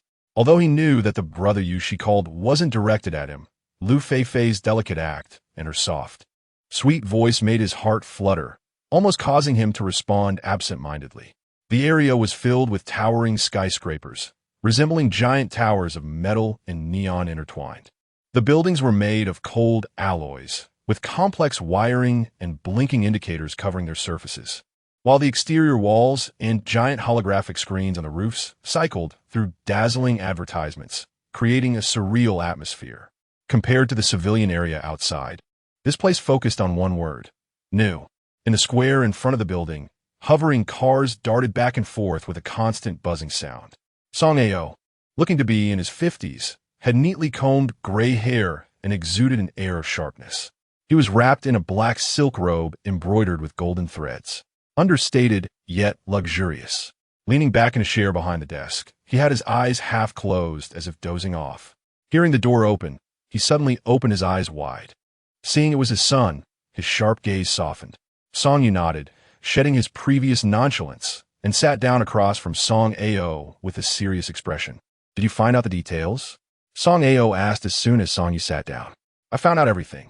This time, Zhuke City sent Su Julie's daughter, Su Mingli, not to seek the Mo family's mechanized city, but to look for someone." "Looking for someone? Why is she making such a fuss digging at the landfill outside the city?" According to Chao Yu, that person had fought someone there a month ago, and Su Mingli wanted to see the scene. Song Ao nodded. "We can't afford to offend the Song family. Stay away from that Chao Yu. Su Mingli is unpredictable. With Chao Yu's personality, he will definitely suffer at her hands one day, and it won't be good for you if you get caught up in it." "Should I remind him?" "Useless. Yes, just that dog who can't change his nature. Just don't go looking for him." "Dad, how long until the Mo family's mechanized city opens?" "Why are you asking this?" "Dad, I mean no harm. I'm just worried that even though Su Mingli isn't coming for that now, if she happens to be here when the Mo family's mechanized city opens and hasn't left, she might get involved. This isn't something you should be concerned about. Just keep a low profile until this matter is resolved. Don't go causing trouble everywhere." "One last thing, Dad. About that kid I mentioned last time. You mean Lu Feifei's classmate?" "Yeah. What do you think of his potential? Is there a need to recruit him? Photon reconstruction abilities are indeed rare, but unfortunately, that kid has crystallization syndrome. He won't amount to much in the end. Otherwise, if we could recruit him, our family would undoubtedly gain a mobile weapons factory." "What a pity, since you think he is useless." Lu Feifei accompanied Chao Yu in the CAF of the guild, downing cup after cup of coffee, making numerous trips to the restroom throughout the morning. She occasionally craned her neck, anxiously glancing at the door, eagerly awaiting Lin Jin's appearance. However, even after finishing her coffee, she hadn't seen a trace of Lin Jin, causing her to curse inwardly, wondering where that scoundrel had gone and why he hadn't come today. Seeing Lu Feifei's anxious demeanor, Chao Yu smirked and teased. "Sister-in-law, still waiting for your brother Yu? At this rate, it seems like he won't be coming today." As she stood up, Chao Yu quickly grabbed her hand. Lu Feifei's eyes widened in surprise as she feigned terror. "What are you doing? Don't forget, I'm your sister-in-law." Chao Yu let go with a playful smile, saying, "Sister-in-law, you misunderstood. I just wanted to see you off. And no need for that. I can go by myself." Lu Feifei waved her hands repeatedly. "Oh, come on, sister-in-law. If I don't see you off, that guy Song you will definitely give me a hard time. You wouldn't want to see his brothers fall out, would you?" Lu Feifei hesitated for a moment, then shyly said, "Well, okay then. Sister-in-law, we've just been sitting here for half the day. Aren't you hungry?" "Hungry? So what? I'll treat you to a meal. What if you don't have money? What is worth eating in Baihu City? Just order whatever you want." "Fine. You said it." In Chao Yu's view, eating a meal meant they had to drink some alcohol, and once they started drinking, it wouldn't be easy for the little bunny to get away. Chapter 62, Women Give You Chances. But your useless, the cellar that Lin Jin's family originally used as a warehouse was transformed into a cozy little bedroom after photon reconstruction. Although the space was small, it was filled with a sense of security. On a pure metal big bed, Su Minghuang was comfortably sleeping on Lin Jin. Lin Jin looked down at her, the corners of his mouth curling into a mischievous smile as he murmured softly, "I give you a chance, woman. It's your own fault if you're useless. You can't blame me when you wake up later." As soon as he finished speaking, Sister Su suddenly lifted her head, her sharp gaze startling Lin Jin so much that he shivered, his heart nearly jumping out of his throat. But as soon as she recognized Lin Jin, Her eyes lost their sharpness, becoming drowsy and hazy, mumbling something incoherent. Throughout the whole process, Lin Jin didn't dare to make a sound. It wasn't until he saw Sister Sue fall back asleep that he cautiously inched closer. "Do you have something to say?" Sister Sue suddenly spoke, her voice still hoarse from sleep. "Huh?" Lin Jin was caught off guard by the question. Sister Sue looked up at him, her gaze unwavering, and said with annoyance, "Not sleeping well. Where do you want to go?" "To the guild. I plan to level up a bit. You know that Tier 3 equipment builders earn more, right?" "Are you really short on money?" "Not really. Have you forgotten? How can we not be short on money right now? You need to buy your gene stabilizer. And I need to buy mine too. Together, that's nearly 500,000. Sister Sue thought for a moment before she realized and nodded. "You're not in good shape right now, so let me handle making money." Lin Jin reached out to pinch her chin and smiled. "Little girl, it's not that I look down on you. It's just that how much can you earn doing tasks in a day? I can make an equipment piece for someone, and that would keep you busy for half a month. Who do you think you're looking down on?" Su Minghuang's almond eyes widened as she raised her hand to slap Lin Jin's chest. "I'm now a Tier 4 gene warrior. I can earn just as much as you." Lin Jin quickly wrapped his arms around her and coaxed. Okay, my Sister Sue is the best. You'll definitely earn more than me. But you know, making money to support the family is something that has always been a man's patent.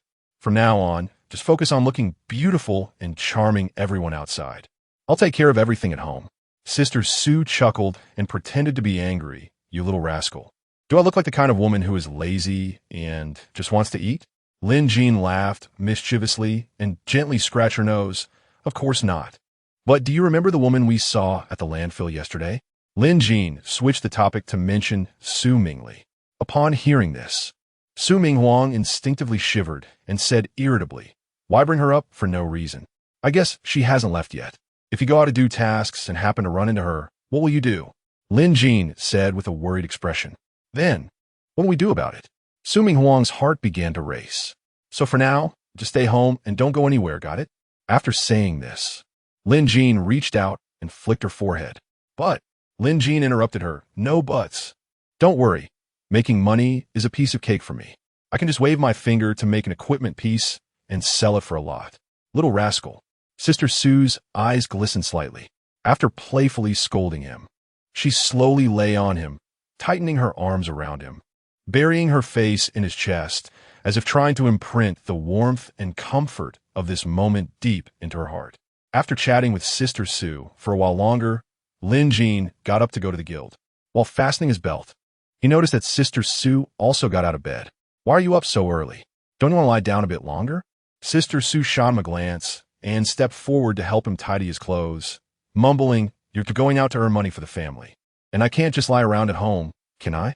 Lin Jin stroked his chin and nodded. "That's true. Remember to check the bathroom later to see if there are any shards." Upon hearing this, Sister Sue, who was adjusting his collar, froze mid-motion. The next moment, she pushed Lin Jin off balance and quickly turned to grab a pillow, throwing it at him. As she raised the second pillow in her hand, she pointed at Lin Jin, her face flushed as she playfully scolded, "You little rascal, don't you dare say that again." Lin Jin picked up the pillow and patted it, laughing. "Oh, come on, don't be angry.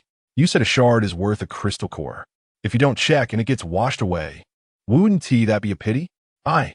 Sister Sue was momentarily speechless, pausing before saying irritably, "Stop thinking about it. There won't be any this time." "How do you know?" "I just know. Now hurry up and get going."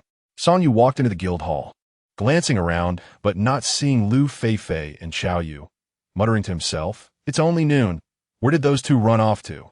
Just as he was about to call Lu Feifei on his wristband, he suddenly caught sight of a familiar figure. Upon closer inspection, it was none other than Lin Jin.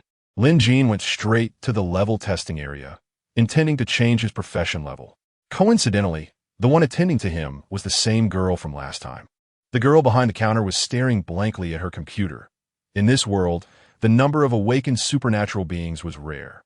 Meanwhile, the window for the 8 gene warriors next door had a long line, but her area was eerily quiet. When she heard footsteps, she instinctively turned her head. And the moment her eyes landed on Lin Jin, they lit up. She stood up instinctively, playfully pointing at Lin Jin, her voice filled with a hint of surprise. "Ah, I remember you. Lin Jean smiled slightly and teased. Lianyu Ice Room, right? Lianyu Ice Room? The girl scratched her head, looking confused. Forget it, I was just joking. I'm here to change my profession level today. Oh, the girl subconsciously replied, then suddenly exclaimed, You leveled up? So fast. Don't need to take a test? Lin Jean asked. Tier 3. Okay, I'll get the testing materials.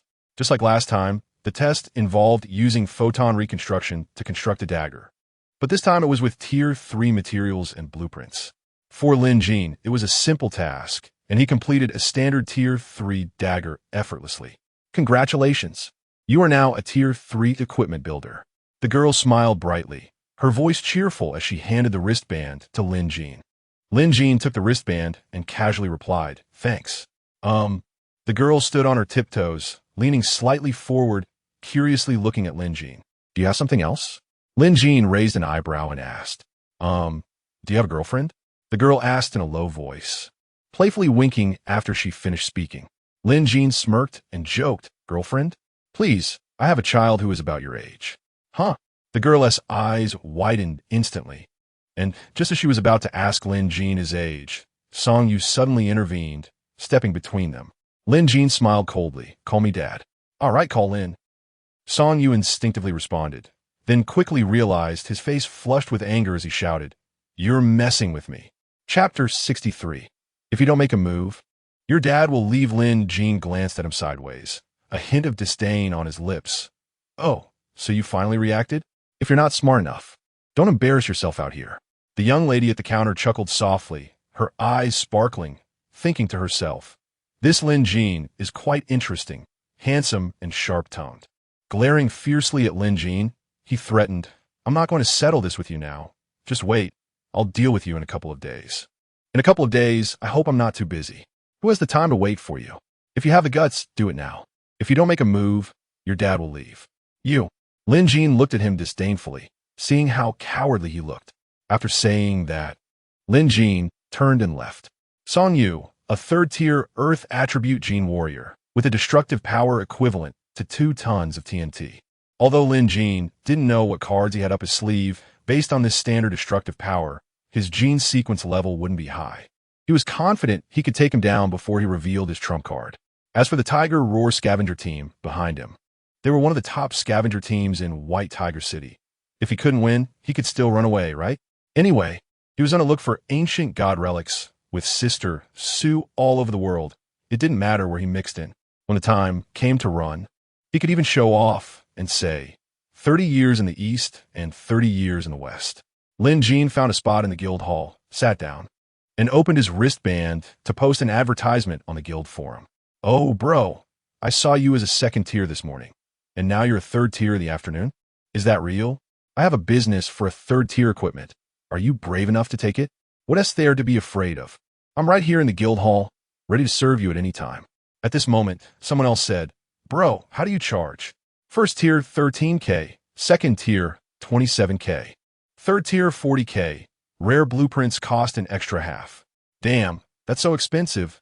Why don't you go rob someone? Yeah, at this price, I might as well just buy directly from the official store. When they heard that he guaranteed perfect quality, the price didn't seem so unreasonable after all. Just then, someone named Shu Lin Feng entered the group and arrogantly declared, Everyone shut the hell up for a moment. This kid has a vendetta with the Tiger Roar scavenger team, and it's not settled yet. If anyone wants to risk their life, go ahead and help him with his business, but don't come crying to me when something happens. Who the hell is this guy? So arrogant. As soon as this news broke, the group exploded with activity, and many began to ask questions. However, Shu Lin Feng fell silent, as if he had vanished, having left the group after saying just one harsh word.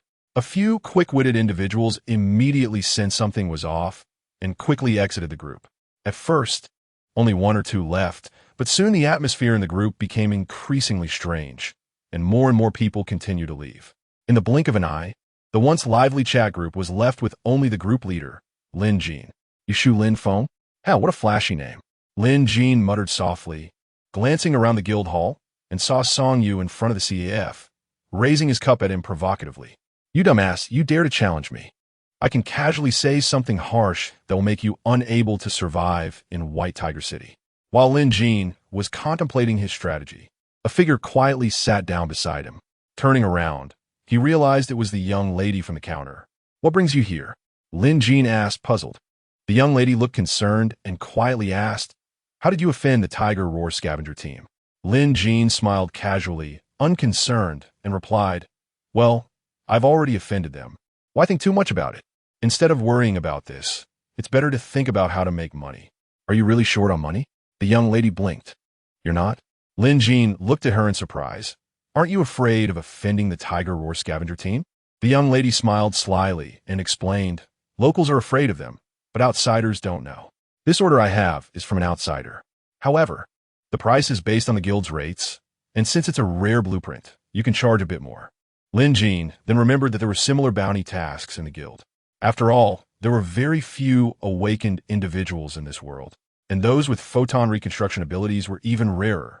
Otherwise, Lin Jin wouldn't have been able to pull together a group of over 1,000 people right after posting an advertisement. Lin Jin's eyes instantly lit up, eagerly saying, "How many of these orders do you have? I'll take them all, and I'll give you a commission." "Wait a moment, I'll check for you," the young lady replied, her slender fingers quickly tapping and sliding on a wristband. After a short while, she lifted her head and said, "There are currently 5 orders below the 3rd tier. How much commission are you planning to give me?" Lin Jin thought for a moment and replied, "I'll give you 5 commission per order. But you need to help me negotiate the price with the clients. Just say that while the guild price is cheap, the quality of the equipment cannot be guaranteed. The quality of the equipment I build is solid, and I guarantee perfect quality, so it's worth a higher price. You have good eloquence. Leave this to you, and it will definitely work.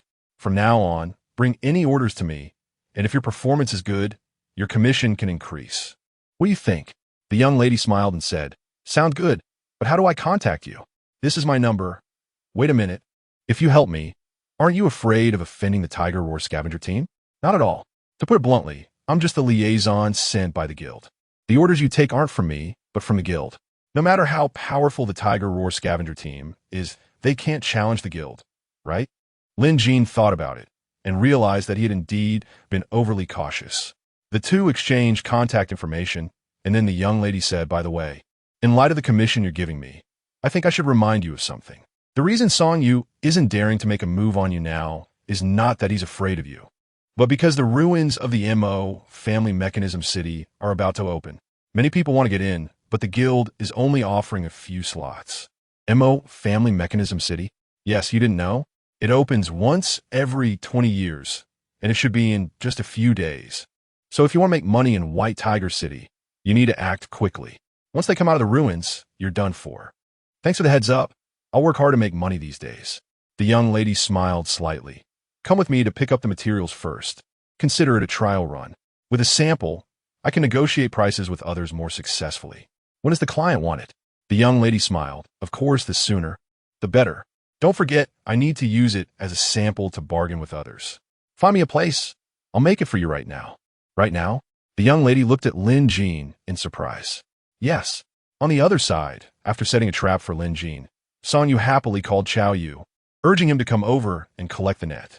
Song Yu had always been one to repay grudges immediately. Chapter 64. Song Yu under the grassland. As soon as Song Yu connected the call with Chao Yu, his body instinctively leaned back. The loud applause coming from the phone startled him, causing him to instinctively hold the phone away and shrink back. "Hello? Speak up, second brother, what's wrong?" Chao Yu said breathlessly, his voice laced with an unmistakable amusement. Song Yu rolled his eyes and teased, "You've only been in Baihu City for a few days. And you're already flirting with some girl? Your voice is so loud I can hear it from here. Aren't you afraid of exhausting her?" Chao Yu chuckled, glancing at Lu Fei, who was cleaning the glass on the floor-to-ceiling window, and casually replied, "Oh, just a lonely little woman. Her boyfriend is useless." "Hiss. What's wrong? Did you get pinched?" Song Yu couldn't help but laugh. "It's nothing, nothing," Chao Yu quickly said. "That beauty's a dog just bit me." "Second brother, hurry up and say what you need to say. I'm busy with poverty alleviation right now. Nothing major, I just saw that Lin Jin kid at the guild. Can you help me keep an eye on him for a bit? Once I'm done here, I'll come find you. And I'll give you a big red envelope." "Little brat, do you think I care about your little red envelope? Hurry up and finish your business and come over." Song Yu hung up the phone irritably, pondering how to deal with Lin Jin when Xiao Yu arrived. However, feeling bored waiting alone, he decided to call Lu Feifei to alleviate his boredom.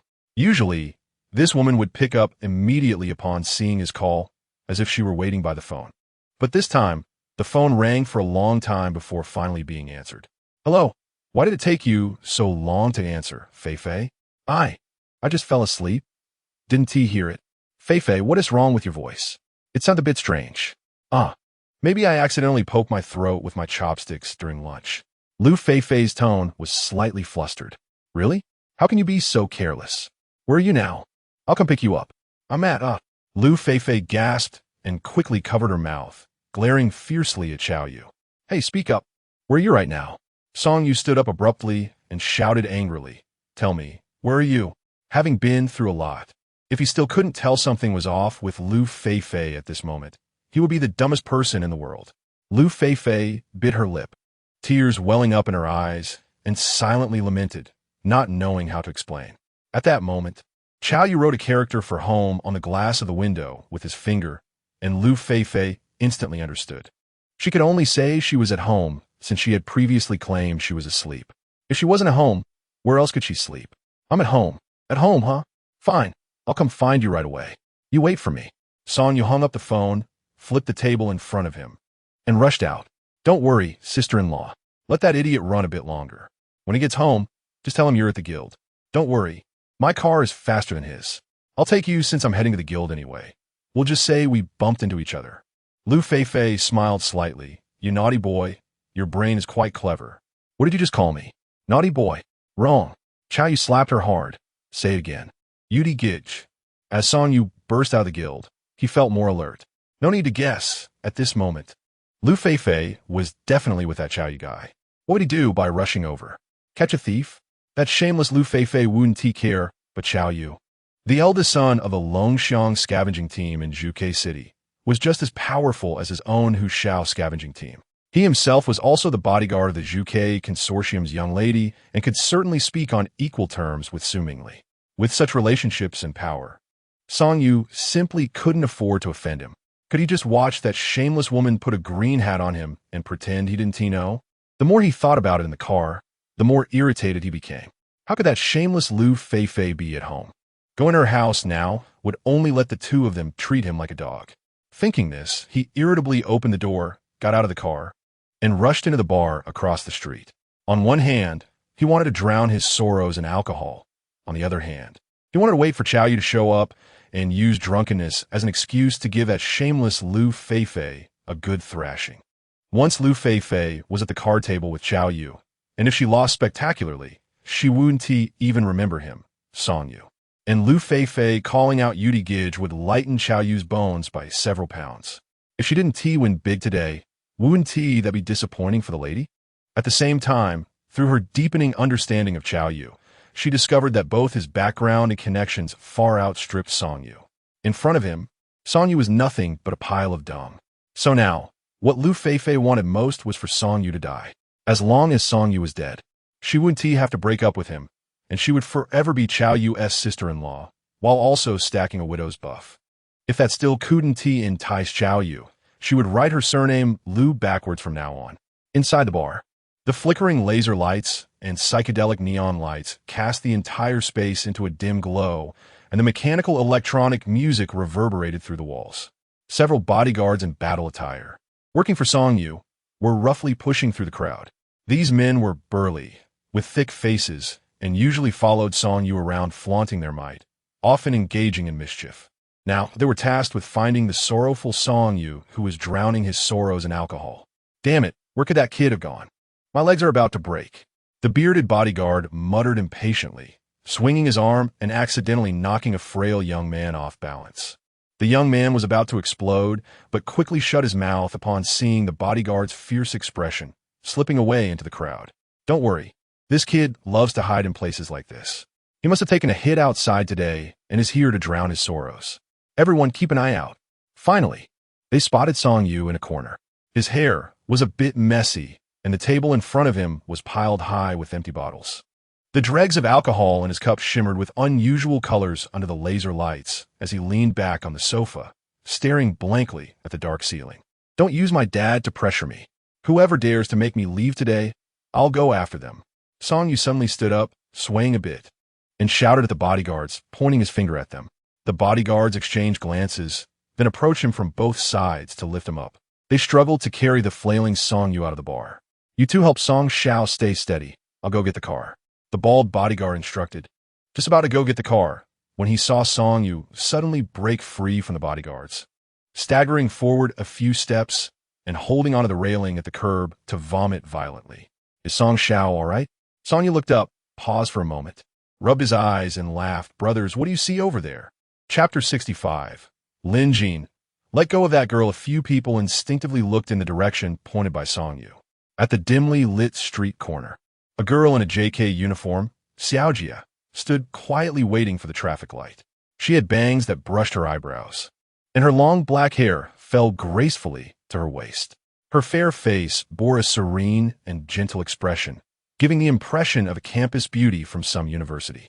Upon closer inspection, however, her hands were replaced by two smoothly contoured mechanical arms.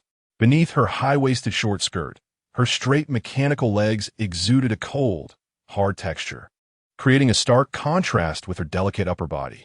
She was holding a regular paper bag, bulging as if it contained a gift for someone. At that moment, she was completely unaware that Song Yu and his lackeys were staring at her from not far behind, in front of a bar. Song Yu's eyes were already gleaming with excitement, especially when Xiaojia tossed her long hair while observing the vehicles passing by, which made him drool even more. Let us go. Follow her. Song Yu waved his hand eagerly, taking the lead to follow. The bald bodyguard hesitated for a moment and reminded him, young Master Song, the old master is still waiting at home. Song Yu curled his lip in disdain. Such a rare gem. You don't want to try it? The bodyguards exchanged glances. Instantly understanding, and a lewd smile appeared on their faces. Since it wouldn't matter if they took a little longer, and with Song Yu backing them up, they felt no hesitation as they hurried to follow him in the direction Xiaojia had gone. In the guild's quiet room, a perfect grade third-tier plasma spear appeared steadily in Lin Jin's hands. Hey, Sister Yi, take a look. Lin Jin smiled as he handed over the spear to Yi Ling, the young lady from the counter earlier. Yi Ling examined the spear, her eyes filled with surprise. It really is perfect grade. You actually reconstructed it successfully after just 3 attempts. Lin Jin smirked and teased. Sister Yi, now you believe I wasn't bragging, right? It's getting late. I should head out. Don't forget to add my payment to the account. Are you leaving in such a hurry? Yi Ling's expression showed a hint of reluctance. With Lin Jin's skills, reconstructing this third-tier spear would take no more than 10 minutes at most. However, he had taken over an hour, fully aware of the saying that a tall tree attracts the wind. In this world, he had no backing, no big shots to cling to, so it was better to keep a low profile. Just as Lin Jin reached the door, he heard Yi Ling asking from behind, Are you coming to the guild tomorrow? That depends on your business skills, Sister Yi.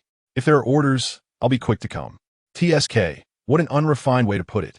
Yi Ling pretended to be angry. Such matters between couples can't be called unrefined, right? Sister Yi, you're still young and don't understand. Lin Jin shook his head, looking profound, and smiled at Yi Ling before swaggering out of the guild. Seems like you're very old. Yi Ling scolded before smiling slightly. This kid was indeed quite interesting. She then looked at the long spear Lin Jin had constructed with photons, the energy patterns on the spear resembling flowing galaxies. A sly smile crept onto her lips as she thought, once this treasure is revealed, those clients will surely fall for it. She quickly took out her communicator, referring to the pre-established client list, and her fingers flew as she quickly dialed the numbers. She aimed to secure all these clients so that Lin Jin could stay in the guild for a day tomorrow. Lin Jin walked out of the guild and checked the time on his wrist.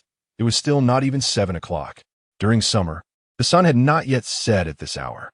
However, the noble district in the upper city loomed over the city like a pot cover, causing the area beneath it to darken earlier than other places.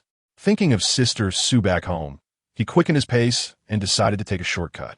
However, he hadn't gone far when a commotion erupted from a nearby alley. Don't come over. If you come any closer, I'll call for help. Go ahead. Scream all you want.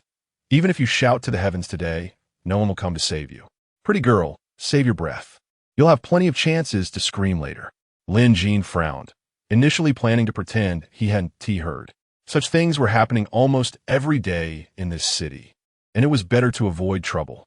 But after taking a couple of steps, he stopped, slapped his forehead, and thought, Lin Jin, you're living a messy life yourself.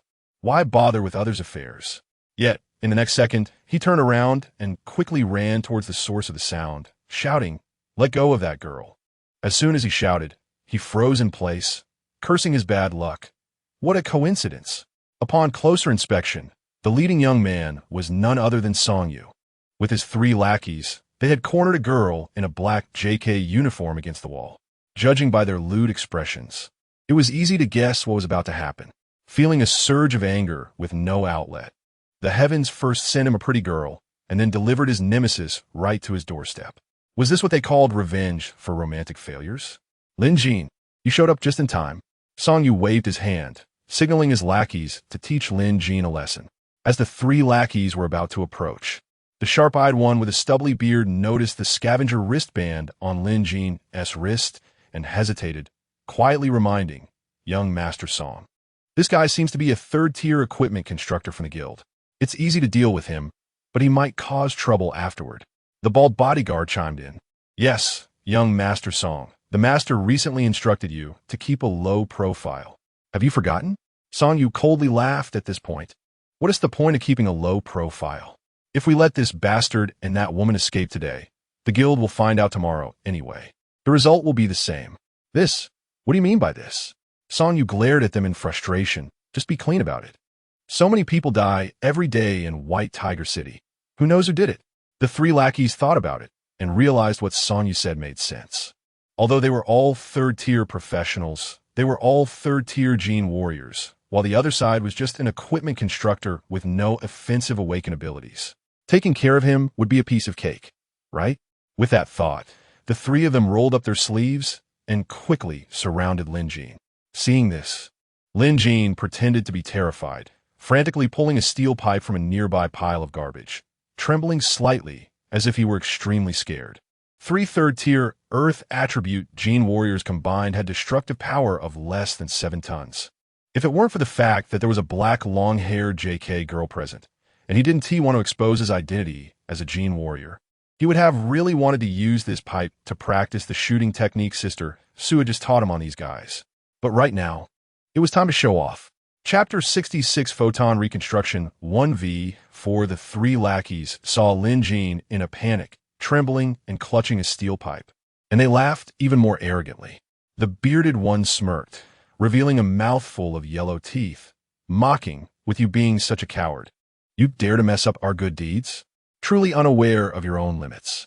The bald one followed with a hearty laugh, shaking his head as he said, a softy playing with equipment, thinking he can compare with a broken steel pipe? It's laughable.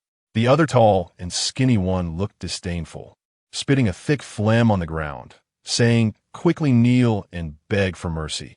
Maybe young Master Song will let you keep your pathetic life. Song Yu scolded. Stop wasting breath and quickly take care of that dog. Yes, young Master Song, just watch. Before he could finish, a sudden change occurred. Just moments ago, Lin Jin, who was still a coward, suddenly flipped his palm, and an invisible wave of energy radiated from him, instantly expanding outward. The battle suits of the 3 lackeys were photonized in the blink of an eye. Before they could react, the boots on their feet transformed into steel spikes, pinning their feet firmly to the ground with a series of thuds. Immediately afterward, the battle suits transformed into steel spikes, densely stabbing downward, and the 3 were instantly turned into a honeycomb.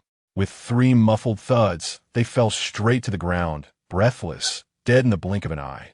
Seeing this, Song Yu's eyes widened, his legs went weak, nearly frightening him to death.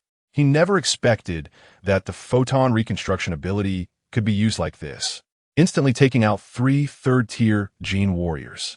Others couldn't achieve this because their control wasn't as precise as Lin Jin's, and after the crystallization of his kidneys, the speed of construction was enhanced.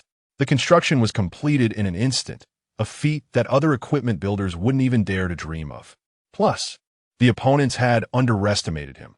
Lin Jin had calculated the entire battle process more than a dozen times the moment he first laid eyes on them.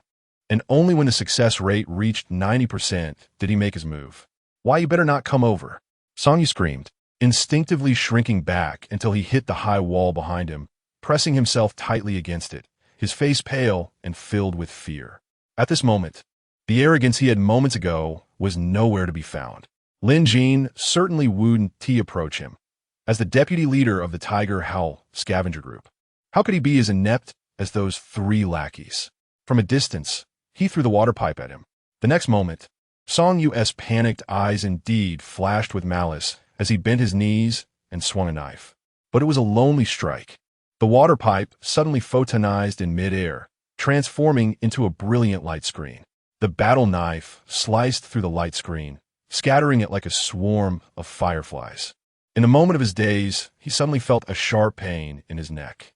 Instinctively, he touched it, only to find his head had fallen to the ground. He died without knowing what had just happened to him or how he had been beheaded. In that fleeting moment, Lin Jin, the sly one, had taken advantage of the cover of the photons to quickly approach, turning the collar of his battle suit into a blade that grew inward, effectively severing his head. The nearby long-haired JK girl was startled by the sound of Song Yu's head dropping. Lin Jin smiled and asked, "Little sister, do you know them?" "And no, I don't know them." "What? You actually don't know them?" "There's no one in White Tiger City who doesn't know them." I'm not from White Tiger City. I'm from Zhuke City." "Then what are you doing in White Tiger City?" "Visiting relatives." After saying that, the little sister cautiously picked up the paper bag in her hand, indicating that she wasn't lying, as it was filled with gifts for her relatives. "Is that so? Do you want me to escort you?" "It's not safe in White Tiger City at night." "And no, it's fine. My uncle's house is not far in T19 district. I'll be there in no time." After saying that, she tried to slip out from under Lin Jin's arm. But he blocked her, saying, "T19 district, huh? I know that area well. What is your uncle's name? I might know him." The little sister warily glanced at Lin Jin and replied, "My uncle's name is Ma Wan, and my aunt's name is Lu Fong." Seeing that she wasn't lying with his left eye, Lin Jin realized he was in trouble. It would be awkward to silence someone he knew. "You really don't want me to escort you?" "No, it's fine, thank you." The little sister finally ducked out from under Lin Jin's arm. "By the way, what is your name, little sister?" "Why, you can call me Xiao Ji." Lin Jin was taken aback and quickly asked, "Xiao what?" "A quiet little sister has such an explosive name. My Uncle Maya's brother named me Xiao Ji. You should tell others your name without saying BA. Got it?" After saying that, she turned and ran, as if Lin Jin was even scarier than Song Yu had been moments ago. Once Xiao Ji left, Lin Jin began to collect the corpses. He stripped the three of their gear. These were all third-tier materials, enough to reconstruct 5 third-tier weapons. If he reconstructed according to the third-tier blueprint he had just memorized, each spear could sell for at least 45,000, which meant he could secure a gene stabilizer for Sister Sue. Unfortunately, the hand rings of the 4 couldn't be opened, so Lin Jin had to decompose them. Miraculously, as soon as the hand rings photonized, their contents burst out. It was only then that Lin Jin realized his ability could also forcibly unlock things. From Song Yu's hand ring, he obtained a brand new healing device and various materials for construction. The other 3 lackeys also yielded plenty of materials, along with over 200,000 in stolen money. If this money weren't dirty, why would they keep it in a memory card? Wouldn't it be safer in an account? Just like that dog Song Yu. Although the hand ring exploded, all the money was in the account, leaving him with nothing. However, just the crystal core fragment in the healing device was enough to exchange for a gene stabilizer. As for the healing device, it wouldn't be sold. As long as he installed his crystallized fragment, it would work just fine. That way, he could have one for himself and one for Sister Sue. After looting the spoils, Lin Jin began to burn the bodies, watching them turn to ash, then gathered the ashes and scattered them before turning to leave. Just as Lin Jin left, Xiao Ji appeared from the other end of the alley. Her petite figure, with her head lowered and long black hair with bangs, looked around the scene and then towards the direction Lin Jin had left, muttering to herself, "This handsome guy really isn't cautious enough. Does he really think burning someone to ashes and scattering them means there's no problem?" Xiao Ji surveyed the area.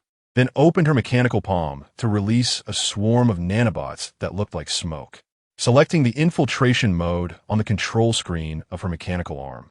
These nanobots would decompose biological traces such as blood, skin flakes, and ashes down to the quark level. Once Xiao Ji confirmed that the scene had been properly handled, she finally let out a sigh of relief, hugged her belongings tightly, and quickly left the alley.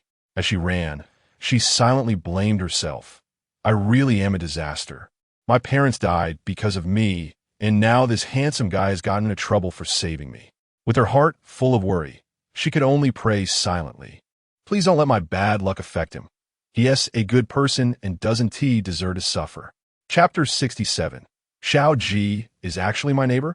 As Lin Jin stepped out of the alley, his wristband lit up with a call from Yiling.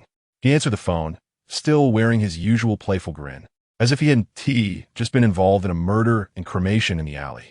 Hey, beautiful Yi, I haven't even gotten in the car yet. And you're already thinking of me? On the other end, Yiling's laughter rang like silver bells. Stop being cheeky. Let me ask you something. If you were to promote that you can make a perfect Tier 3 equipment in just 1 hour, what would you think? What is that for? Fast speed is a huge selling point. It can raise prices and attract more customers. You know, the Guild's information network covers the entire Federation. If you can't make it in White Tiger City, you can still do business in Zhuke City, Xuanwu City, Qinglong City, and all the major cities in the 12 provinces. You mean turning the physical store into an e-commerce platform? E-commerce? Exactly, that's the idea. Yiling excitedly raised her voice. What's the Guild's cut? Lin Jin cut straight to the point. For Tier 3 equipment, we only take a 2 commission on the transaction amount. Not much, right? All right, you handle the rest. I'll just focus on making the equipment. No problem? Lin Jin's tone was casual. Absolutely. And I'll take a 5 commission from you. Can we negotiate for a higher commission? Yiling, sit. That depends on your skills, Lin Jin said with a smile before hanging up the phone, continuing to stroll home. This place wasn't like the central area of White Tiger City with its towering steel buildings, dazzling neon lights, or the sultry women on holographic ads. But it had a more down-to-earth atmosphere. Xiao Ji was clearly a newcomer. There weren't many people in T19 district, and everyone knew each other. When they heard Brother Wu's words, everyone instinctively turned to look at Xiao Ji, exchanging glances, clearly indicating that this girl wasn't from their T19 district. But look at her, wearing that beautiful white JK outfit. She must be the campus belle from White Tiger Academy, right? Uncle Lu said, while waving his fan. It's a pity her limbs have all been replaced. I wonder what she went through, Grandmolly said, adjusting her glasses to look at Xiao Ji's cold mechanical limbs with a face full of pity. She looks delicate and timid, walking so cautiously.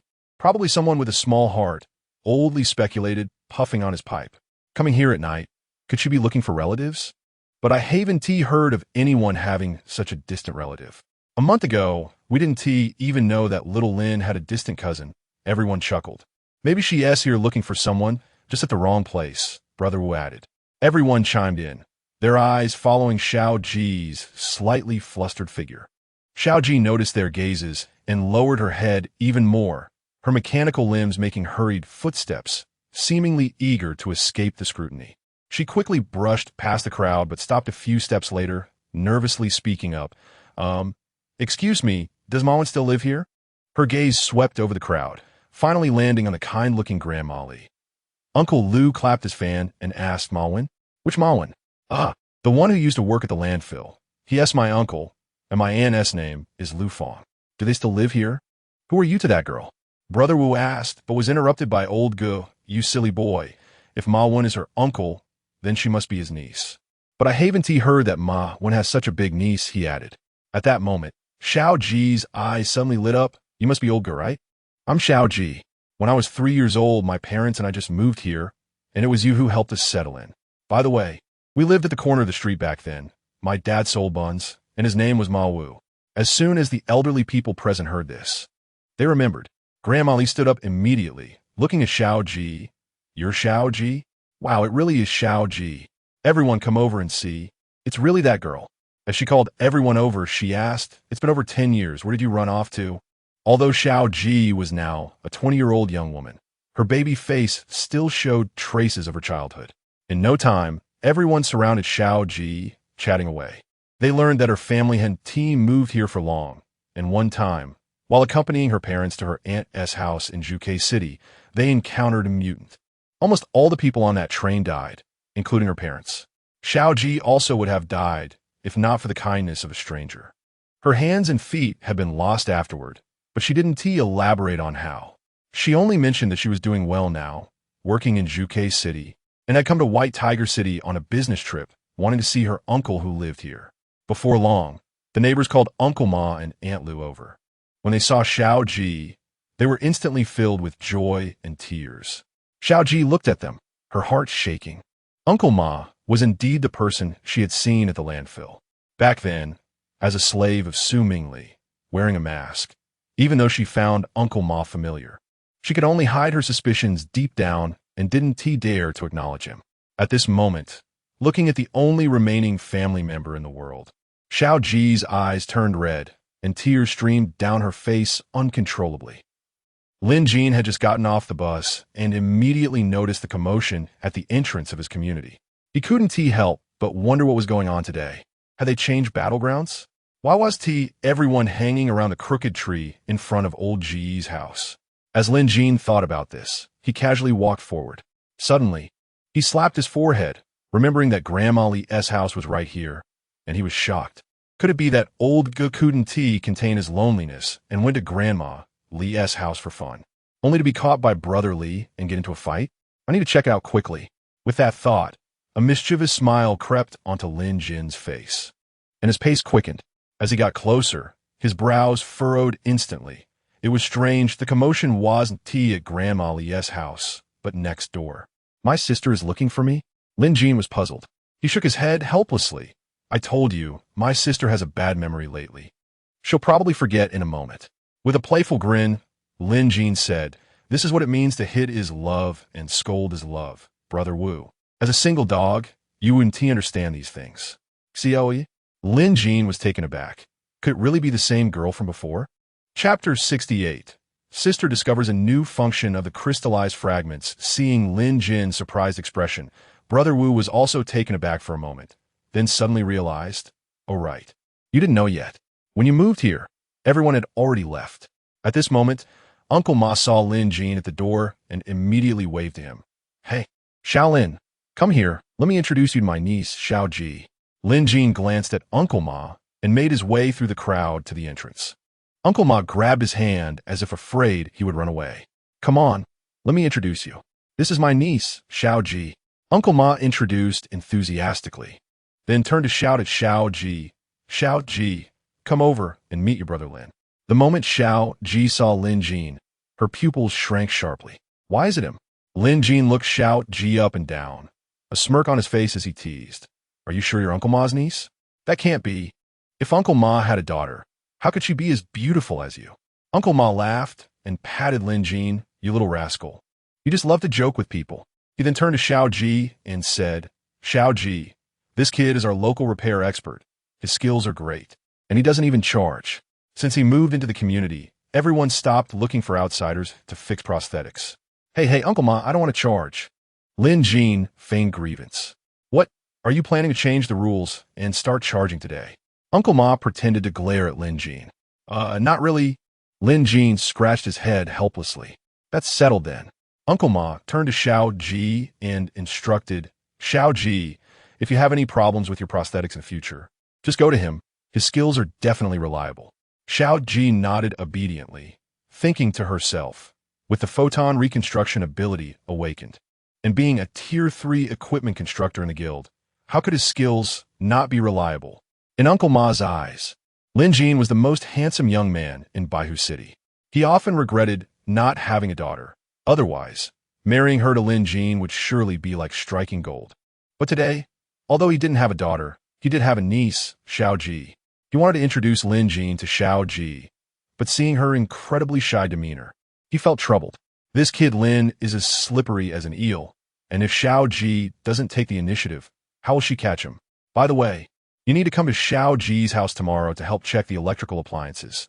The house has been empty for many years, so there might be safety hazards. Aunt Lu, I understand. If nothing else comes up tomorrow, I'll definitely come early, Lin Jin replied. That's great. Remember to bring your sister along for breakfast.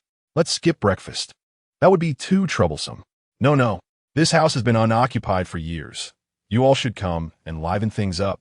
Xiao Ji quietly stood aside, feeling like a little transparent figure. Only when she saw Lin Jin leave and didn't mention their encounter in the alley did she finally breathe a sigh of relief. How could Lin Jin possibly say that? If he did, wouldn't he become a murderer? However, Xiao Ji was still worried that uncle and aunt would be concerned about her. Looking up, she saw 3 dishes and a soup on the small table in the living room, perhaps to prevent dust or to keep warm, all covered nicely with plates. Sister Sue was sitting on the sofa, eyes closed, resting. Lin Jin smiled as he looked at her. She had long wavy hair casually draped over her shoulders. Just like earlier, she wore a deep V silk shirt with a slightly open collar, revealing her delicate collarbone and a hint of fair skin, adding a touch of sexiness. A matching short pencil skirt hugged her figure tightly, perfectly outlining her long, straight legs wrapped in black stockings, looking alluring. The fiery tattoo on her leg was still as pleasing to the eye as ever. Hey sis, are you learning to cultivate like Qin Wuyue? Preparing to ascend? Lin Jin joked. Didn't I report to you at noon? I went to the guild to level up my profession and pick up some business. As he spoke, he swiftly uncovered the dish covers, and the aroma of the food instantly wafted through the air. He took a seat and called out to Su Ming Wang, sis, come eat. I am starving. Did you tell me? Su Ming Wang looked at Lin Jin suspiciously. Lin Jin teased, would I dare not tell you? Sister Sue smiled slightly, but then felt a bit awkward, realizing she had forgotten something important because of his interruption. I seem to have forgotten something important because of you, Su Ming Wang said, rubbing her temples, then looked at Lin Jin and added, it's all your fault. Lin Jin knew this was her tactic when feeling awkward, always turning the blame around, but he also knew that aside from her mouth, she was soft everywhere else. If he wanted her to say something soft, it would only be in the basement. Is the wine at home finished? Lin Jin casually joked as he served food for both of them. No. Su Ming Wang thought for a moment, then suddenly her eyes lit up. Right, the crystallized fragments. I found a new use for them. What new use? Can't we eat first? Lin Jin mumbled, continuing to serve rice, but feeling a bit curious inside. Sister Sue, wearing high heels, trotted over, pulled out a chair, and sat down opposite Lin Jin. Then she opened her palm to reveal a crystallized fragment. Lin Jin looked at it and smiled. You found another one today? I told you there would definitely be more. Take a good look. This is from yesterday. What's wrong? Lin Jin looked at Su Ming Wang in confusion. It shrank. It got smaller. Just tell me directly, sis. This thing can unlock genetic locks. Huh? Is that true? If we sell it as an unlocking agent, wouldn't we make a fortune? Lin Jin exclaimed. Sister Sue immediately smacked Lin Jin on the back of his head, scolding, make a fortune? Your crystallized fragments are much better than the unlocking agents on the market. To be precise, they are 2 different things. She continued to explain. The unlocking agents on the market can only unlock once the physical enhancement reaches a critical point after injection. But your crystallized fragments can accelerate the enhancement process after absorption. In other words, while others may take years to reach that critical point, with your crystallized fragments, it might only take a few months, at most a year. As for your talk about making a fortune, Sister Sue looked at Lin Jin disdainfully, teasing, your output can't keep up, can it? Really? Lin Jin deliberately elongated his voice. Woman, do you want to listen to what you're saying? Chapter 69. Obedient, call me daddy, seeing Lin Jin's slightly embarrassed gaze. Sister Sue quickly corrected herself. What I mean is, it's not that it happens every time, and the crystallized fragments are consumed very quickly. Take me for example. To reach the critical point of enhancement, excluding factors like nirvana, I need at least 30 grams. And yours is only a maximum of 1 gram. It's fine. As long as we work hard enough, we can completely make up for the shortcomings in probability. Sister, have some wine. Why drink wine? What are you up to again? Because I made some money today. Let's celebrate. While picking food, Sister Sue looked at Lin Jin suspiciously, then knocked his chopsticks with her own. Cut that out. I don't believe your nonsense. Seeing her disbelief, Lin Jin took out the healing device he got from Song Yu and slapped it on the table. Look at this. A healing device? Where did it come from? Lin Jin briefly explained what happened in the alley to Sister Sue. After listening, she furrowed her brows slightly, her tone carrying a hint of coldness. Since you were so determined to silence me back then, why didn't you use the gun techniques I taught you? Practical combat training is crucial for improving martial skills. Don't you know that? Upon hearing this, Sister Sue paused her chopsticks, instinctively raising her finely arched eyebrows, a trace of barely noticeable jealousy flashing in her eyes.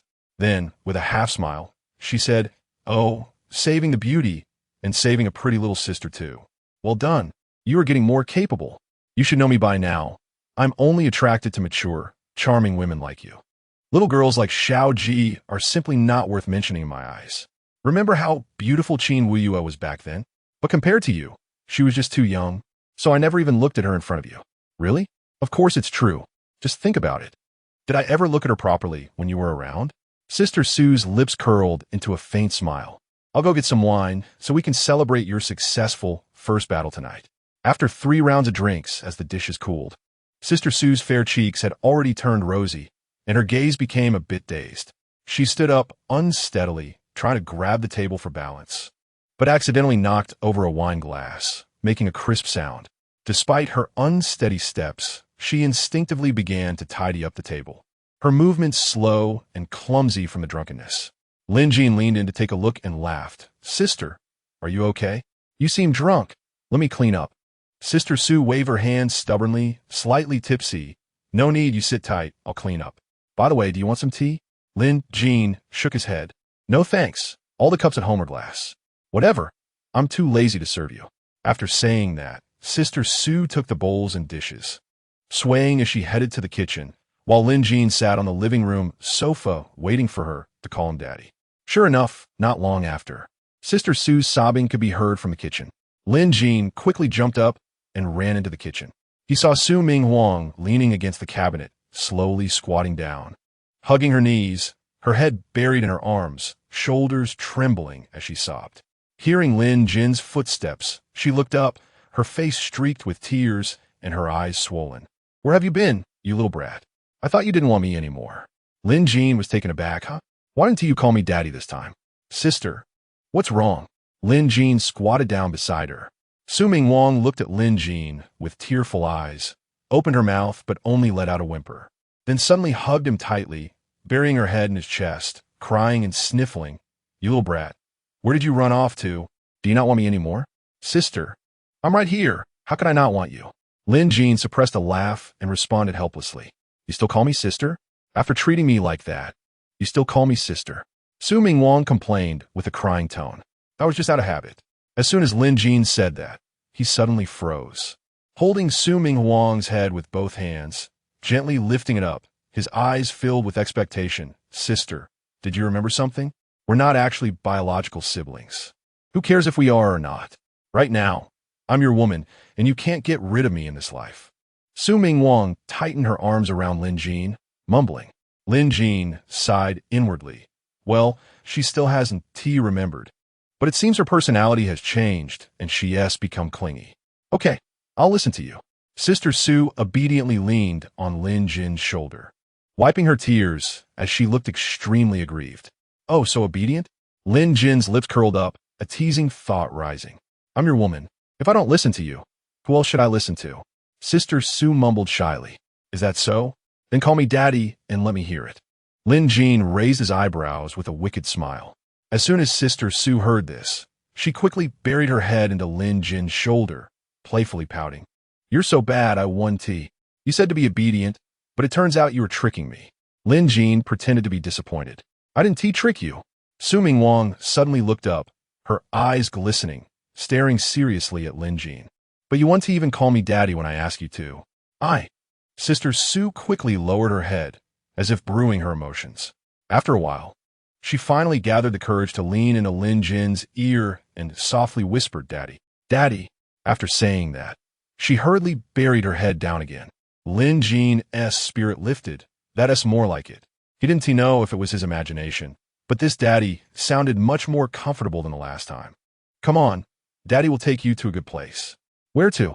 Have you forgotten our secret base?"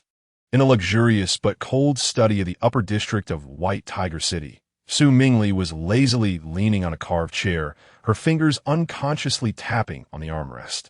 At this moment, the butler, Uncle Tai, glanced at her slightly furrowed brows, noticing something seemed off, and a hint of worry flashed in his eyes.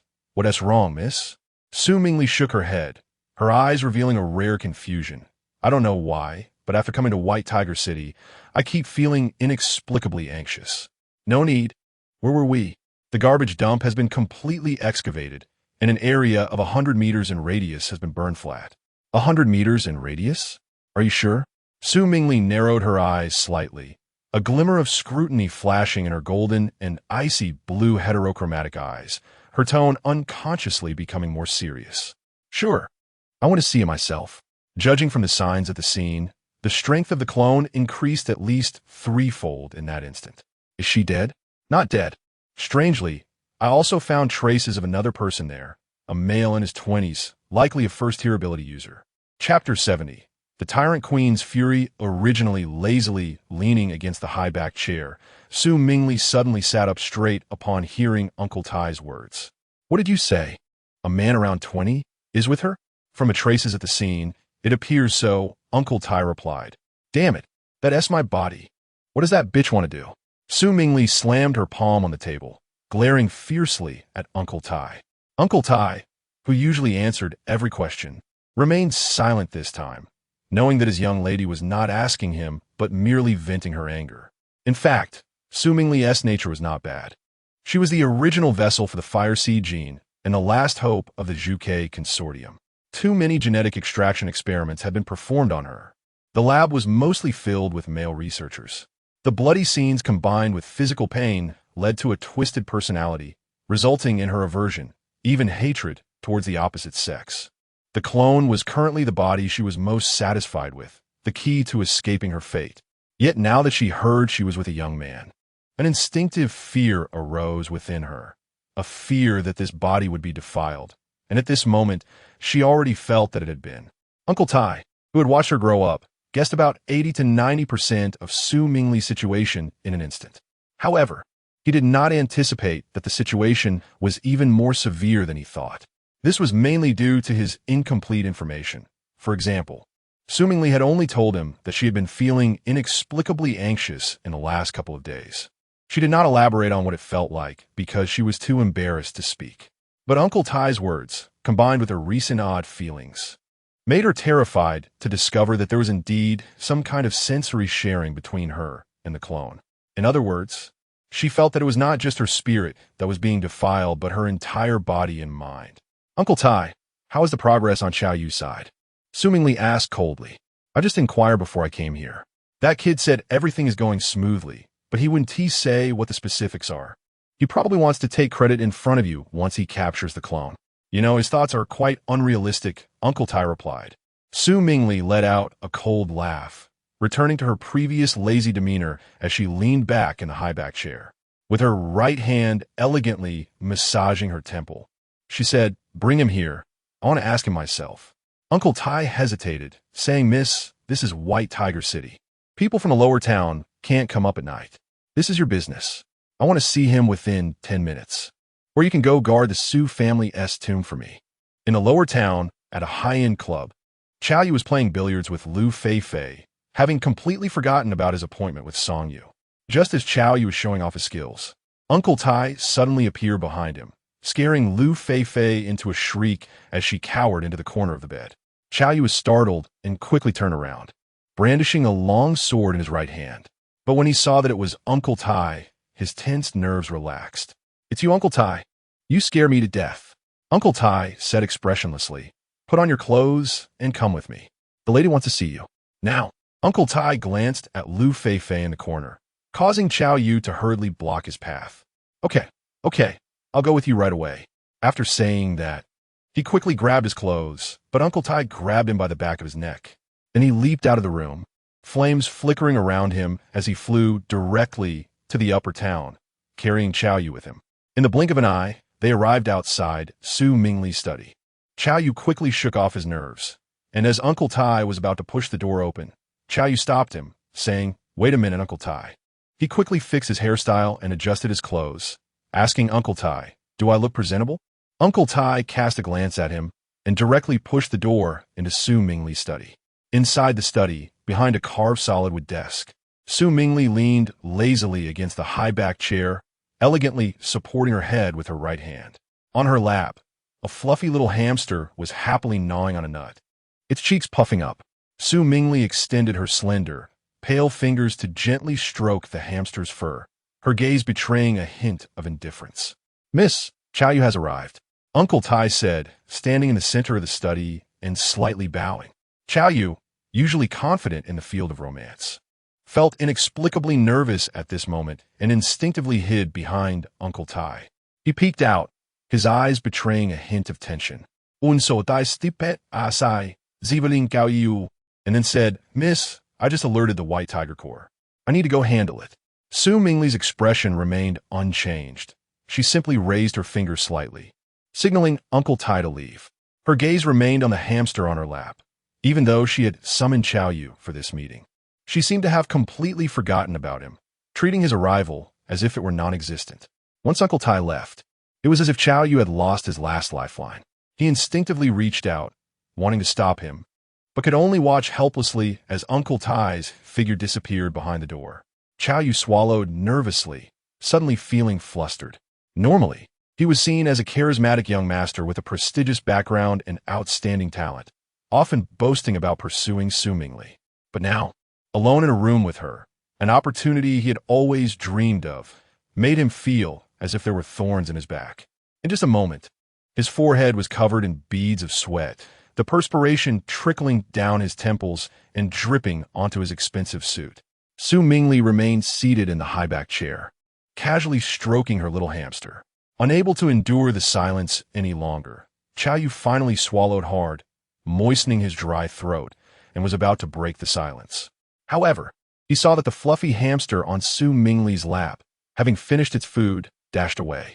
Finally, Su Mingli reacted quickly, grabbing the hamster.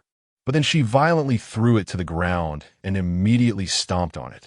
With a piercing scream, blood splattered from under her shiny high heel. Chow Yu was startled by this sudden bloody scene and instinctively shrank back. "Damn thing, have I not been good enough to you?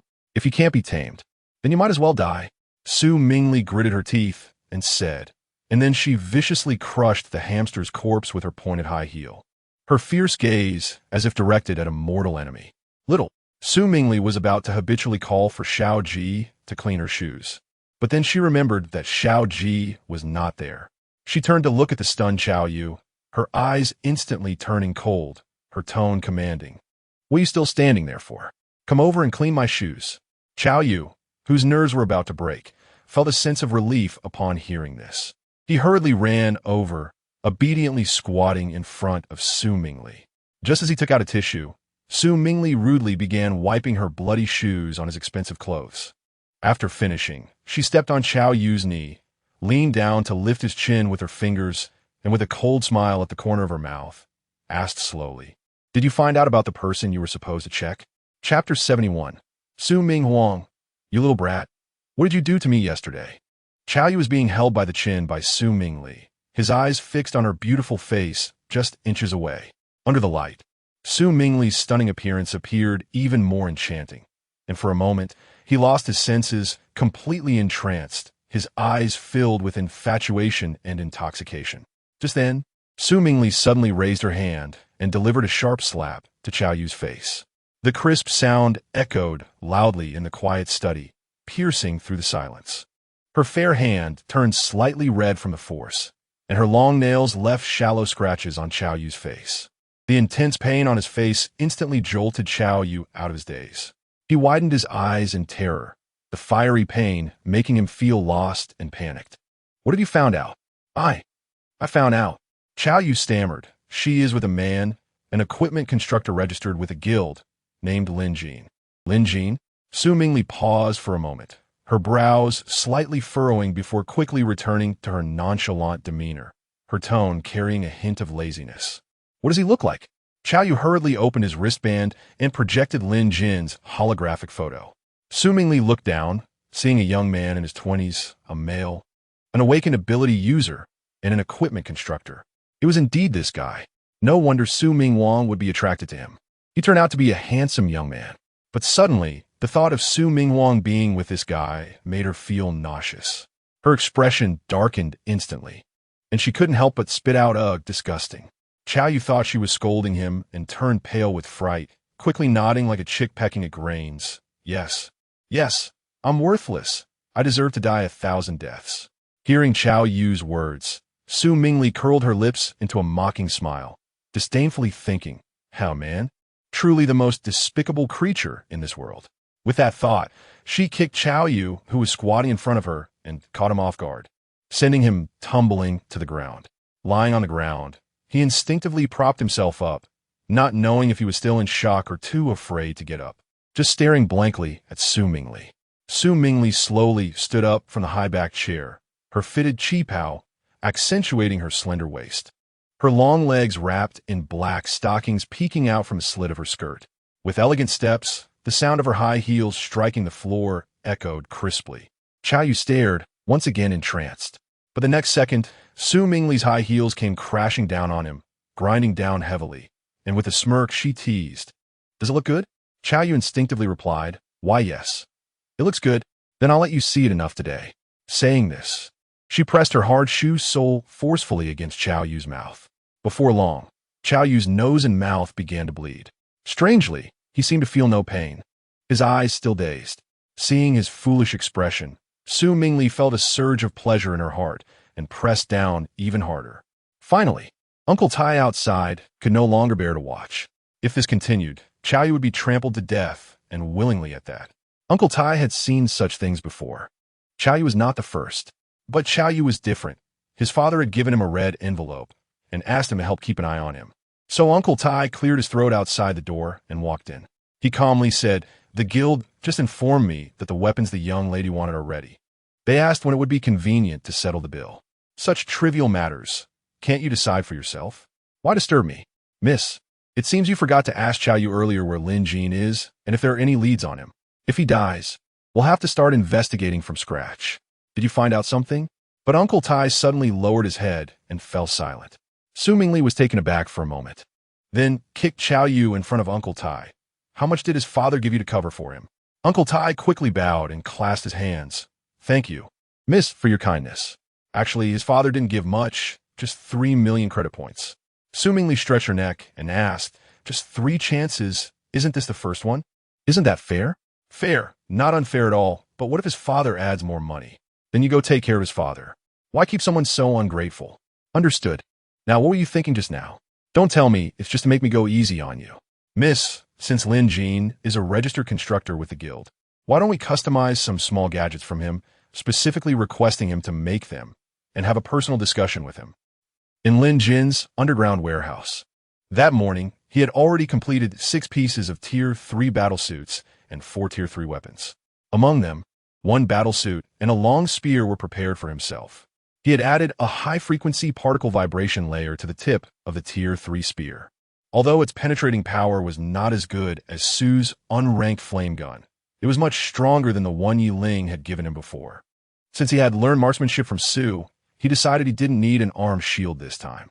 Instead, he made a waist pouch to hang at his waist, mainly because the bronze compass couldn't be nanoparticleized.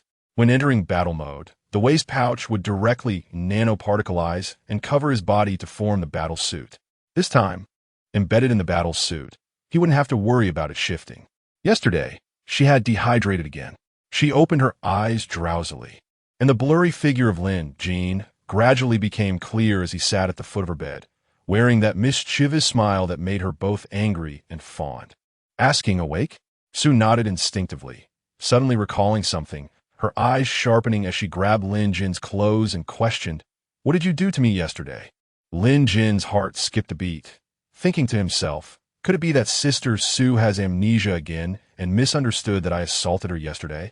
He quickly forced a smile and tested, "Well, we're a couple now, remember?" Su's cheeks flushed slightly, a glimmer of embarrassment flashing in her eyes as she retorted, "That's not what I meant." "Then what do you mean?" Su glared at him in anger and raised her voice. "You took advantage of me when I was drunk and made me call you Dad. You forgot so quickly?" Lin Jin was stunned. She actually remembered? It was truly ironic that she couldn't remember what she should and remembered clearly what she shouldn't. "Sister Su," Lin Jin began to space out again, knowing this kid must be plotting something again.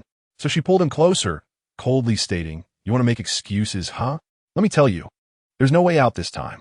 If you don't give me a satisfactory reason, just wait for me to beat you to death."